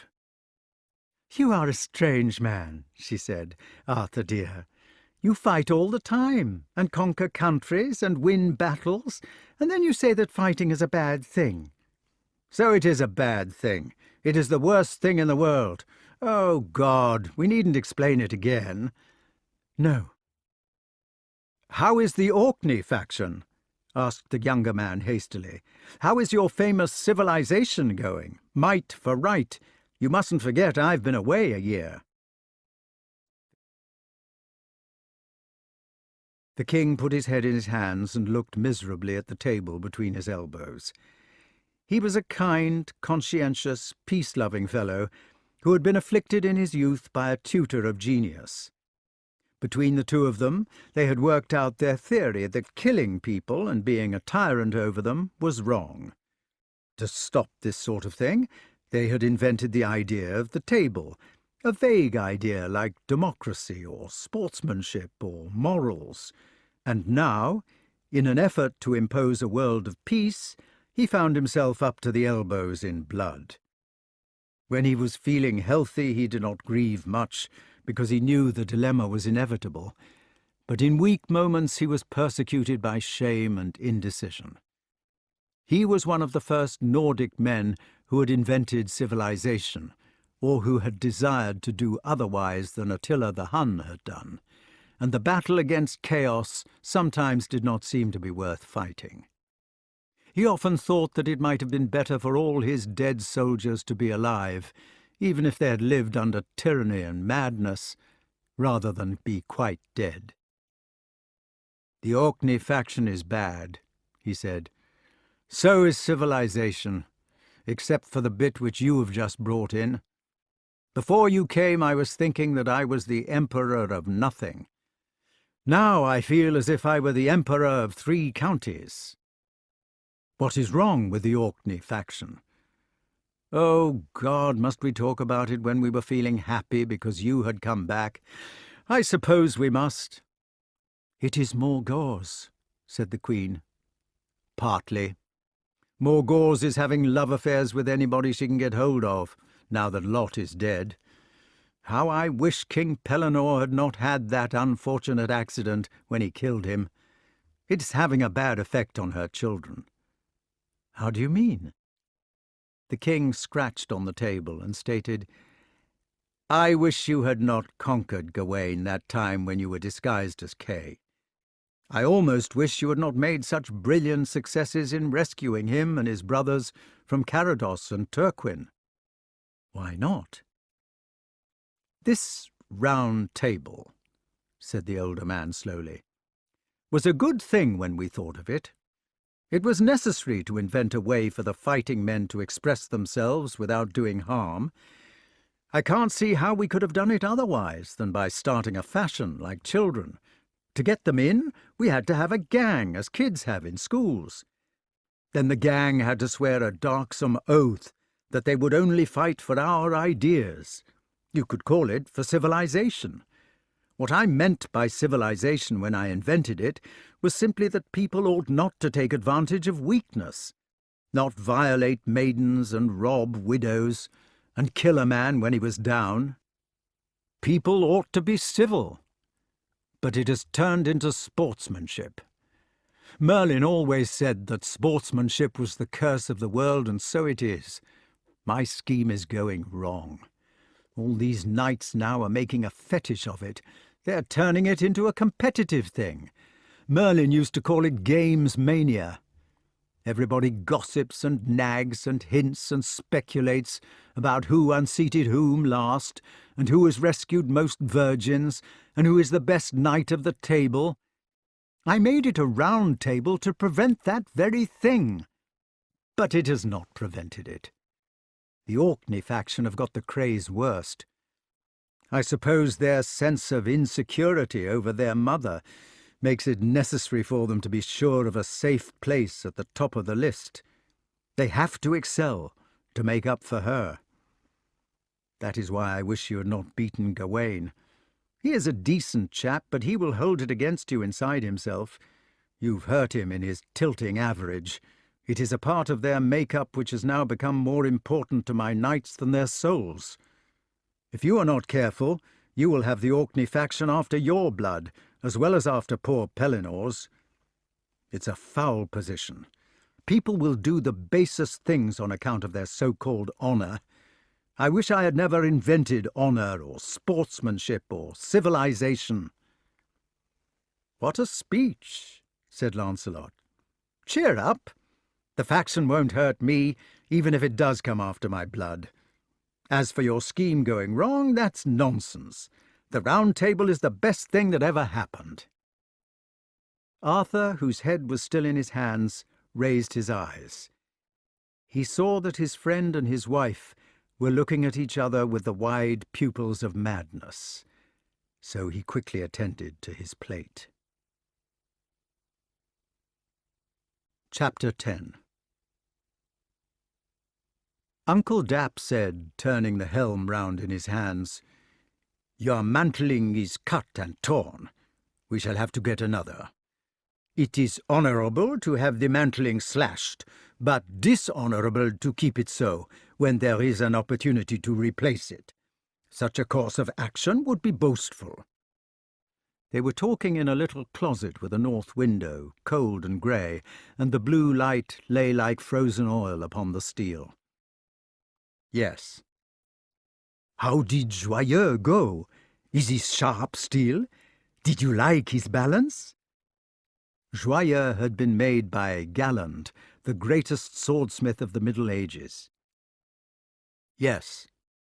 Yes, yes, cried Uncle Dap. Can you say nothing but yes? Death of my soul, Lancelot! But one asks if you are dumb. What in the world is this that has come over you in the end? Lancelot had been smoothing the panache of feathers which was used as a distinguishing mark on the helm in Uncle Dap's hands. It was detachable. People have got it into their heads through the cinema and the comic advertisements that knights in armour generally wore ostrich plumes, nodding like stalks of pampas grass. This was not the case. Kay's panache, for instance, was shaped like a rigid, flat fan, with its edges pointing fore and aft. It was carefully arranged out of the eyes of peacock feathers, exactly as if a stiff peacock fan had been erected endwise on his head. It was not a tuft of plumes, and it did not nod. It was rather like the adipose fin of a fish, but gaudy. Lancelot, who did not care for gaudy things, wore a few heron's hackles bound with silver thread, which suited the argent of his shield. He had been stroking them. Now he threw them violently into a corner and stood up. He began walking the narrow room in a jerky way. "Uncle Dap," he said, "do you remember how I asked you not to talk about something?" "I do." "Is Guinevere in love with me?" "You should ask her," replied his uncle, with French logic. "What must I do?" he cried. "What must I do?" If it is difficult to explain about Guinevere's love for two men at the same time, it is almost impossible to explain about Lancelot. At least, it would be impossible nowadays, when everybody is so free from superstitions and prejudice that it is only necessary for all of us to do as we please. Why did not Lancelot make love to Guinevere, or run away with his hero's wife altogether, as any enlightened man would do today? One reason for his dilemma was that he was a Christian. The modern world is apt to forget that several people were Christians in the remote past, and in Lancelot's time there were no Protestants, except John Scotus Erigena. His church, in which he had been brought up, and it is difficult to escape from your upbringing, directly forbade him to seduce his best friend's wife. Another stumbling block to doing as he pleased was the very idea of chivalry or of civilization which Arthur had first invented and then introduced into his own young mind. Perhaps a bad baron who believed in the strong arm might have gone off with Guinevere, even in the face of his church's counsels, because taking your neighbour's wife was really a form of Fort Main. It was a matter of the stronger bull winning. But Lancelot had spent his childhood between knightly exercises and thinking out King Arthur's theory for himself. He believed as firmly as Arthur did, as firmly as the benighted Christian, that there was such a thing as right. Finally, there was the impediment of his nature. In the secret parts of his peculiar brain, those unhappy and inextricable tangles which he felt at the roots, the boy was disabled by something which we cannot explain. He could not have explained either, and for us it is all too long ago. He loved Arthur, and he loved Guinevere, and he hated himself, the best knight of the world. Everybody envied the self-esteem which must surely be his, but Lancelot never believed he was good or nice. Under the grotesque, magnificent shell with a face like Quasimodo's, there was shame and self-loathing, which had been planted there when he was tiny, by something which it is now too late to trace. It is so fatally easy to make young children believe that they are horrible. "It seems to me," said Uncle Dap, "that it depends very largely on what the Queen wants to do." Chapter 11. Lancelot stayed at the court for several weeks this time, and each week made it more difficult to go away. On top of the more or less social tangle in which he found himself, there was a personal puzzle, for he put a higher value on chastity than is fashionable in our century. He believed, like the man in Lord Tennyson, that people could only have the strength of 10 on account of their hearts being pure. It so happened that his strength was as the strength of 10, and such was the medieval explanation which had been discovered for it. As a corollary to this belief, he supposed that if he gave in to the Queen, he would lose his 10-fold might. So for this reason, as well as for the other ones, he fought against her with the courage of despair. It was not pleasant for Guinevere either. One day Uncle Dap said, "You had better go away. You have lost nearly 2 stone in weight. If you go away, something will either snap or not snap. It is better to get it over quickly." Lancelot said, "I cannot go." Arthur said, "Please stay." Guinevere said, "Go." The second quest which he embarked upon was the turning point of his life. There had been a good deal of talk in Camelot about a certain King Pelles, who was lame and lived in the haunted castle of Corbin. He was supposed to be slightly mad because he believed himself to be a relation of Joseph of Arimathea. He was the sort of man who would become a British Israelite nowadays and spend the rest of his life prophesying the end of the world by measuring the passages in the Great Pyramid. However, King Pelles was only slightly mad, and his castle was certainly haunted. It had a haunted room in it, with innumerable doors out of which things came and fought you in the night. Arthur thought it was worth sending Lancelot to investigate the place. On the way to Corbin, Lancelot had a strange adventure, which he remembered for many years with awful grief. He was to look back on it as the last adventure of his virginity, and to believe, day by day for the next 20 years, that, before it had happened, he had been God's man, while after it, he had become a lie. There was a village under the castle of Corbin, which seemed a prosperous one. It had cobbled streets and stone houses and old bridges. The castle stood on a hill to one side of the valley, and there was a handsome peel tower on the hill of the other side. All the people of the village were in the street, as if they were waiting for him, and there was a dreamlike quality in the air, as if a shower of gold dust had come from the sun. Lancelot felt peculiar. His blood might have had too much oxygen in it, from the way he was conscious of every stone in every wall, and all the colours in the valley, and the joyful stepping of his horse. The people of the enchanted village knew his name. "Welcome, Sir Lancelot du Lac," they cried, "the flower of all knighthood! By thee we shall be holpen out of danger." He reined his horse and spoke to them. "Why do you call out to me?" he asked, thinking of other things. "How do you know my name? What is the matter?" They answered in chorus, speaking together solemnly and without difficulty. "Ah, fair knight," they said, "do you see that tower on the hill? There is a dolorous lady in it, who has been kept boiling in scalding water for many winters by magic, and nobody can get her out except the best knight in the world. Sir Gawain was here last week, but he could not do it."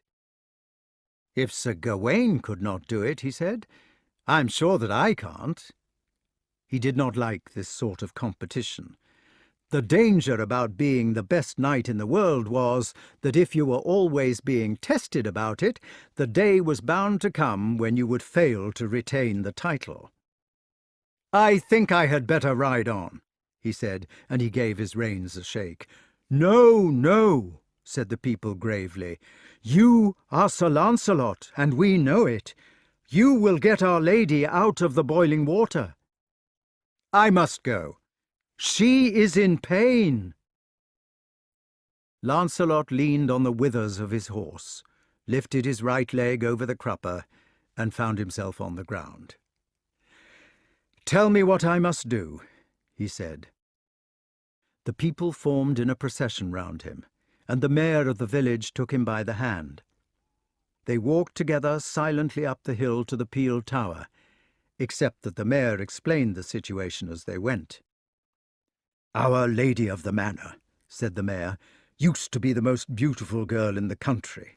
So Queen Morgan le Fay and the Queen of Northgalis grew jealous of her, and they have put her in this magic for revenge. It is terrible how it hurts her, and she has been boiling for 5 years. Only the best knight in the world can get her out." When they came to the tower gate, another strange thing happened. It was heavily bolted and barred in the old-fashioned way. The masonry of the doorway was constructed with deep slots in it, in which heavy beams ran to and fro, heavy enough to withstand a battering ram. Now these beams withdrew into the wall of their own accord, and the iron locks turned their own wards with a grinding noise. The door quietly opened. "Go in," said the mayor, and the people stood still outside, waiting for what was to happen. On the first floor of the tower there was the furnace which kept the magic water hot. Lancelot could not enter there. On the second floor there was a room full of steam, so that he could not see across it. He went into this room, holding his hands joined together in front of him as blind people do, until he heard a squeak. A clearing in the steam caused by the draught from the door so long unopened showed him the lady who had given the squeak. She was sitting shyly in the bath, looking at him, a charming little lady who was, as Mallory puts it, as naked as a needle. "Well," he said. The girl blushed, so far as she could blush when she was boiled, and said in a small voice, "Please, give me your hand." She knew how the magic had to be undone.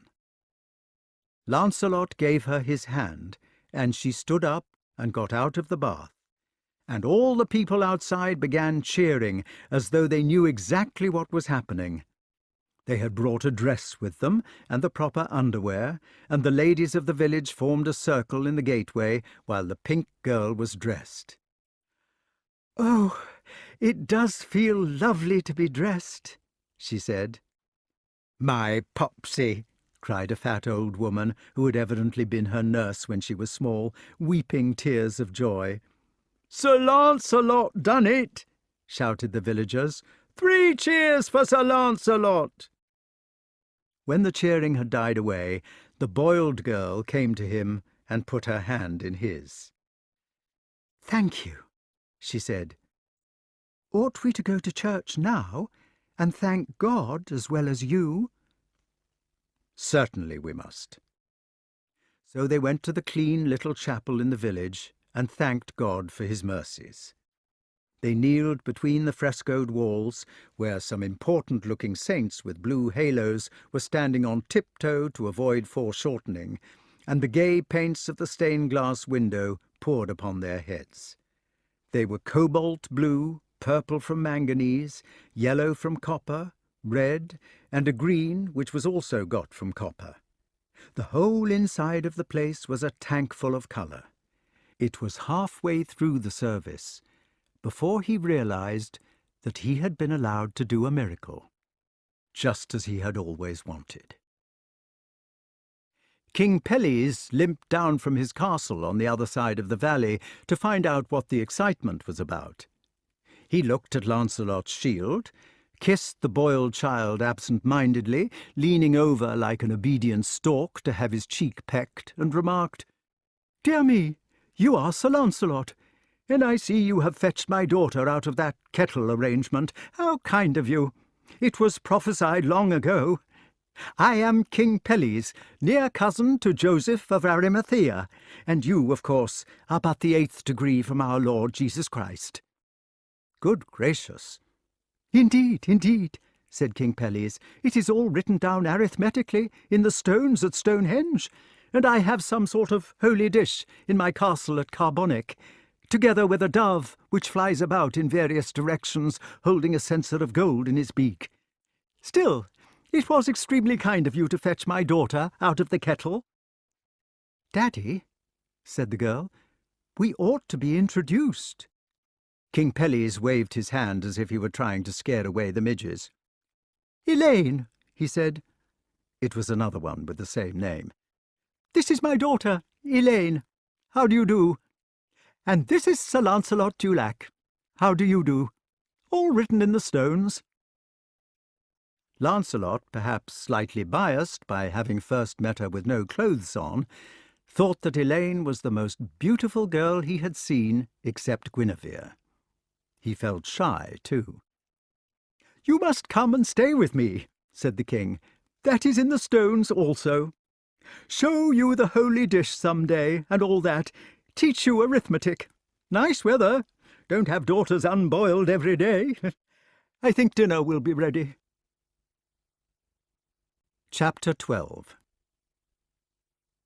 Lancelot stayed at the castle of Corbin for days. Its haunted rooms were up to expectation, and there was nothing else to do. He felt such feelings in his breast because of Guinevere, the frightful pangs of hopeless love, that he was drained of effort. He could not summon the energy to go elsewhere.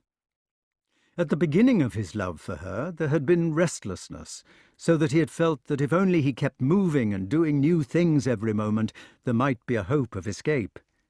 Now his power to be busy was gone. He felt that he might as well be in one place as another, if he was only waiting to see whether his heart would break or not. He was too simple to see that if the finest knight in the world rescued you out of a kettle of boiling water with no clothes on, you would be likely to fall in love with him, if you were only 18.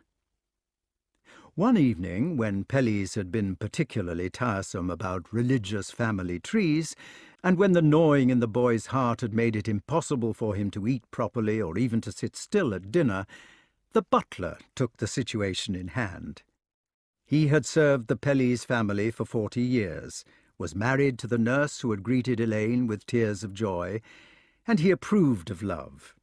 He also understood about young men like Lancelot, young men who might still be undergraduates or jet pilots, if they were in England today. He would have made an excellent college butler. "More wine, sir?" asked the butler. "No, thank you." The butler bowed politely and poured another horn, which Lancelot drained without looking at it. "A nice vintage, sir," said the butler. "His Majesty takes great trouble with his cellar." King Pelles had gone to the library to work out some prognostications, and his guest was left gloomily in the hall. "Yes." There was a rustling outside the buttery door, and the butler went over to it while Lancelot was drinking another measure. "Now, this is a fine wine, sir," said the butler. "His Majesty sets great store by this wine, and my wife has just fetched up a fresh bottle from the cellar. Observe the crust, sir. It is a wine which I am sure you will appreciate." "All wines are the same to me." "You modest young gentleman," said the butler, substituting a larger horn. "If I may say so, sir, you will have your little joke. But it is easy to recognize a judge of wine when you come across him." He was bothering Lancelot, who wanted to be alone with his misery, and Lancelot realized that he was being bothered. For this reason, he automatically wondered whether he had not perhaps been discourteous to the butler in his distraction. Perhaps the butler was really keen on the wine and had troubles of his own. He politely drank it up. "Very nice," he said encouragingly. "A splendid vintage." "I am glad to hear you praise it, sir." "Have you ever," asked Lancelot, putting the question which all young men are always asking, and without noticing that it had anything to do with the drink, "have you ever been in love?" The butler smiled discreetly and poured another bumper. By midnight, Lancelot and the butler were sitting on opposite sides of the table, both looking red in the face. They had a brew of piment between them, a mixture of red wine, honey, spices, and whatever else the butler's wife had added. "So, I tell you," said Lancelot, glaring like an ape, "wouldn't tell everybody, but you are a nice chap, understanding chap. Pleasure to tell anything. Have another drink." "Good health," said the butler. "What am I to do?" he cried. "What am I to do?" He put his horrible head between his arms on the table and began to weep. "Courage," said the butler. "Do or die." He made a rapping on the table with one hand, looking at the buttery door, and with the other poured out another bumper. "Drink," he said. "Drink hearty. Be a man, sir, if I may make so bold.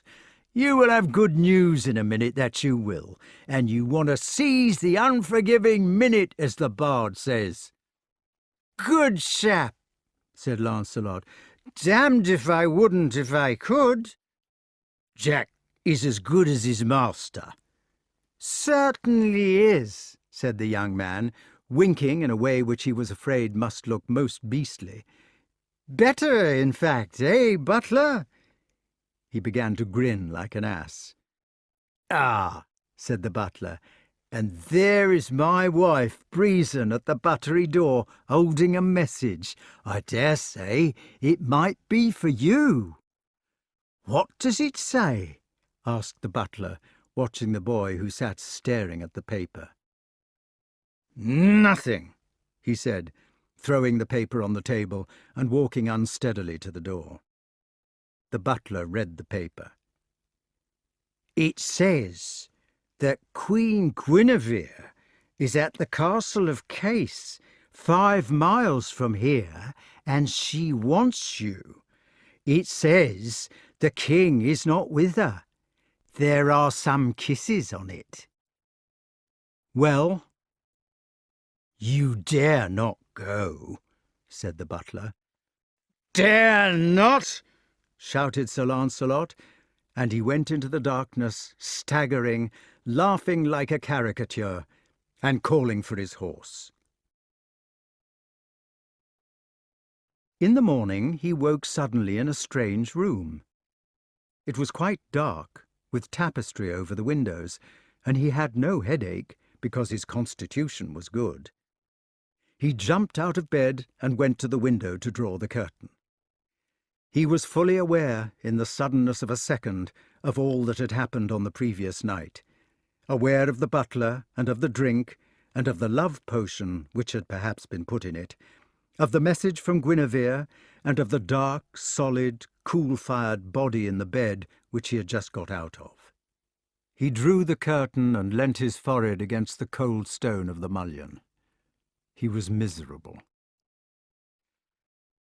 "Jenny," he said, after minutes which seemed to be hours. There was no answer from the bed. He turned round and found himself looking at the boiled girl, Elaine. She lay in the bed, her small bare arms holding the bedclothes to her sides, with her violet eyes fixed on his. Lancelot was always a martyr to his feelings, never any good at disguising them. When he saw Elaine, his head went back. Then his ugly face took on a look of profound and outraged sorrow, so simple and truthful that his nakedness in the window light was dignity. He began to tremble. Elaine did not move, but only looked upon him with her quick eyes, like a mouse.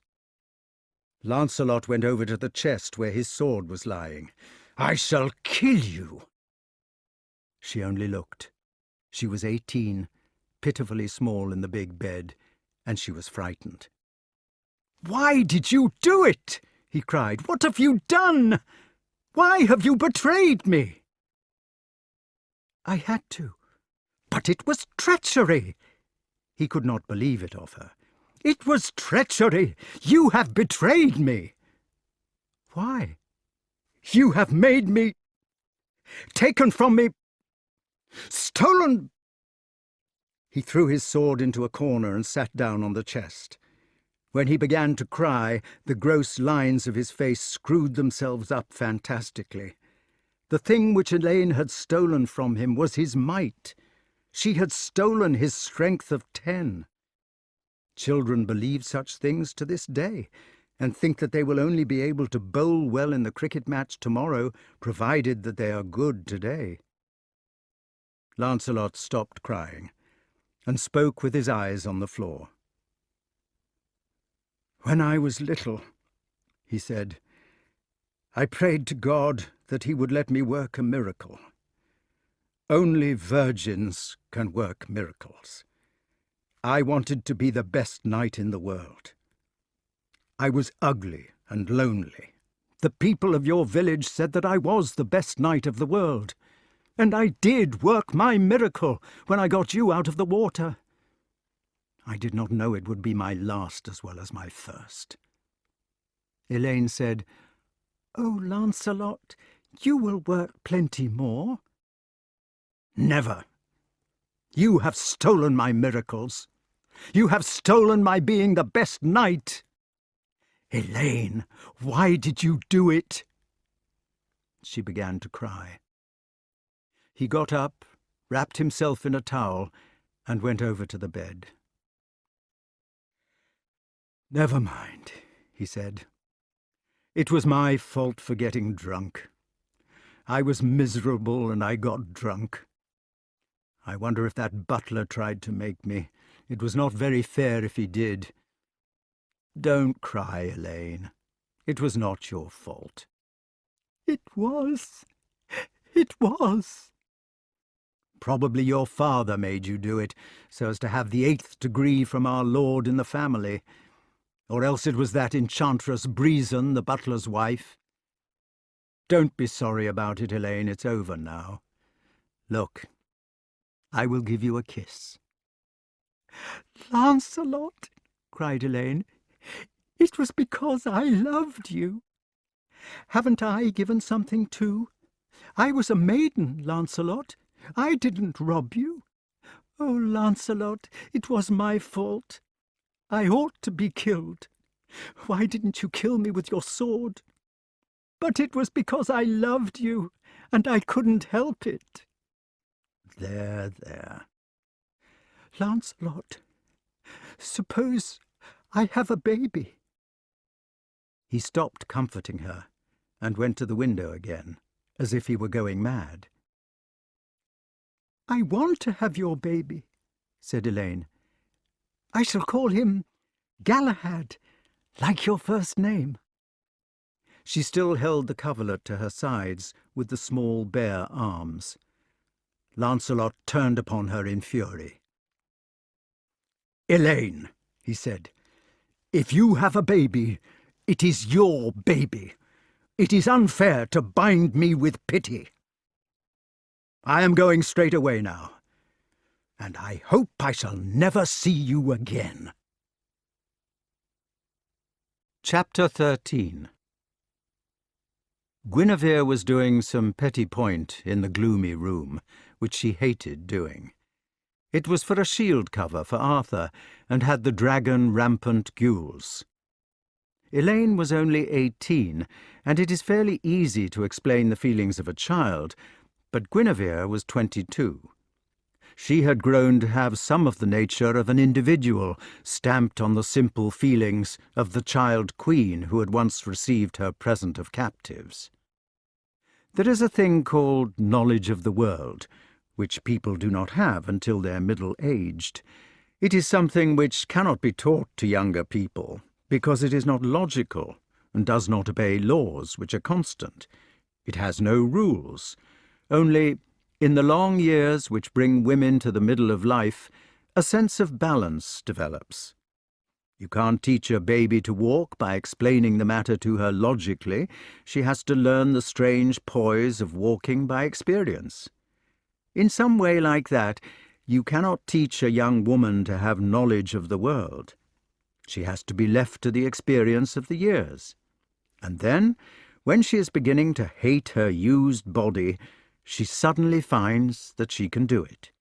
She can go on living, not by principle, not by deduction, not by knowledge of good and evil, but simply by a peculiar and shifting sense of balance, which defies each of these things often. She no longer hopes to live by seeking the truth, if women ever do hope this, but continues henceforth under the guidance of a 7th sense. Balance was the 6th sense, which she won when she first learned to walk, and now she has the 7th one, knowledge of the world. The slow discovery of the 7th sense, by which both men and women contrive to ride the waves of a world in which there is war, adultery, compromise, fear, stultification, and hypocrisy, this discovery is not a matter for triumph. The baby perhaps cries out triumphantly, "I have balance!"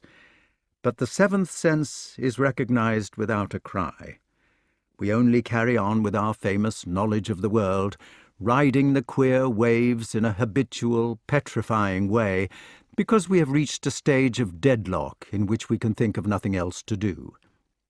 And at this stage, we begin to forget that there ever was a time when we lacked the seventh sense. We begin to forget, as we go stolidly balancing along, that there could have been a time when we were young bodies flaming with the impetus of life. It is hardly consoling to remember such a feeling, and so it deadens in our minds. But there was a time when each of us stood naked before the world, confronting life as a serious problem with which we were intimately and passionately concerned. There was a time when it was of vital interest to us to find out whether there was a God or not. Obviously, the existence or otherwise of a future life must be of the very first importance to somebody who is going to live her present one, because her manner of living it must hinge on the problem. There was a time when free love versus Catholic morality was a question of as much importance to our hot bodies as if a pistol had been clapped to our heads. Further back, there were times when we wondered with all our souls what the world was, what love was, what we were ourselves. All these problems and feelings fade away when we get the seventh sense. Middle-aged people can balance between believing in God and breaking all the commandments without difficulty. The seventh sense, indeed, slowly kills all the other ones, so that at last there is no trouble about the commandments. We cannot see any more, or feel, or hear about them. The bodies which we loved, the truths which we sought, the gods whom we questioned, we are deaf and blind to them now, safely and automatically balancing along toward the inevitable grave, under the protection of our last sense. Thank God for the aged, sings the poet. Thank God for the aged, and for age itself, and illness and the grave. When we are old and ill, and particularly in the coffin, it is no trouble to behave. Guinevere was 22 as she sat at her petty point and thought of Lancelot. She was not halfway to her coffin, not ill even, and she only had 6 senses. It is difficult to imagine her. A chaos of the mind and body, a time for weeping at sunsets and at the glamour of moonlight, a confusion and profusion of beliefs and hopes, in God, in truth, in love, and in eternity, an ability to be transported by the beauty of physical objects, a heart to ache or swell, a joy so joyful and a sorrow so sorrowful that oceans could lie between them. Then, as a counterpoise to these attractive features, outcrops of selfishness indecently exposed, restlessness or inability to settle down and stop bothering the middle-aged, pert argument on abstract subjects like beauty, as if they were of any interest to the middle-aged, lack of experience as to when truth should be suppressed in deference to the middle-aged, general effervescence and nuisance and unfittingness to the set patterns of the seventh sense. These must have been some of Guinevere's characteristics at 22, because they are everybody's. But on top of them, there were the broad and yet uncertain lines of her personal character, lines which made her different from the innocent Elaine, lines of less pathos perhaps, but more reality, lines of power which made her into the individual Jenny that Lancelot loved. "Oh, Lancelot," she sang as she stitched at the shield crown, "oh, Lance, come back soon. Come back with your crooked smile or with your own way of walking, which shows whether you are angry or puzzled. Come back to tell me that it does not matter whether love is a sin or not. Come back to say that it is enough that I should be Jenny and you should be Lance, whatever may happen to anybody." The startling thing was that he came, straight from Elaine, straight from her robbery, Lancelot came like an arrow to the heart of love. He had slept with Guinevere already in deceit, already had been cheated of his tenfold might. He was a lie now in God's eyes as he saw them, so he felt that he might as well be a lie in earnest. No more to be the best knight in the world, no more to work miracles against magic, no more to have compensation for ugliness and emptiness in his soul. The young man sped to his sweetheart for consolation. There was the clatter of his iron-shod horse on the cobbles, which made the Queen drop her needlework to see whether it was Arthur back from his hunting. The ring of his chain-mail feet upon the stairs, going chink-chink like spurs against the stone. And then, before she was quite certain of what had happened, Guinevere was laughing or weeping, unfaithful to her husband, as she had always known she would be. Chapter 14. Arthur said, "Here is a letter from your father, Lance. He says he is being attacked by King Claudas. I promised to help him against Claudas, if it was necessary, in exchange for his help at Bedegraine. I shall have to go." "I see. What do you want to do?" "How do you mean, what do I want to do?" "Well, do you want to come with me or to stay here?" Lancelot cleared his throat and said, "I want to do whatever you think best." "It will be difficult for you," said Arthur. "I hate to ask you. But would you mind if I asked you to stay?" Lancelot could not think of the safe words, so the king mistook his silence for disappointment. "Of course, you have a right to see your father and mother," he said. "I don't want you to stay if it hurts you too much. Probably we can manage it another way." "Why did you want to leave me in England?" "There ought to be somebody here to look after the factions. I should feel safer in France if I knew there was a strong man left behind.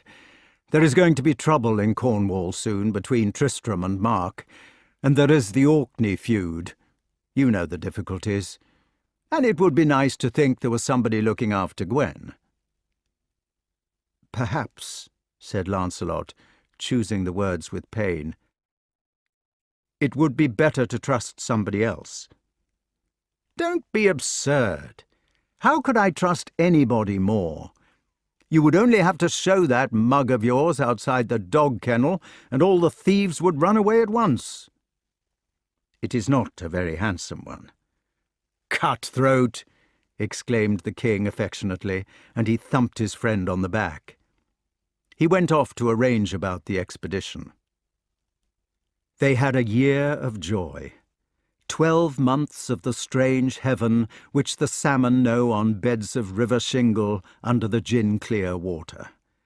For 24 years they were guilty, but this first year was the only one which seemed like happiness. Looking back on it when they were old, they did not remember that in this year it had ever rained or frozen. The 4 seasons were coloured like the edge of a rose petal for them. "I don't understand," said Lancelot, "why you should love me. Are you sure you do? Is there some mistake about it?" "My Lance." "But my face," he said. "I am so horrible. Now I can believe that God might love the world, whatever it was like, because of himself." At other times they were in a terror which came from him. Guinevere did not feel remorse on her own account, but she caught it from her lover. "I dare not think. Don't think. Kiss me, Jenny." "Why think?" "I can't help thinking." "Dear Lance." Then there were different times when they quarrelled about nothing, but even the quarrels were those of lovers, which seemed sweet when they remembered them afterwards. "Your toes are like the little pigs which went to market." "I wish you would not say things like that. It is not respectful." "Respectful?" "Yes, respectful. Why shouldn't you be respectful? I am the Queen, after all." Do you seriously mean to tell me that I'm supposed to treat you with respect? I suppose I'm to kneel on one knee all the time and kiss your hand. Why not? I wish you wouldn't be so selfish. If there's one thing I can't stand, it is being treated like a possession. Selfish indeed! And the Queen would stamp her foot, or perhaps sulk for a day. But she forgave him when he had made a proper act of contrition. One day, when they were at the stage of telling each other their private feelings, with a sort of innocent amazement when they corresponded, Lancelot gave the Queen his secret. Jenny, when I was little, I hated myself. I don't know why. I was ashamed. I was a very holy little boy. You are not very holy now, she said, laughing. She did not understand what she was being told. One day, my brother asked me to lend him an arrow. I had 2 or 3 specially straight ones, which I was very careful of, and his were a bit warped. I pretended that I had lost my straight arrows, and said I couldn't lend them to him. Little liar! I know I was. Afterwards I had the most dreadful remorse for having told him the lie, and I thought I had been untrue to God. So I went out to a bed of stinging nettles that was on the moat, and put my arrow arm into them as a punishment. I rolled up my sleeve and put it right in. Poor Lance! What an innocent you must have been. But, Jenny, they didn't sting me. I'm sure I'm right in remembering that they didn't sting me. Do you mean there was a miracle? I don't know. It is difficult to be sure. I was such a dreamy boy, always living in a make-up world where I was Arthur's greatest knight. I may have made it up about the nettles, but I think I can remember the shock when they didn't sting. I'm sure it was a miracle, said the Queen decidedly. Jenny, all my life I've wanted to do miracles. I've wanted to be holy. I suppose it was ambition or pride or some other unworthy thing. It was not enough for me to conquer the world. I wanted to conquer heaven too. I was so grasping that it was not enough to be the strongest knight. I had to be the best as well. That is the worst of making daydreams. It is why I tried to keep away from you. I knew that if I was not pure, I could never do miracles. And I did do a miracle too, a splendid one. I got a girl out of some boiling water who was enchanted into it. She was called Elaine. Then I lost my power. Now that we are together, I shall never be able to do my miracles any more. He did not like to tell her the full truth about Elaine, for he thought that it would hurt her feelings to know that he had come to her as the second. Why not? Because we are wicked. Personally, I have never done a miracle, said the Queen rather coldly, so I have less to regret. But, Jenny, I am not regretting anything. You are my miracle, and I would throw them overboard all over again for the sake of you. I was only trying to tell you about the things I felt when I was small. Well, I can't say I understand. Can't you understand wanting to be good at things? No, I can see that you would not have to. It is only people who are lacking or bad or inferior who have to be good at things. You have always been full and perfect, so you had nothing to make up for. But I have always been making up. I feel dreadful sometimes, even now, with you, when I know that I can't be the best knight any longer. Then we had better stop, and you can make a good confession and do some more miracles. You know we can't stop. The whole thing seems fanciful to me, said the Queen. I don't understand it. It seems unpractical and selfish. I know I am selfish. I can't help it. I try not to be. But how can I help being what I was made? Oh, can't you understand what I'm telling you? I was lonely when I was small, and I worked hard at my exercises. I used to tell myself that I would be a great explorer and cross the Chorasmian waste, or I would be a great king like Alexander or St. Louis, or a great healer. I would find out a balsam which cured wounds and give it away free. Perhaps I would be a saint and salve wounds just by touching them. Or I would find something important, a relic of the true cross or the Holy Grail or something like that. These were my dreams, Jenny. I'm only telling you what I used to daydream about.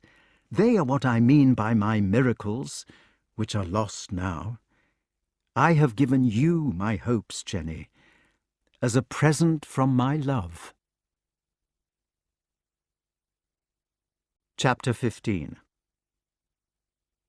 The year of their happiness ended with Arthur's return, and almost immediately collapsed in ruin, but not on account of the king.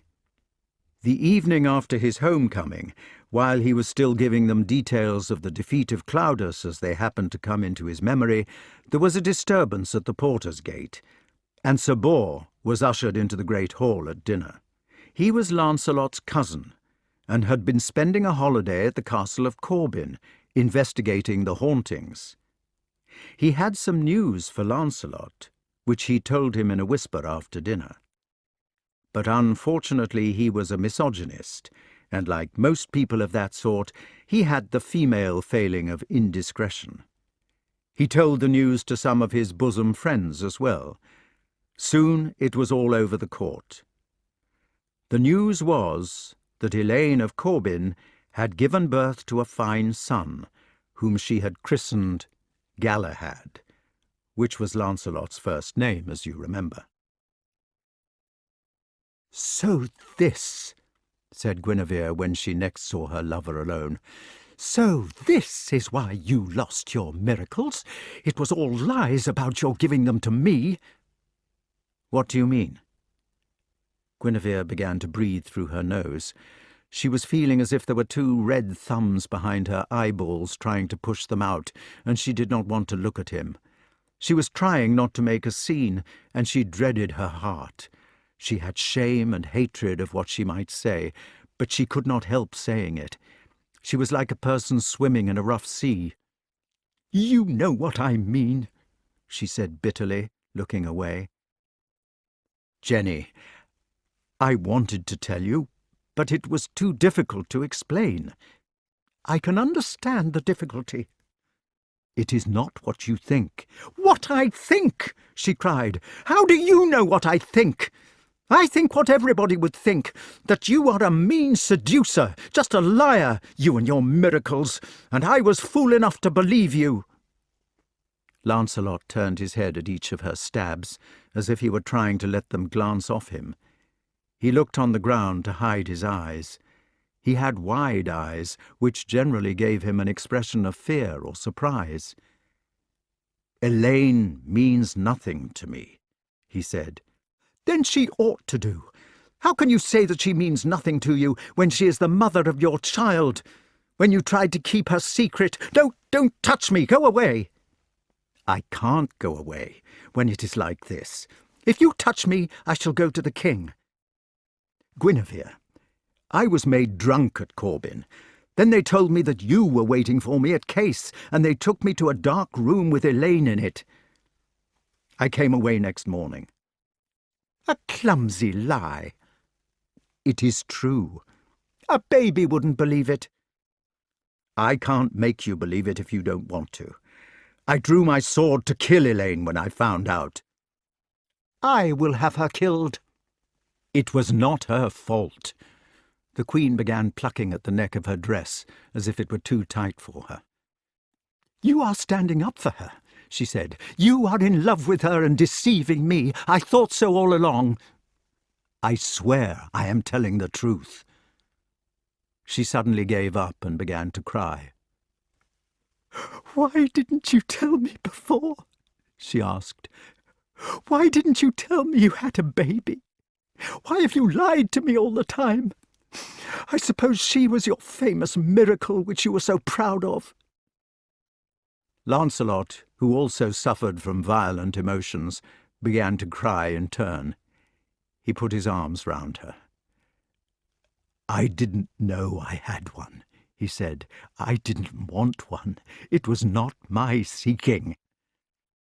"If you had told me the truth, I could have believed you." "I wanted to tell you, but I couldn't. I was afraid you would be hurt." "It has hurt me worse like this." "I know it has." The Queen dried her tears and looked at him, smiling like a spring shower. In a minute they were kissing, feeling like the green earth refreshed by rain. They thought that they understood each other once more. But their doubt had been planted. Now, in their love, which was stronger, there were the seeds of hatred and fear and confusion growing at the same time. For love can exist with hatred, each preying on the other, and this is what gives it its greatest fury. Chapter 16. In the castle of Corbin, the child Elaine was making ready for her journey. She was coming to capture Lancelot from Guinevere, an expedition of which everybody except herself could feel the pathos. She had no weapons to fight with, and did not know how to fight. She was quite without character. Lancelot did not love her, and she was in the yet more hopeless position of loving him. She had nothing to oppose against the Queen's maturity except her own immaturity and humble love. Nothing except the fat baby which she was carrying to its father. A baby which was to him only the symbol of a cruel trick. It was an expedition like that of an army without weapons against an impregnable fortress, an army which at the same time had its hands tied behind its back.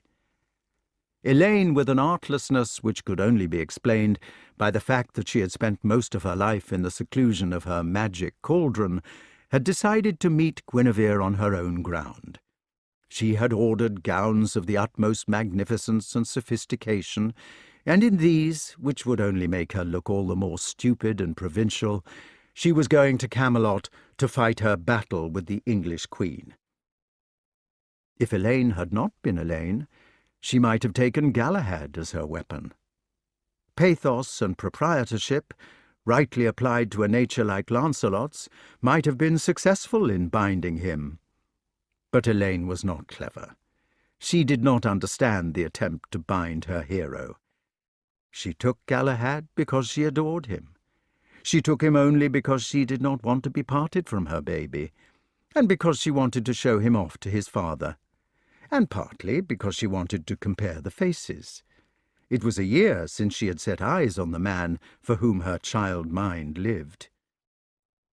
Lancelot, while Elaine was planning his capture, remained with the Queen at court. But he now remained without the temporary peace of heart which he had been able to invent for himself while the king was away. In the king's absence, he had been able to drown himself in the passing minute. But Arthur was perpetually at his elbow now, as a comment on his treachery. He had not buried his love for Arthur in his passion for Guinevere, but still felt for him. To a medieval nature like Lancelot's, with its fatal weakness for loving the highest when he saw it, this was a position of pain. He could not bear to be made to feel that his sentiment for Guinevere was an ignoble sentiment, for it was the profound feeling of his life. Yet every circumstance now conspired to make it seem ignoble. The hasty moments together, the locked doors and base contrivances, the guilty manoeuvres which the husband's presence forced on the lovers, these had the effect of soiling what had no excuse unless it was beautiful. On top of this stain, there was the torture of knowing that Arthur was kind, simple, and upright, of knowing that he was always on the edge of hurting Arthur dreadfully, although he loved him. Then there was the pain about Guinevere herself, the tiny plant of bitterness which they had sown, or seen sown, in each other's eyes, on the occasion of their first quarrel of suspicion. It was a pain to him to be in love with a jealous and suspicious woman. She had given him a mortal blow by not believing his explanation about Elaine instantly, yet he was unable not to love her. Finally, there were the revolted elements of his own character, his strange desire for purity and honor and spiritual excellence. All these things, working together with the unconscious dread of Elaine's arrival with his son, broke his happiness without allowing him to escape. He seldom sat down, but strayed about with nervous movements, picking things up and setting them down without looking at them, walking to windows and looking out, but seeing nothing. For Guinevere, the dread of Elaine's arrival was not unconscious. She had known from the first moment that Elaine was bound to come. For her, however, as for all women, the dreads were in advance of the male horizon. Men often accuse women of driving them to unfaithfulness by senseless jealousy before there has been any thought of unfaithfulness on their own part. Yet the thought was probably there, unconscious and undetectable, except to women. The great Anna Karenina, for instance, forced Vronsky into a certain position by the causeless jealousy of a maniac, yet that position was the only real solution to their problem, and it was the inevitable solution. Seeing so much further into the future than he did, she pressed towards it with passionate tread, wrecking the present because the future was bound to be a wreck. So with Guinevere. Probably she was not overstrained by Elaine's immediate problem. Probably she had no real suspicion against that side of Lancelot. Yet, with her prescience, she was aware of dooms and sorrows outside her lover's purview. It would not be accurate to say that she was aware of them in a logical sense, but they were present in her deeper mind. It is a pity that language is such a clumsy weapon that we cannot say that a mother was unconscious of her baby crying in the next room, with the meaning that the mother somehow unconsciously knew that it was crying. Facts of which Guinevere was subconscious in this sense included the whole of the Arthur-Lancelot situation, most of the future tragedy at court, and the grievous fact of her own childlessness, which was never to be remedied. She said to herself that Lancelot had betrayed her, that she was the victim of Elaine's cunning, that her lover was sure to betray her again. She tormented herself with 1,000 words of the same sort. But what she felt to herself in the uncharted regions of her heart was a different matter. Perhaps she was actually jealous not of Elaine, but of the baby. Perhaps it was Lancelot's love for Arthur that she feared. Or it may have been a fear of the whole position, of its instability and the nemesis inherent in it. Women know, far better than men, that God's laws are not mocked. They have more cause to know it. Whatever the explanation of Guinevere's attitude, the fruits of it were pain for her lover. She became as restless as he was, more unreasonable and much more cruel. Arthur's feelings completed the misery of the court. He, unfortunately for himself, had been beautifully brought up. His teacher had educated him as the child is educated in the womb, where it lives the history of man, from fish to mammal, and like the child in the womb, he had been protected with love meanwhile. The effect of such an education was that he had grown up without any of the useful accomplishments for living, without malice, vanity, suspicion, cruelty, and the commoner forms of selfishness. Jealousy seemed to him the most ignoble of vices. He was sadly unfitted for hating his best friend or for torturing his wife. He had been given too much love and trust to be good at these things. Arthur was not one of those interesting characters whose subtle motives can be dissected. He was only a simple and affectionate man, because Merlyn had believed that love and simplicity were worth having. Now, with a situation developing before his eyes, which has always been notoriously difficult of solution, so difficult that it has been given a label and called the eternal triangle, as if it were a geometrical problem like the pons asinorum in Euclid, Arthur was only able to retreat.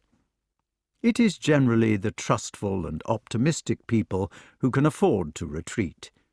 The loveless and faithless ones are compelled by their pessimism to attack. Arthur was strong and gentle enough to hope that, if he trusted Lancelot and Guinevere, things would come right in the end. It seemed to him that this was better than trying to bring them right at once by such courses as, for instance, by cutting off the lovers' heads for treason. Arthur did not know that Lancelot and Guinevere were lovers. He had never actually found them together or unearthed proofs of their guilt. It was in the nature of his bold mind to hope in these circumstances that he would not find them together, rather than to lay a trap by which to wreck the situation. This is not to say that he was a conniving husband. It is simply that he was hoping to weather the trouble by refusing to become conscious of it. Unconsciously, of course, he knew perfectly well that they were sleeping together. Knew, too, unconsciously, that if he were to ask his wife, she would admit it. Her three great virtues were courage, generosity, and honesty. So he could not ask her. Such an attitude to the position did not make it easier for the king to be happy.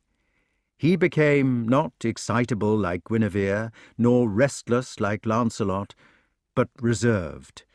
He moved about his own palace like a mouse.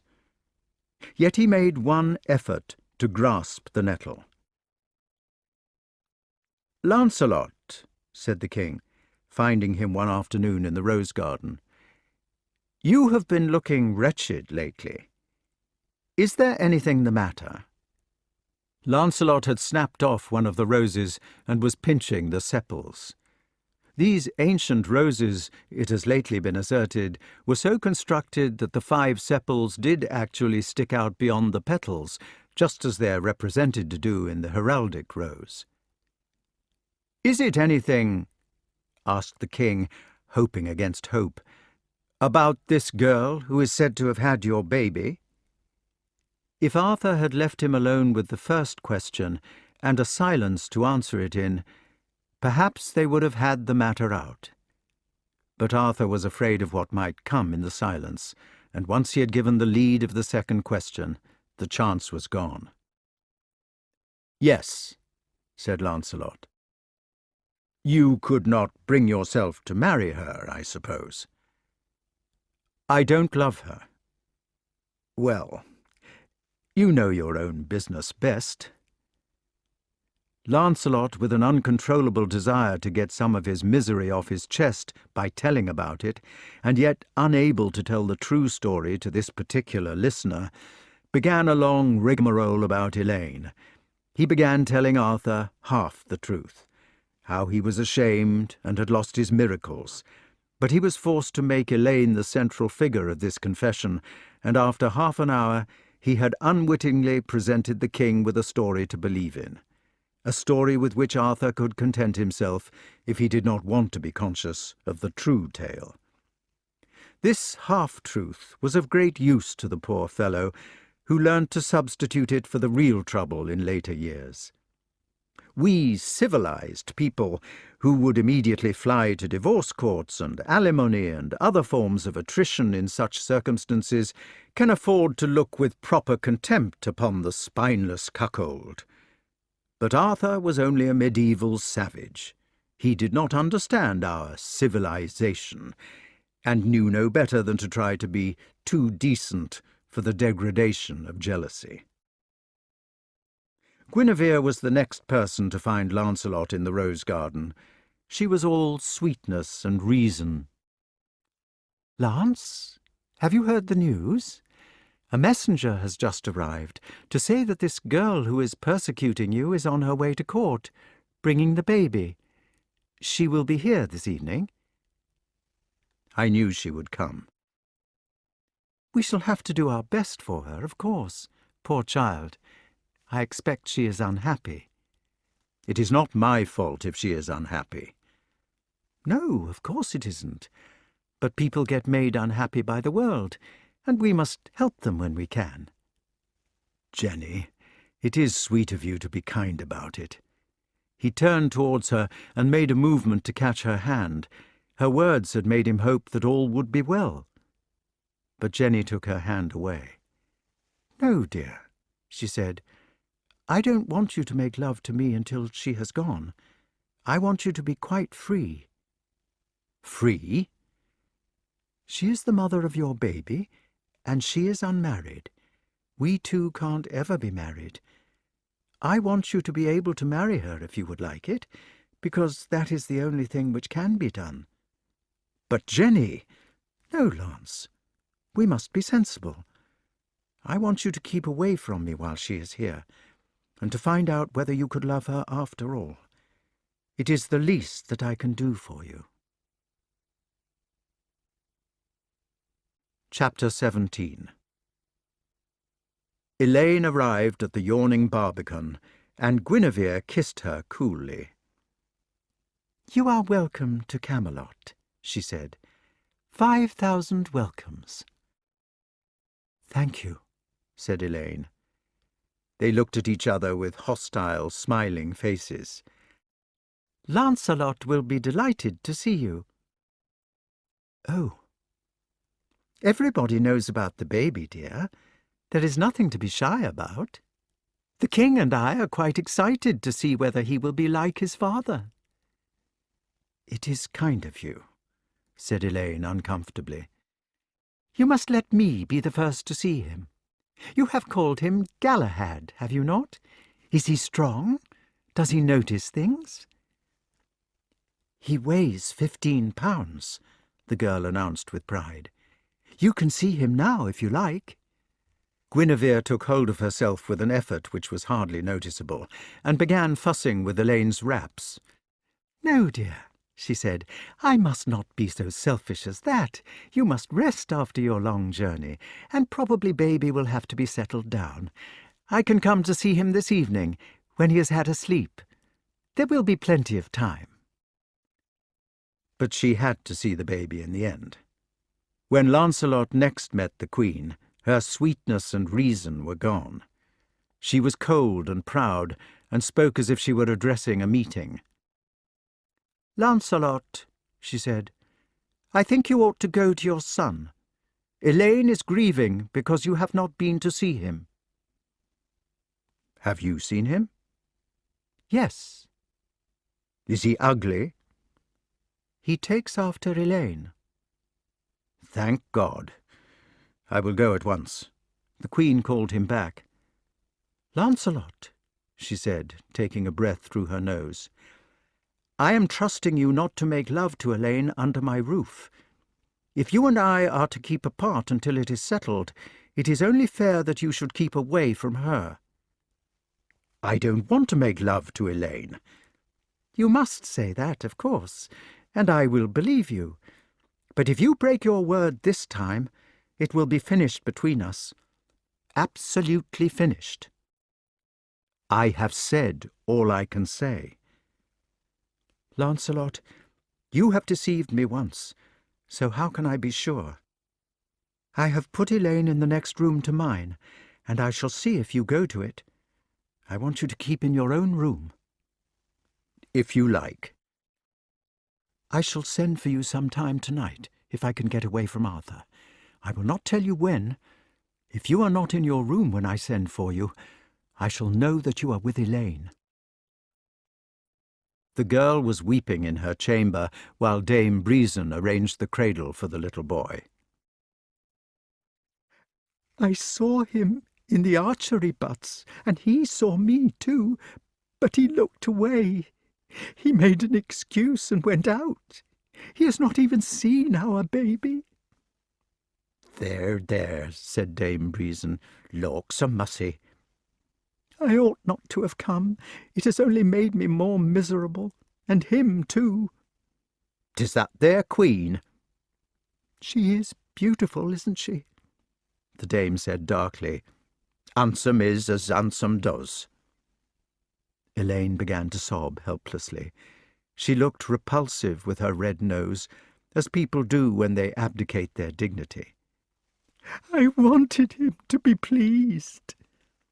There was a knock on the door, and Lancelot came in, which made her quickly dry the eyes. They greeted each other with constraint. "I'm glad you have come to Camelot," he said. "I hope you are well." "Yes, thank you." "How is the baby?" "Your lordship's son," said Dame Breezen with emphasis. She turned the cradle towards him and moved back so that he could see. "My son." They stood looking down at the fresh thing, helpless and only half alive. They were strong, as the poet sings, and it was weak. One day they would be weak and it strong.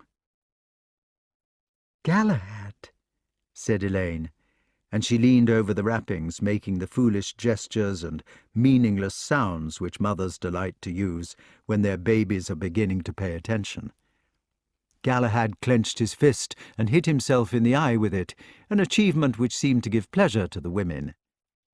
Lancelot watched them in amazement. "My son," he thought. "It is part of me, yet it is fair. It does not seem to be ugly. How can you tell with babies?" He held out his right finger to Galahad, putting it inside the fat palm of his hand, which clutched it. The hand looked as if it had been fitted to the arm by a cunning doll-maker. There was a deep crease round the wrist. "Oh, Lancelot!" cried Elaine. She tried to throw herself into his arms, but he pushed her off. He looked at Breezen over her shoulder with fear and exasperation. He made a wild, senseless sound and rushed out of the room. Elaine, unsupported, sank down beside the bed and began to sob more than ever.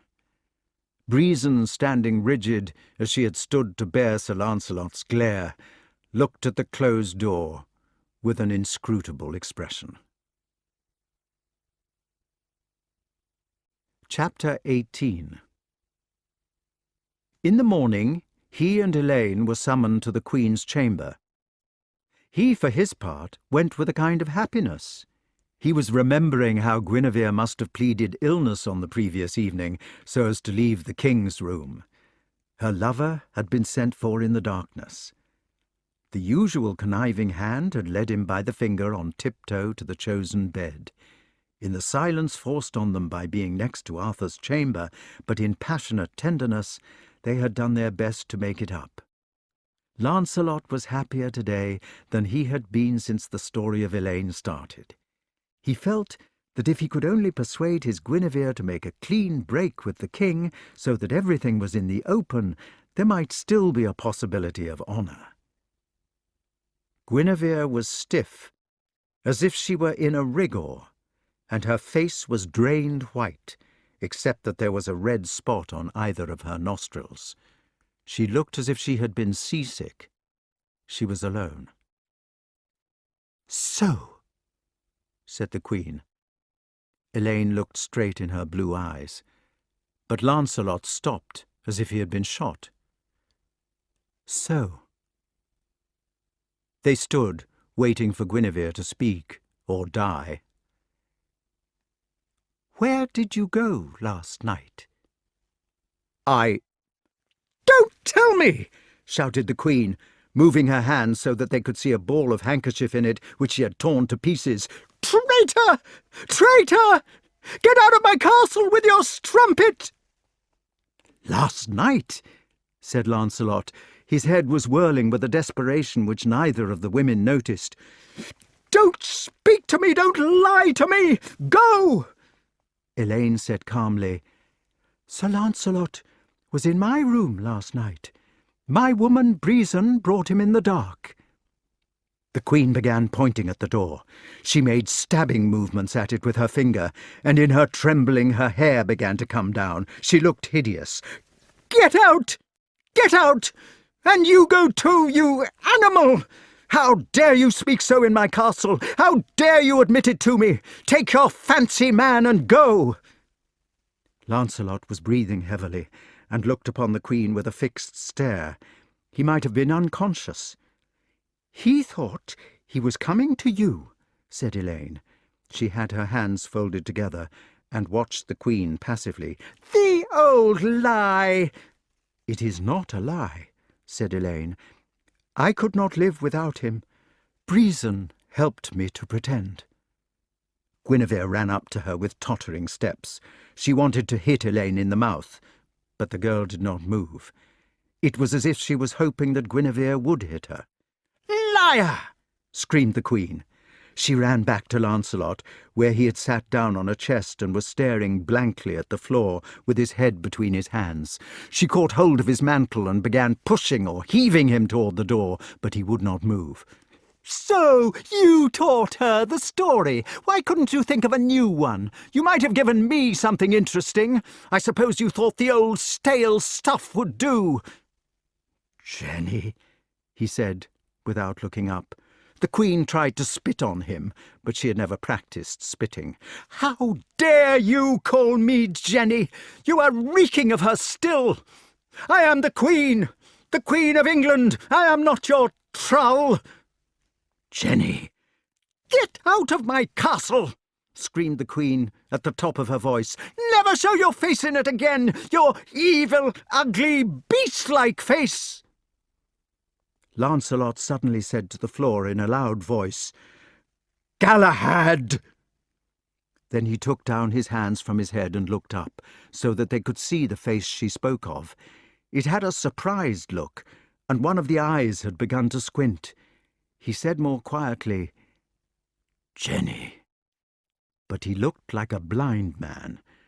The Queen opened her mouth to say something, though nothing came out. "Arthur!" he said. Then he gave a loud shriek and jumped straight out of the window, which was on the first floor. They could hear him crash into some bushes with a crump and crackle of boughs, and then he was running off through the trees and shrubbery with a loud sort of warbling cry, like hounds hunting. The hullabaloo faded into the distance, and there was silence in the chamber with the women. Elaine, who was now as white as the Queen had been, but still held herself proud and upright, said, "You have driven him mad. His wits must have been weak." Guinevere said nothing. "Why have you driven him mad?" asked Elaine. "You have a fine husband of your own, the greatest in the land. You are a queen, with honour and happiness and a home. I had no home and no husband, and my honour was gone too. Why would you not let me have him?" The Queen was silent. "I loved him," said Elaine. "I bore a fine son for him, who will be the best knight of the world." "Elaine," said Guinevere, "go away from my court." "I am going." Guinevere suddenly caught her by the skirt. "Don't tell anybody," she said quickly. "Don't say anything about what happened. It will be his death if you do."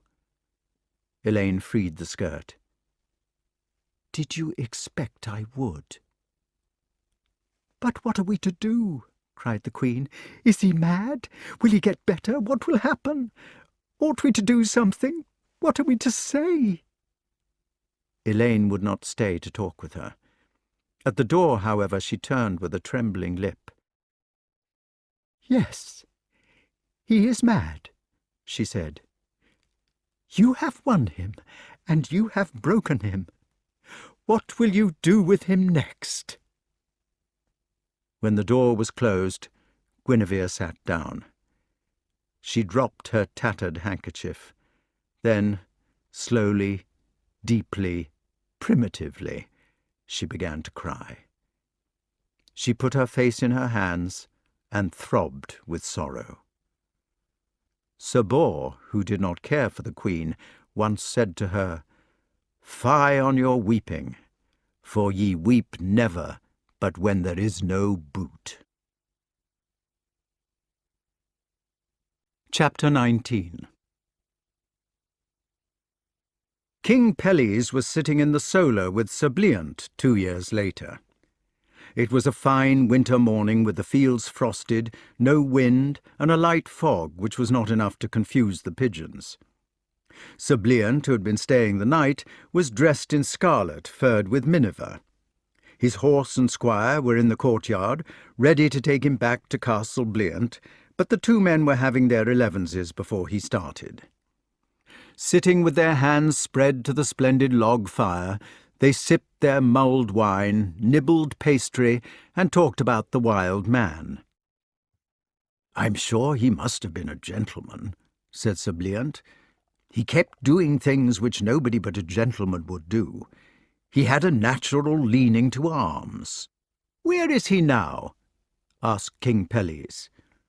"God he knows. He vanished one morning when the hounds were at Castle Bliant, but I am sure he was a gentleman."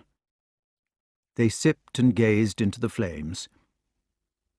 "If you want to have my opinion," added Sir Bliant, lowering his voice, "I believe he was Sir Lancelot."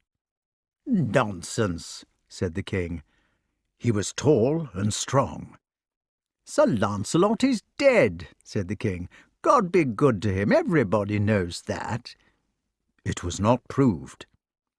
"If he had been Sir Lancelot, you could not have mistaken him. He was the ugliest man I have ever seen."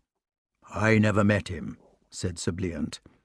"It was proved that Lancelot ran mad in his shirt and breeches until he got gored by a wild boar and died in a hermitage." "When was that?"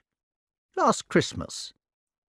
"It was about the same time that my wild man ran away with the hunt. Ours was a boar hunt, too." "Well," said King Pelles, "they may have been the same person. If they were, it is interesting. How did your fellow arrive?" "It was during the summer questing, the year before last. I had my pavilion pitched in a fair meadow in the usual way, and I was inside it, waiting for something to turn up. I was playing chess, I remember. Then there was a frightful row outside, and I went out, and there was this naked lunatic lashing on my shield. My dwarf was sitting on the ground, rubbing his neck. The maniac had half broken it, and he was calling out for help. I went to the fellow and said, 'Look here, my good man, you don't want to be fighting me. Come now, you lay down that sword and be a good chap.' He had got hold of one of my own swords, you see, and I could see that he was mad straight away. I said, 'You ought not to be fighting, old boy. I can see that what you need is a good sleep and something to eat.' And really he did look dreadful. He was like a man who had been watching a passenger for 3 nights. His eyeballs were bright red." "What did he say?"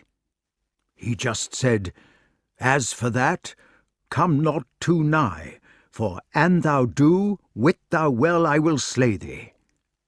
"Strange." "Yes, it was strange, wasn't it? That he should have known the high language, I mean." "What did you do?" "Well, I was only in my gown, and the man looked dangerous. I went back into the pavilion and did on my armour."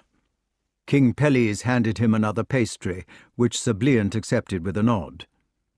"When I was armed," he went on with his mouth full, "I went out with a spare sword to disarm the chap. I did not intend to strike him or anything like that, but he was a homicidal maniac, and there was no other way of getting the sword from him. I went up to him like you do to a dog, holding out my hand and saying, 'There's a poor fellow, come now, there's a good chap.' I thought it would be easy."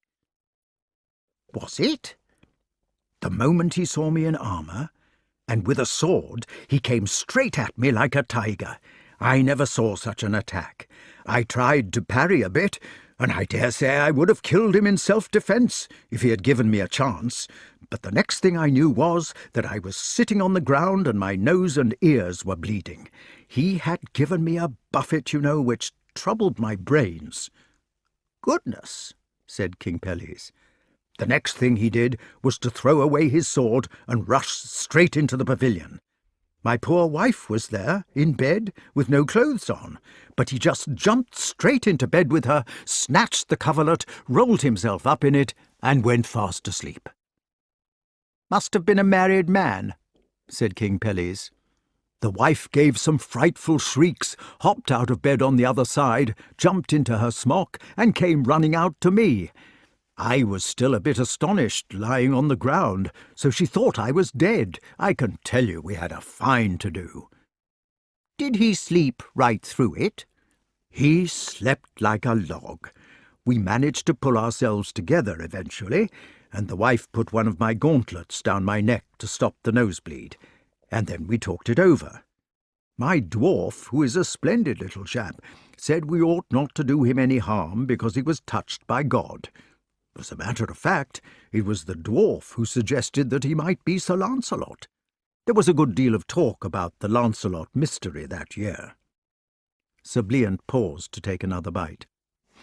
"In the end," he said, "we took him to Castle Bliant in a horse litter, bed and all. He never stirred. When we got him there, we tied his hands and feet against the hour when he would wake up. I am sorry about it now, but we could not chance it according to what we knew at the time. We kept him in a comfortable room with clean clothes, and the wife gave him a lot of nourishing food to build up his strength, but we thought it best to keep him handcuffed all the same. We kept him for 1.5 years. "How did he get away?" "I was coming to that. It is the plum of the story. One afternoon, I was out in the forest for half an hour's questing, when I was set upon by 2 knights from behind." "2 knights?" asked the king. "From behind?" "Yes, 2 of them, and from behind. It was Sir Bruce Sans Pitié and a friend of his." King Pelles thumped his knee. "That man," he exclaimed, "is a public menace. I can't think why somebody doesn't do away with him." "The trouble is to catch the fellow. However, I was telling you about the wild man. Sir Bruce and the other one had me at a considerable disadvantage, as you will admit, and I regret to say that I was compelled to run away." Sir Bliant stopped and gazed into the fire. Then he cheered up. "Ah, well," he said, "we can't all be heroes, can we?" "Not all," said King Pelles. "I was sore wounded," said Sir Bliant, discovering a formula, "and I felt myself faint." "Quite." "These 2 came galloping with me all the way to the castle, 1 on either side, and they kept hitting me all the time. I don't know to this day how I got away with my life." "It was written in the stones," said the king. "We rode past the Barbican loopholes, hell for leather, and it was there that the wild man must have seen us. We kept him in the Barbican chamber, you know. Well, he saw us at all events, and we found out afterwards that he broke his fetters with his bare hands. They were iron fetters, and he had them on his ankles also. He wounded himself dreadfully doing it. Then he came hurling out of the postern, with his hands all bloody and the chains flying about him, and he pulled Bruce's ally out of the saddle and took his sword from him and walloped Bruce on the head so that he knocked him noseling clean off his horse. The second knight tried to stab the wild man from behind. He was absolutely unarmed, but I cut off the fellow's hand at the wrist, just as he stabbed. Then the both of them caught their horses and rode away for all they were fit. They rode more than a pace, I can tell you." "That was Bruce all over." "My brother was staying with me that year. I said to him, 'Why ever have we kept this dear fellow chained up?' I was ashamed when I saw his wounded hands. 'He is happy and gracious,' I said, 'and now he has saved my life. We must never chain him up again, but give him his freedom and do everything we can for him.' You know, Pelles, I liked that wild man. He was gentle and grateful, and he used to call me Lord. It is a dreadful thing to think that he might have been the great Du Lac, and us keeping him tied up and letting him call me Lord so humbly." "What happened in the end?" "He stayed quietly for several months. Then the boar-hounds came to the castle, and one of the followers left his horse and spear by a tree. The wild man took them and rode away. It was as if he were excited by gentlemanly pursuits, you know, as if a suit of armour or a fight or a hunt stirred something in his poor head. They made him want to join in. "Poor boy," said the king. "Poor, poor boy. It might well have been Sir Lancelot. He is known to have been killed by a boar last Christmas." "I should like to know that story." "If your man was Lancelot, he rode straight away after the boar they were hunting. It was a famous boar which had troubled the hounds for several years, and that was why the field was not on foot. Lancelot was the only man up at the kill, and the boar slew his horse. It gave him a dreadful wound in the thigh, riving him to the hock bone before he cut off its head. He killed it near a hermitage with one blow. The hermit came out, but Lancelot was so mad with his pain and everything that he threw his sword at the man. I heard this from a knight who was actually there. He said there was no doubt about it being Sir Lancelot. He was ugly and all that, and he said that he and the hermit carried him into the hermitage after he had fainted. He said that nobody could possibly have recovered from the wound, and that in any case he saw him die. What made him most certain, he said, about the wild man being a great knight was that when he was standing in his death agony beside the dead boar, he spoke to the hermit as fellow. So you see, there may have been a touch of sanity at the end." "Poor Lancelot," said Sir Bleant. "God be good to him," said King Pelles. "Amen. Amen," repeated Sir Bleant, looking into the fire. Then he stood up and shook his shoulders. "I shall have to be going," he said. "How is your daughter? I forgot to ask." King Pelles sighed and stood up also. "She spends her time at the convent," he said. "I believe she is going to be received next year. However, we are to be allowed to see her next Saturday, when she comes home on a short visit." Chapter 20. After Sir Bleant had ridden away, King Pelles stumped upstairs to do some biblical genealogy. He was puzzled about the Lancelot affair, and interested in it on account of his grandson Galahad. All of us have been driven nearly mad by our wives and sweethearts, but King Pelles was aware that there is a tough streak in human nature which generally prevents us from being quite driven. He thought it eccentric of Lancelot, to say the least, to lose his reason over a lover's tiff, and he wanted to find out, by looking up the banned genealogy, whether there had been a streak of lunacy in the family which could account for it. If there were, it might descend on Galahad. The child might have to be sent to the hospital of Bethlehem, which later ages were to call Bedlam. There had been enough trouble without that. "Ban's father," said King Pelles to himself, polishing his spectacles and blowing dust off numerous works of heraldry, genealogy, nigromancy, and mystical mathematics, "was King Lancelot of Benwick, who married the King of Ireland's daughter. King Lancelot's father, in his turn, was Jonas, who married the daughter of Manuel of Gaul. Now, who was the father of Jonas?" When one comes to think of it, there may have been a weak link in Lancelot's mind. This may have been the cupboard skeleton we noticed 10 years ago at the back of the small boy's head as he turned the kettle hat to and fro in the armoury of Benwick Castle. "Nacien," said King Pelles. "Drat this Nacien! There seem to be two of him."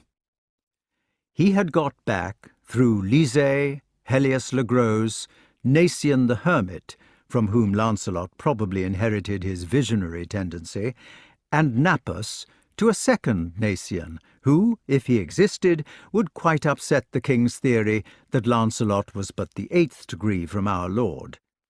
As a matter of fact, nearly all hermits seemed to be called Nacien in those days. "Drat him," repeated the king, and he glanced out of the window to see what the noise was about in the street outside the castle. A wild man, there seemed to be a lot of them about this morning, was being run through Corbin by the villagers who had once gone out to welcome Lancelot. He was naked, as thin as a ghost, and he ran along with his hands over his head to protect it. The small boys running all round him were throwing turfs at him. He stopped every now and then and caught one of the boys and threw him over the hedge.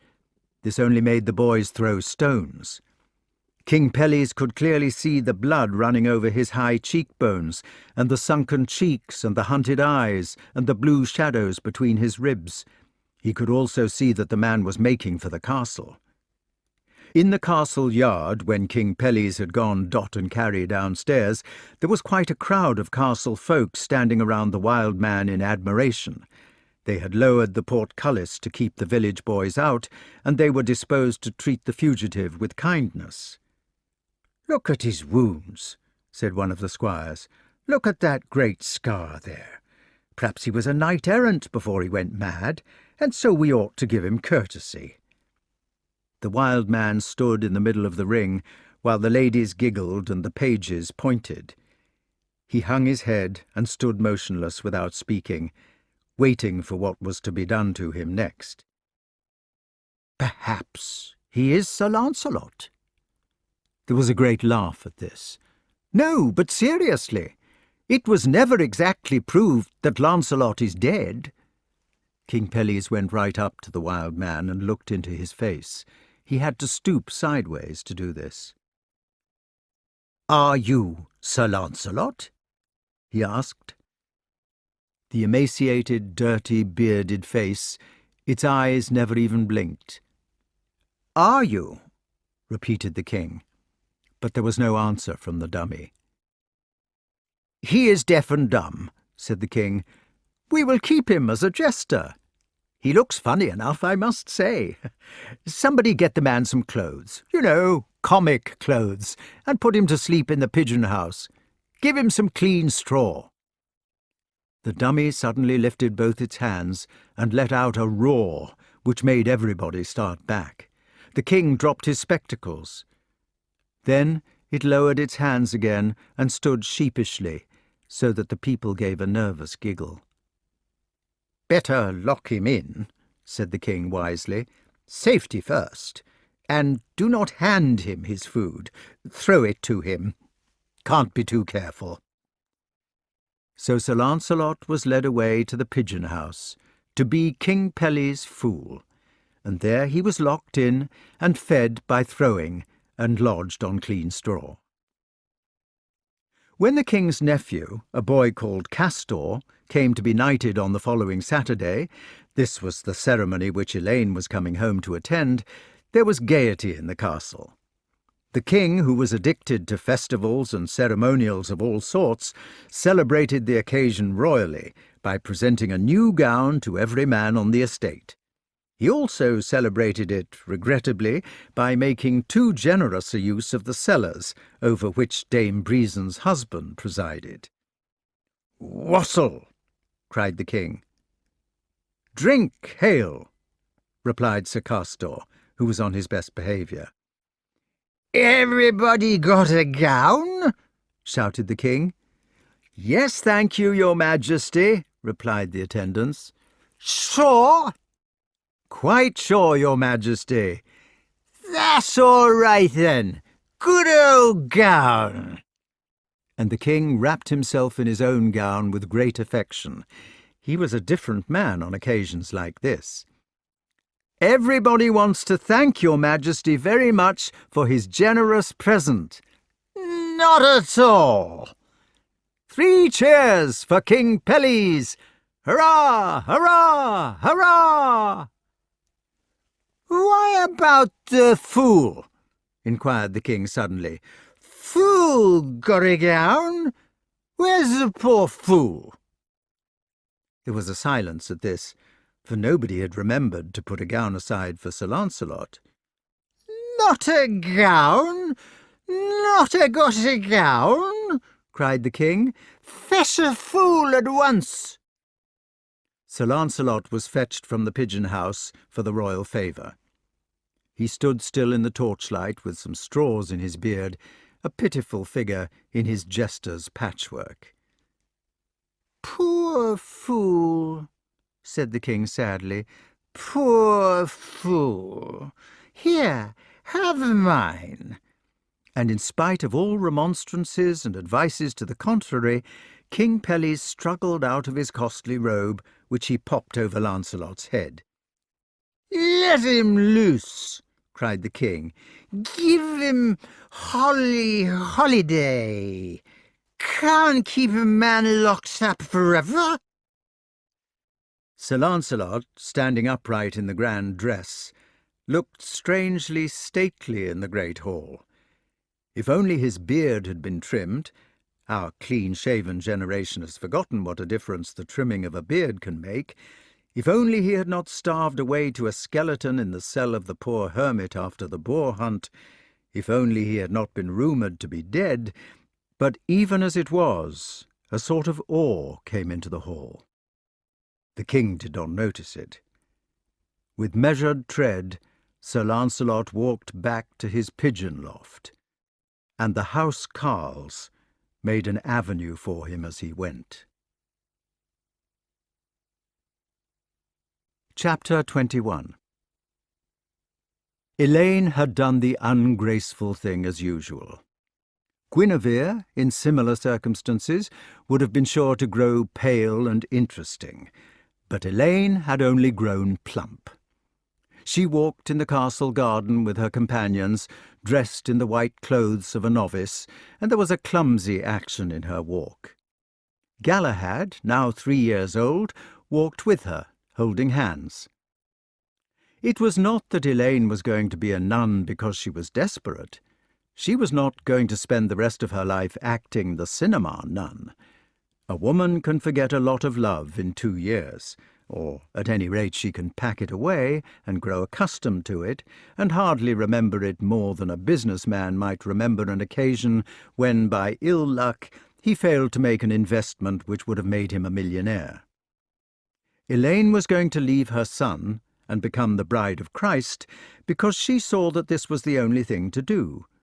It was not a dramatic thing, and perhaps it was not very reverent, but she knew that she would never again love any human person as she had loved her dead knight.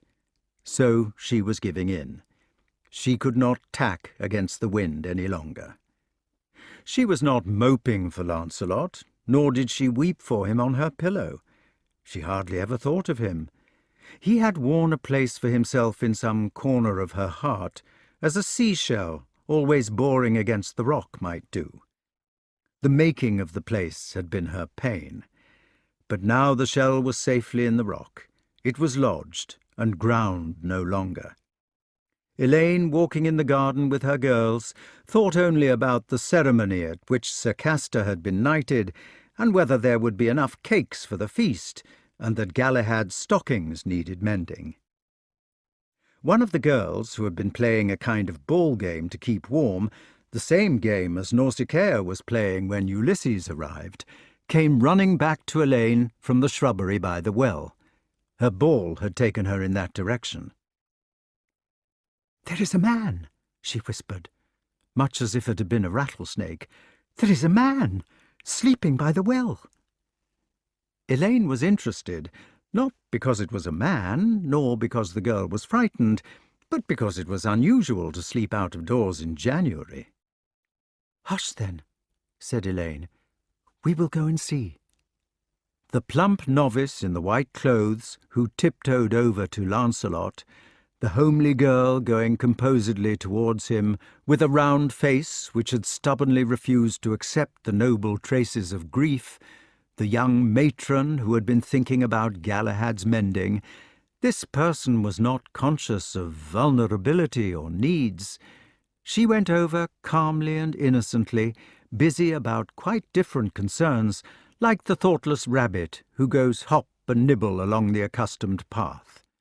But the wire loop tightens suddenly. Elaine recognized Lancelot in 2 heartbeats. The first beat was a rising one, which faltered at the top. The second one caught up with it, picked its momentum from the crest of the wave, and both came down together like a rearing horse that falls. Lancelot was stretched out in his knightly gown. Subliant, in remarking that gentlemanly things seemed to stir something in his head, had noticed truly. Moved by the gown, by some strange memory of miniver and colour, the poor wild man had gone from the king's table to the well. There, alone in the darkness, without a mirror, he had washed his face. He had swilled out his eye sockets with bony knuckles. With a currycomb and a pair of shears from the stables, he had tried to arrange his hair. Elaine sent her women away. She gave Galahad's hand to one of them, and he went without protest. He was a mysterious child. Elaine knelt down beside Sir Lancelot and looked at him. She did not touch him or cry. She lifted her hand to stroke his thin one, but thought better of it. She squatted on her hams. Then, after a long time, she did begin to cry. But it was for Lancelot, for his tired eyes smoothed in sleep, and for the white scars on his hands. "Father," said Elaine, "if you don't help me now, nobody ever can." "What is it, my dear?" asked the king. "I have a headache." Elaine paid no attention. "Father, I have found Sir Lancelot." "Who?" "Sir Lancelot." "Nonsense," said the king. "Lancelot was killed by a boar." "He is asleep in the garden." The king suddenly pulled himself out of his chair of state. "I knew it all along," he said, "only I was too stupid to know. It is the wild man, obviously." He reeled a little and put his hand to his head. "Leave this to me," said the king. "You let me deal. I know exactly what to do. Butler! Reason! Where the devil has everybody gone to? Hi, hi! Oh, there you are. Now, Butler, you go and fetch your wife, Dame Breason, and get 2 other men that we can trust. Let me see. Get Humbert and Girth. Where did you say he was?" "Asleep by the well," said Elaine quickly. "Quite. So everybody must be told to keep out of the rose garden. Do you hear, Butler? All people are to avoid, that none may be in the way where the king will come. And get a sheet, a strong sheet. We shall have to carry him in it by the 4 corners. And get the tower room ready. Tell Breason to air the bedclothes. Better have a feather bed. Light a fire and fetch the doctor. Tell him to look up madness in Bartholomeus Anglicus. Oh, and you had better get some jellies made and things like that. In the heaviness of his sleep, we shall have to put fresh garments on him." When Lancelot came to himself in the clean bed, he groaned. He opened his eyes and looked at King Pelles. Next he looked at Elaine. He continued to look at them for some time, and made speaking movements with his monkey lips. Then he went to sleep again. The next time he woke, they could see that his eyes were clear. But he was evidently in a pitiful state of mind. He was relying on them to save him.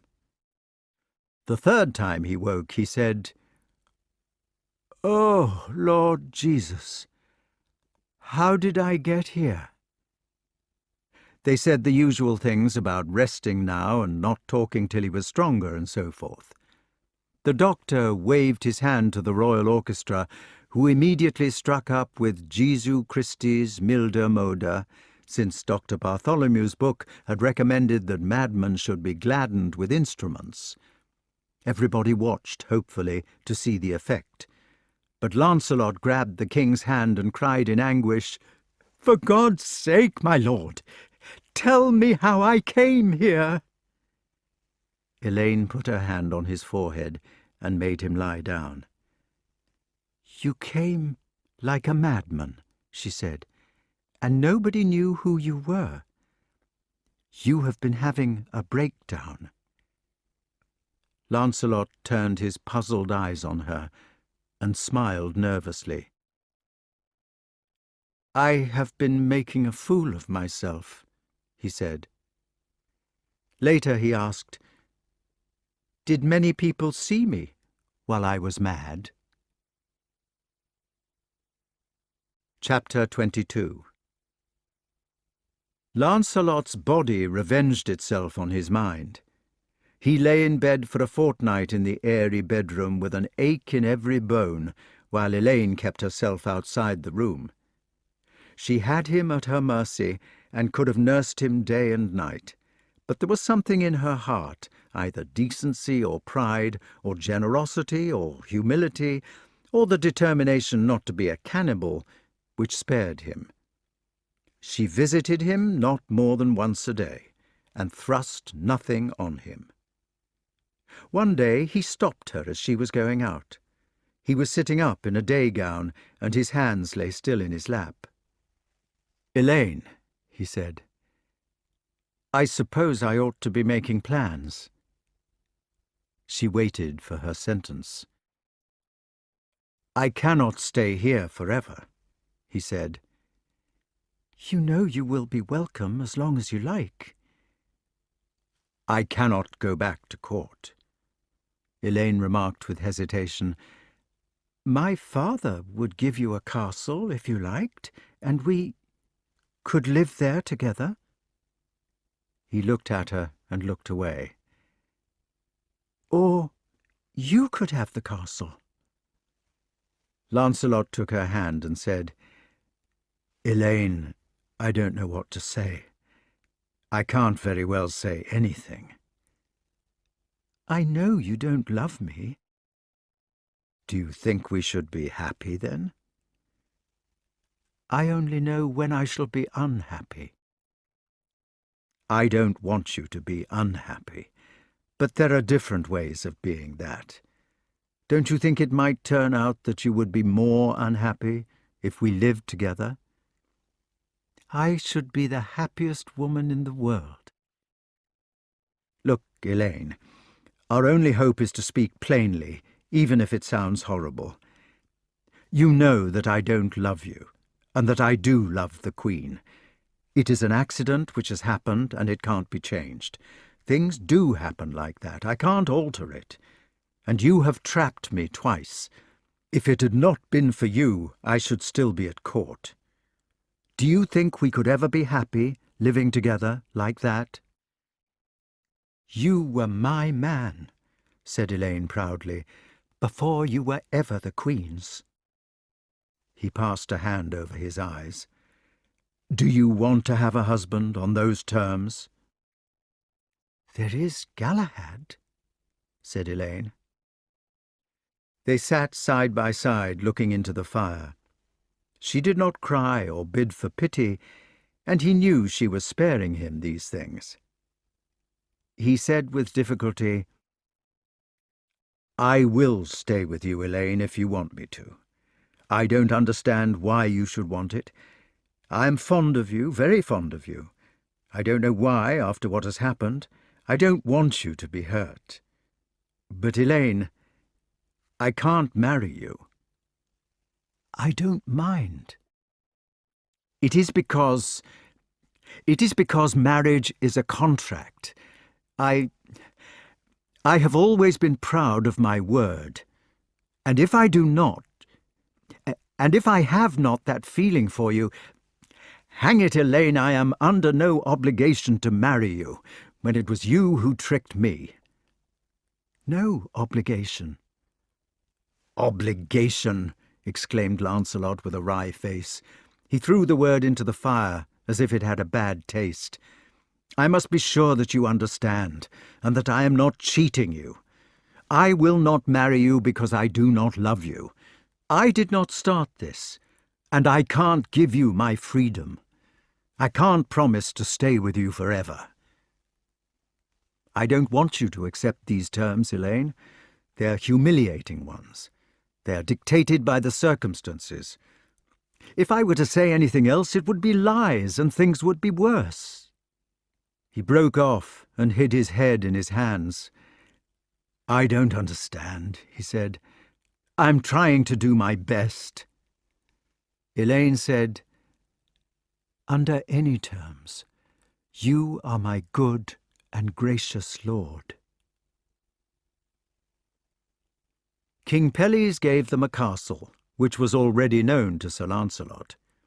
The king's tenant, Sir Bliant, had to move out to make room for them, which he did the more readily when he knew that he was obliging the wild man who had saved his life.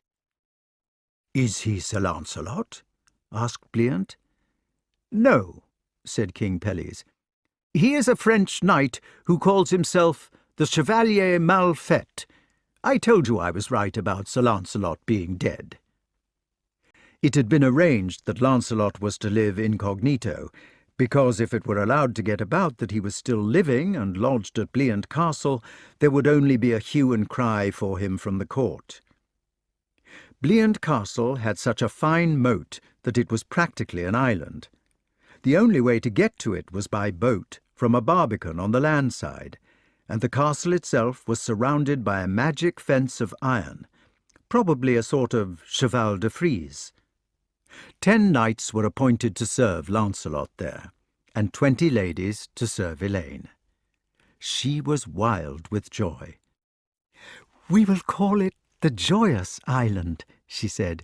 "We shall be so happy there, and Lance—" He flinched when she called him by the pet name.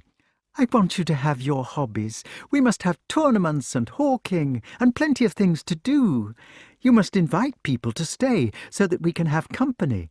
I promise I won't be jealous of you, Lance, and I won't try to live in your pocket. Don't you think we might have a happy time if we're careful? Don't you think the Joyous Isle would be a lovely name?" Lancelot cleared his throat and said, "Yes, it would be an excellent one." "You must have a new shield made for you, so that you can go on with your tournaments without being recognized.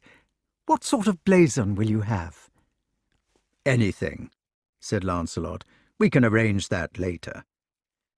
"The Chevalier Mal Fait. What a romantic name. What does it mean?" "You could make it mean several things.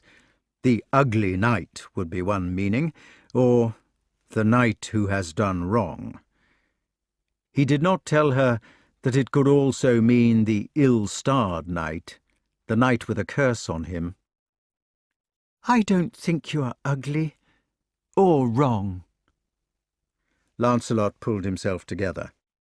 He knew that it would be most unfair to stay with Elaine if he were going to mope about it or to do the grand renunciation, but on the other hand, it was empty work to pretend. "That is because you are a darling," he said. He kissed her quickly and clumsily to cover the crack in the word, but Elaine noticed it. "You will be able to attend to Galahad's education personally," she said. "You will be able to teach him all your tricks, so that he grows up to be the greatest knight in the world." He kissed her again. She had said, "If we are careful," and she was trying to be careful. He felt pity for her trying and gratitude for the decency of her mind. He was like a distracted man doing 2 things at once, one of them important and the other unimportant. He felt a duty to the unimportant one, but it is always embarrassing to be loved, and he did not like to accept Elaine's humility because of his opinion of himself. The morning when they were to set out for Bliant arrived, and the newly made knight, Sir Castor, stopped Lancelot in the hall. He was only 17. "I know you are calling yourself the ill-made knight," said Sir Castor, "but I think you are Sir Lancelot. Are you?" Lancelot took the boy by the arm. "Sir Castor," he said, "do you think that is a knightly question? Suppose I were Sir Lancelot, and was only calling myself the Chevalier Mal Fait. Don't you think I might have some reasons for doing that? Reasons which a gentleman of lineage ought to respect?" Sir Castor blushed very much and knelt on one knee. "I won't tell anybody," he said. Nor did he. Chapter 23. The spring came slowly. The new ménage settled down, and Elaine arranged a tournament for her chevalier. There was to be a prize of a fair maid and a gerfalcon. 500 knights came from all parts of the kingdom to compete in the tournament, but the Chevalier Malfait knocked down anybody who would stand up to him with a kind of absent-minded ferocity, and the thing was a failure. The knights went away puzzled and frightened. Not a single person had been killed. He spared everybody indifferently as soon as he'd knocked them down, and by the Chevalier, at any rate, not a single word had been spoken. The defeated knights, jogging home with their bruises, missed the conviviality which usually happened on tournament evenings, wondered who the taciturn champion could be, and talked superstitiously among themselves. Elaine, smiling bravely until the last of them had gone, went up to her room and cried. Then she dried her eyes and set out to find her lord. He had vanished as soon as the fighting was over, for he had got into the habit of going away by himself at sunset every evening, she did not know where. She found him on the battlements, in a blaze of gold. Their shadows, and the shadow of the tower on which they stood, and all the spectres of the burning trees, stretched over the parkland in broad strips of indigo. He was looking towards Camelot with desperate eyes. His new shield, with the blazon of his incognito, was propped in front of him. The cognizance was of a silver woman on a sable field, with a knight kneeling at her feet. In her simplicity, Elaine had been delighted by the compliment on the shield. She had never been clever. Now she realized for the first time that the silver woman was crowned. She stood helplessly, wondering what she could do, but there was nothing she could do. Her weapons were blunt ones, of soft metal. She could use only patience and hope and self-restraint. Poor tools, when matched against the heartfelt mania of love to which the ancient race was martyred. One morning they were sitting on a green bank at the edge of the lake. Elaine was doing embroidery, while Lancelot watched his son. Galahad, a priggish, mute little boy, was playing some private game with his dolls, to which he remained attached long after most boys would have taken to soldiers. Lancelot had carved 2 knights in armour for him out of wood. They were mounted on wheeled horses, from which they were detachable, and they held their spears in feuter. By pulling the horses towards each other, with strings tied to the platform on which they stood, the knights could be made to tilt. They could be made to knock each other out of the saddle. Galahad did not care for them at all, but played with a rag doll which he called the Holy Holy. "Gwyneth will ruin that sparrowhawk," remarked Lancelot. They could see one of the castle gentlewomen coming towards them at a great pace, with the sparrowhawk on her fist. Her haste had excited the hawk, which was baiting continuously, but Gwyneth paid no attention to it, beyond giving it an occasional angry shake. "What is the matter, Gwyneth?" "Oh, my lady, there are 2 knights waiting beyond the water, and they say they have come to tilt with the Chevalier." "Tell them to go away," said Lancelot. "Say I am not at home." "But, sir, the porter has told them the way to the boat, and they are coming over one at a time. They say they won't both come, but the second will come if you beat the first. He is in the boat already." He got up and dusted his knees. "Tell him to wait in the tilt-yard," he said. "I will be 20 minutes." The tilt-yard was a long, sanded passage between the walls, with a tower at each end. It had galleries looking down on it from the walls, like a racket's court, and was open to the sky.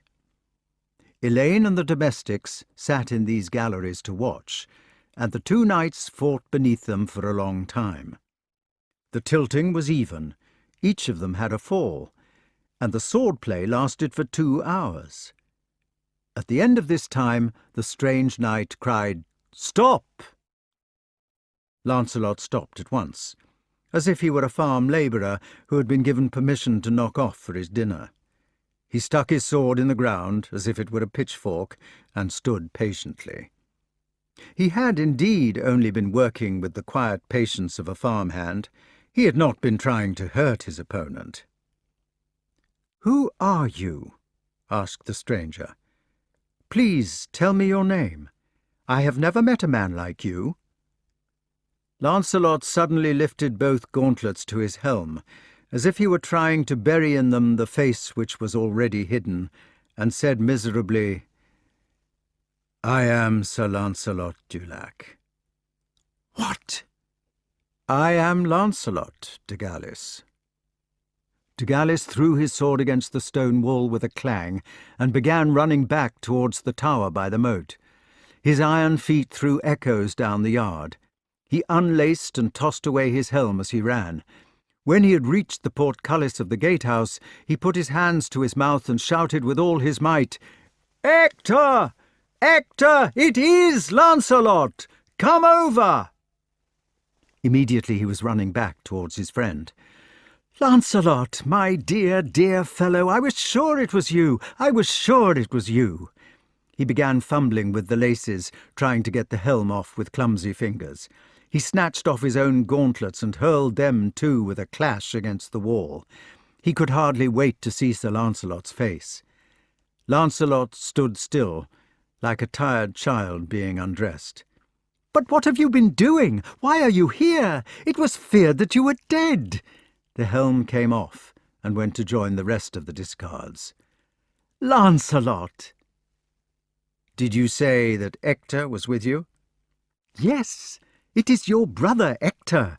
We have been looking for you for 2 years.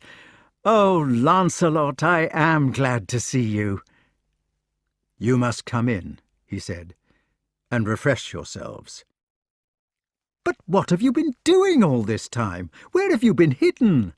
The Queen sent out 3 knights to search for you at the beginning. In the end there were 23 of us. It must have cost her £20,000.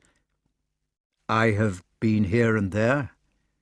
"Even the Orkney faction helped. Sir Gawain is one of the searchers."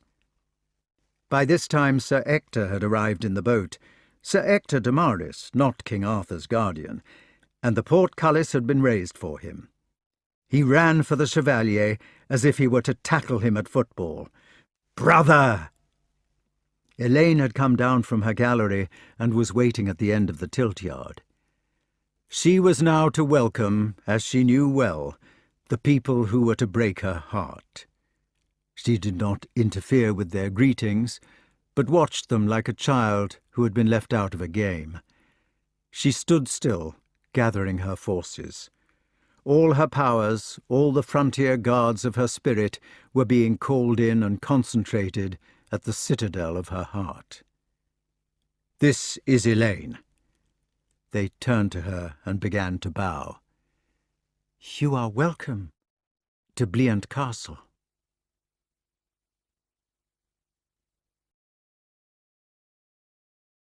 Chapter 24. "I can't leave Elaine," he said. Hector de Maris said, "Why not? You don't love her. You are under no obligation to her. You're only making yourselves miserable by staying together." "I am under an obligation to her. I can't explain it, but I am." "The Queen," said de Galis, "is desperate. She has spent a fortune looking for you." "I can't help that." "It is no good sulking," said Hector. "It seems to me that you are sulking. If the Queen is sorry for what she has done, whatever it was, you ought to behave generously and forgive her." "I have nothing to forgive the Queen." "That is just what I say. You ought to go back to court and follow your career. For one thing, you owe it to Arthur. Don't forget that you are one of his sworn knights. He has been needing you badly." "Needing me?" "There is the usual trouble with the Orkneys." "What have the Orkneys been doing?" Oh, de Galis, you don't know how it does my heart good to hear the old names. Tell me all the gossip. Has Kay been making a fool of himself lately? Is Dinadan still laughing? What is the news about Tristram and King Mark? If you are so keen about the news, you ought to come back to court. I've told you I can't. Lancelot, you are not looking at this realistically. Do you seriously think you can stay here incognito with this wench and still be yourself? Do you think you can beat 500 knights in a tournament without being recognized? The moment we heard about the tournament, said Hector, we came at once. De Galis said, that is Lancelot or I'm a Dutchman. It would mean, said de Galis, if you insist on staying here, that you would have to give up arms altogether. One more fight, and you would be known all over the country. For that matter, I think you're known already. Staying with Elaine would mean giving up everything.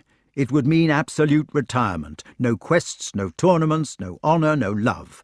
And you might even have to stay indoors all day. Yours is not an easy face to forget, you know. Whatever it means, Elaine is kind and good. Hector, when people trust you and depend on you, you can't hurt them. You could not treat a dog so. People don't marry dogs, however. Damn it, this girl loves me. So does the Queen. Lancelot turned the cap round in his hands. The last time I saw the Queen, he said, she told me never to come near her again. But she has spent £20,000 looking for you. He waited for some time, and then asked in a voice which sounded rough, Is she well? She is absolutely wretched. Hector said, She knows it was her fault. She cried a great deal, and Bor told her she was a fool, but she didn't argue with him. Arthur is wretched too, because the whole table is upside down. Lancelot threw his cap on the ground and stood up. I told Elaine, he said, that I would not promise to stay with her. So I must.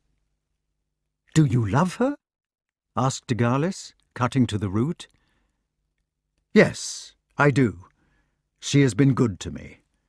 I am fond of her. At their looks, he changed the word.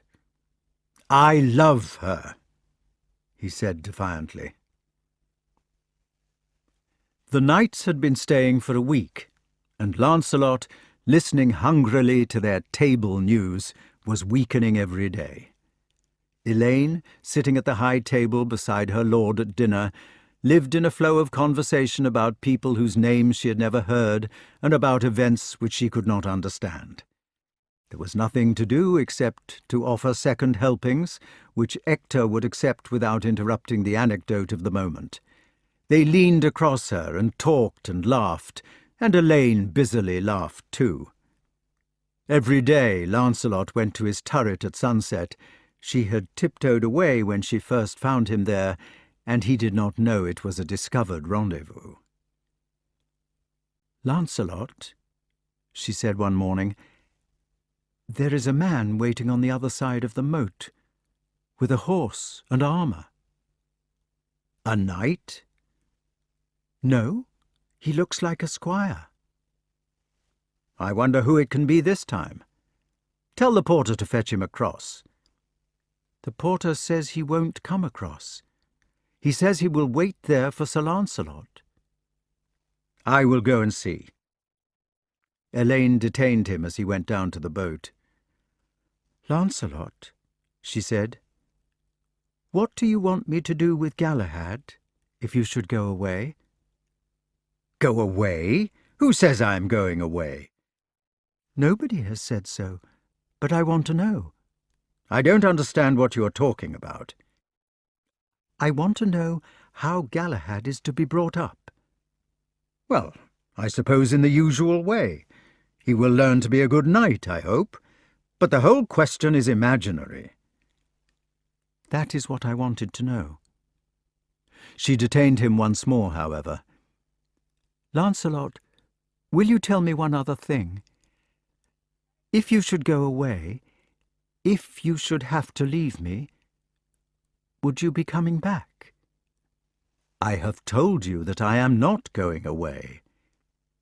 She was trying the meaning of her words as she made them, like a man walking slowly over a bog and feeling in front of him as he went. It would help me to go on with Galahad. It would help me to go on living. If I knew that it was for something, if I knew that one day, if I knew that you would be coming back. Elaine, I don't know why you are talking like this. I am not trying to stop you, Lance. Perhaps it will be best for you to go. Perhaps it is a thing which has to happen. Only I wanted to know if I should see you again, because it is important to me. He took her hands. If I go, he said, I will come back. The man on the other side of the moat was Uncle Dap. He was standing with Lancelot's old charger, now 2 years older, and all his accustomed armour neatly stowed on the saddle as if for a kit inspection. Everything was correctly folded and strapped in the proper military place. The habergeon was rolled in a tight bundle. The helm, pauldrons and vambraces were polished, literally by weeks of polishing, to that veneer or patina of light which is to be found only on things bought newly from the shop before they have been dulled by household cleaning. There was a smell of saddle soap, mixed with the unmistakable personal smell of armour, as individual a smell as that which you get in the professional shop on a golf course, and to a night as exciting. All Lancelot's muscles made an emphatic sortie towards the feeling of his own armour, which he had not seen since he left Camelot. His forefinger felt where the handle of his sword would use it for a fulcrum. His thumb knew the exact weight in ounces which it would have to exert on the near side of the fulcrum. The pad on the inside of his palm lusted for the gripe of the hilt. His whole arm remembered the balance of Joyeux and wanted to wag him in the air. Uncle Dap looked older and would not speak. He only held the bridle and displayed the gear, waiting for the knight to mount and ride. His stern eye, as fierce as a goshawk's, waited on his charge. He held out the great tilting helm silently, with its familiar panache of heron hackles and the silver thread. Lancelot took the helm from Uncle Dap with both hands and turned it round. His hands knew the weight to expect, exactly 22.5 pounds. He saw the superb polish, the fresh padding, and the new mantling set behind. It was of azure sarcenet, hand-embroidered in gold thread with the numerous small fleur-de-lis of ancient France. He knew at once whose fingers had done the embroidery. He lifted the helm to his nose and sniffed the mantling. Immediately she was there. Not the Guinevere whom he had remembered on the battlements, but the real Jenny, in a different posture, with every lash of her eyelids, and every pore of her skin, and every note of her voice, and every articulation of her smile. He did not look back as he rode away from Bliant Castle, and Elaine, standing on the Barbican Tower, did not wave. She watched him going with a still-struck concentration, like somebody who, shipwrecked, gets as much fresh water into the little boat as possible. She had a few seconds left to make her store of Lancelot that must last her through the years. There would be only this store and their son and a lot of gold. He had left her all his money, enough to bring £1,000 a year for life. In those days, a huge sum. Chapter 25. 15 years after leaving Elaine, Lancelot was still at court. The king's relations with Guinevere and her lover were much as they had always been. The great difference was that everybody was older. Lancelot's hair, which had already turned badger grey when he first came back from his madness as a fellow of 26, was quite white. Arthur's also was prematurely snowed, but both men's lips were red in their silky nests of beard. Guinevere alone had contrived to keep the raven on her head. She looked a splendid figure when she was 40. Another difference was that a new generation had come to court. In their own hearts, the chief characters of the Round Table felt the ardent feelings which they had always felt, but now they were figures instead of people. They were surrounded by younger clients for whom Arthur was not the crusader of a future day, but the accepted conqueror of a past one, for whom Lancelot was the hero of 100 victories and Guinevere the romantic mistress of a nation. To these young people, a sight of Arthur as he hunted in the greenwood was like seeing the idea of royalty. They saw no man at all, but England. When Lancelot rode by, laughing at some private joke with the Queen, the commonalty were amazed that he could laugh. "Look," they would say to each other, "he is laughing, as if he were a vulgar person like ourselves. How condescending, how splendidly democratic of Sir Lancelot to laugh as if he were an ordinary man. Perhaps he eats and drinks as well, or even sleeps at night." But in their hearts, the new generation was quite sure that the great Du Lac did no such things. Indeed, a lot of water had flowed under the bridges of Camelot in 21 years. They had been the years of building. When they began, they had been years of Perriers and Mangonels, trundling along the rutty highways from one siege to another to hurl destruction over castle walls, of movable wooden towers on wheels, going lumbering against recreant keeps, so that the archers shooting down from the top of them could throw death into treacherous strongholds, of companies of engineers marching along in clouds of summer dust, their picks and shovels on their shoulders, to undermine revolted partisans, so that the great stones caved and fell tottering. When Arthur had been unable to take a strong-arm castle by assault, he had caused tunnels to be dug under selected parts of the wall. These tunnels, being supported on beams of wood which could be burned away with fire at the proper moment, had collapsed, bringing the rubble-filled baileys down on top of them. The early years had been times of battle, in which those who insisted on living by the sword had been made to die by it. They had been years lit by whole towers full of combatants roasting like so many Guy Fawkes, for the great objection to a peel tower as a stronghold was that it made a first-class chimney.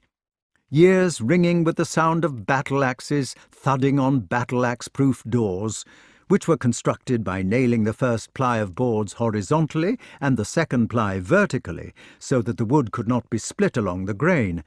Years illustrated by the shambling tumble of Norman giants, who were most conveniently dealt with by cutting off their legs first, so that you could get a fair reach at their heads, and by the flicker of swords round helmets or elbow cops, a flickering which, in extreme cases, was attended by such a shower of sparks as to make the struggling knights seem perfectly incandescent. Wherever you went during the first years, every vista had been terminated by a marching column of mercenaries, robbing and pillaging from the marches, or by a knight of the new order exchanging buffets with a conservative baron whom he was trying to restrain from murdering serfs, or by a golden-haired maiden being rescued out of some lofty keep by means of leather ladders, or by Sir Bruce Saunce Pitié riding a full wallop with Sir Lancelot coming delivery after him, or by a few surgeons carefully ransacking the wounds of an unfortunate combatant and making him eat onions or garlic so that, by smelling at the wound, they could discover whether the intestines had been perforated or not. When they had examined the wounds, they dressed them with the oily wool from the udders of sheep, which made a natural lanolin dressing. Here would be Sir Gawain, sitting on his antagonist's chest, and finishing him off through the ventails of his helm with the long, sharp poniard called the mercy of God.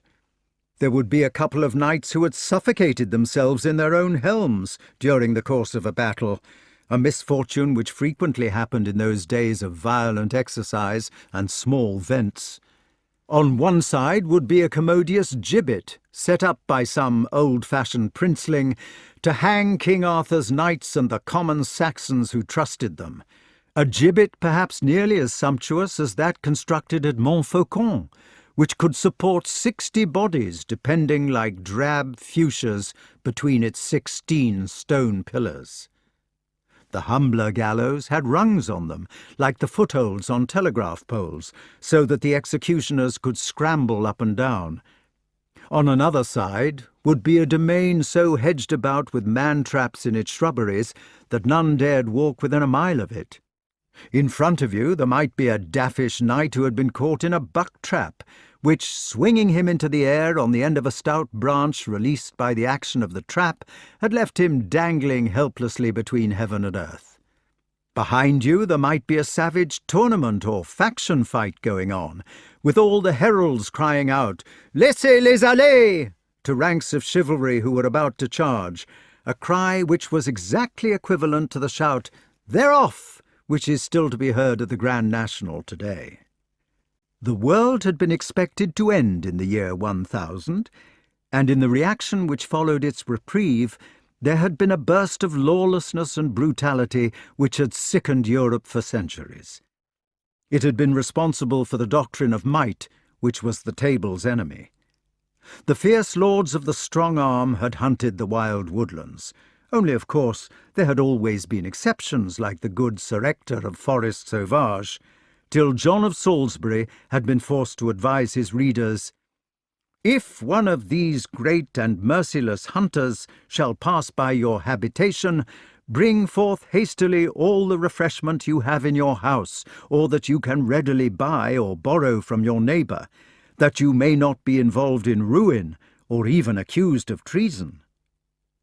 Children, Duroy tells us, had been seen hanging in trees by the sinews of their thighs. It had been no uncommon sight to see a man-at-arms whistling like a lobster and looking like porridge, because they had emptied a bucket of boiling bran over his armour during a siege. Other spectacles, even more dramatic, have been mentioned by Chaucer. The smiler with the knife under the cloak, the carene in the bush with throaty corve, or the col de Dith with mouth gaping upright. Everywhere it had been blood on steel, and smoke on sky, and power unbridled. And in the general confusion of the times, Gawain had at last contrived to murder our dear old friend King Pellinore in revenge for the death of his own father, King Lot. Such had been the England which Arthur had inherited, such the birth pangs of the civilization which he had sought to invent. Now, after 21 years of patient success, the land presented a different picture. Where the Black Knights had hoved, all brim and furious by some ford, to take toll of anybody rash enough to pass that way, now any virgin could circumambulate the whole country, even with gold and ornaments upon her person, without the least fear of harm. Where once the horrible lepers, they called them measles, had been accustomed to ramble through the woods in white cowls, ringing their doleful clappers if they wanted to give warning, or just pouncing on you without ringing them if they did not, now there were proper hospitals, governed by religious orders of knighthood, to look after those who had come back sick with leprosy from the Crusades.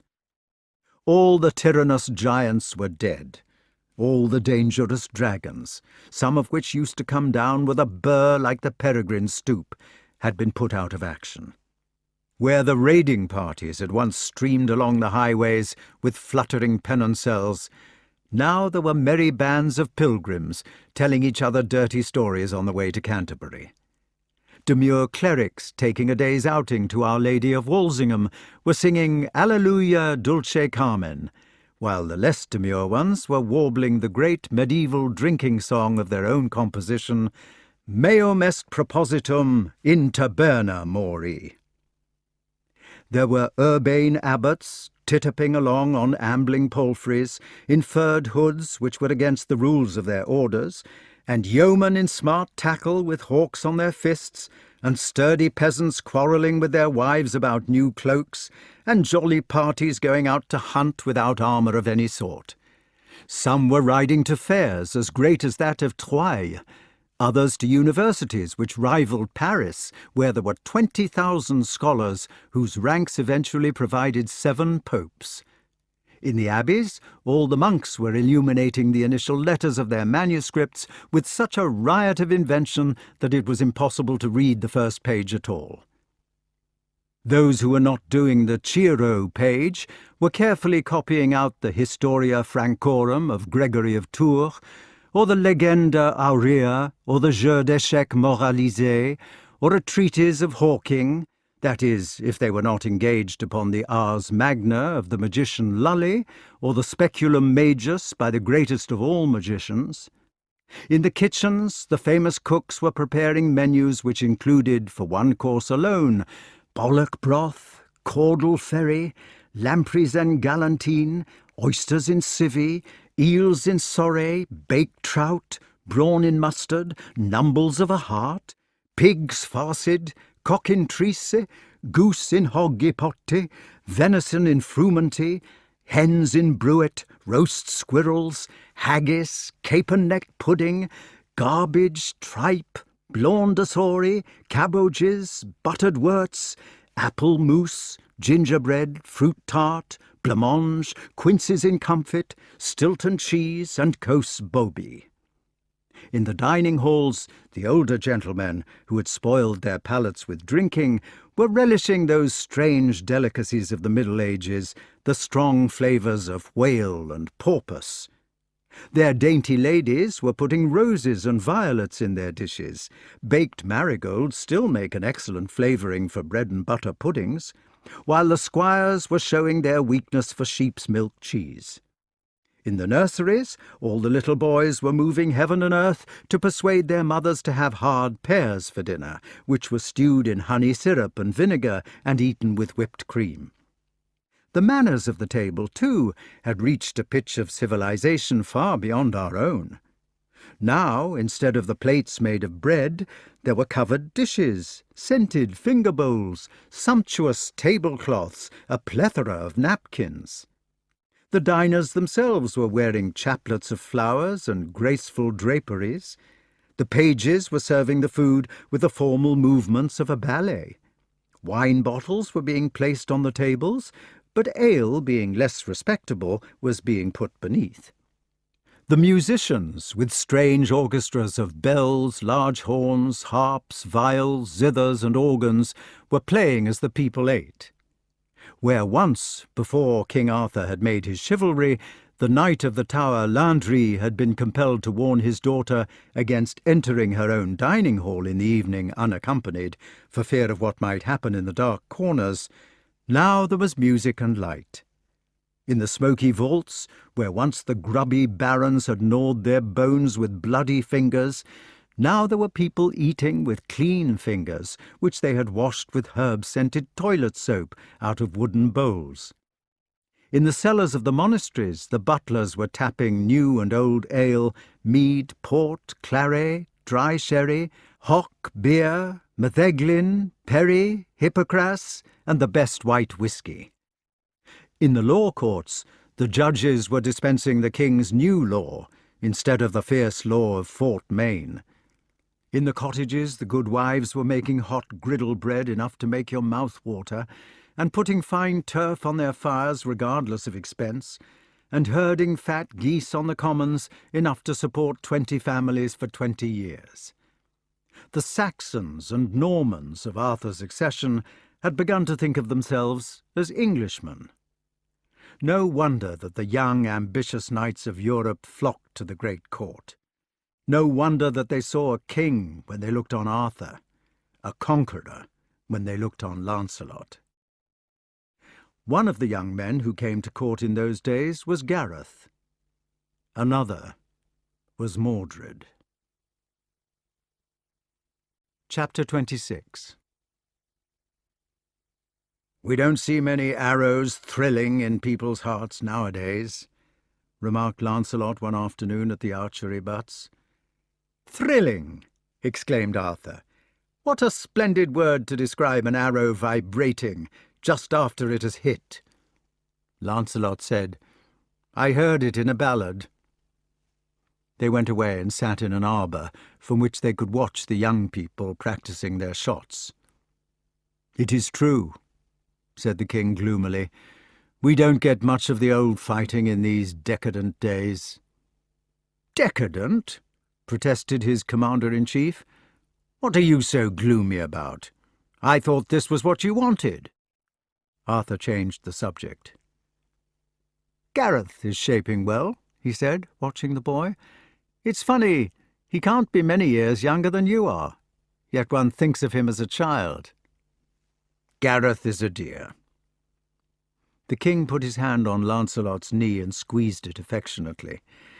"Some people might say that you are the dear," he said, "so far as Gareth is concerned.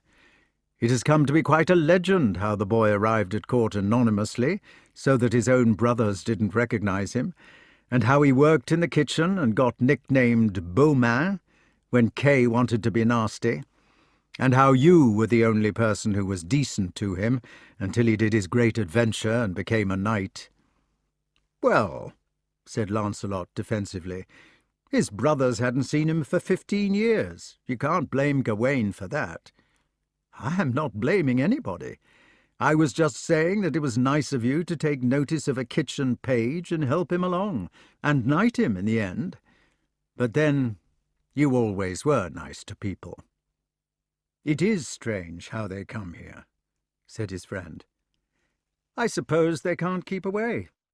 Any boy with a bit of go in him feels that he has to come to Arthur's court, even if it is to work in the kitchen, because it is the centre of the new world. That's why Gareth ran away from his mother. She wouldn't let him come, so he ran away and came incognito." "Nonsense. Morgause is a bad old woman. That's all you can say about her. She forbade him to come to court because she hated you, but he came for all that." "Morgause is my half-sister, and I have hurt her badly. It can't be nice for a woman to have all her sons going away to serve the man she hates. Even Mordred, her last." Lancelot looked uncomfortable. He had an instinctive dislike for Mordred, and did not like having it. He did not know about Arthur being Mordred's father, for that was a story which had been hushed up in the earliest days, before either he or Guinevere came to court, just as Arthur's own birth had been. But he did feel that there was something strange between the young man and the king. He disliked Mordred irrationally, as a dog dislikes a cat, and he felt ashamed of the dislike, because it was a confused principle of his to help the younger knights. "It must have hurt her worst of all when Mordred came," pursued the king. "Women are always fondest of their last babies." "So far as I can learn, she was never particularly fond of any of them. If she was hurt by their coming to court, it was only because she hated you. Why does she?" "It's a bad story. I would rather not talk about it. Morgause," added the king, is a woman of pronounced character." Lancelot laughed rather sourly. "She must be," he said, "from the way she's carrying on. I hear she's making a dead set at Pelinor's son, Lamorak, now, although she is a grandmother." "Who told you?" "It's all over the court." Arthur got up and walked 3 steps in agitation. "Good God!" he exclaimed. "And Lamorak's father killed her husband, and her son killed Lamorak's father, and Lamorak is hardly of age." He sat down and looked at Lancelot, as if he were afraid of what he might say next. "All the same, that is what she is doing." The king suddenly and vehemently asked, "Where is Gawain? Where is Agravain? Where is Mordred?" "They're supposed to be on some quest or other." Not in the north?" "I don't know." "Where is Lamorak?" "I think he is staying in Orkney." Lancelot, if you had only known my sister, if you had only known the Orkney clan at home, they are mad on the family. If Gawain, if Lamorak, oh my God, have mercy on my sins, and on the sins of other people, and on the tangle in this world. Lancelot looked at him in consternation. What are you afraid of? Arthur stood up for the second time and began talking fast. I am afraid for my table. I am afraid of what is going to happen. I am afraid it was all wrong. Nonsense. When I started the table, it was to stop anarchy. It was a channel for brute force, so that the people who had to use force could be made to do it in a useful way. But the whole thing was a mistake. No, don't interrupt me. It was a mistake because the table itself was founded on force. Right must be established by right. It can't be established by force majeure. But that is what I've been trying to do. Now my sins are coming home to roost. Lancelot, I am afraid I have sown the whirlwind, and I shall reap the storm. I don't understand what you are talking about.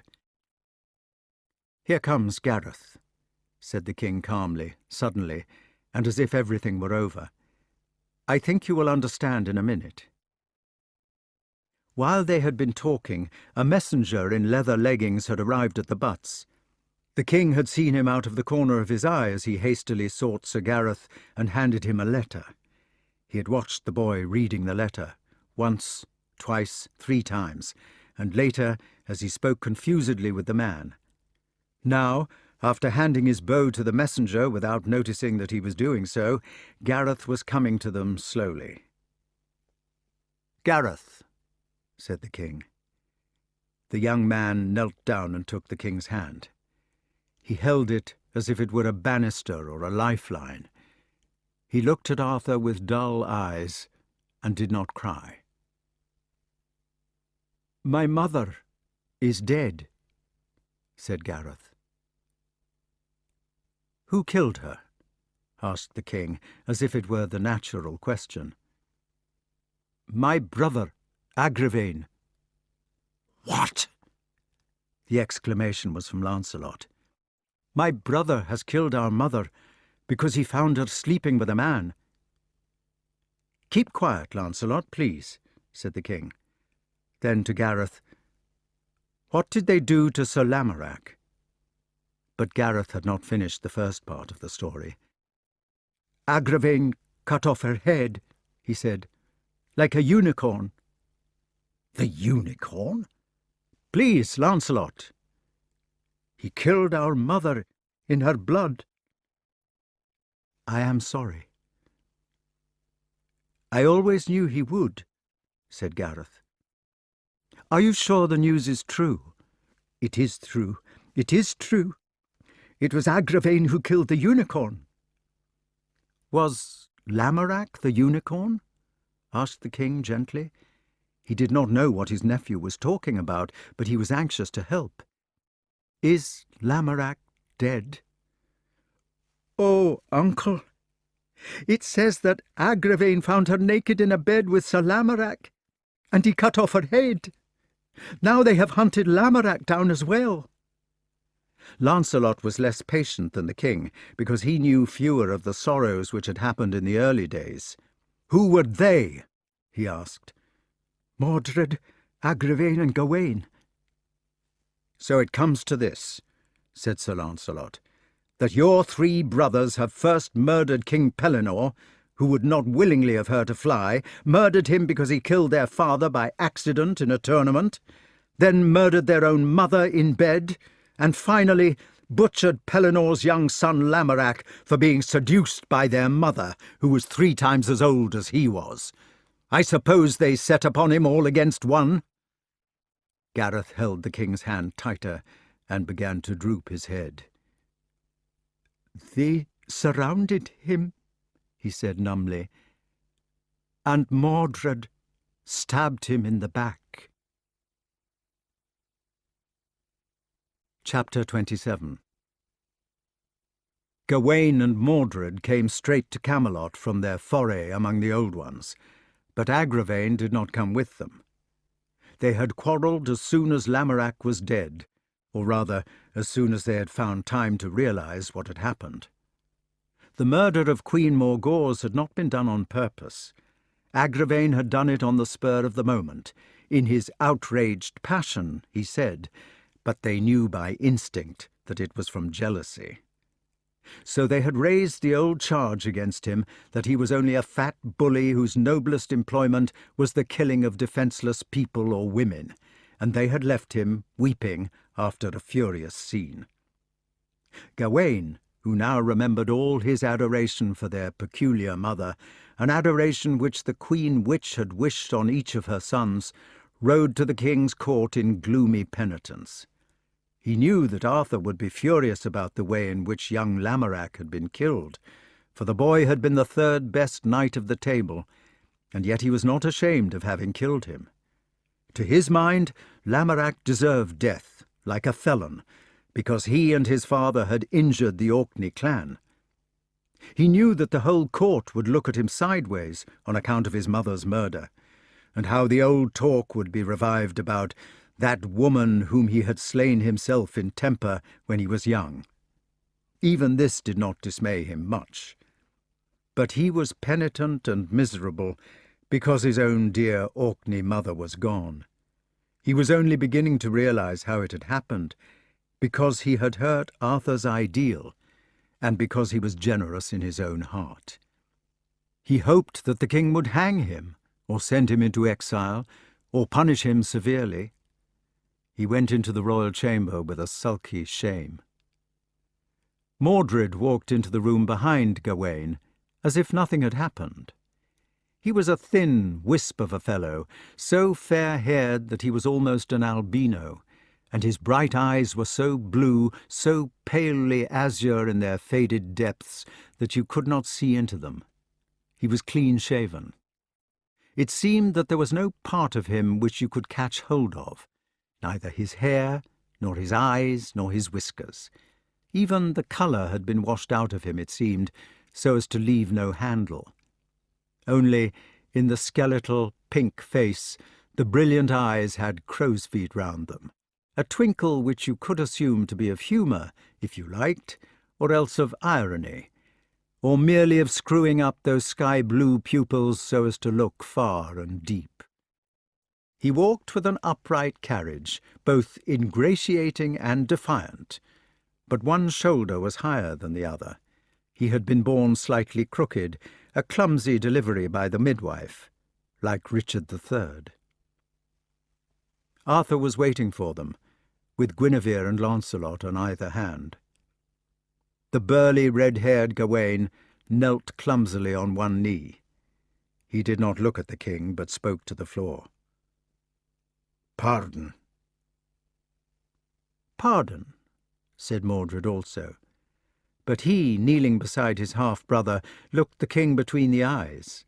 He had a non-committal voice, beautifully modulated. Its words might have meant the opposite of what they said. "You are pardoned," said Arthur. "Go away." "Go?" asked Gawain. He was not sure whether he was being banished. "Yes, go. We can meet at dinner, but go now. Leave me, please." Gawain said roughly, "The half of yon was done by sore ill fortune." This time Arthur's voice was neither tired nor miserable. "Go!" He stamped his foot like a war-horse, pointing to the door, as if he would throw them out of it. His eyes flashed from his face like a sudden flame of green ash, so that even Mordred got up quickly. Gawain was startled and stumbled out of the door in confusion, but the crooked man recollected himself before he left. He made a play-actor's bow, a low, luxurious simulacrum of humility. Then, straightening himself up, he looked the king in the eye, and smiled, and went. Arthur sat down, trembling. Lancelot and Guinevere looked at each other over his head. They would have liked to ask why he was going to forgive his nephews, or to protest that it was impossible to pardon matricides without damaging the Round Table. But they had never seen Arthur in his royal rage before. They felt that there was something in it which they did not understand, so they held their peace. Presently the king said, "I was trying to tell you something, Lance, before this happened." "Yes." "You two have always listened to me about my table. I want you to understand." "We will do our best." "Long ago, when I had my Merlyn to help, he tried to teach me to think. He knew he would have to leave in the end, so he forced me to think for myself. Don't ever let anybody teach you to think, Lance. It is the curse of the world." The king sat looking at his fingers, and they waited while the old thoughts ran sideways across his hands like crabs. "Merlyn," he said, "approved of the Round Table. Evidently it was a good thing at the time. It must have been a step. Now we must think of making the next one." Guinevere said, "I don't see what is wrong with the Round Table. Just because the Orkney faction chooses to get murderous?" "I was explaining to Lance. The idea of our table was that right was to be the important thing, not might. Unfortunately, we have tried to establish right by might, and you can't do that." "I don't see why you can't do it." "I tried to dig a channel for might, so that it would flow usefully. The idea was that all the people who enjoyed fighting should be headed off, so that they fought for justice, and I hoped that this would solve the problem. It has not." "Why not?" "Simply because we have got justice. We have achieved what we were fighting for, and now we still have the fighters on our hands. Don't you see what has happened? We have run out of things to fight for, so all the fighters of the table are going to rot. Look at Gawain and his brothers. While there were still giants and dragons and wicked knights of the old brigade, we could keep them occupied. We could keep them in order. But now that the ends have been achieved, there is nothing for them to use their might on. So they use it on Pellinore and Lamorak and my sister. God be good to them. The first sign of the festa was when our chivalry turned into games mania, all that nonsense about who had the best tilting average and so forth. This is the second sign, when murder begins again. That is why I say that dear Merlyn would want me to start another thinking now, if only he were here to help.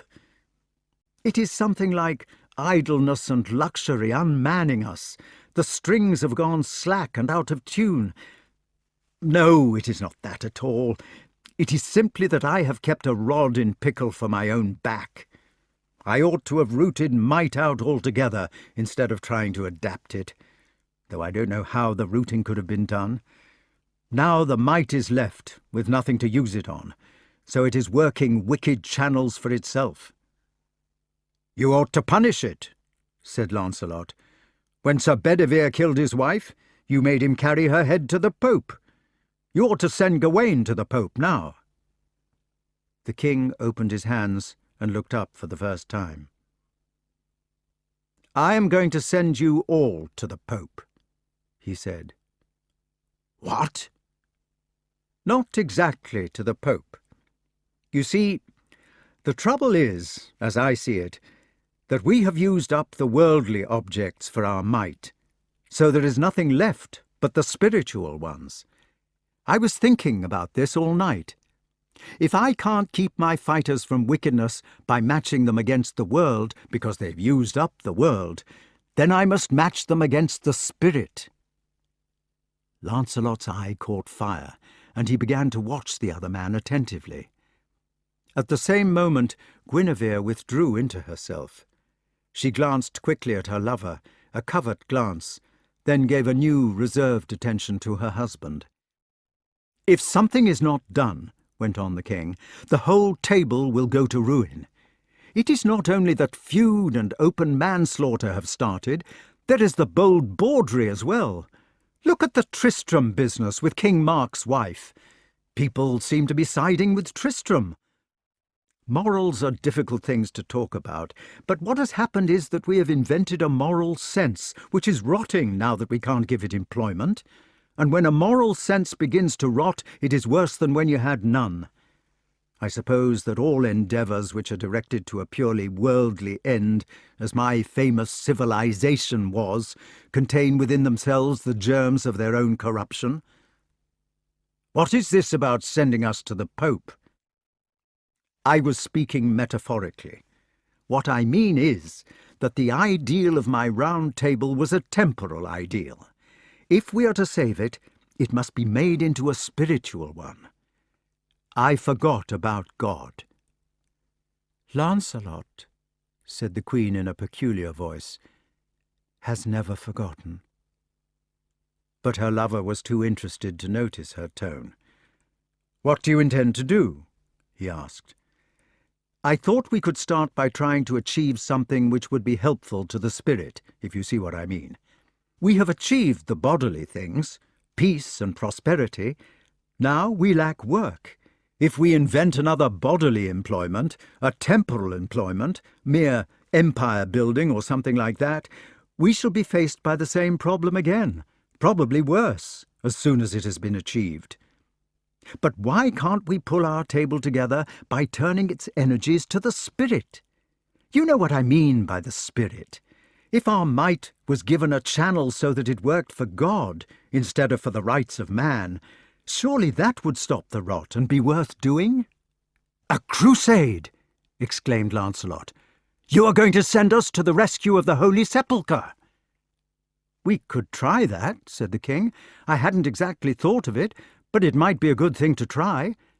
Or we could look for relics, cried his commander, who was quite on fire. If all the knights were looking for a piece of the true cross, they might not even need to fight. I mean, if we were to go on a crusade, we should still be using force.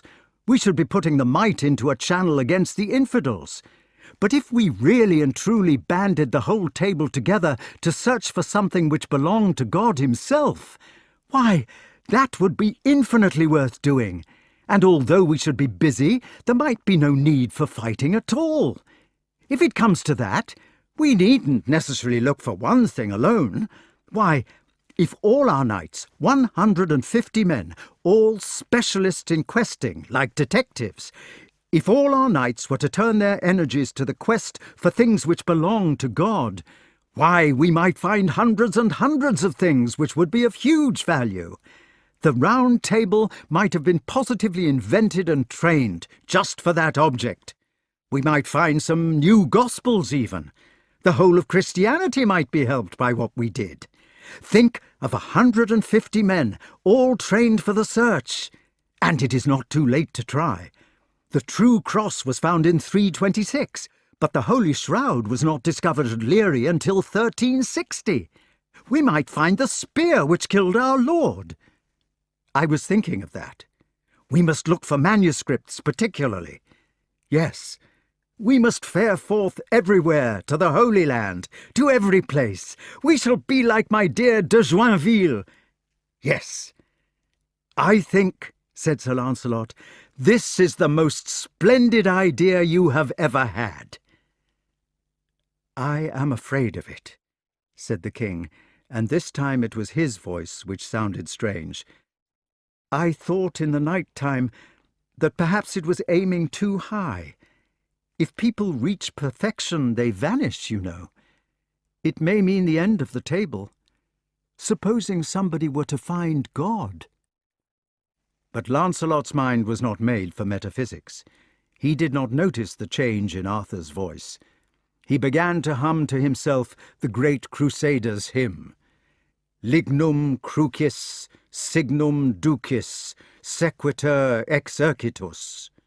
We could search for the Holy Grail, he cried triumphantly. It was at this moment that a messenger arrived from King Pelles.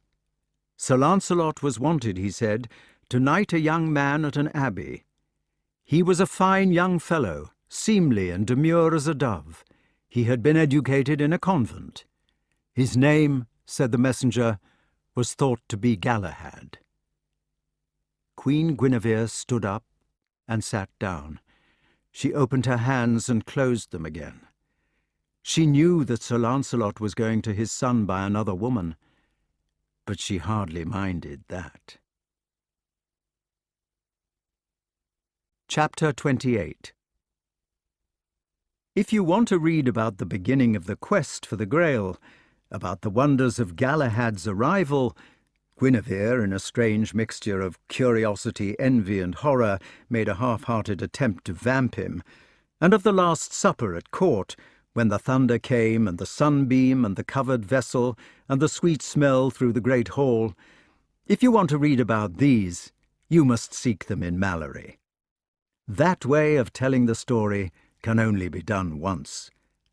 The material facts were that the Knights of the Round Table set out in a body soon after Pentecost, with the immediate object of finding the Holy Grail. It was 2 years before Lancelot came back to court, and it was a lonely time for those at home. Slowly those knights who had survived began to trickle back in 2s and 3s, tired men bearing news of loss or rumours of success. They came limping on crutches, or leading spent horses which could carry them no longer, or as one did who had lost a hand in battle, carrying the one hand in the other.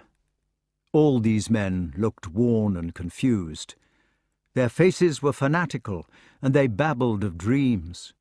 Ships which moved of their own power, silver tables on which strange masses had been said, spears which flew through the air, visions of bulls and of thorn trees, demons in old tombs, kings and hermits who had been living for 400 years, these figured in the rumours which filled the palace.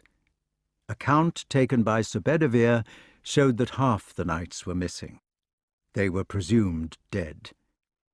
But all the time, Sir Lancelot did not come back. The first reliable witness to return was Gawain, who reached the court in a black temper with his head bandaged. He was the only one of the Orkney clan who had refused to learn English correctly and spoke in a northern accent, almost an assumed one. He still thought half in Gaelic. He was defiant of the southerners, proud of his race. "Blindness and darkness on the quest," said Gawain. "If I was here upon a sleeveless errand, it was yon." What happened? Arthur and Guinevere, like good children, sat with their hands in their laps to listen to the stories. Like children, they were alert and eager, sifting the truth as best they could. "What happened, is it? Why, what happened was that I wasted 18 months and mair forby in seeking footless for adventure, and ended up half-deed with what ye name concussion. May God preserve me from the Holy Grail whatever." "Tell us from the beginning." "From the beginning?" He was surprised at his uncle's interest. "Tuts, there is thing a bit to tell." "Tell it, all the same." "Fetch some drink for Sir Gawain," said the Queen. "Sit down, my lord. You are welcome home. Make yourself easy and tell the story, if you are not too tired." "I'm nae tired, but only for the ache within my head. I can relate the tale. Thanks to you, I will take whisky, ma'am. Let's see, where did your stour begin?" The Laird of the Orkneys sat down and tried to remember. "When we left the castle of Vagan, ye mind we rode to Vagan in a body the first day, and I dispersed next morn. When we left thence, I rade north-west. It didna signify which way. Lancelot gave all men the hint the day before we scattered that old King Pelles mentioned him a sacred dish one time in yin of his great castles. He didna cleave importance to it, but told the people for its worth. The best half went in that direction, but I didna fash mysel. North-west I rade." He took a good swallow. "The first tracks ere I happened on," he said, "were Galahad's. For a conceited, kindless carl commend me to yon manny." "Yon laddie," continued Sir Gawain, taking another gulp and warming to his work, "your lily laddie is, without discussion, the utmost catamite which it has been my woe to smell the stink of through the world. He is." "Did he knock you down?" asked the king. Nah, 'twas later. I crossed his tracks at the outsetting. Bred in a nunnery," he went on furiously, "amidst a parcel of old hens. I have news at me about his personal quest from various who have fronted him, the holy milksop with his heart of a cold puttock. But there, the chield's an Englishman. He would be cut if he dared cross the border. Unless he will have been cut already," he concluded, struck by the idea. "What has Sir Galahad been doing wrong?" "Thing a bit. The man's a vegetarian and a teetotaler, and he makes believe he is a virgin. But I encountered with Sir Melias. Ye ken Sir Melias is sorely maimed. He tell't me how young Galahad behaved. By some cause, Melias had taken to the carle, and asked permission of the boy to go the one way with him. I canna fathom why he would be doing sic a thing, for the first one that had sought to go with Galahad was Uwaine. Sir Galahad refused it. Sir Uwaine wasna good enough for him. Well, he condescended to let Melias go, however, and he knighted him to boot. My soul to the devil, to be knighted by a gomeril of 18! When he had knighted Melias, he quoth these verra words. 'Now, fair sir,' says he, 'sith ye be come of kings and queens, now look that knighthood be well set in ye, for ye ought to be a mirror unto all chivalry.' What like do ye name it? Aye, a southron snob. The next act was that they twa came their ways to an adventure by the crossroads, where Melias had a wish to ride toward the left. Galahad said, 'It were better ye rode not that way, for I deem I should better escape in that way than ye.' There was nae fause modesty aboon the bonny Galahad, ye see. Well, Melias went left for all that, and he came by ill luck stricken through the hauberk at the hands of some mysterious knight wha rode upon him, as Galahad foretold. He was like to die, the broken truncheon in his side. When the great Galahad found him wounded, what does my manny say but, 'Therefore it had been better to have ridden that other way'? A handsome chiel to say, 'I told ye so,' to one half deed. Nor did he give him aid." "What happened to Sir Melias?" "He said to Galahad, 'Sir, let death come when it pleaseth him.' He drew the truncheon forth himself. Melias is a bonny knight, and there is gladness on me that I may tell ye he is still on life." Arthur said, "After all, Galahad is only a child. He has growing pains, perhaps. I don't think we ought to judge him unkindly for little faults of social intercourse." "Did ye ken that he has attacked his father, and unhorsed him too? Do ye ken that he has let his father kneel before him for to ask his blessing? Do ye ken that peoples have been asking for to die in Galahad's arms, and that he has been granting them to do so as a favour?" "Well, perhaps it was a favour." "Divil!" exclaimed Gawain, and he buried his nose in the beaker. "You are not telling us about yourself." "The first adventure which I suffered, indeed it wasna far from being the single one, fell at the Castle of Maidens. It was best not to tell of yon before the Queen." Arthur said rather coldly, "My wife is not a baby or an imbecile, Sir Gawain. Everybody knows about the custom of that castle."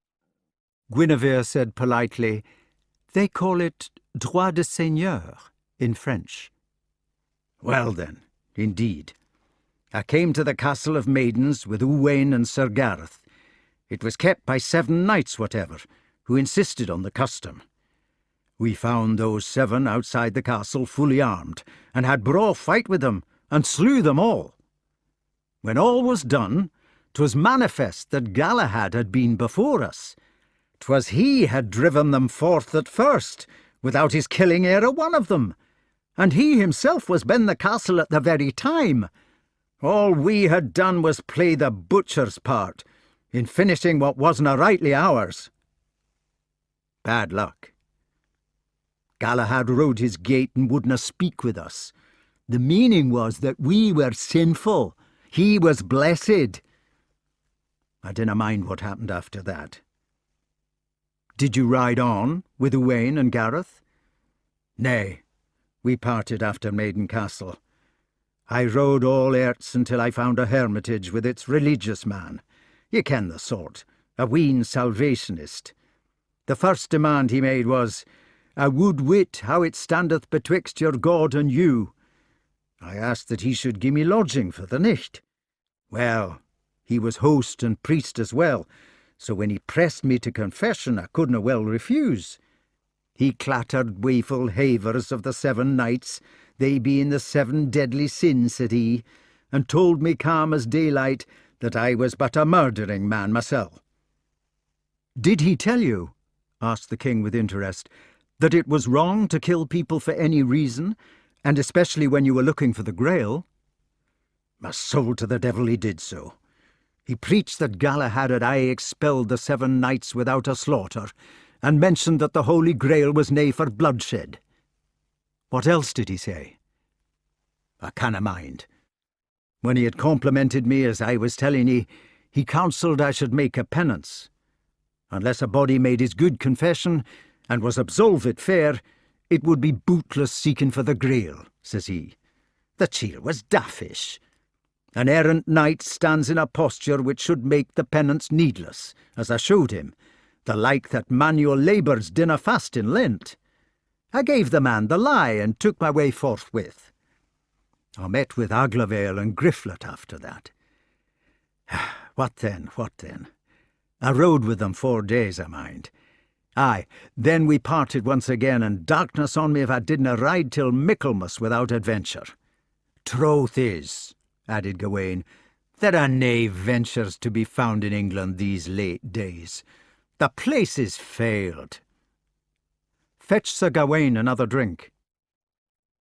When Michaelmas was gone and past, I met with Hector de Maris.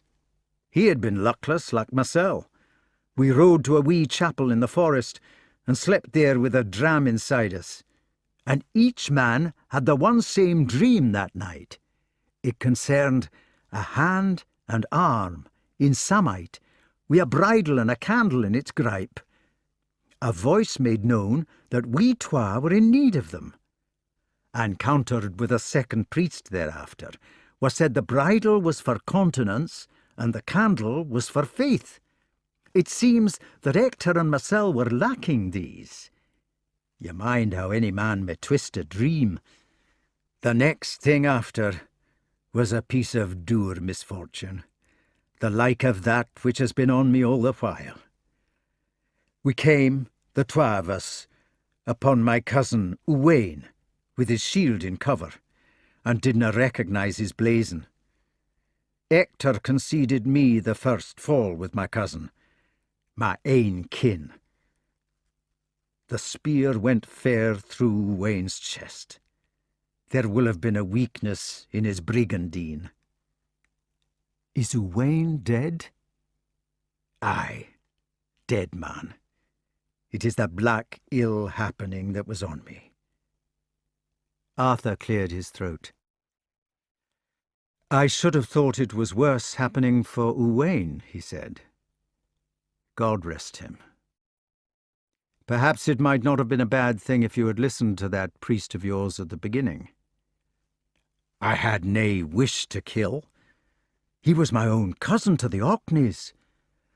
And think ye that the Southron prig, him of the white shield, had before refused to ride with him?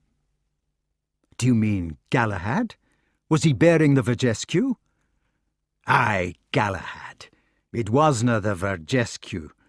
He had laid hold upon a shield in some place, which was to have belonged to Joseph of Arimathea, so he said. The cognizance was argent, a tall cross, gules. The argent was to signify the white of virgins, we were let to know, and the red cross was for the Grail. I am from my tale. "You had just killed Owain," said Arthur patiently. Ector and I rode on to one more hermitage, and it was there the priest made known about the bridal in our dream. This priest was vegetarian, may I tell ye. He gave the old tale about murder, hot and hot, and was for pressing our repentance. We made excuses, and we rode our gait. "Did he tell you that the reason why neither of you had any luck was because you were only looking for slaughter?" Aye, he did. He said that Galahad was a better man than us because he rarely killed his adversary, and in particular because he didna in this quest. Also he said that many other knights, Ector himself met 20, were in the same case with us from their sins. He said manslaughter was contrary to the quest. We just made speech with him and slipped away while he was talking yet. "And then?" "We came upon a castle then, Ector and I. A bonny tournament was forward. We joined the attacking men and had fine battle, and we were at point to force our way inside. The tempers were a wee bit risen, when Galahad came up. God the Almighty knows what ill wind brought yon manny. It seems he wasna for approving of such knights as fight for sport. He joined the ither side, and drove us forth the castle. And he gave me this." Gawain touched his bandage. "Ector was not for fighting him," he explained. "They were related, but I fought none the less for that, and small thanks with it. He gave me a blow which split my helm whatever, and broke the iron coif. Aye, and it glanced off too, killing my horse. Yon was the end for me, by Christ. I was for bed during 1 month, and home." "And then you came home?" "Aye, home." "You certainly seem to have been unlucky," said the Queen. "Unlucky!" Gawain looked into his empty beaker for a moment or two. Then he cheered up. "I slew King Bagdemagus," he said. "Nae doot ye heard of yon. I missed to tell ye in my tale." Arthur had been listening closely and turning over his own thoughts. Now he made a movement of impatience. "Go to bed, Gawain," he said. "You must be tired. Go to bed and think about it."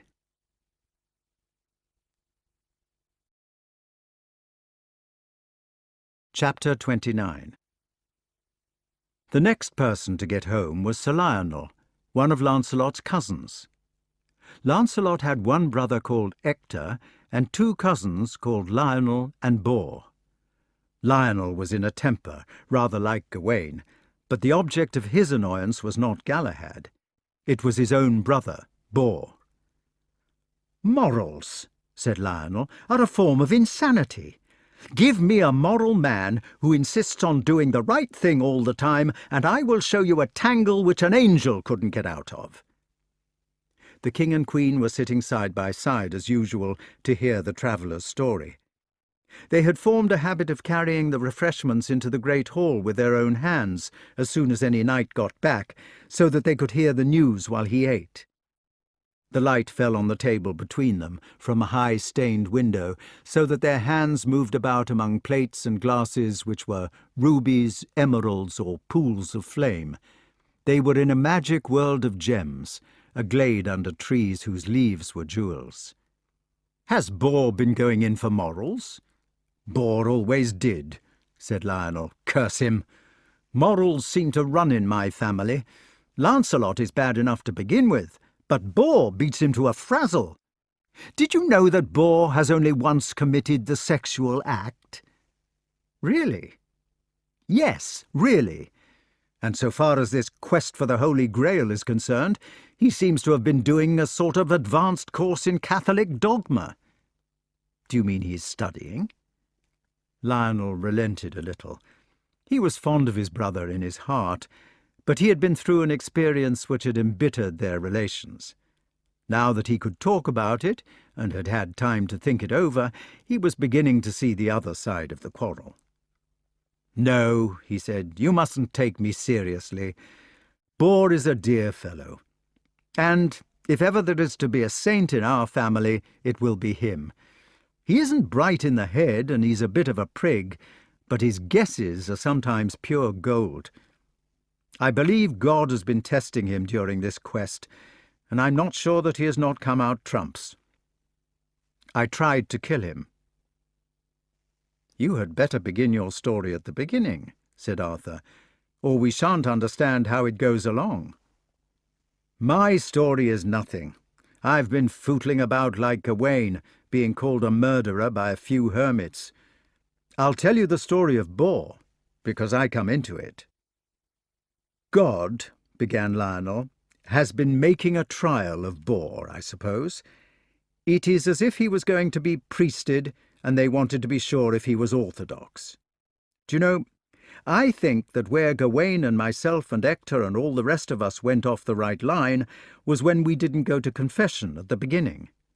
Bor went the first day, and he took a penance too. He promised to eat nothing but bread and water, and to wear a garment, and to sleep on the floor. Of course, he was not going to have anything to do with the ladies, but then he only once had. That's his trouble. Well, the first thing that happened after putting his life in order was that he began having visions. He saw the pelican in her piety, and a swan and a raven, and some rotten wood and some flowers. It all had to do with his theology, and he did explain it to me, but I can't remember. The next thing which happened was that a lady begged him to rescue her from a knight called Sir Pridham. He rescued the lady easily enough, and had an opportunity to kill Sir Pridham. Mark this. He told me the story after our battle, and he insisted that it was his first trial. He said that he felt like a show jumper, being put over bigger leaps each time, and he was afraid that if he ever bungled a leap he would be sent back to the stable. If he had killed Sir Pridham, he would have been finished. They would have put him out to grass again, just as they did with Gawain and the rest of us. He said that nobody told him these things. The leaps suddenly appeared in front of him, and it was as if there were somebody watching, somebody who would not help or hint, but you just watched to see if he would get over. Well, he didn't kill Pridham. He only squealed at him to give in, and hit his face with the flat of the sword until he yielded. And that jump was safely done. Do you think there can have been something against killing people in this quest, King? You know, some sort of supernatural no? I think you are a wise man, Lionel, said the king, even if you did try to kill your brother. Go on with the story. Well, the next trial was directly about me. It was the reason why I tried to kill him. I'm sorry about it now. I've only just realized I'm sorry. At the time I didn't understand. What was the second trial? Bor and I have always been fond of each other, as you know. This tiff is nothing. We've always loved each other in our way, and Bor was riding through the forest when he came face to face with two things. One was me, bound naked on a hackney, with two knights riding on either side and flogging me with thorns. The other was a virgin, riding more than a pace, with a knight galloping after her to have her maidenhead. The two convoys were going in opposite directions, and Bor was alone. Come to think of it, remarked Sir Lionel ruefully, I am unlucky about getting flogged with thorns. I got it from Sir Turquin once before. Which party did Bor choose? Bor decided to rescue the maiden. When I eventually asked him what the devil he meant by deserting his own brother at the time of our battle later on, he explained that he had thought I was inclined to be a dirty dog, though fond of me, while the maiden was a maiden after all, so he thought his duty was toward the better party. That was why I tried to kill him. But now, added Lionel, I can see his point. I can see it was his second trial, and a difficult decision it must have been to make. Poor Boar. I hope he was not too much of a prig about it. He was humble. These trials just used to loom up in front of the old gossip, and he would make a wild guess, generally thinking that he had guessed wrong, and in the end he would come out bewildered and find that he had guessed right. He sweated along, doing the best he could. What was the third trial? They got worse as they went. In the third trial, a man came to him dressed as a priest, and told him that there was a lady in a castle nearby who was doomed to death unless Boar made love to her. This supposed priest pointed out that he had already sacrificed the life of his own brother, that was me, by wrongly choosing to help the maiden, and that if he did not sin with the new lady now, he would have a second life on his conscience.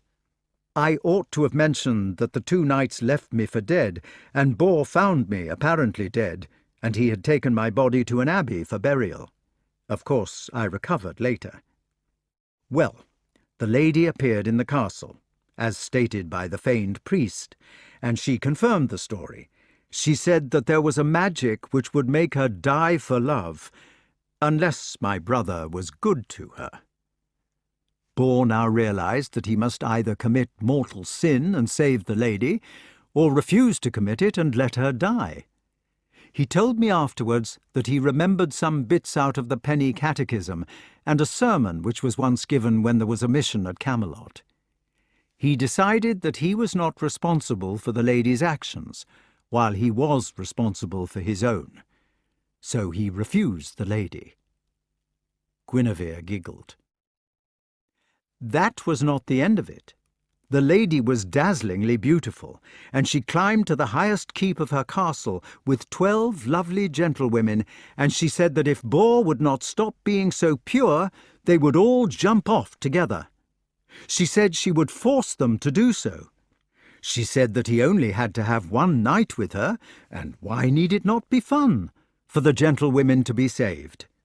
All 12 of them shouted out to Boar, and begged him for mercy, and wept for dole. I can tell you my brother was in a quandary. The poor things were so frightened and so pretty, and he only had to stop being obstinate to save their lives. What did he do? He let them jump. Shame! Cried the Queen. Oh, they were only a collection of fiends, of course. The whole tower turned upside down and vanished immediately, and it turned out that they had been fiends all the time, including the priest. I suppose the moral is, said Arthur, that you must not commit mortal sin, even if 12 lives depend upon it. Dogmatically speaking, I believe that is sound. I don't know what the dogma is, but I know it nearly turned my brother's hair grey. And a good right it had to. What was the 4th trial, if there was one? The 4th one was me, and it was the last hurdle. I revived at the abbey where he had left me to be buried, and when I was well enough, I rode to seek him out. I am sorry about it now, by the way. I shall have to ask your pardon for some of the things I did. But when you come to think of it, it does seem a bit steep to be left by your own brother to be beaten to death. What with taking one's meals off the mantelpiece and not understanding at the time about the things which were happening to Boar, and knowing that just before I lost consciousness I had seen him leave me to my fate. Well, I admit that I was in a bitter frame of mind. In fact, I was murderous.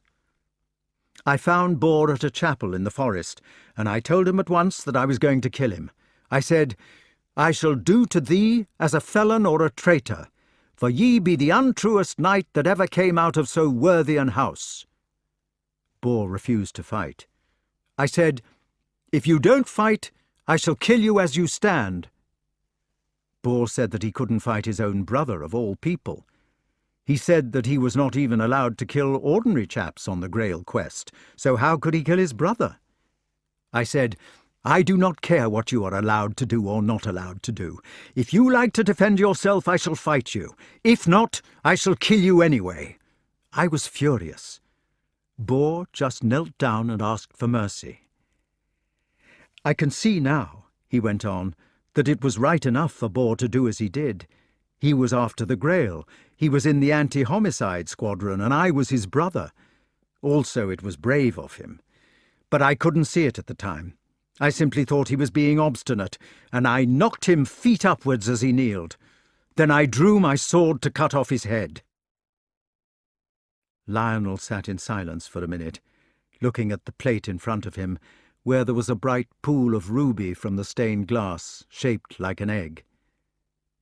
"You know," he said, "it's all very well to take up with morals and dogmas, so long as there is only yourself in it. But what are you to do when other people join the muddle? I suppose it was clear enough for Bor to kneel down and let me kill him, but the next thing was that a hermit came rushing out of the chapel and threw himself across my brother's body. He said he was going to prevent me at all costs from becoming a fratricide. I killed the hermit." "Killed a defenceless man?" "I am desperately sorry, King, but it is true. Don't forget that I was in a frightful rage, and the fellow prevented me from getting at Bor, and I am a plain man of my hands. They were baffling me with a sort of moral weapon, and I used my own weapon against it.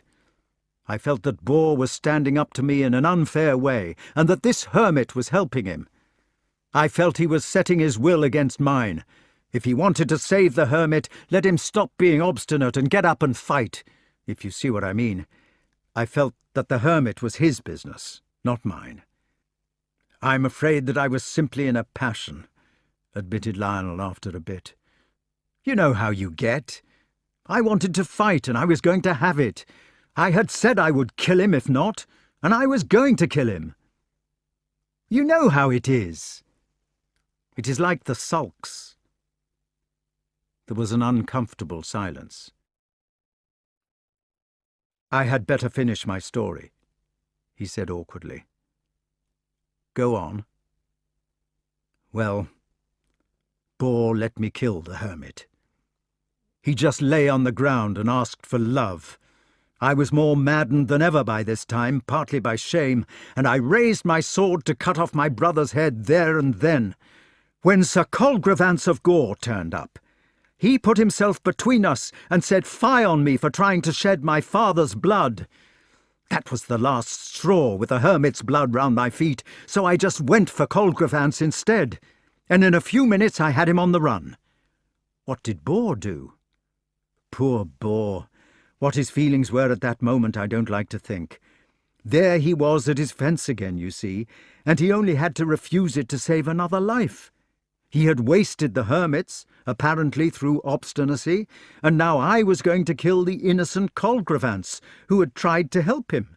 Colgrevance kept sobbing out to him too, saying, 'Get up and help, man! Why are you letting me be killed for you?' "Passive resistance," said Arthur, with intense interest. "It is a new weapon, but it seems difficult to use. Go on, please." "Well, I killed Colgrevance in fair fight. I am sorry, but I did. Then I came back to Bor to finish the matter. He held his shield over his head, but would not struggle." "What happened?" "God came," said the boy solemnly. "He came between us, and dazzled us, and made our shields burn." There was a long pause, while Arthur digested the first tidings of certain things which he had hoped or feared. "You see," said Lionel, "Bor prayed." "And God came?" "I don't know exactly what happened, but the sun was flaming on our shields. Something happened. We suddenly stopped fighting and began to laugh. I saw that Bor was an idiot, and he kissed me, and we made it up. Then he told me his story, as I have told you, and sailed away in a magic ship covered in white samite. Bor will find the Grail, if anybody does find it. And that is the end of my story. They sat silent, finding it difficult to talk about spiritual matters, until finally Sir Lionel spoke for the last time. "It is all very well for Bor," he said complainingly, "but what about the hermit? What about Sir Colgrevance? Why didn't God save them?" "Dogmas are difficult things," said Arthur. Guinevere said, "We don't know what their past history was. The killing didn't do any harm to their souls. Perhaps it even helped their souls to die like that. Perhaps God gave them this good death because it was the best thing for them." Colgrevance kept sobbing out to him too, saying, "Get up and help, man! Why are you letting me be killed for you?" "Passive resistance," said Arthur, with intense interest. "It is a new weapon, but it seems difficult to use. Go on, please." "Well, I killed Colgrevance in fair fight. I am sorry, but I did. Then I came back to Bor to finish the matter. He held his shield over his head, but would not struggle." "What happened?" "God came," said the boy solemnly. "He came between us, and dazzled us, and made our shields burn." There was a long pause, while Arthur digested the first tidings of certain things which he had hoped or feared. "You see," said Lionel, "Bor prayed." "And God came?" "I don't know exactly what happened, but the sun was flaming on our shields. Something happened. We suddenly stopped fighting and began to laugh. I saw that Bor was an idiot, and he kissed me, and we made it up. Then he told me his story, as I have told you, and sailed away in a magic ship covered in white samite. Bor will find the Grail, if anybody does find it. And that is the end of my story." They sat silent, finding it difficult to talk about spiritual matters, until finally Sir Lionel spoke for the last time. "It is all very well for Bor," he said complainingly, "but what about the hermit? What about Sir Colgrevance? Why didn't God save them?" "Dogmas are difficult things," said Arthur. Guinevere said, "We don't know what their past history was. The killing didn't do any harm to their souls. Perhaps it even helped their souls to die like that. Perhaps God gave them this good death because it was the best thing for them." Chapter 30. The third important arrival was Sir Aglovale, who came rather late in the afternoon when the rubies had left the table and climbed the wall. He was a lad of less than 20 summers, with a fine, noble face and a sense of humour. He was still in mourning for his father, King Pellinore, and he signified this by wearing a black sash on his shield arm. At least, they thought it was for King Pellinore. As a matter of fact, his mother had died as well since they last saw him. He was also bringing news of the death of a sister, for nearly all of Pellinore's family had been unfortunate. "Is Gawain here?" asked Aglovale. "Where are Mordred and Agravain?" He glanced about him, as if he might actually find them in the hall. Above his head the coloured beam of light fell upon a small and primitive piece of tapestry, a picture of some knights in chainmail, with nose-guards on their painted helmets, chasing a boar. Arthur said, "Aglovale, they are here. My happiness is in your hands." "I see. Are you going to kill them?" "I came to kill Gawain first. It seems queer. after looking for the Holy Grail. Aglovale, you have every right to try for revenge against the Orkneys, and I will not stop you if you do try. But I want you to know what you're doing. Your father killed their father, and your brother slept with their mother. No, don't explain about it. Let me remind you of the facts. Then the Orkneys killed your father and brother. Now you are going to kill some of the Orkneys, and Gawain's sons will kill your sons, and so we shall go on. That is the law of the North. But Aglovale, I am trying to make a new law in Britain, by which people don't have to go on shedding young blood forever. Have you thought that it may be uphill work for me? There is a saying that 2 wrongs don't make a right, and I'm fond of this saying. Don't apply it to yourself, apply it to me. I could have punished the Orkneys for murdering your brother. I could have cut their heads off. Would you have liked me to do that? Yes. Perhaps I ought to have. Arthur looked at his hands, as he often did when he was in trouble. Then he said, "It is a pity you never had the opportunity of seeing the Orkneys at home. They didn't have a happy family life like yours." Aglovale said, "Do you think my family life is very happy now? Do you know that my mother died a few months ago? Father used to call her Piggy." Aglovale, I am sorry. We had not heard. "People used to laugh at my father, King. I know he was not a formidable character, but he must have made a fairly good husband, mustn't he, for my mother to die of loneliness because he'd gone? Mother was not an introspective person, King, but she faded away after the Orkneys had killed father and Lamorak. Now she is in the same grave." "You must do what you think right, Aglovale. I know you are a true Pellinor, and will do that. I won't ask any favours for myself, but will you let me mention 3 things? The first is that your father was the first knight I ever fell in love with, yet I didn't punish Gawain. The second is that all the Orkneys adored their mother. She made them love her too much, but she only loved herself. And the third thing, oh, Aglovale, listen to this one, is that a king can only work with his best tools." "I'm afraid I don't follow the third point." "Do you think," asked Arthur, "that feuds are good things? Are they making for happiness in your 2 families?"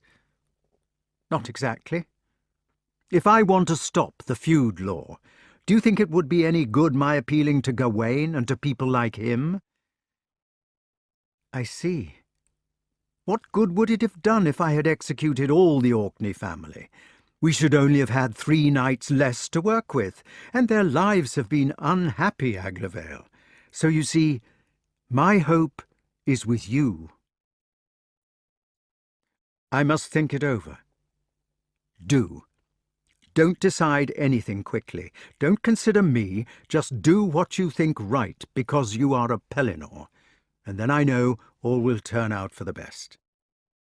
Now, tell me about your Grail adventures, and forget about the Orkneys for one evening." Aglovale heaved a sigh and said, "So far as I am concerned, there have not been any Grail adventures, but it has cost me a sister, perhaps a brother as well." "Is your sister dead?" "My poor boy, I thought she was safe in a convent." "They have found her dead, in a sort of boat." "Dead in a boat?" "Yes, a magic boat. She had a long letter in her hands, all about the Grail quest and about my brother Percy."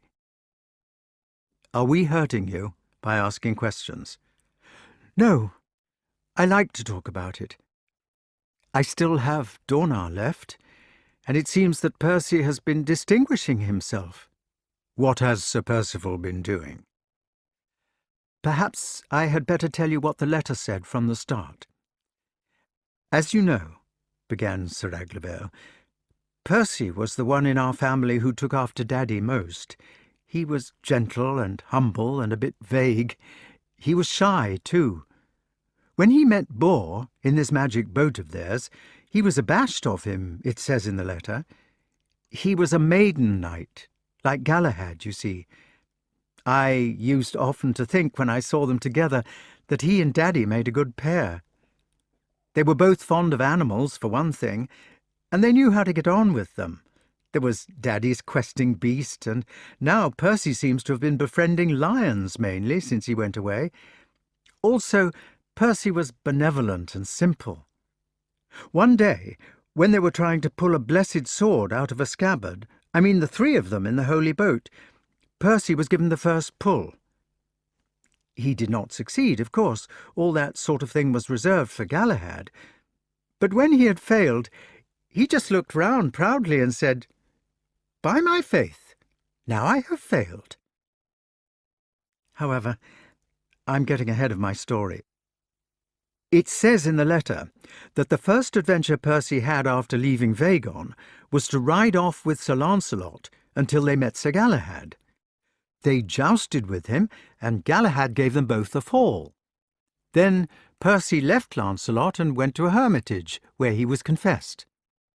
The hermit advised him to follow Galahad to Gunther or Carbonic, and never to fight him.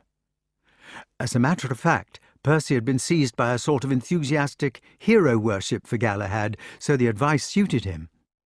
He rode on to Carbonic, where he heard the abbey clock smite as he was pricking through the forest, and it was there that he came across King Evelake, who was about 400 years old. I'd better leave out about Evelake, for I don't quite understand it. I think the old man couldn't die until the Holy Grail had been found, or something like that, but King Pelles is mixed up with it too, and all that part of the letter is a bit difficult to follow. Anyway, Percy had a fight with 8 knights and 20 men-at-arms who set on him at Carbonic, and he was rescued in the nick of time by Galahad himself. Unfortunately, his horse was killed, and Galahad rode away again without even passing the time of day.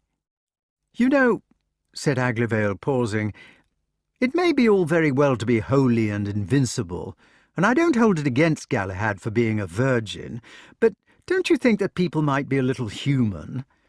I don't want to be catty, but that young man makes my hair go the wrong way. Why couldn't he say good morning or something, instead of rescuing a fellow and then riding away in silence with that white nose of his in the air?" Arthur made no comment, and the young man resumed his story. Percy was trying to join up with Galahad, according to instructions, and Galahad had ridden off, so the poor old fellow just went running after him, shouting out, "I say!" He had some dreadful troubles trying to borrow horses from people, and finally ended up on a groom's hackney, cantering after Galahad as fast as it could go. But a knight turned up and knocked him off his hackney.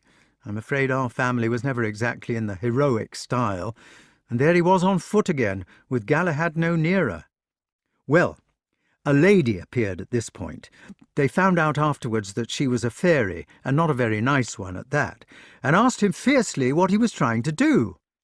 Percy said, "I do neither good nor great ill." What? So the lady lent him a black horse, which turned out to be a fiend, and it vanished in dramatic circumstances when Percy luckily crossed himself that evening. He was in a sort of desert by that time, where he proceeded to make friends with a lion by rescuing it from a serpent. Percy was always keen on our dumb friends, as I said. The next thing that happened was that a perfectly delicious gentlewoman turned up, with full camping equipment, and invited Percy to dinner. He was hungry, what with the desert and so forth, and he'd never been accustomed to drinking wine, so he had a terrific party. I'm afraid he got a bit huffed, and the upshot was that he laughed too much and got excited and asked the lady— well, you know, the lady was agreeable, and it was just going to come off nicely when Percy luckily noticed the cross on the pommel of his sword, which was lying on the ground. He blessed himself again, and the lady's pavilion turned upside down, and off she went in a ship, roaring and yelling, and the water burned after her. Percy was so ashamed of himself and had such a headache next morning that he stuck his sword into his own thigh as a punishment. After that, the holy boat turned up, with Bor inside it, and the two of them sailed away together, wherever it would take them. Guinevere said, "If that holy boat was intended to convey people to the Grail, I can perfectly well understand how Bor was in it. We know that he had been through some dreadful tests. But why Sir Percival? I don't mean to be rude, Sir Aglavale, but your brother does not seem to have done much." "He had preserved his integrity," said Arthur. "He was as clean as Bor. Indeed, he was cleaner. He was perfectly innocent. God says something about suffering little children to come unto him." "But such a muddle." Arthur was annoyed. "If God is supposed to be merciful," he retorted, "I don't see why he shouldn't allow people to stumble into heaven just as well as climb there. Go on with your letter, Sir Aglavale." "It is at this point that my sister comes into it.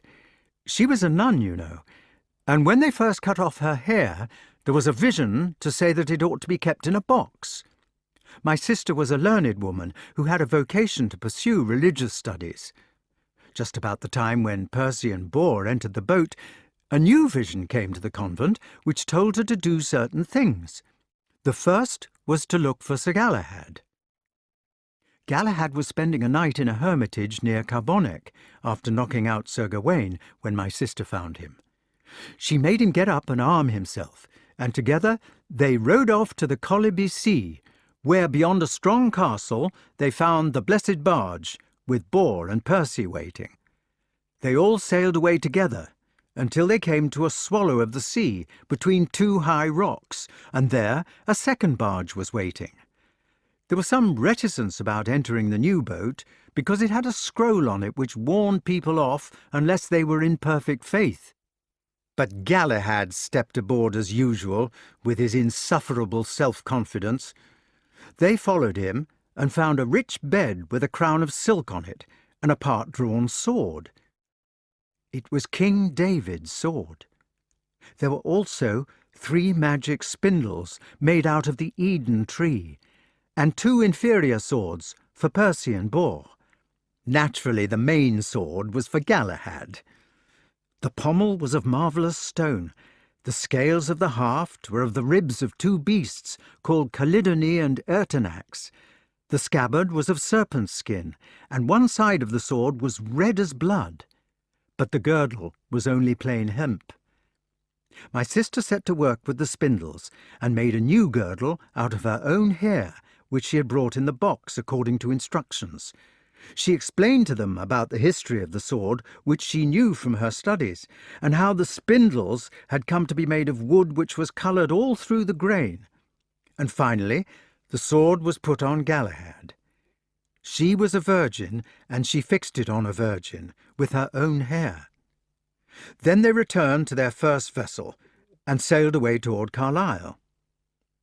On the way to Carlisle, they rescued an old gentleman who was being kept prisoner by some wicked men in his castle.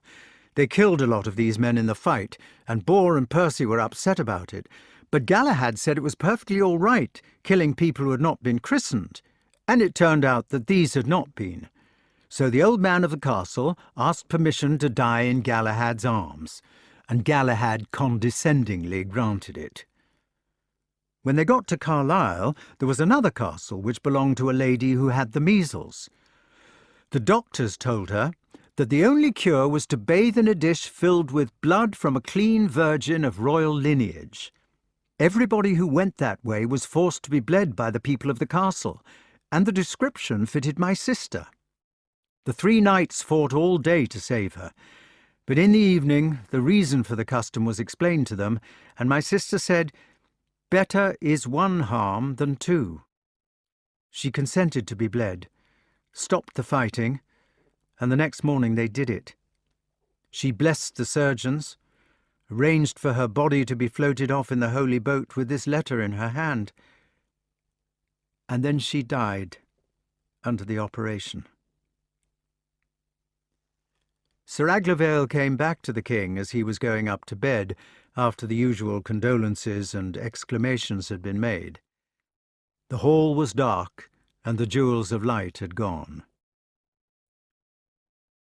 "By the way," he said shyly, "will you ask the Orkney faction to have dinner with me tomorrow?" Arthur looked at him closely through the looming twilight, then began an enormous smile. He kissed Aglavale, with a tear which ran into one corner of his smile. He said, "Now I have got a new Pellinore to love." Chapter 31. Still there was no news of the great Dulac. He had become a magical name which gave warmth to all hearts, particularly women's, in whatever place he was. He had become a maestro himself, was regarded as he had once regarded Uncle Dap. If you've learned to fly, or been taught by a great musician or fencer, you have only to remember that teacher to know how the people of Camelot had come to think of Lancelot. They would have died for him, for his mastery. And he was lost. The survivors trickled in. Palomides, now christened and bored to death with the questing beast, and aged by his long poetic rivalry with Sir Tristram for the love of La Beale Isoud, Sir Grummore Grummesome, as bald as an egg now, nearly 80, afflicted by gout, but still bravely questing, Kay, keen-eyed and sarcastic, Sir Dinadan making jokes about his own defeats, although he was so tired he could barely keep his lids apart, even old Sir Ector of the Forest Sauvage, 85 years old and tottering. They brought with them broken arms and rumours. One said that Galahad, Bor, the other Ector, and a nun had been present at a miraculous mass. It had been celebrated by a lamb, served by a man, a lion, an eagle, and an ox. After the Mass, the celebrant had passed out through a stained-glass lamb in one of the church windows without breaking the glass, thus signifying the Immaculate Conception. Another told how pitilessly Galahad had dealt with a fiend in a tomb, how he had cooled the well of lust, and how the castle of the leprous lady had finally been tumbled down. These people, with their rusty armour and hewn shields, had seen Lancelot here and there. They spoke of a harnessed, ugly man praying at a wayside cross, of a worn face asleep in the moonlight on its shield. They spoke also of unbelievable things, of Lancelot unhorsed, defeated, kneeling after he had been knocked down. Arthur asked questions, sent messengers, remembered his captain in his prayers. Guinevere, in a dangerous frame of mind, began walking on the edge of a verbal precipice. At any moment she might say or do something which would be a compromise upon herself and upon her lover. Mordred and Agravain, who had been among the first to retire from the quest, watched and waited with bright eyes. They were as motionless as Lord Burleigh is said to have been at Queen Elizabeth's councils, or as a sleek cat who faces the mousehole secretly, a presence, a concentration. The rumours began to be of Lancelot's death. He had been killed by a black knight at a ford. He had jousted with his own son, who had broken his neck. He had gone mad again after being beaten by his son, and was riding over thwart and endlong. His armour had been stolen by a mysterious knight, and he had been eaten by a beast. He had fought against 250 knights, been taken captive, and hanged like a dog. A strong faction believed and hinted that he had been murdered, sleeping by the Orkneys, and had been buried under a pile of leaves. The faint tail of knighthood straggled in by twos and threes, then one at a time, then with intervals of days between the solitary riders. The list of dead and missing kept by Sir Bedivere began to settle down into a list of dead, as the missing either returned exhausted or were confirmed dead by reliable report. An obituary tinge began to be present in the whispers about Lancelot. He was loved by nearly everybody, so that the speakers did not like to do more than whisper of his death, for fear that if they spoke of it aloud they would make it true. But they whispered about his goodness and remarkable visage, about such and such a blow which he had once given to so-and-so, about the grace of his leg glides. A few obscure pages and kitchen maids, who remembered vividly a smile or a tip at Christmas, went to sleep with damp pillows, although they knew that the great captain could not have been expected even to remember their names. Kay startled everybody by declaring with a sniff that he himself had always been a mean blackguard, and then went quickly out of the room blowing his nose. In all the court a tension grew, and a feeling of doom. Lancelot came back out of a rainstorm, wet and small. He was leading an old barrel of a white mare without a trot left in her. The black autumn clouds were behind them, and her hollow ribs stood out like flake white against their indigo. A magic, a mind-reading, an intuition must have taken place, for all the palace battlements and turrets and the drawbridge of the great gate were thronged with people waiting and watching and pointing in silence before ever he appeared. When the tiny figure could be seen, threading wearily through the far trees of the chase, a murmuration went up among the people. It was Lancelot, in a scarlet gown beside the white. He was safe. Everything was known about all his adventures before anything had been spoken.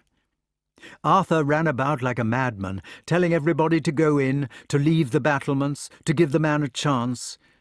By the time the figure arrived, there was nobody to hurt him. Only the great gate stood open, and Uncle Dap was there, bent and white-headed, to receive his horse.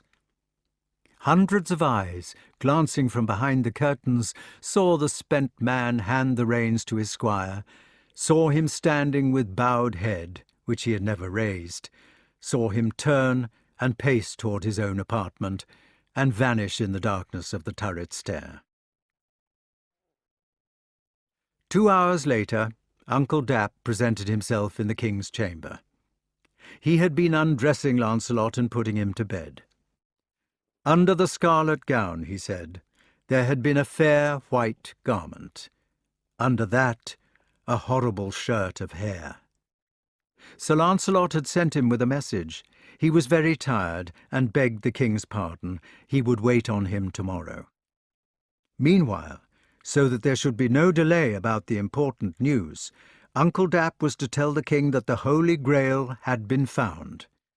Galahad, Percival and Bors had found it, and with it, and with the body of Percival's sister, they had arrived at Sarras in Babylon. The Grail could not be brought to Camelot. Bors would be coming home eventually, but the others were never to return. Chapter 32.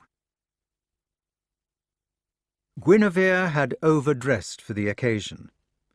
She had put on a make-up which she did not need, and put it on badly. She was 42. When Lancelot saw her waiting for him at the table, with Arthur beside her, the heart-sack broke in his wame, and the love inside it ran about his veins. It was his old love for a girl of 20, standing proudly by her throne with the present of captives about her. But now the same girl was standing in other surroundings, the surroundings of bad make-up and loud silks, by which she was trying to defy the invincible doom of human destiny. He saw her as the passionate spirit of innocent youth, now beleaguered by the trick which is played on youth, the trick of treachery in the body which turns flesh into green bones. Her stupid finery was not vulgar to him, but touching. The girl was still there, still appealing from behind the breaking barricade of rouge. She had made the bravest protest. "I will not be vanquished." Under the clumsy coquetry, the undignified clothes, there was the human cry for help. The young eyes were puzzled, saying, "It is I inside here. What have they done to me? I will not submit." Some part of her spirit knew that the powder was making a guy of her and hated it, and tried to hold her lover with the eyes alone. They said, "Don't look at all this. Look at me. I am still here, in the eyes. Look at me, here in the prison, and help me out. Another part said, I am not old. It is illusion. I am beautifully made up. See, I will perform the movements of youth. I will defy the enormous army of age. Lancelot saw one soul alone, a condemned and innocent child, holding her indefensible position with the contemptible arms of hair dye and orange silk with which she had, with what fears, hoped to please him. He saw the impassioned pygmy fist, clenched cloudward and defiant, the pride that would prevail, the doomed protagonist grappling the ghostly giant. Arthur said, Are you rested now? How are you feeling? We are so glad to see you, said Guinevere. So glad to have you back. They, on their side, saw a man of serenity, the kind of sage that Kipling described in Kim. They saw their new Lancelot as a silence and perception. He had come from the height of his spirit. Lancelot said, I'm quite rested now, thank you. I expect you want to know about the Grail. The king said, It has been selfish of me, I'm afraid. I have kept everybody out. We will have it written down and put in almaries at Salisbury, but we did want to hear it from you first, Lance, without interruptions. Are you sure you won't be too tired to tell? Lancelot smiled and took their hands. There isn't much to tell, he said. After all, I didn't find the Grail myself. Sit down and break your fast. You can talk when you've eaten. You're much thinner.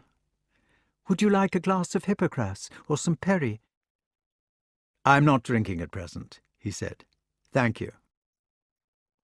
While he was eating, the king and queen sat on either side and watched. Before he knew that he wanted the salt, just as his fingers were beginning to reach for it, they handed it to him. He laughed at their serious faces, which made him feel uncomfortable, and pretended to asperge Arthur with his cup of water to make them smile. Do you want a relic? He asked. You could have my boots if you like. They're quite worn out. Lancelot, it is not a thing to joke about. I believe you have seen the Holy Grail yourself. Even if I have seen it, I don't need to be handed the salt. But they still looked at him. Lancelot said, Please understand. It is Galahad and the others who were allowed the Grail. I was not allowed it.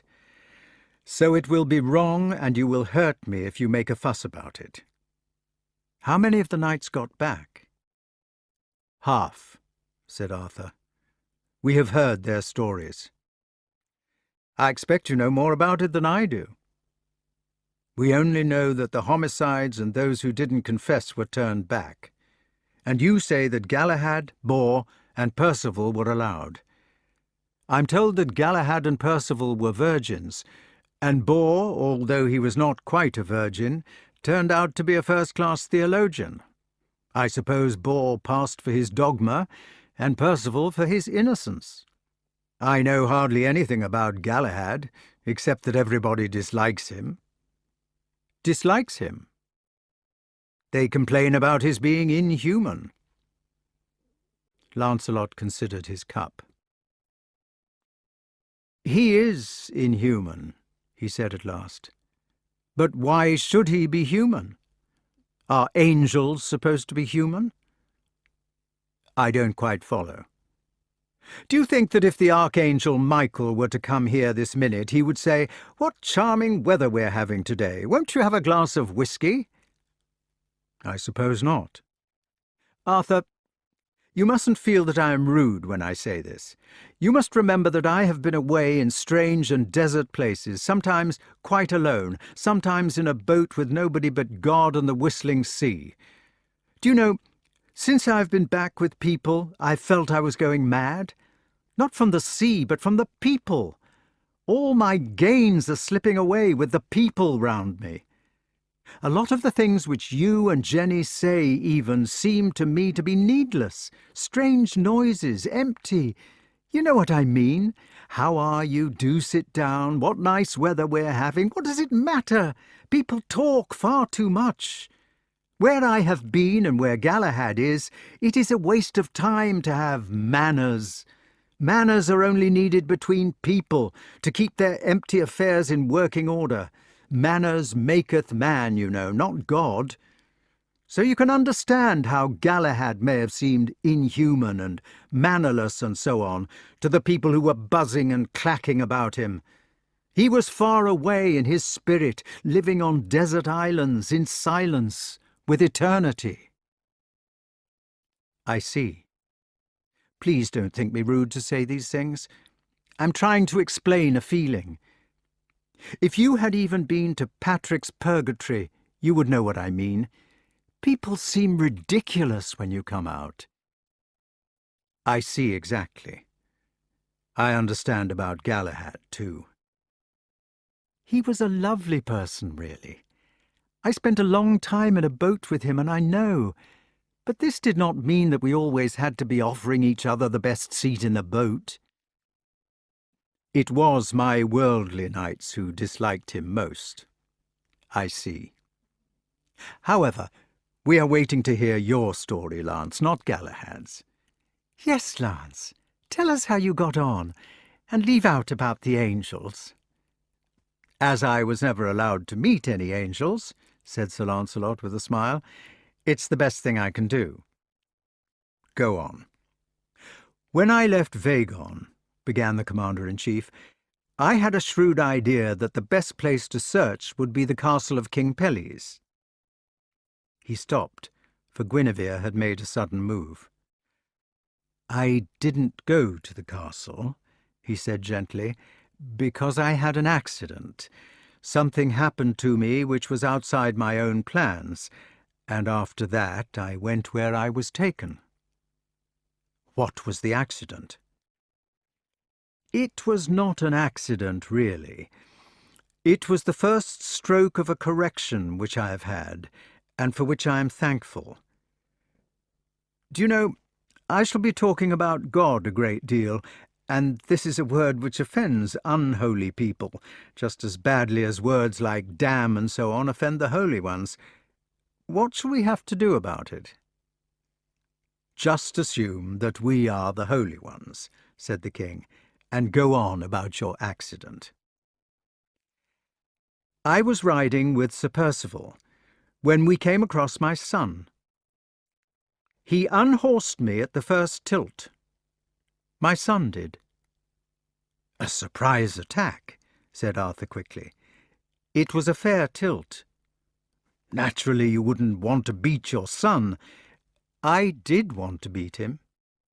Guinevere said, Everybody has to be unlucky sometimes. I rode at Galahad with all the skill I could manage, and he gave me the finest fall I ever had. Indeed, added Lancelot with one of his gaping grins, I might say that he gave me one of the only falls I ever had. The first thing I can remember feeling when I was lying on the ground was pure astonishment. It was only later that it turned to something else. What did you do? I was lying on the ground, and Galahad was standing his horse beside me without saying a word, when a woman came up, who was a recluse in a hermitage where we had been fighting. She made a curtsy and said, God be with thee, best knight of the world. Lancelot looked on the table and moved his hand in a gesture to stroke the cloth. Then he cleared his throat and said, I looked up to see who was talking to me. The king and queen waited. Lancelot cleared his throat again. I am trying to tell you about my spirit, if you see what I mean, not about my adventures. So I can't be modest about it. I am a bad man, I know, but I was always good with arms. It was a consolation to me in my badness sometimes to know that I was the best knight of the world. And so? Well, the lady was not talking to me. They digested the position in silence, watching a flutter which had developed on the right side of his mouth. Galahad? Yes, said Sir Lancelot. The lady was looking past me at my son Galahad, and he cantered away as soon as she had spoken. Soon afterwards the lady went away as well. "What a disgusting thing to say!" exclaimed the king. "What a dirty, deliberate outrage! She ought to have been whipped." It was true. "But to come and say it in front of you on purpose," cried Guinevere. "Besides, after a single fall." She said what God told her to say. You see, she was a holy woman. But I couldn't understand it at the time. I am much holier now, he added apologetically, but at the time I couldn't bear it. I felt as if my prop had been taken from me, and I knew that she only said the simple truth. I felt as if she had broken the last piece of my heart. So I rode away from Percival to be by myself, like an animal with my hurt. Percival suggested something to do, but I only said, "Do as ye list." I rode away with heavy cheer, over thwart and endlong, to find a place where I could split my heart alone. I rode to a chapel eventually, feeling as if I might be going mad again. You see, Arthur, I had a lot of troubles on my mind, which being a famous fighter seemed to make up for a little, and when that was gone, it felt as if there was nothing left to me. There was everything left. You are still the finest fighter in the world. The funny thing was that the chapel had no door. I don't know whether it was my sins or my resentment at being broken, but I couldn't get in. I slept on my shield outside, and there was a dream of a knight who came and took away my helm and my sword and my horse. I tried to wake up, but I couldn't. All my knightly things were being taken away from me, but I couldn't wake, because my heart was full of bitter thoughts. A voice said that I was never more to have worship, but I only rebelled against the voice, and so when I woke, the things were gone. Arthur, if I don't make you understand about that night, you will never understand the rest. I had spent all my childhood, when I might have been chasing butterflies, learning to be your best knight. Afterwards, I was wicked, but I had one thing. I used to feel so proud inside myself, because I knew that I was supposed to be top of the averages. It was a base feeling, I know, but I had nothing else to be proud of. First my word and my miracles had gone, and now, on the night I'm telling you about, this was gone too. When I woke up and found that my arms were taken, I walked about in agony. It was disgusting, but I cried and cursed. That was the time when they began to break me. My poor Lance. It was the best thing that ever happened. In the morning, do you know, I heard the little fowls singing, and that cheered me up. Funny to be comforted by a lot of birds. I never had time for birds nesting when I was small. You would have known what kind of birds they were, Arthur, but I couldn't tell. There was one very small one which cocked its tail in the air and looked at me. It was about as big as the rowel of a spur. Perhaps it was a wren. Well then, it was a wren. Will you show me one tomorrow? The thing which these birds made me see, because my black heart could not see it alone, was that if I was to be punished, it was because of my own nature. What happened to the birds was according to the nature of birds. They made me see that the world was beautiful if you were beautiful, and that you couldn't get unless you gave, and you had to give without wanting to get. So I accepted that beating from Galahad, and the taking away of my armour. And in a blessed moment I went to find a confessor, so that I would not be wicked any more. All the knights, said Arthur, who got to the Grail had the sense to be confessed first. I had always made bad confessions before that. I have lived nearly all my life in mortal sin. But this time I confessed everything. Everything? Asked the Queen. Everything. You see, Arthur, I have had a sin on my conscience all my life, which I thought I could not tell to people because— There is no need to tell it to us, said the Queen, if it hurts you. After all, we are not your confessors. It was enough to tell the priest. Leave her in peace, agreed the King. At any rate, she bore a fine son, who seems to have achieved the Grail. He was alluding to Elaine. Lancelot looked with sudden misery from one to the other, and clenched his fists. All three stopped breathing.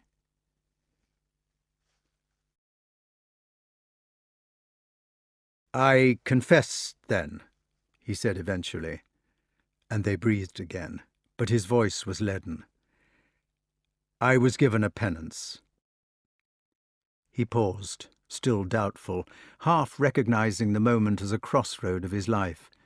Now was the time they all knew, if ever there was to be a time, when he ought to have had it out with his friend and king. Yet Guinevere was thwarting him. It was her secret, too. "The penance was to wear the hair shirt of a certain dead religious that we knew of," he went on at last, defeated. "I was to take no meat or wine, and to hear Mass daily. So I left the priest's house after 3 days and rode back to a cross near the place where I had lost my arms. The priest had loaned me some to go on with. Well, I slept at the cross that night and had another dream, and in the morning the knight who had stolen my armour came back. I jousted with him and retrieved the armour. Wasn't that strange? I suppose you were in a state of grace now, after your good confession, so that you could be trusted with your might." "That was what I thought, but you will see about it presently. I thought, now that I'd got my sin off my chest, I would be allowed to be the best knight in the world once more. I rode away very happy, trying to sing a bit, until I came to a fair plain with a castle and pavilions and everything, and there was a tournament of 500 knights in black and white. The white knights were winning, so I thought I would join with the black. I thought I would do a great exploit of rescue for the weaker party now that I was forgiven." He stopped and closed his eyes. "But the White Knight," he added, opening them, "took me prisoner quite soon." "You mean you were beaten again?" "I was beaten and disgraced. I thought I was more sinful than ever. When they had set me loose, I rode and cursed just as I had done on the first evening, and when the night came, I lay down under an apple tree and actually cried myself to sleep."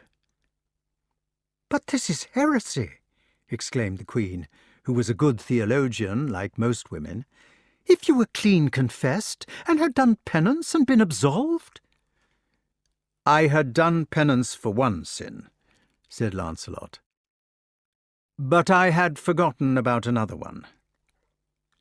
In the night I had a new dream, of an old man who came to me and said, 'Ah, Lancelot, of evil faith and poor belief, why is thy will turned so lightly toward thy deadly sin?' Jenny, I have all my life been in another sin, the worst of all.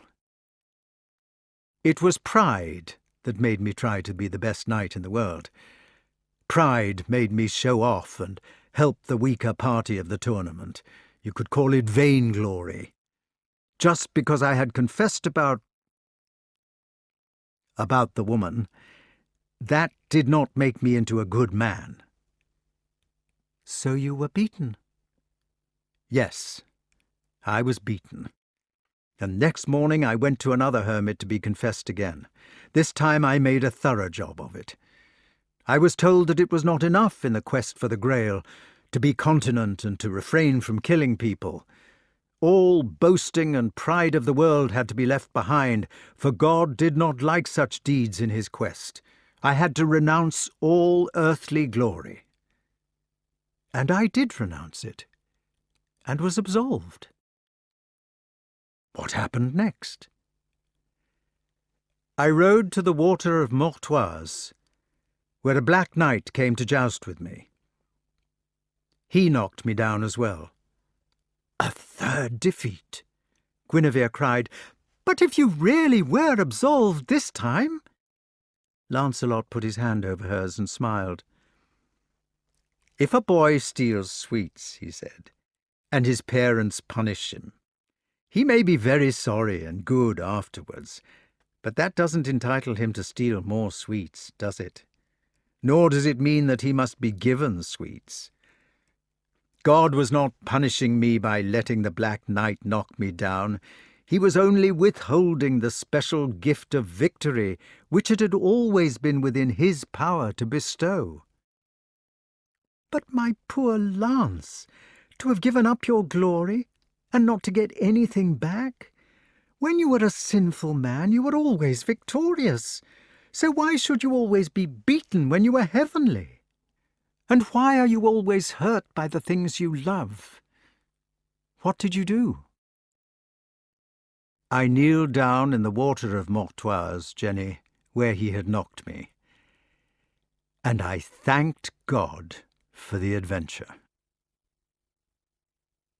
Chapter 33. Arthur could not stand much more of this. "It is disgusting," he exclaimed indignantly. "I don't like to listen to it. Why should a good, kind, dear person be tortured like that? It makes me feel ashamed inside even to hear of it. What Hush, said Sir Lancelot. I'm very glad that I gave up love and glory, and what is more, I was practically forced to do it. God did not take such pains for Gawain or Lionel, did he?" "Bah!" said King Arthur, in the tone which Gawain had used before him. Lancelot laughed. "Well," he said, "that's a convincing remark. But perhaps you'd better hear the end of the story. I lay down by the water of Mortoise that evening, and a dream came which told me to go in a ship. The ship was there when I woke up, sure enough, and when I went inside it, there was the most lovely smell and feeling and food to eat and, well, whatever you can think of. I was fulfilled with all things that I thought on or desired. I know I can't explain to you about the ship at this hour, because, for one thing, it is fading from me now that I am with people. But you mustn't think just of incense in the ship or precious cloths on it. There were these, but they were not the loveliness. You must think of a tar smell, too, and the colours of the sea. Sometimes it was quite green, like thick glass, and you could see the bottom. Sometimes it was all in big, slow terraces, and the waterfowl who were flying along the top vanished in the hollows. When it was stormy, the huge fangs of the breakers gnawed at the rocky islands. They made white fangs on the cliffs, not as they burst up, but as the water streamed down. At night, when it was calm, you could see the stars reflected on the wet sands. There were 2 stars quite close together. The sands were all ribbed like the roof of your mouth, and there was the smell of seaweed and the noise of the lonely wind. There were islands with little birds on them like rabbits, but their noses were rainbows. The winter was the best thing, because then there were the geese on the islands, long smoke lines of them singing like hounds in the cold streak of morning. It is no good being indignant about what God did to me at the beginning, Arthur, for he gave me far more in return. I said, "Fair, sweet Father Jesu Christ, I wot not in what joy I am, for this joy passeth all earthly joys that ever I was in." A strange feature about the ship was that there was a dead woman in it. She had a letter in her hand, which told me how the others had been getting on. It was stranger still that I was not frightened of her for being dead. She had such a calm face that she was company for me. We felt a sort of communion together in the ship and in the sea. I don't know what I was fed on. When I had been in this ship with the dead lady for a month, Galahad was brought to us. He gave me his blessing and let me kiss his sword. Arthur was red as a turkey cock. "Did you ask for his blessing?" he demanded. "Of course." "Well," said Arthur. We sailed in the holy ship for 6 months altogether. I got to know my son very well in that time, and he seemed to care for me. Quite often he said the most courteous things. We had adventures with animals on the out islands all that time. There were sea weasels which whistled beautifully, and Galahad showed me cranes flying along the water with their shadows flying under them upside down. He told me that the fishing people called a cormorant the old black hag, and that ravens live as long as men. They went cronk, cronk, high in the air, and came tumbling down for fun. One day we saw a pair of choughs. They were beautiful. And the seals! They came along beside the music of the ship and talked like men. One Monday we came to a forest land. A white knight rode down to the shore and told Galahad to come out of the boat. I knew that he was being taken away to find the Holy Grail, so I was sad that I couldn't go too. Do you remember when you were little, how children used to pick up sides for a game and perhaps you wouldn't be picked at all? It felt like that, but worse. I asked Galahad to pray for me. I asked him to pray God to hold me in his service. Then we kissed each other and said goodbye. Guinevere complained, "If you were in a state of grace, I can't understand why you should have been left." "It is difficult," said Lancelot. He opened his hands and looked between them on the table. "Perhaps my intentions were bad," he said at length. "Perhaps inside myself, unconsciously you could say, I had not a proper purpose of amendment." The Queen was subtly radiant as she listened. "Nonsense," she whispered, meaning the opposite. She pressed his hand warmly, and Lancelot took it away. "When I prayed to be held," he said, "perhaps it was because—" "It seems to me," said Arthur, "that you are allowing yourself the luxury of a needlessly tender conscience." "Perhaps. At all events, I was not picked." He sat watching the sea heaving between his hands and hearing the wooden clatter of gannets on an island cliff. "The ship took me out to sea again," he said at length, "on a big wind. I did not sleep very much, and I prayed a great deal. I asked that, in spite of not being picked, I might be allowed to get some tidings of the Sangreal." In the silence which fell on the room, they pursued their separate thoughts. Arthur's were of the pitiful spectacle, the show of an earthly sinful man, but the best of them, plodding along behind these 3 supernatural virgins, his doomed, courageous, vain toil. "Funny," said Lancelot, "how the people who can't pray say that prayers are not answered, however much the people who can pray say they are. My ship took me at midnight, in a great gale, to the back side of Carbonic Castle. Strange also that it should have been the very place I was heading for when I started. The moment the ship came alongside, I knew that I was to be granted a part of my desire. I couldn't see it all, of course, because I was not a Galahad or Boar, but they were very kind to me. They went out of their way to be kind. It was black as death behind the castle. I put on my armour and went up. There were 2 lions at the entry of the stairs who tried to bar my way. I drew my sword to fight them, but a hand struck me on the arm. It was silly of me, of course, to trust in my sword when I could have trusted in God. So I blessed myself with my numb arm and went in, and the lions didn't hurt me. All the doors were open except the last one, and there I kneeled down. When I prayed, it opened. Arthur, this must seem untrue as I tell it. I don't know a way of putting it in words. Behind the last door, there was a chapel. They were at Mass. Oh, Jenny, the beautiful chapel with all its lights and everything. You would say the flowers and the candles, but it was not these. Perhaps there were none. It was...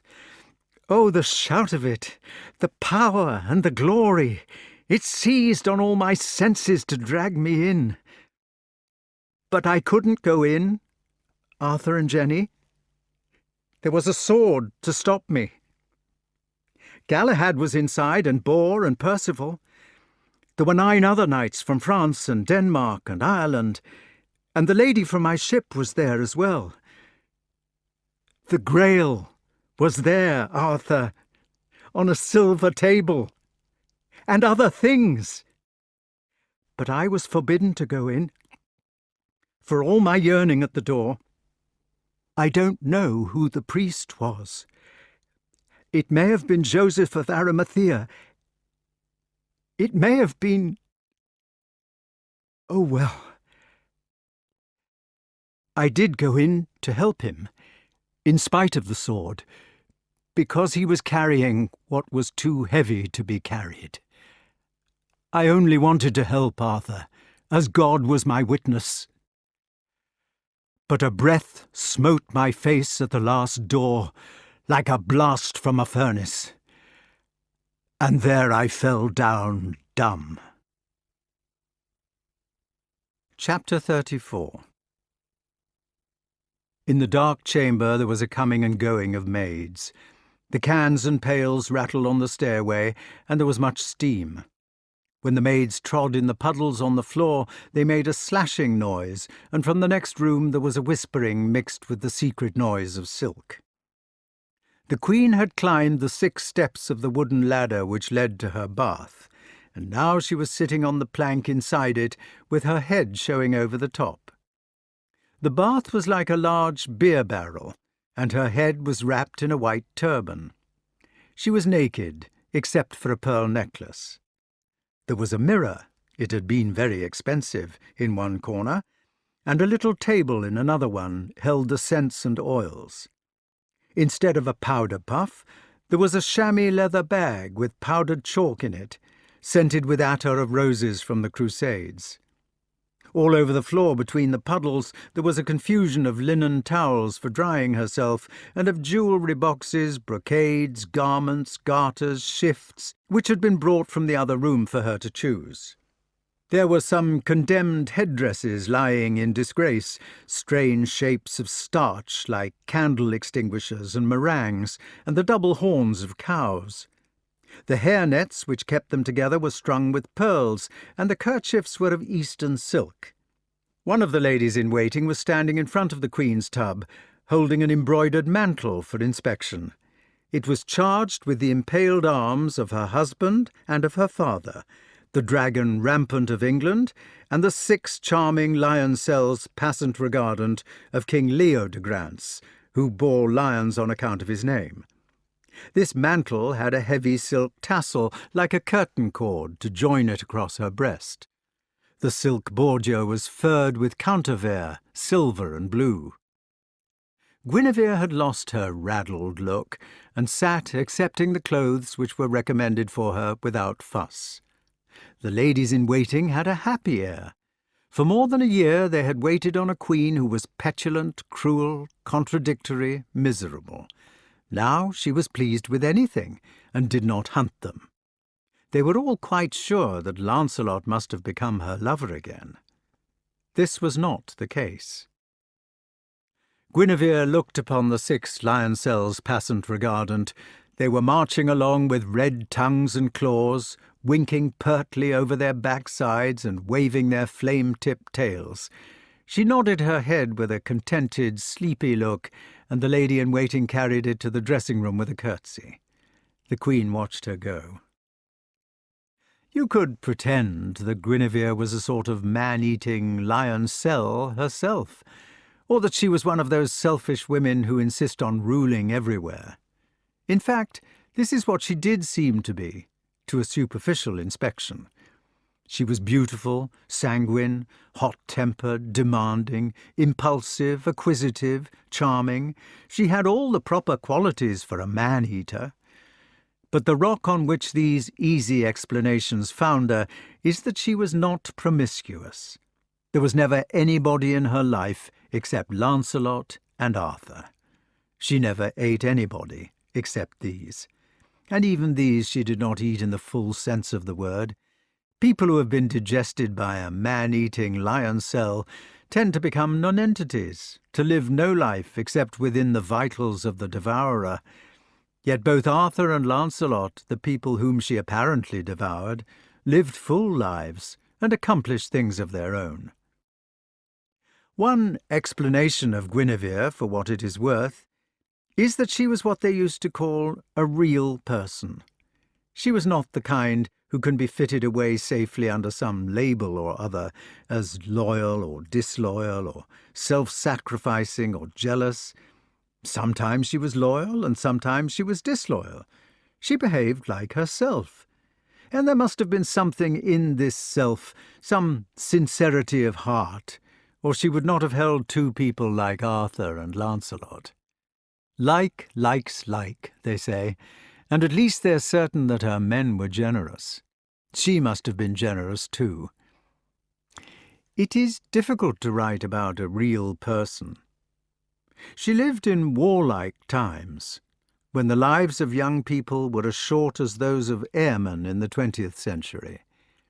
In such times, the elderly moralists are content to relax their moral laws a little in return for being defended. The condemned pilots, with their lust for the life and love which is probably to be lost so soon, touch the hearts of young women, or possibly call up an answering bravado. Generosity, courage, honesty, pity, the faculty to look short life in the face, certainly comradeship and tenderness, these qualities may explain why Guinevere took Lancelot as well as Arthur. It was courage more than anything else, the courage to take and give from the heart while there was time. Poets are always urging women to have this kind of courage. She gathered her rosebuds while she might, and the striking thing was that she only gathered 2 of them, which she kept always, and that those 2 were the best. Guinevere's central tragedy was that she was childless. Arthur had 2 illegitimate children, and Lancelot had Galahad. But Guinevere, and she was the one of the 3 who most ought to have had children, and who would have been best with children, and whom God had seemingly made for breeding lovely children, she was the one who was left an empty vessel, a shore without a sea. This was what broke her when she came to the age at which her sea must finally dry. It is what turned her for a little time into a raving woman, though that time was still in the future. It may be one of the explanations of her double love. Perhaps she loved Arthur as a father, and Lancelot because of the son she could not have. People are easily dazzled by round tables and feats of arms. You read of Lancelot in some noble achievement, and when he comes home to his mistress you feel resentment at her because she cuts across the achievement or spoils it. Yet Guinevere could not search for the Grail. She could not vanish into the English forest for a year's adventure with a spear.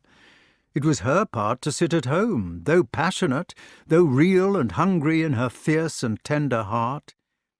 For her, there were no recognized diversions, except what is comparable to the ladies' bridge party of today. She could hawk with a Merlyn or play blind man's buff or pince Merrill. These were the amusements of grown-up women in her time. But the great hawks, the hounds, heraldry, tournaments, these were for Lancelot. For her, unless she felt like a little spinning or embroidery, there was no occupation, except Lancelot. So we must imagine the Queen as a woman who had been robbed of her central attribute. As she grew to her difficult age, she did strange things. She was even to be suspected of poisoning a knight. She even became unpopular.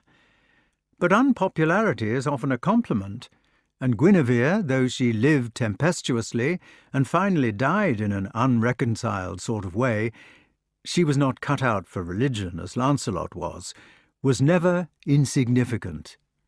She did what women do, on the whole, right royally, and at the moment, in the tub with the lion cells before her, she was busy doing it. When a man had practically seen God, however human he might be, you could not immediately expect him as a lover. When the man was Lancelot, who was mad on God in any case, you had to be both sanguine and cruel to expect him like that at all. But women are cruel in this way. They do not accept excuses. Guinevere knew that Lancelot would come back to her. She had known it from the moment when he had prayed to be held. The knowledge had revived her like a watered flower too long left unwatered. It had swept away the rouge and bedizening silks which had moved his pity when he first came back. Now it only remained for her to accomplish the reunion smoothly and fully. There was no hurry.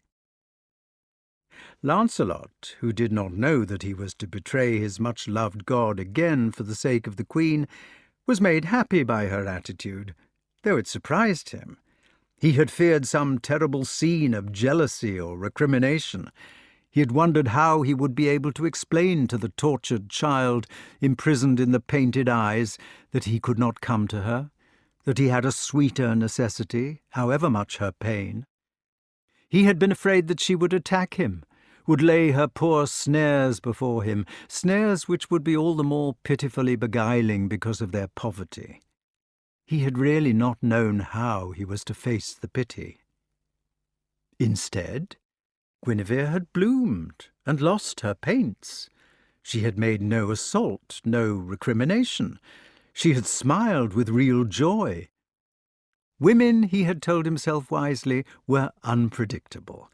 He had even been able to discuss the matter with her in complete frankness, and she had agreed with what he said. Guinevere, sitting in the bath and looking sightlessly upon the lion cells, had a sleepy look of secret happiness when she remembered their conversation. She saw the charming, ugly face talking so seriously about the interests of its honest heart. She loved these interests, loved the old soldier to follow so faithfully his innocent love of God. She knew it was doomed to failure. Lancelot had said, apologizing and begging her not to think him offensive, one, that they could not very well go back to the old way after the Grail; two, that had it not been for their guilty love, he might have been allowed to achieve the Grail; three, that it would be dangerous in any case because the Orkney faction was beginning to watch them unpleasantly, particularly Agravain and Mordred; and four, that it would be a great shame to themselves and also to Arthur. He numbered the points carefully. At other times he tried to explain to her in confused words and at great length about his discovery of God. He thought that if he could convert Guinevere to God, this would solve the moral problem. If they could go to God together, he would not be deserting his mistress or sacrificing her happiness to his own. The Queen smiled outright. He was a darling. She had agreed with every word he said, was a regular convert already. Then she lifted one white arm out of the bath and reached for a scrubbing brush on an ivory handle. Chapter 35. It was all very well at the first flush of his return. Queens may see further ahead than common men, but there seems to be a limit to their vision. It was fine to wait with a warm feeling while Lancelot kept faith with his divinity for a week or for a month, but when the months began to grow to a year, then it was a different matter. Perhaps he would relapse in the end, perhaps. But a woman could wait too long for victory. She could be too old to enjoy it. It could be senseless to go on waiting for a joy when joy was on the doorstep and time hurried by. Guinevere grew slowly, not less blooming, but angrier. A storm gathered in her deep breasts as the months of holiness added together. Holiness? Selfishness, she cried to herself. Selfish to abandon another soul so as to save your own. The story of Bor allowing the 12 supposed gentlewomen to be hurled from the castle turret rather than save them by committing a mortal sin had shocked her to the heart. Now Lancelot was doing the same thing. It was well for him, with his chivalry and mysticism and all the compensations of the male world, to make the grand renunciation. But it took two to make a renunciation, just as it took two to make love or to make a quarrel. She was not an insensate piece of property, to be taken up or laid down at his convenience. You could not give up a human heart as you could give up drinking. The drink was yours, and you could give it up. But your lover's soul was not your own. It was not at your disposal. You had a duty towards it. Lancelot saw these things as clearly as the bold Guinevere, and, as their relations gradually worsened, he was hard put to it to keep his mind. It was for him the same as it had been for Bor, when the unarmed hermit interfered. So far as he himself was concerned, he had every right to insist on yielding to the god he loved, as Bor had yielded to Lionel. But when Guinevere threw herself across him, as the hermit had thrown himself across Bor, had he the right to sacrifice his old love as the hermit had been sacrificed? Lancelot, like the queen, was shocked by the solution of Bor. The hearts of these two lovers were instinctively too generous to fit with dogma. Generosity is the 8th deadly sin. It came to a head one morning, while they were singing together alone in the solar. A musical instrument called a regal stood on the table between them. It looked like 2 large Bibles. Guinevere had sung a little piece by French Mary, and Lancelot was plodding his way through another by the Hunchback of Arras, when the Queen put her right hand on all the notes which she could cover, and pressed both Bibles with her left. The regal gave a dreadful sneer and died. "Why did you do that?" "You had better go," she said. "Go away, start a quest. Can't you see that you are wearing me out?" Lancelot took a deep breath and said, "Yes, I do see it. Every day." "Then you had better go. No, I am not making a scene. I don't want to quarrel about it, and I don't want to alter your mind. But I think it would be kinder if you went." "It sounds as if I were hurting you on purpose." "No, it is not your fault. But I would just like you to go, Lance, so as to give me a rest. For a little while.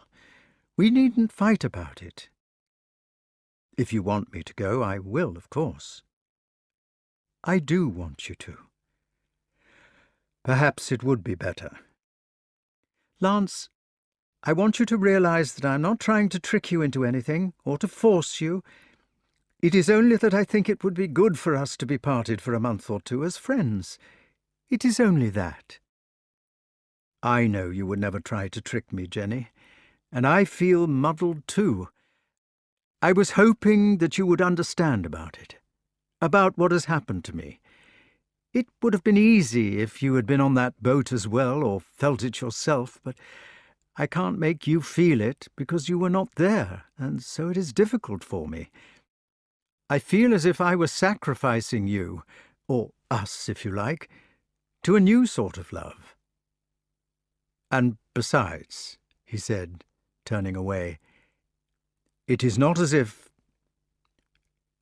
I didn't want my old love, too. After he had stood in silence for a minute, looking out of the window, with his hands unnaturally still at his sides, he added in a harsh voice without turning round, "If you like, we will start again." When he swung round from the window, the room was empty. After dinner he asked for the Queen at her door, but received only a verbal message begging him to do as she had asked.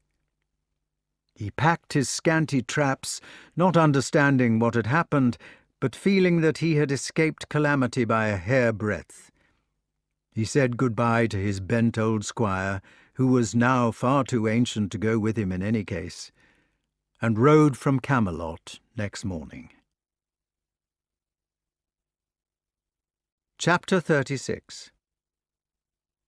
If the maids-in-waiting were pleased by the Queen's supposed renewal of intrigue, there were others at court who were not. Or, if they were pleased, it was a cruel and waiting pleasure. The tone of the court had changed for the fourth time. There had been the first feeling, a companionship of youth under which Arthur had launched his grand crusade, the second of chivalrous rivalry growing staler every year in the greatest court of Europe, until it had nearly turned to feud and empty competition. Then the enthusiasm of the Grail had burned the bad gases of the air into a short-lived beauty. Now the maturest or the saddest phase had come, in which enthusiasms had been used up for good, and only our famous seventh sense was left to be practised. The court had knowledge of the world now. It had the fruits of achievement, civilization, savoir-vivre, gossip, fashion, malice, and the broad mind of scandal. Half the knights had been killed, the best half. What Arthur had feared from the start of the Grail quest had come to pass. If you achieve perfection, you die. There had been nothing left for Galahad to ask of God, except death. The best knights had gone to perfection, leaving the worst to hold their sieges. A leaven of love was left, it is true, Lancelot, Gareth, Aglovale, and a few old dodderers like Sir Grummore and Sir Palomides, but the tone was set elsewhere. It came from the surly angers of Gawain, the fripperies of Mordred, and the sarcasms of Agravain. Tristram had done no good to it in Cornwall. A magic cloak had gone the rounds, which only a faithful wife could wear, or perhaps it was a magic horn which only a faithful wife could drink from. A canting shield had been presented with a voiceless snigger, a shield whose blazon was a hint to cuckolds. Marital fidelity had become news. Clothes became fantastic. The long toes of Agravain's slippers were secured by gold chains to garters below his knee, and as for Mordred's toes, their chains were secured to a belt round his waist. The surcoats, which had originally served as covering to armour, were long behind and high in front. You could hardly walk for fear of tripping over your sleeves. Ladies were compelled to shave their foreheads and to show no hair if they wanted to be in the mode, while so far as their sleeves were concerned, they had to tie knots in them to keep them off the floor. Gentlemen showed their legs to an equally startling extent. Their clothes were party-coloured. Sometimes one leg was red and the other was green, and they did not wear their slittered mantle, their gay coat graceless, from a sense of exuberance. Mordred wore his ridiculous shoes contemptuously. They were a satire on himself. The court was modern. So there were eyes on Guinevere now, not the eyes of strong suspicion or of warm connivance, but the bored looks of calculation and the cold ones of society. At the mouse-hole, the sleek cats were still. Mordred and Agravain thought Arthur hypocritical, as all decent men must be if you assume that decency can't exist. They found Guinevere barbarous. La Beale Isoud, they said, had made a cuckold of King Mark in a civilized way. She had done it with an air, publicly, fashionably, in the best taste. Everybody had been able to rub it into the king and to enjoy the fun. She had a perfect flair for dress, for comic hats which made her look like a tipsy heifer. She had spent millions of marks' money on peacock tongues for dinner. Guinevere, on the other hand, dressed like a gypsy, entertained like a lodging-house keeper, and kept her lover a secret. On top of this, she was a nuisance. She had no sense of style. She was growing old ungracefully, and she cried or made scenes like a fishwife. It was said that she had sent Lancelot away after a terrible quarrel, during which she had accused him of loving other women. She was supposed to have cried out, "I see and feel daily that thy love beginneth to slake." Mordred said in his equivocal, musical voice that he could understand a fish-wife, but not a fish-mistress. The epigram was widely reported. Arthur, reserved and unhappy in the new atmosphere, which had begun to pull away from him instead of with him, moved about the palace in his plain dress, trying to be polite. The queen, more aggressive, she had been a bold girl as he first remembered her, with dark hair and red lips, tossing her head, went out to meet the situation and tried to deal with it by entertaining and by pretending to be fashionable herself. She fell back on the paints and finery which she had left when Lancelot returned. She began to behave as if she were a little mad. All glorious reigns have these blank patches, during which the crown is unpopular. Trouble came suddenly, while Lancelot was away. The feeling of danger, which had hung in the air since the Grail, suddenly crystallized upon a dinner party given by the Queen. It seems that Gawain was fond of fruit. He liked apples and pears best, and the poor Queen, anxious to be successful in her new line as a fashionable entertainer, took particular care to have nice apples when she gave a dinner for 24 nights at which Gawain was to be present. She knew that the Cornwall and Orkney faction had always been the menace to her husband's hopes, and Gawain was now the head of the clan. She hoped that the dinner would be a success, that it would help in the new atmosphere, that it would be a sophisticated dinner. She was trying to placate her critics by being a courteous hostess like La Beale Isoud. Unfortunately, there were other people who knew of Gawain's weakness for apples, and bad blood over the Pellinore murders still existed. Arthur had managed to wean Sir Aglavail from his revenge, it is true, and the old feud seemed to have healed over. But there was a knight called Sir Pinel, who was a distant relative of the Pellinores, and he considered that revenge was necessary. Sir Pinel poisoned the apples. Poison is a bad weapon. It went astray in this case, as it often does, and an Irish knight called Patrick ate the apple which was intended for Gawain. You can imagine the situation. The pale knights starting to their feet in the candlelight, the ineffectual attempts at aid, and their supposing eyes turning upon one another with ashamed suspicion. Everybody knew of Gawain's foible. His family had never been favourites with the now unpopular queen. She herself had given the dinner, and Pinel was not in a position to explain.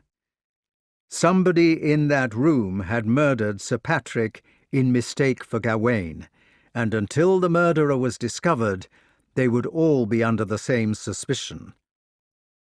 Sir Mador de la Porte, more pompous than the rest, or more malevolent, or more of a stickler, ended by voicing the thought which was in every mind. He accused the Queen of treason. Nowadays, when a point of justice is obscure and difficult, each side hires lawyers to argue it out. In those days, the upper classes hired champions to fight it out, which came to the same thing. Sir Mador decided to save himself the expense of a champion by fighting his own case, and he insisted that Guinevere must brief a champion for her defence. Arthur, whose whole philosophy of royalty hinged on justice instead of power, could do nothing to save his wife. If Mador demanded the court of honour, he must have it. And Arthur could not fight in his wife's quarrel, just as married people are not allowed to give evidence against each other today. Here was a pretty state of affairs. Suspicion and rumour and counter-recrimination had obscured the issue almost before it started. The Pellinore feud, the old Pendragon Cornwall feud, the Lancelot entanglement, and then the sudden death of a person not apparently concerned with any of them, all these mixed themselves together into a fume of venom which coiled about the Queen. If Lancelot had been there, he would have fought as her champion. But she had sent him away, nobody knew where, some thought to his parents in France. Perhaps if he had been known to be on hand, Sir Mador might have swallowed his accusation.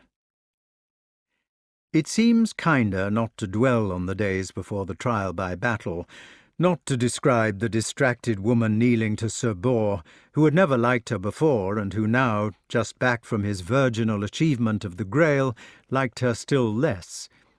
She begged him to fight for her if Lancelot could not be found. She had to beg for it, poor creature, because the feeling at court had come to such a pitch that nobody would accept her brief. The Queen of England was unable to command a champion. The night before the battle was the worst. All night neither she nor Arthur slept. He firmly believed her innocence, but he could not interfere with justice. She, pathetically and repeatedly asserting this innocence, although she was in the entanglement which the other trouble had brought to her, knew that the next night might see her burned to death. Together they saw the tragedy and humiliation of their table, from which no man was willing to save them, knew that the queen of it was called by common breath a destroyer of good knights. In the bitter darkness, Arthur suddenly cried despairingly, "What aileth you, that ye cannot keep Sir Lancelot on your side?" And so it went on, until the morning. Chapter 37. Sir Bors the misogynist had reluctantly consented to fight for the Queen if nobody else could be found. He had explained that it was irregular to do so because he himself had been present at the dinner, but when discovered by Arthur with the Queen kneeling at his feet, he had blushed, raised her, and consented. Then he had vanished for a day or two, because the trial was not to take place for a fortnight. A meadow at Westminster had been prepared for the combat. A barricade of strong logs, like a corral for horses, had been erected round the wide square, which had no barrier down the middle. For an ordinary joust there would have been a barrier, but in this case the fight was to be à outrance, which meant that it might end with swords on foot, and so the barrier was left out. A pavilion had been erected for the king on one side and another for the constable on the other. The barricades and the pavilions were decorated with cloth. There was a curtained gateway at each end, like the dramatic hole through which the circus people ride into their arena. In one corner of the corral, visible for all to see, was a great bundle of faggots with an iron stake in the middle, which would not burn or melt. This was for the Queen, if the law went against her. Before Arthur had started his life's work, a man accusing the Queen of anything would have been executed out of hand. Now, because of his own work, he must be ready to burn his wife. For a new idea had begun to form in the king's mind. The efforts to dig a channel for might had failed, even when it was turned to the spirit, and now he was feeling his way towards abolishing it. He had decided not to truckle with might any more, to cut it out, root and branch, by establishing another standard altogether. He was groping towards right as a criterion of its own, towards justice as an abstract thing which did not lean upon power.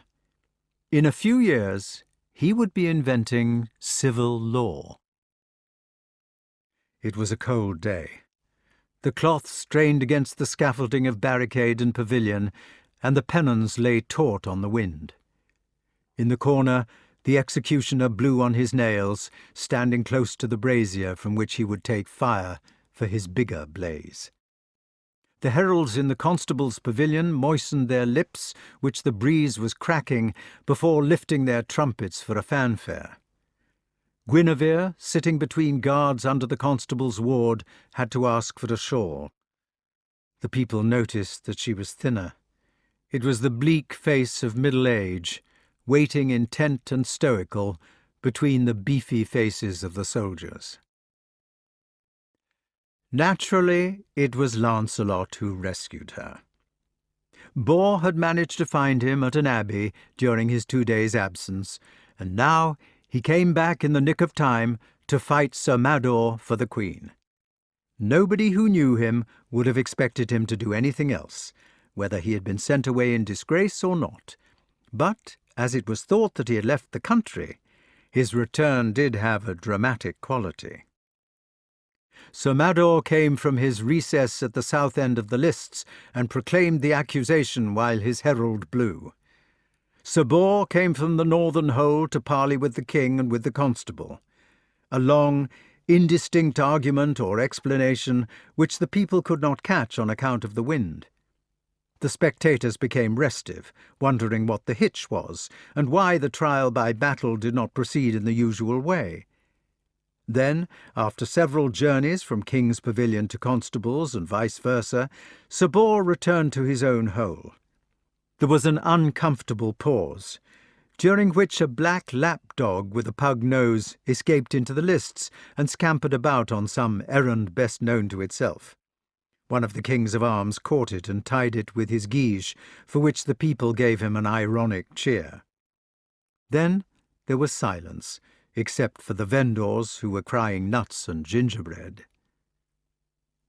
Lancelot rode out from the north exit, marked with the boar escutcheon, and immediately everybody in the amphitheatre knew that it was he, although he was disguised. The silence was as if everybody had caught their breath simultaneously. He had not come back out of condescension to the Queen. The cruel explanation that he had given her up so as to save his soul, and that he had now returned from a sense of dramatic magnanimity, was not the true one. It was more complicated. This knight's trouble from his childhood, which he never completely grew out of, was that for him God was a real person. He was not an abstraction who punished you if you were wicked or rewarded you if you were good, but a real person, like Guinevere, or like Arthur, or like anybody else. Of course he felt that God was better than Guinevere or Arthur, but the point was that he was personal. Lancelot had a definite idea of what he looked like and how he felt, and he was somehow in love with this person. The ill-made knight was not involved in an eternal triangle. It was an eternal quadrangle, which was eternal as well as quadrangular. He had not given up his mistress because he was afraid of being punished by some sort of holy bogey, but he had been confronted by two people whom he loved.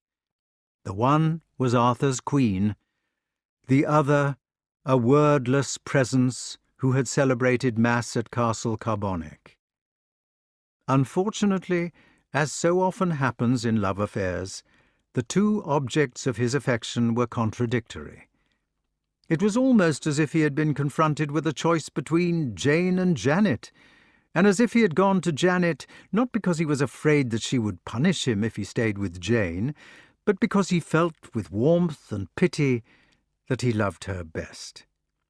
He may even have felt that God needed him more than Guinevere did. This was the problem, an emotional rather than a moral one, which had taken him into retreat at his abbey, where he had hoped to feel things out. Still, It would not be quite right to say that he had not come back from some motives of magnanimity. He was a magnanimous man. He was a maestro. Even if God's need for him was the greater in normal times, now it was obvious that his first love's need was pressing. Perhaps a man who had left Jane for Janet might have had enough warmth inside him to return for Jane when she was in desperate need, and this warmth might be compared to pity, or to magnanimity, or to generosity, if it were not unfashionable and even a little disgusting to believe in these emotions nowadays. Lancelot, in any case, who was wrestling with his love for Guinevere as well as with his love for God, came back to her side as soon as he knew that she was in trouble, and when he saw her radiant face waiting for him under shameful durance, his heart did turn over inside its habergeon with some piercing emotion. Call it love or pity, whichever you please. Sir Mador de la Porte's heart turned over at the same time, but it was too late to draw back. His face went crimson inside its helm, where nobody could see it, and he felt a warm glow under the straw fillet which padded his skull. Then he went back to his own corner and spurred his horse. There is something beautiful about the way in which a broken lance sails into the air. Down below it, on the ground, there is much bustle going on. The lazy motion with which the lance goes up, turning over silently and languidly as it goes, contrasts with this. It seems superior to earthly considerations and does not seem to be moving fast. The fast movement, which was in this case Sir Mador dismounting backwards and upside down, is going on underneath the lance, which performs its own independent pirouette in graceful detachment and comes down elsewhere when everybody has forgotten it. Sir Mador's lance came down on its point by some ballistic freak, just behind the King of Arms, who was holding the black pug. When the latter turned round later on and found it upright behind him, looking over his shoulder as it were, he gave a start. Sir Lancelot dismounted, so as not to have the advantage of a horse.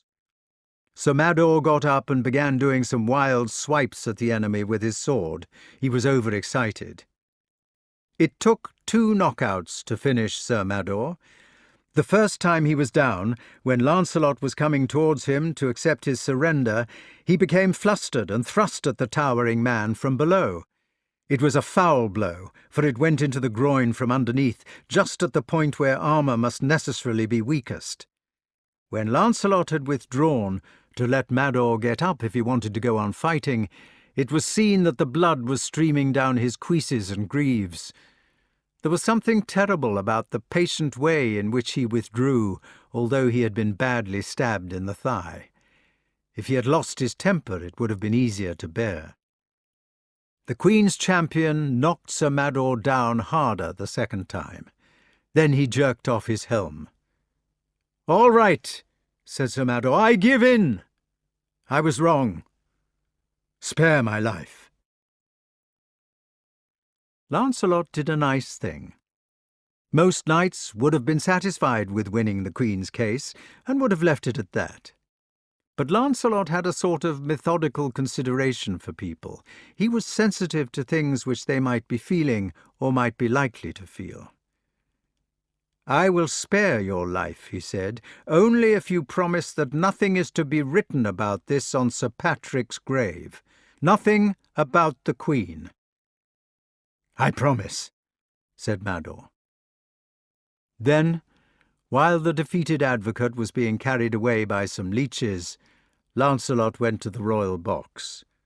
The Queen had been released immediately and was there with Arthur. Arthur said, "Take off your helm, stranger." They felt a swelling of love when he took it off, and compassion to see the hideous, well-known face again, while he stood in front of them, bleeding hard. Arthur came down from the box. He made Guinevere get up and took her hand and led her down into the arena. He made a regular bow to Sir Lancelot, and pulled Guinevere's hand so that she curtsied too. He did this in front of his people. He spoke in the old-fashioned talk and said with a full voice, "Sir, grant mercy of your great travail that ye have had this day for me and for my queen." Guinevere, behind her smiling, loving face, was sobbing as if her heart would burst. Chapter 38. It so happened that the Patrick accusation was cleared up next day when Nimue arrived, with a second-sighted explanation. Merlyn, before letting her lock him up in the cave, had given the matter of Britain into her hands. He had made her promise, it was all that he could do, that she would watch over Arthur herself, now that she knew his own magic. Then he had gone meekly to his imprisonment, casting a last long, doting look upon her. Nimue, though scatterbrained and unpunctual, was a good girl in her way. She turned up a day late, told how the apple had come to be poisoned, and went back to her own concerns. Sir Pinel confirmed the statement by running away the same morning, leaving a written confession, and everybody had to admit that it was a lucky thing Sir Lancelot had been about. It was not so lucky for the Queen. She was alive and saved, it was true, but the unbelievable happened. In spite of the tears, in spite of the fountain of feeling which had sprung between them once again, Lancelot persisted in remaining loyal to his Grail. "Well for him!" she exclaimed. She was growing madder every day, and it hurt people to watch it. Well for him to wrap himself in his new delight. He had a grand feeling, no doubt, a compensation of vigour and clarity and uplifting of the heart. Perhaps his famous God did give him something which she could not give. Perhaps he was happier with God, and would soon begin doing miracles left and right. But what about her? He was not considering what she got out of God. The position was exactly the same, she railed at him, as if he had left her for another woman. He had taken the best of her, and now that she was old and worthless, he had gone elsewhere. He was behaving with the beastly selfishness of man, taking all he could get from one quarter, and then, when that was used, going to another. He was a sneak thief, and to think that she had believed in him. She did not love him any more now, would not let him come near her if he were to pray for it on bended knees. As a matter of fact, she had despised him even before the search for the Grail began. Yes, despised him, and had determined to throw him over. He was not to think that he was deserting her. It was quite the contrary. She was tossing him away like a dirty clout, because she felt nothing but contempt for him, for his poses and swelled head, and meanness and childishness and conceit, for his futile little god and his goody-goody lies. To tell him the truth, and really she felt no further interest in concealing it, there was a young knight at court who was already her lover, had been her lover long before the Grail. He was a much finer young man than Lancelot. What would she want with a sour husk when she had a rosy boy at her feet who worshipped her? Yes, worshipped the ground she trod on. Lancelot had better return to Elaine, to the mother of his famous son. Perhaps they would be able to say their prayers together, one frump with the other frump all night. They could talk about their baby, their Galahad, who had found the loathsome Grail, and they could laugh at her if they liked. Yes, they were welcome to laugh at her, laughing because she had never managed to bear a son. Then Guinevere would begin the laughing, while always one part of her looked out from the eye windows and hated the noise which she was making, and the tears would come after the laughter, and she would weep with all her heart. A strange feature was that Arthur, who wanted to arrange a tournament in celebration of the Queen's acquittal, fixed upon a place near Corbin as the spot where the tournament was to be held. The place may have been Winchester or Brackley, where one of the 4 surviving English tilting grounds is to be found. It does not matter where it was. What does matter is that Corbin was the castle where the now childless Elaine lived out her lonely middle age. "I suppose you will go to this tournament?" asked the Queen fiercely. "I suppose you will go to be near your trull?" Lancelot said, Jenny, couldn't you forgive her? She is probably ugly as well as miserable now. She never had much to fall back on. The generous Lancelot! If you don't want me to go, he said, I won't. You know I have never loved any human being except you. Only Arthur, said the Queen. Only Elaine. Only God, unless there are some others I haven't heard about. Lancelot shrugged his shoulders, one of the stupidest things to do when the other party wants to have a fight. Are you going? He asked. I going? Am I to watch you flirting with that turnip? Certainly I shan't go, and I forbid you to go either. Very well, he said. I will tell Arthur that I am ill. I could say that my wound has not healed yet. He went to find the king. Everybody had started for the tournament, and the court was empty when Guinevere changed her mind. Perhaps she had kept Lancelot behind so as to be alone with him, and finding that it was no good being alone with him, had reversed her decision, but we do not know the reason. You had better go, she said. If I keep you here, you will say it was because I was jealous, and you will cast it in my teeth. Besides, there may be a scandal if you stay with me, and I don't want you. I don't want to see your face. Take it away. Go! Jenny, he said reasonably, I can't go now. There will be much more of a scandal if I do go after all, when I've said that my wound prevents me. They will think that we've had a quarrel. Let them think what they please. The only thing I tell you is that you are to go before you drive me mad. Jenny, he said. He felt that his heart was breaking in two pieces, and that the madness which she had given him once before might well be coming again. Perhaps she noticed this too. At all events, she suddenly relented in her manner. She saw him off to Corbin with a loving kiss. I promise I will come back, he had said, and now he was keeping his promise. It was unthinkable that he should go to the tournament without visiting Elaine. He had not only promised to return to her, but he was the repository of all the last messages of their only son, now dead, or at least translated. The cruelest man could hardly have refused to visit her with such messages. He would lodge at Corbin, tell her about Galahad, and fight in the tournament disguised. He would explain to Arthur that he had pleaded the wound so as to come unexpectedly in disguise, because that was one of the new-fashioned things to do.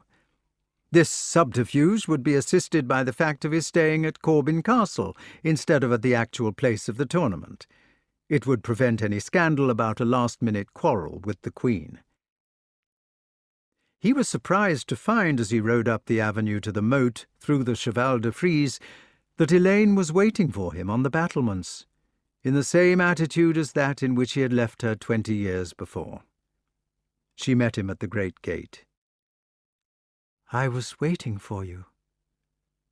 She was plump and dumpy now, rather like Queen Victoria, and she received him faithfully. He had said that he would come back, and here he was. She had expected nothing else. With her next words, she stabbed him to the heart. You will be staying for good now, said she, hardly as a question. It was in this way that she had construed his answer when they parted all that time ago.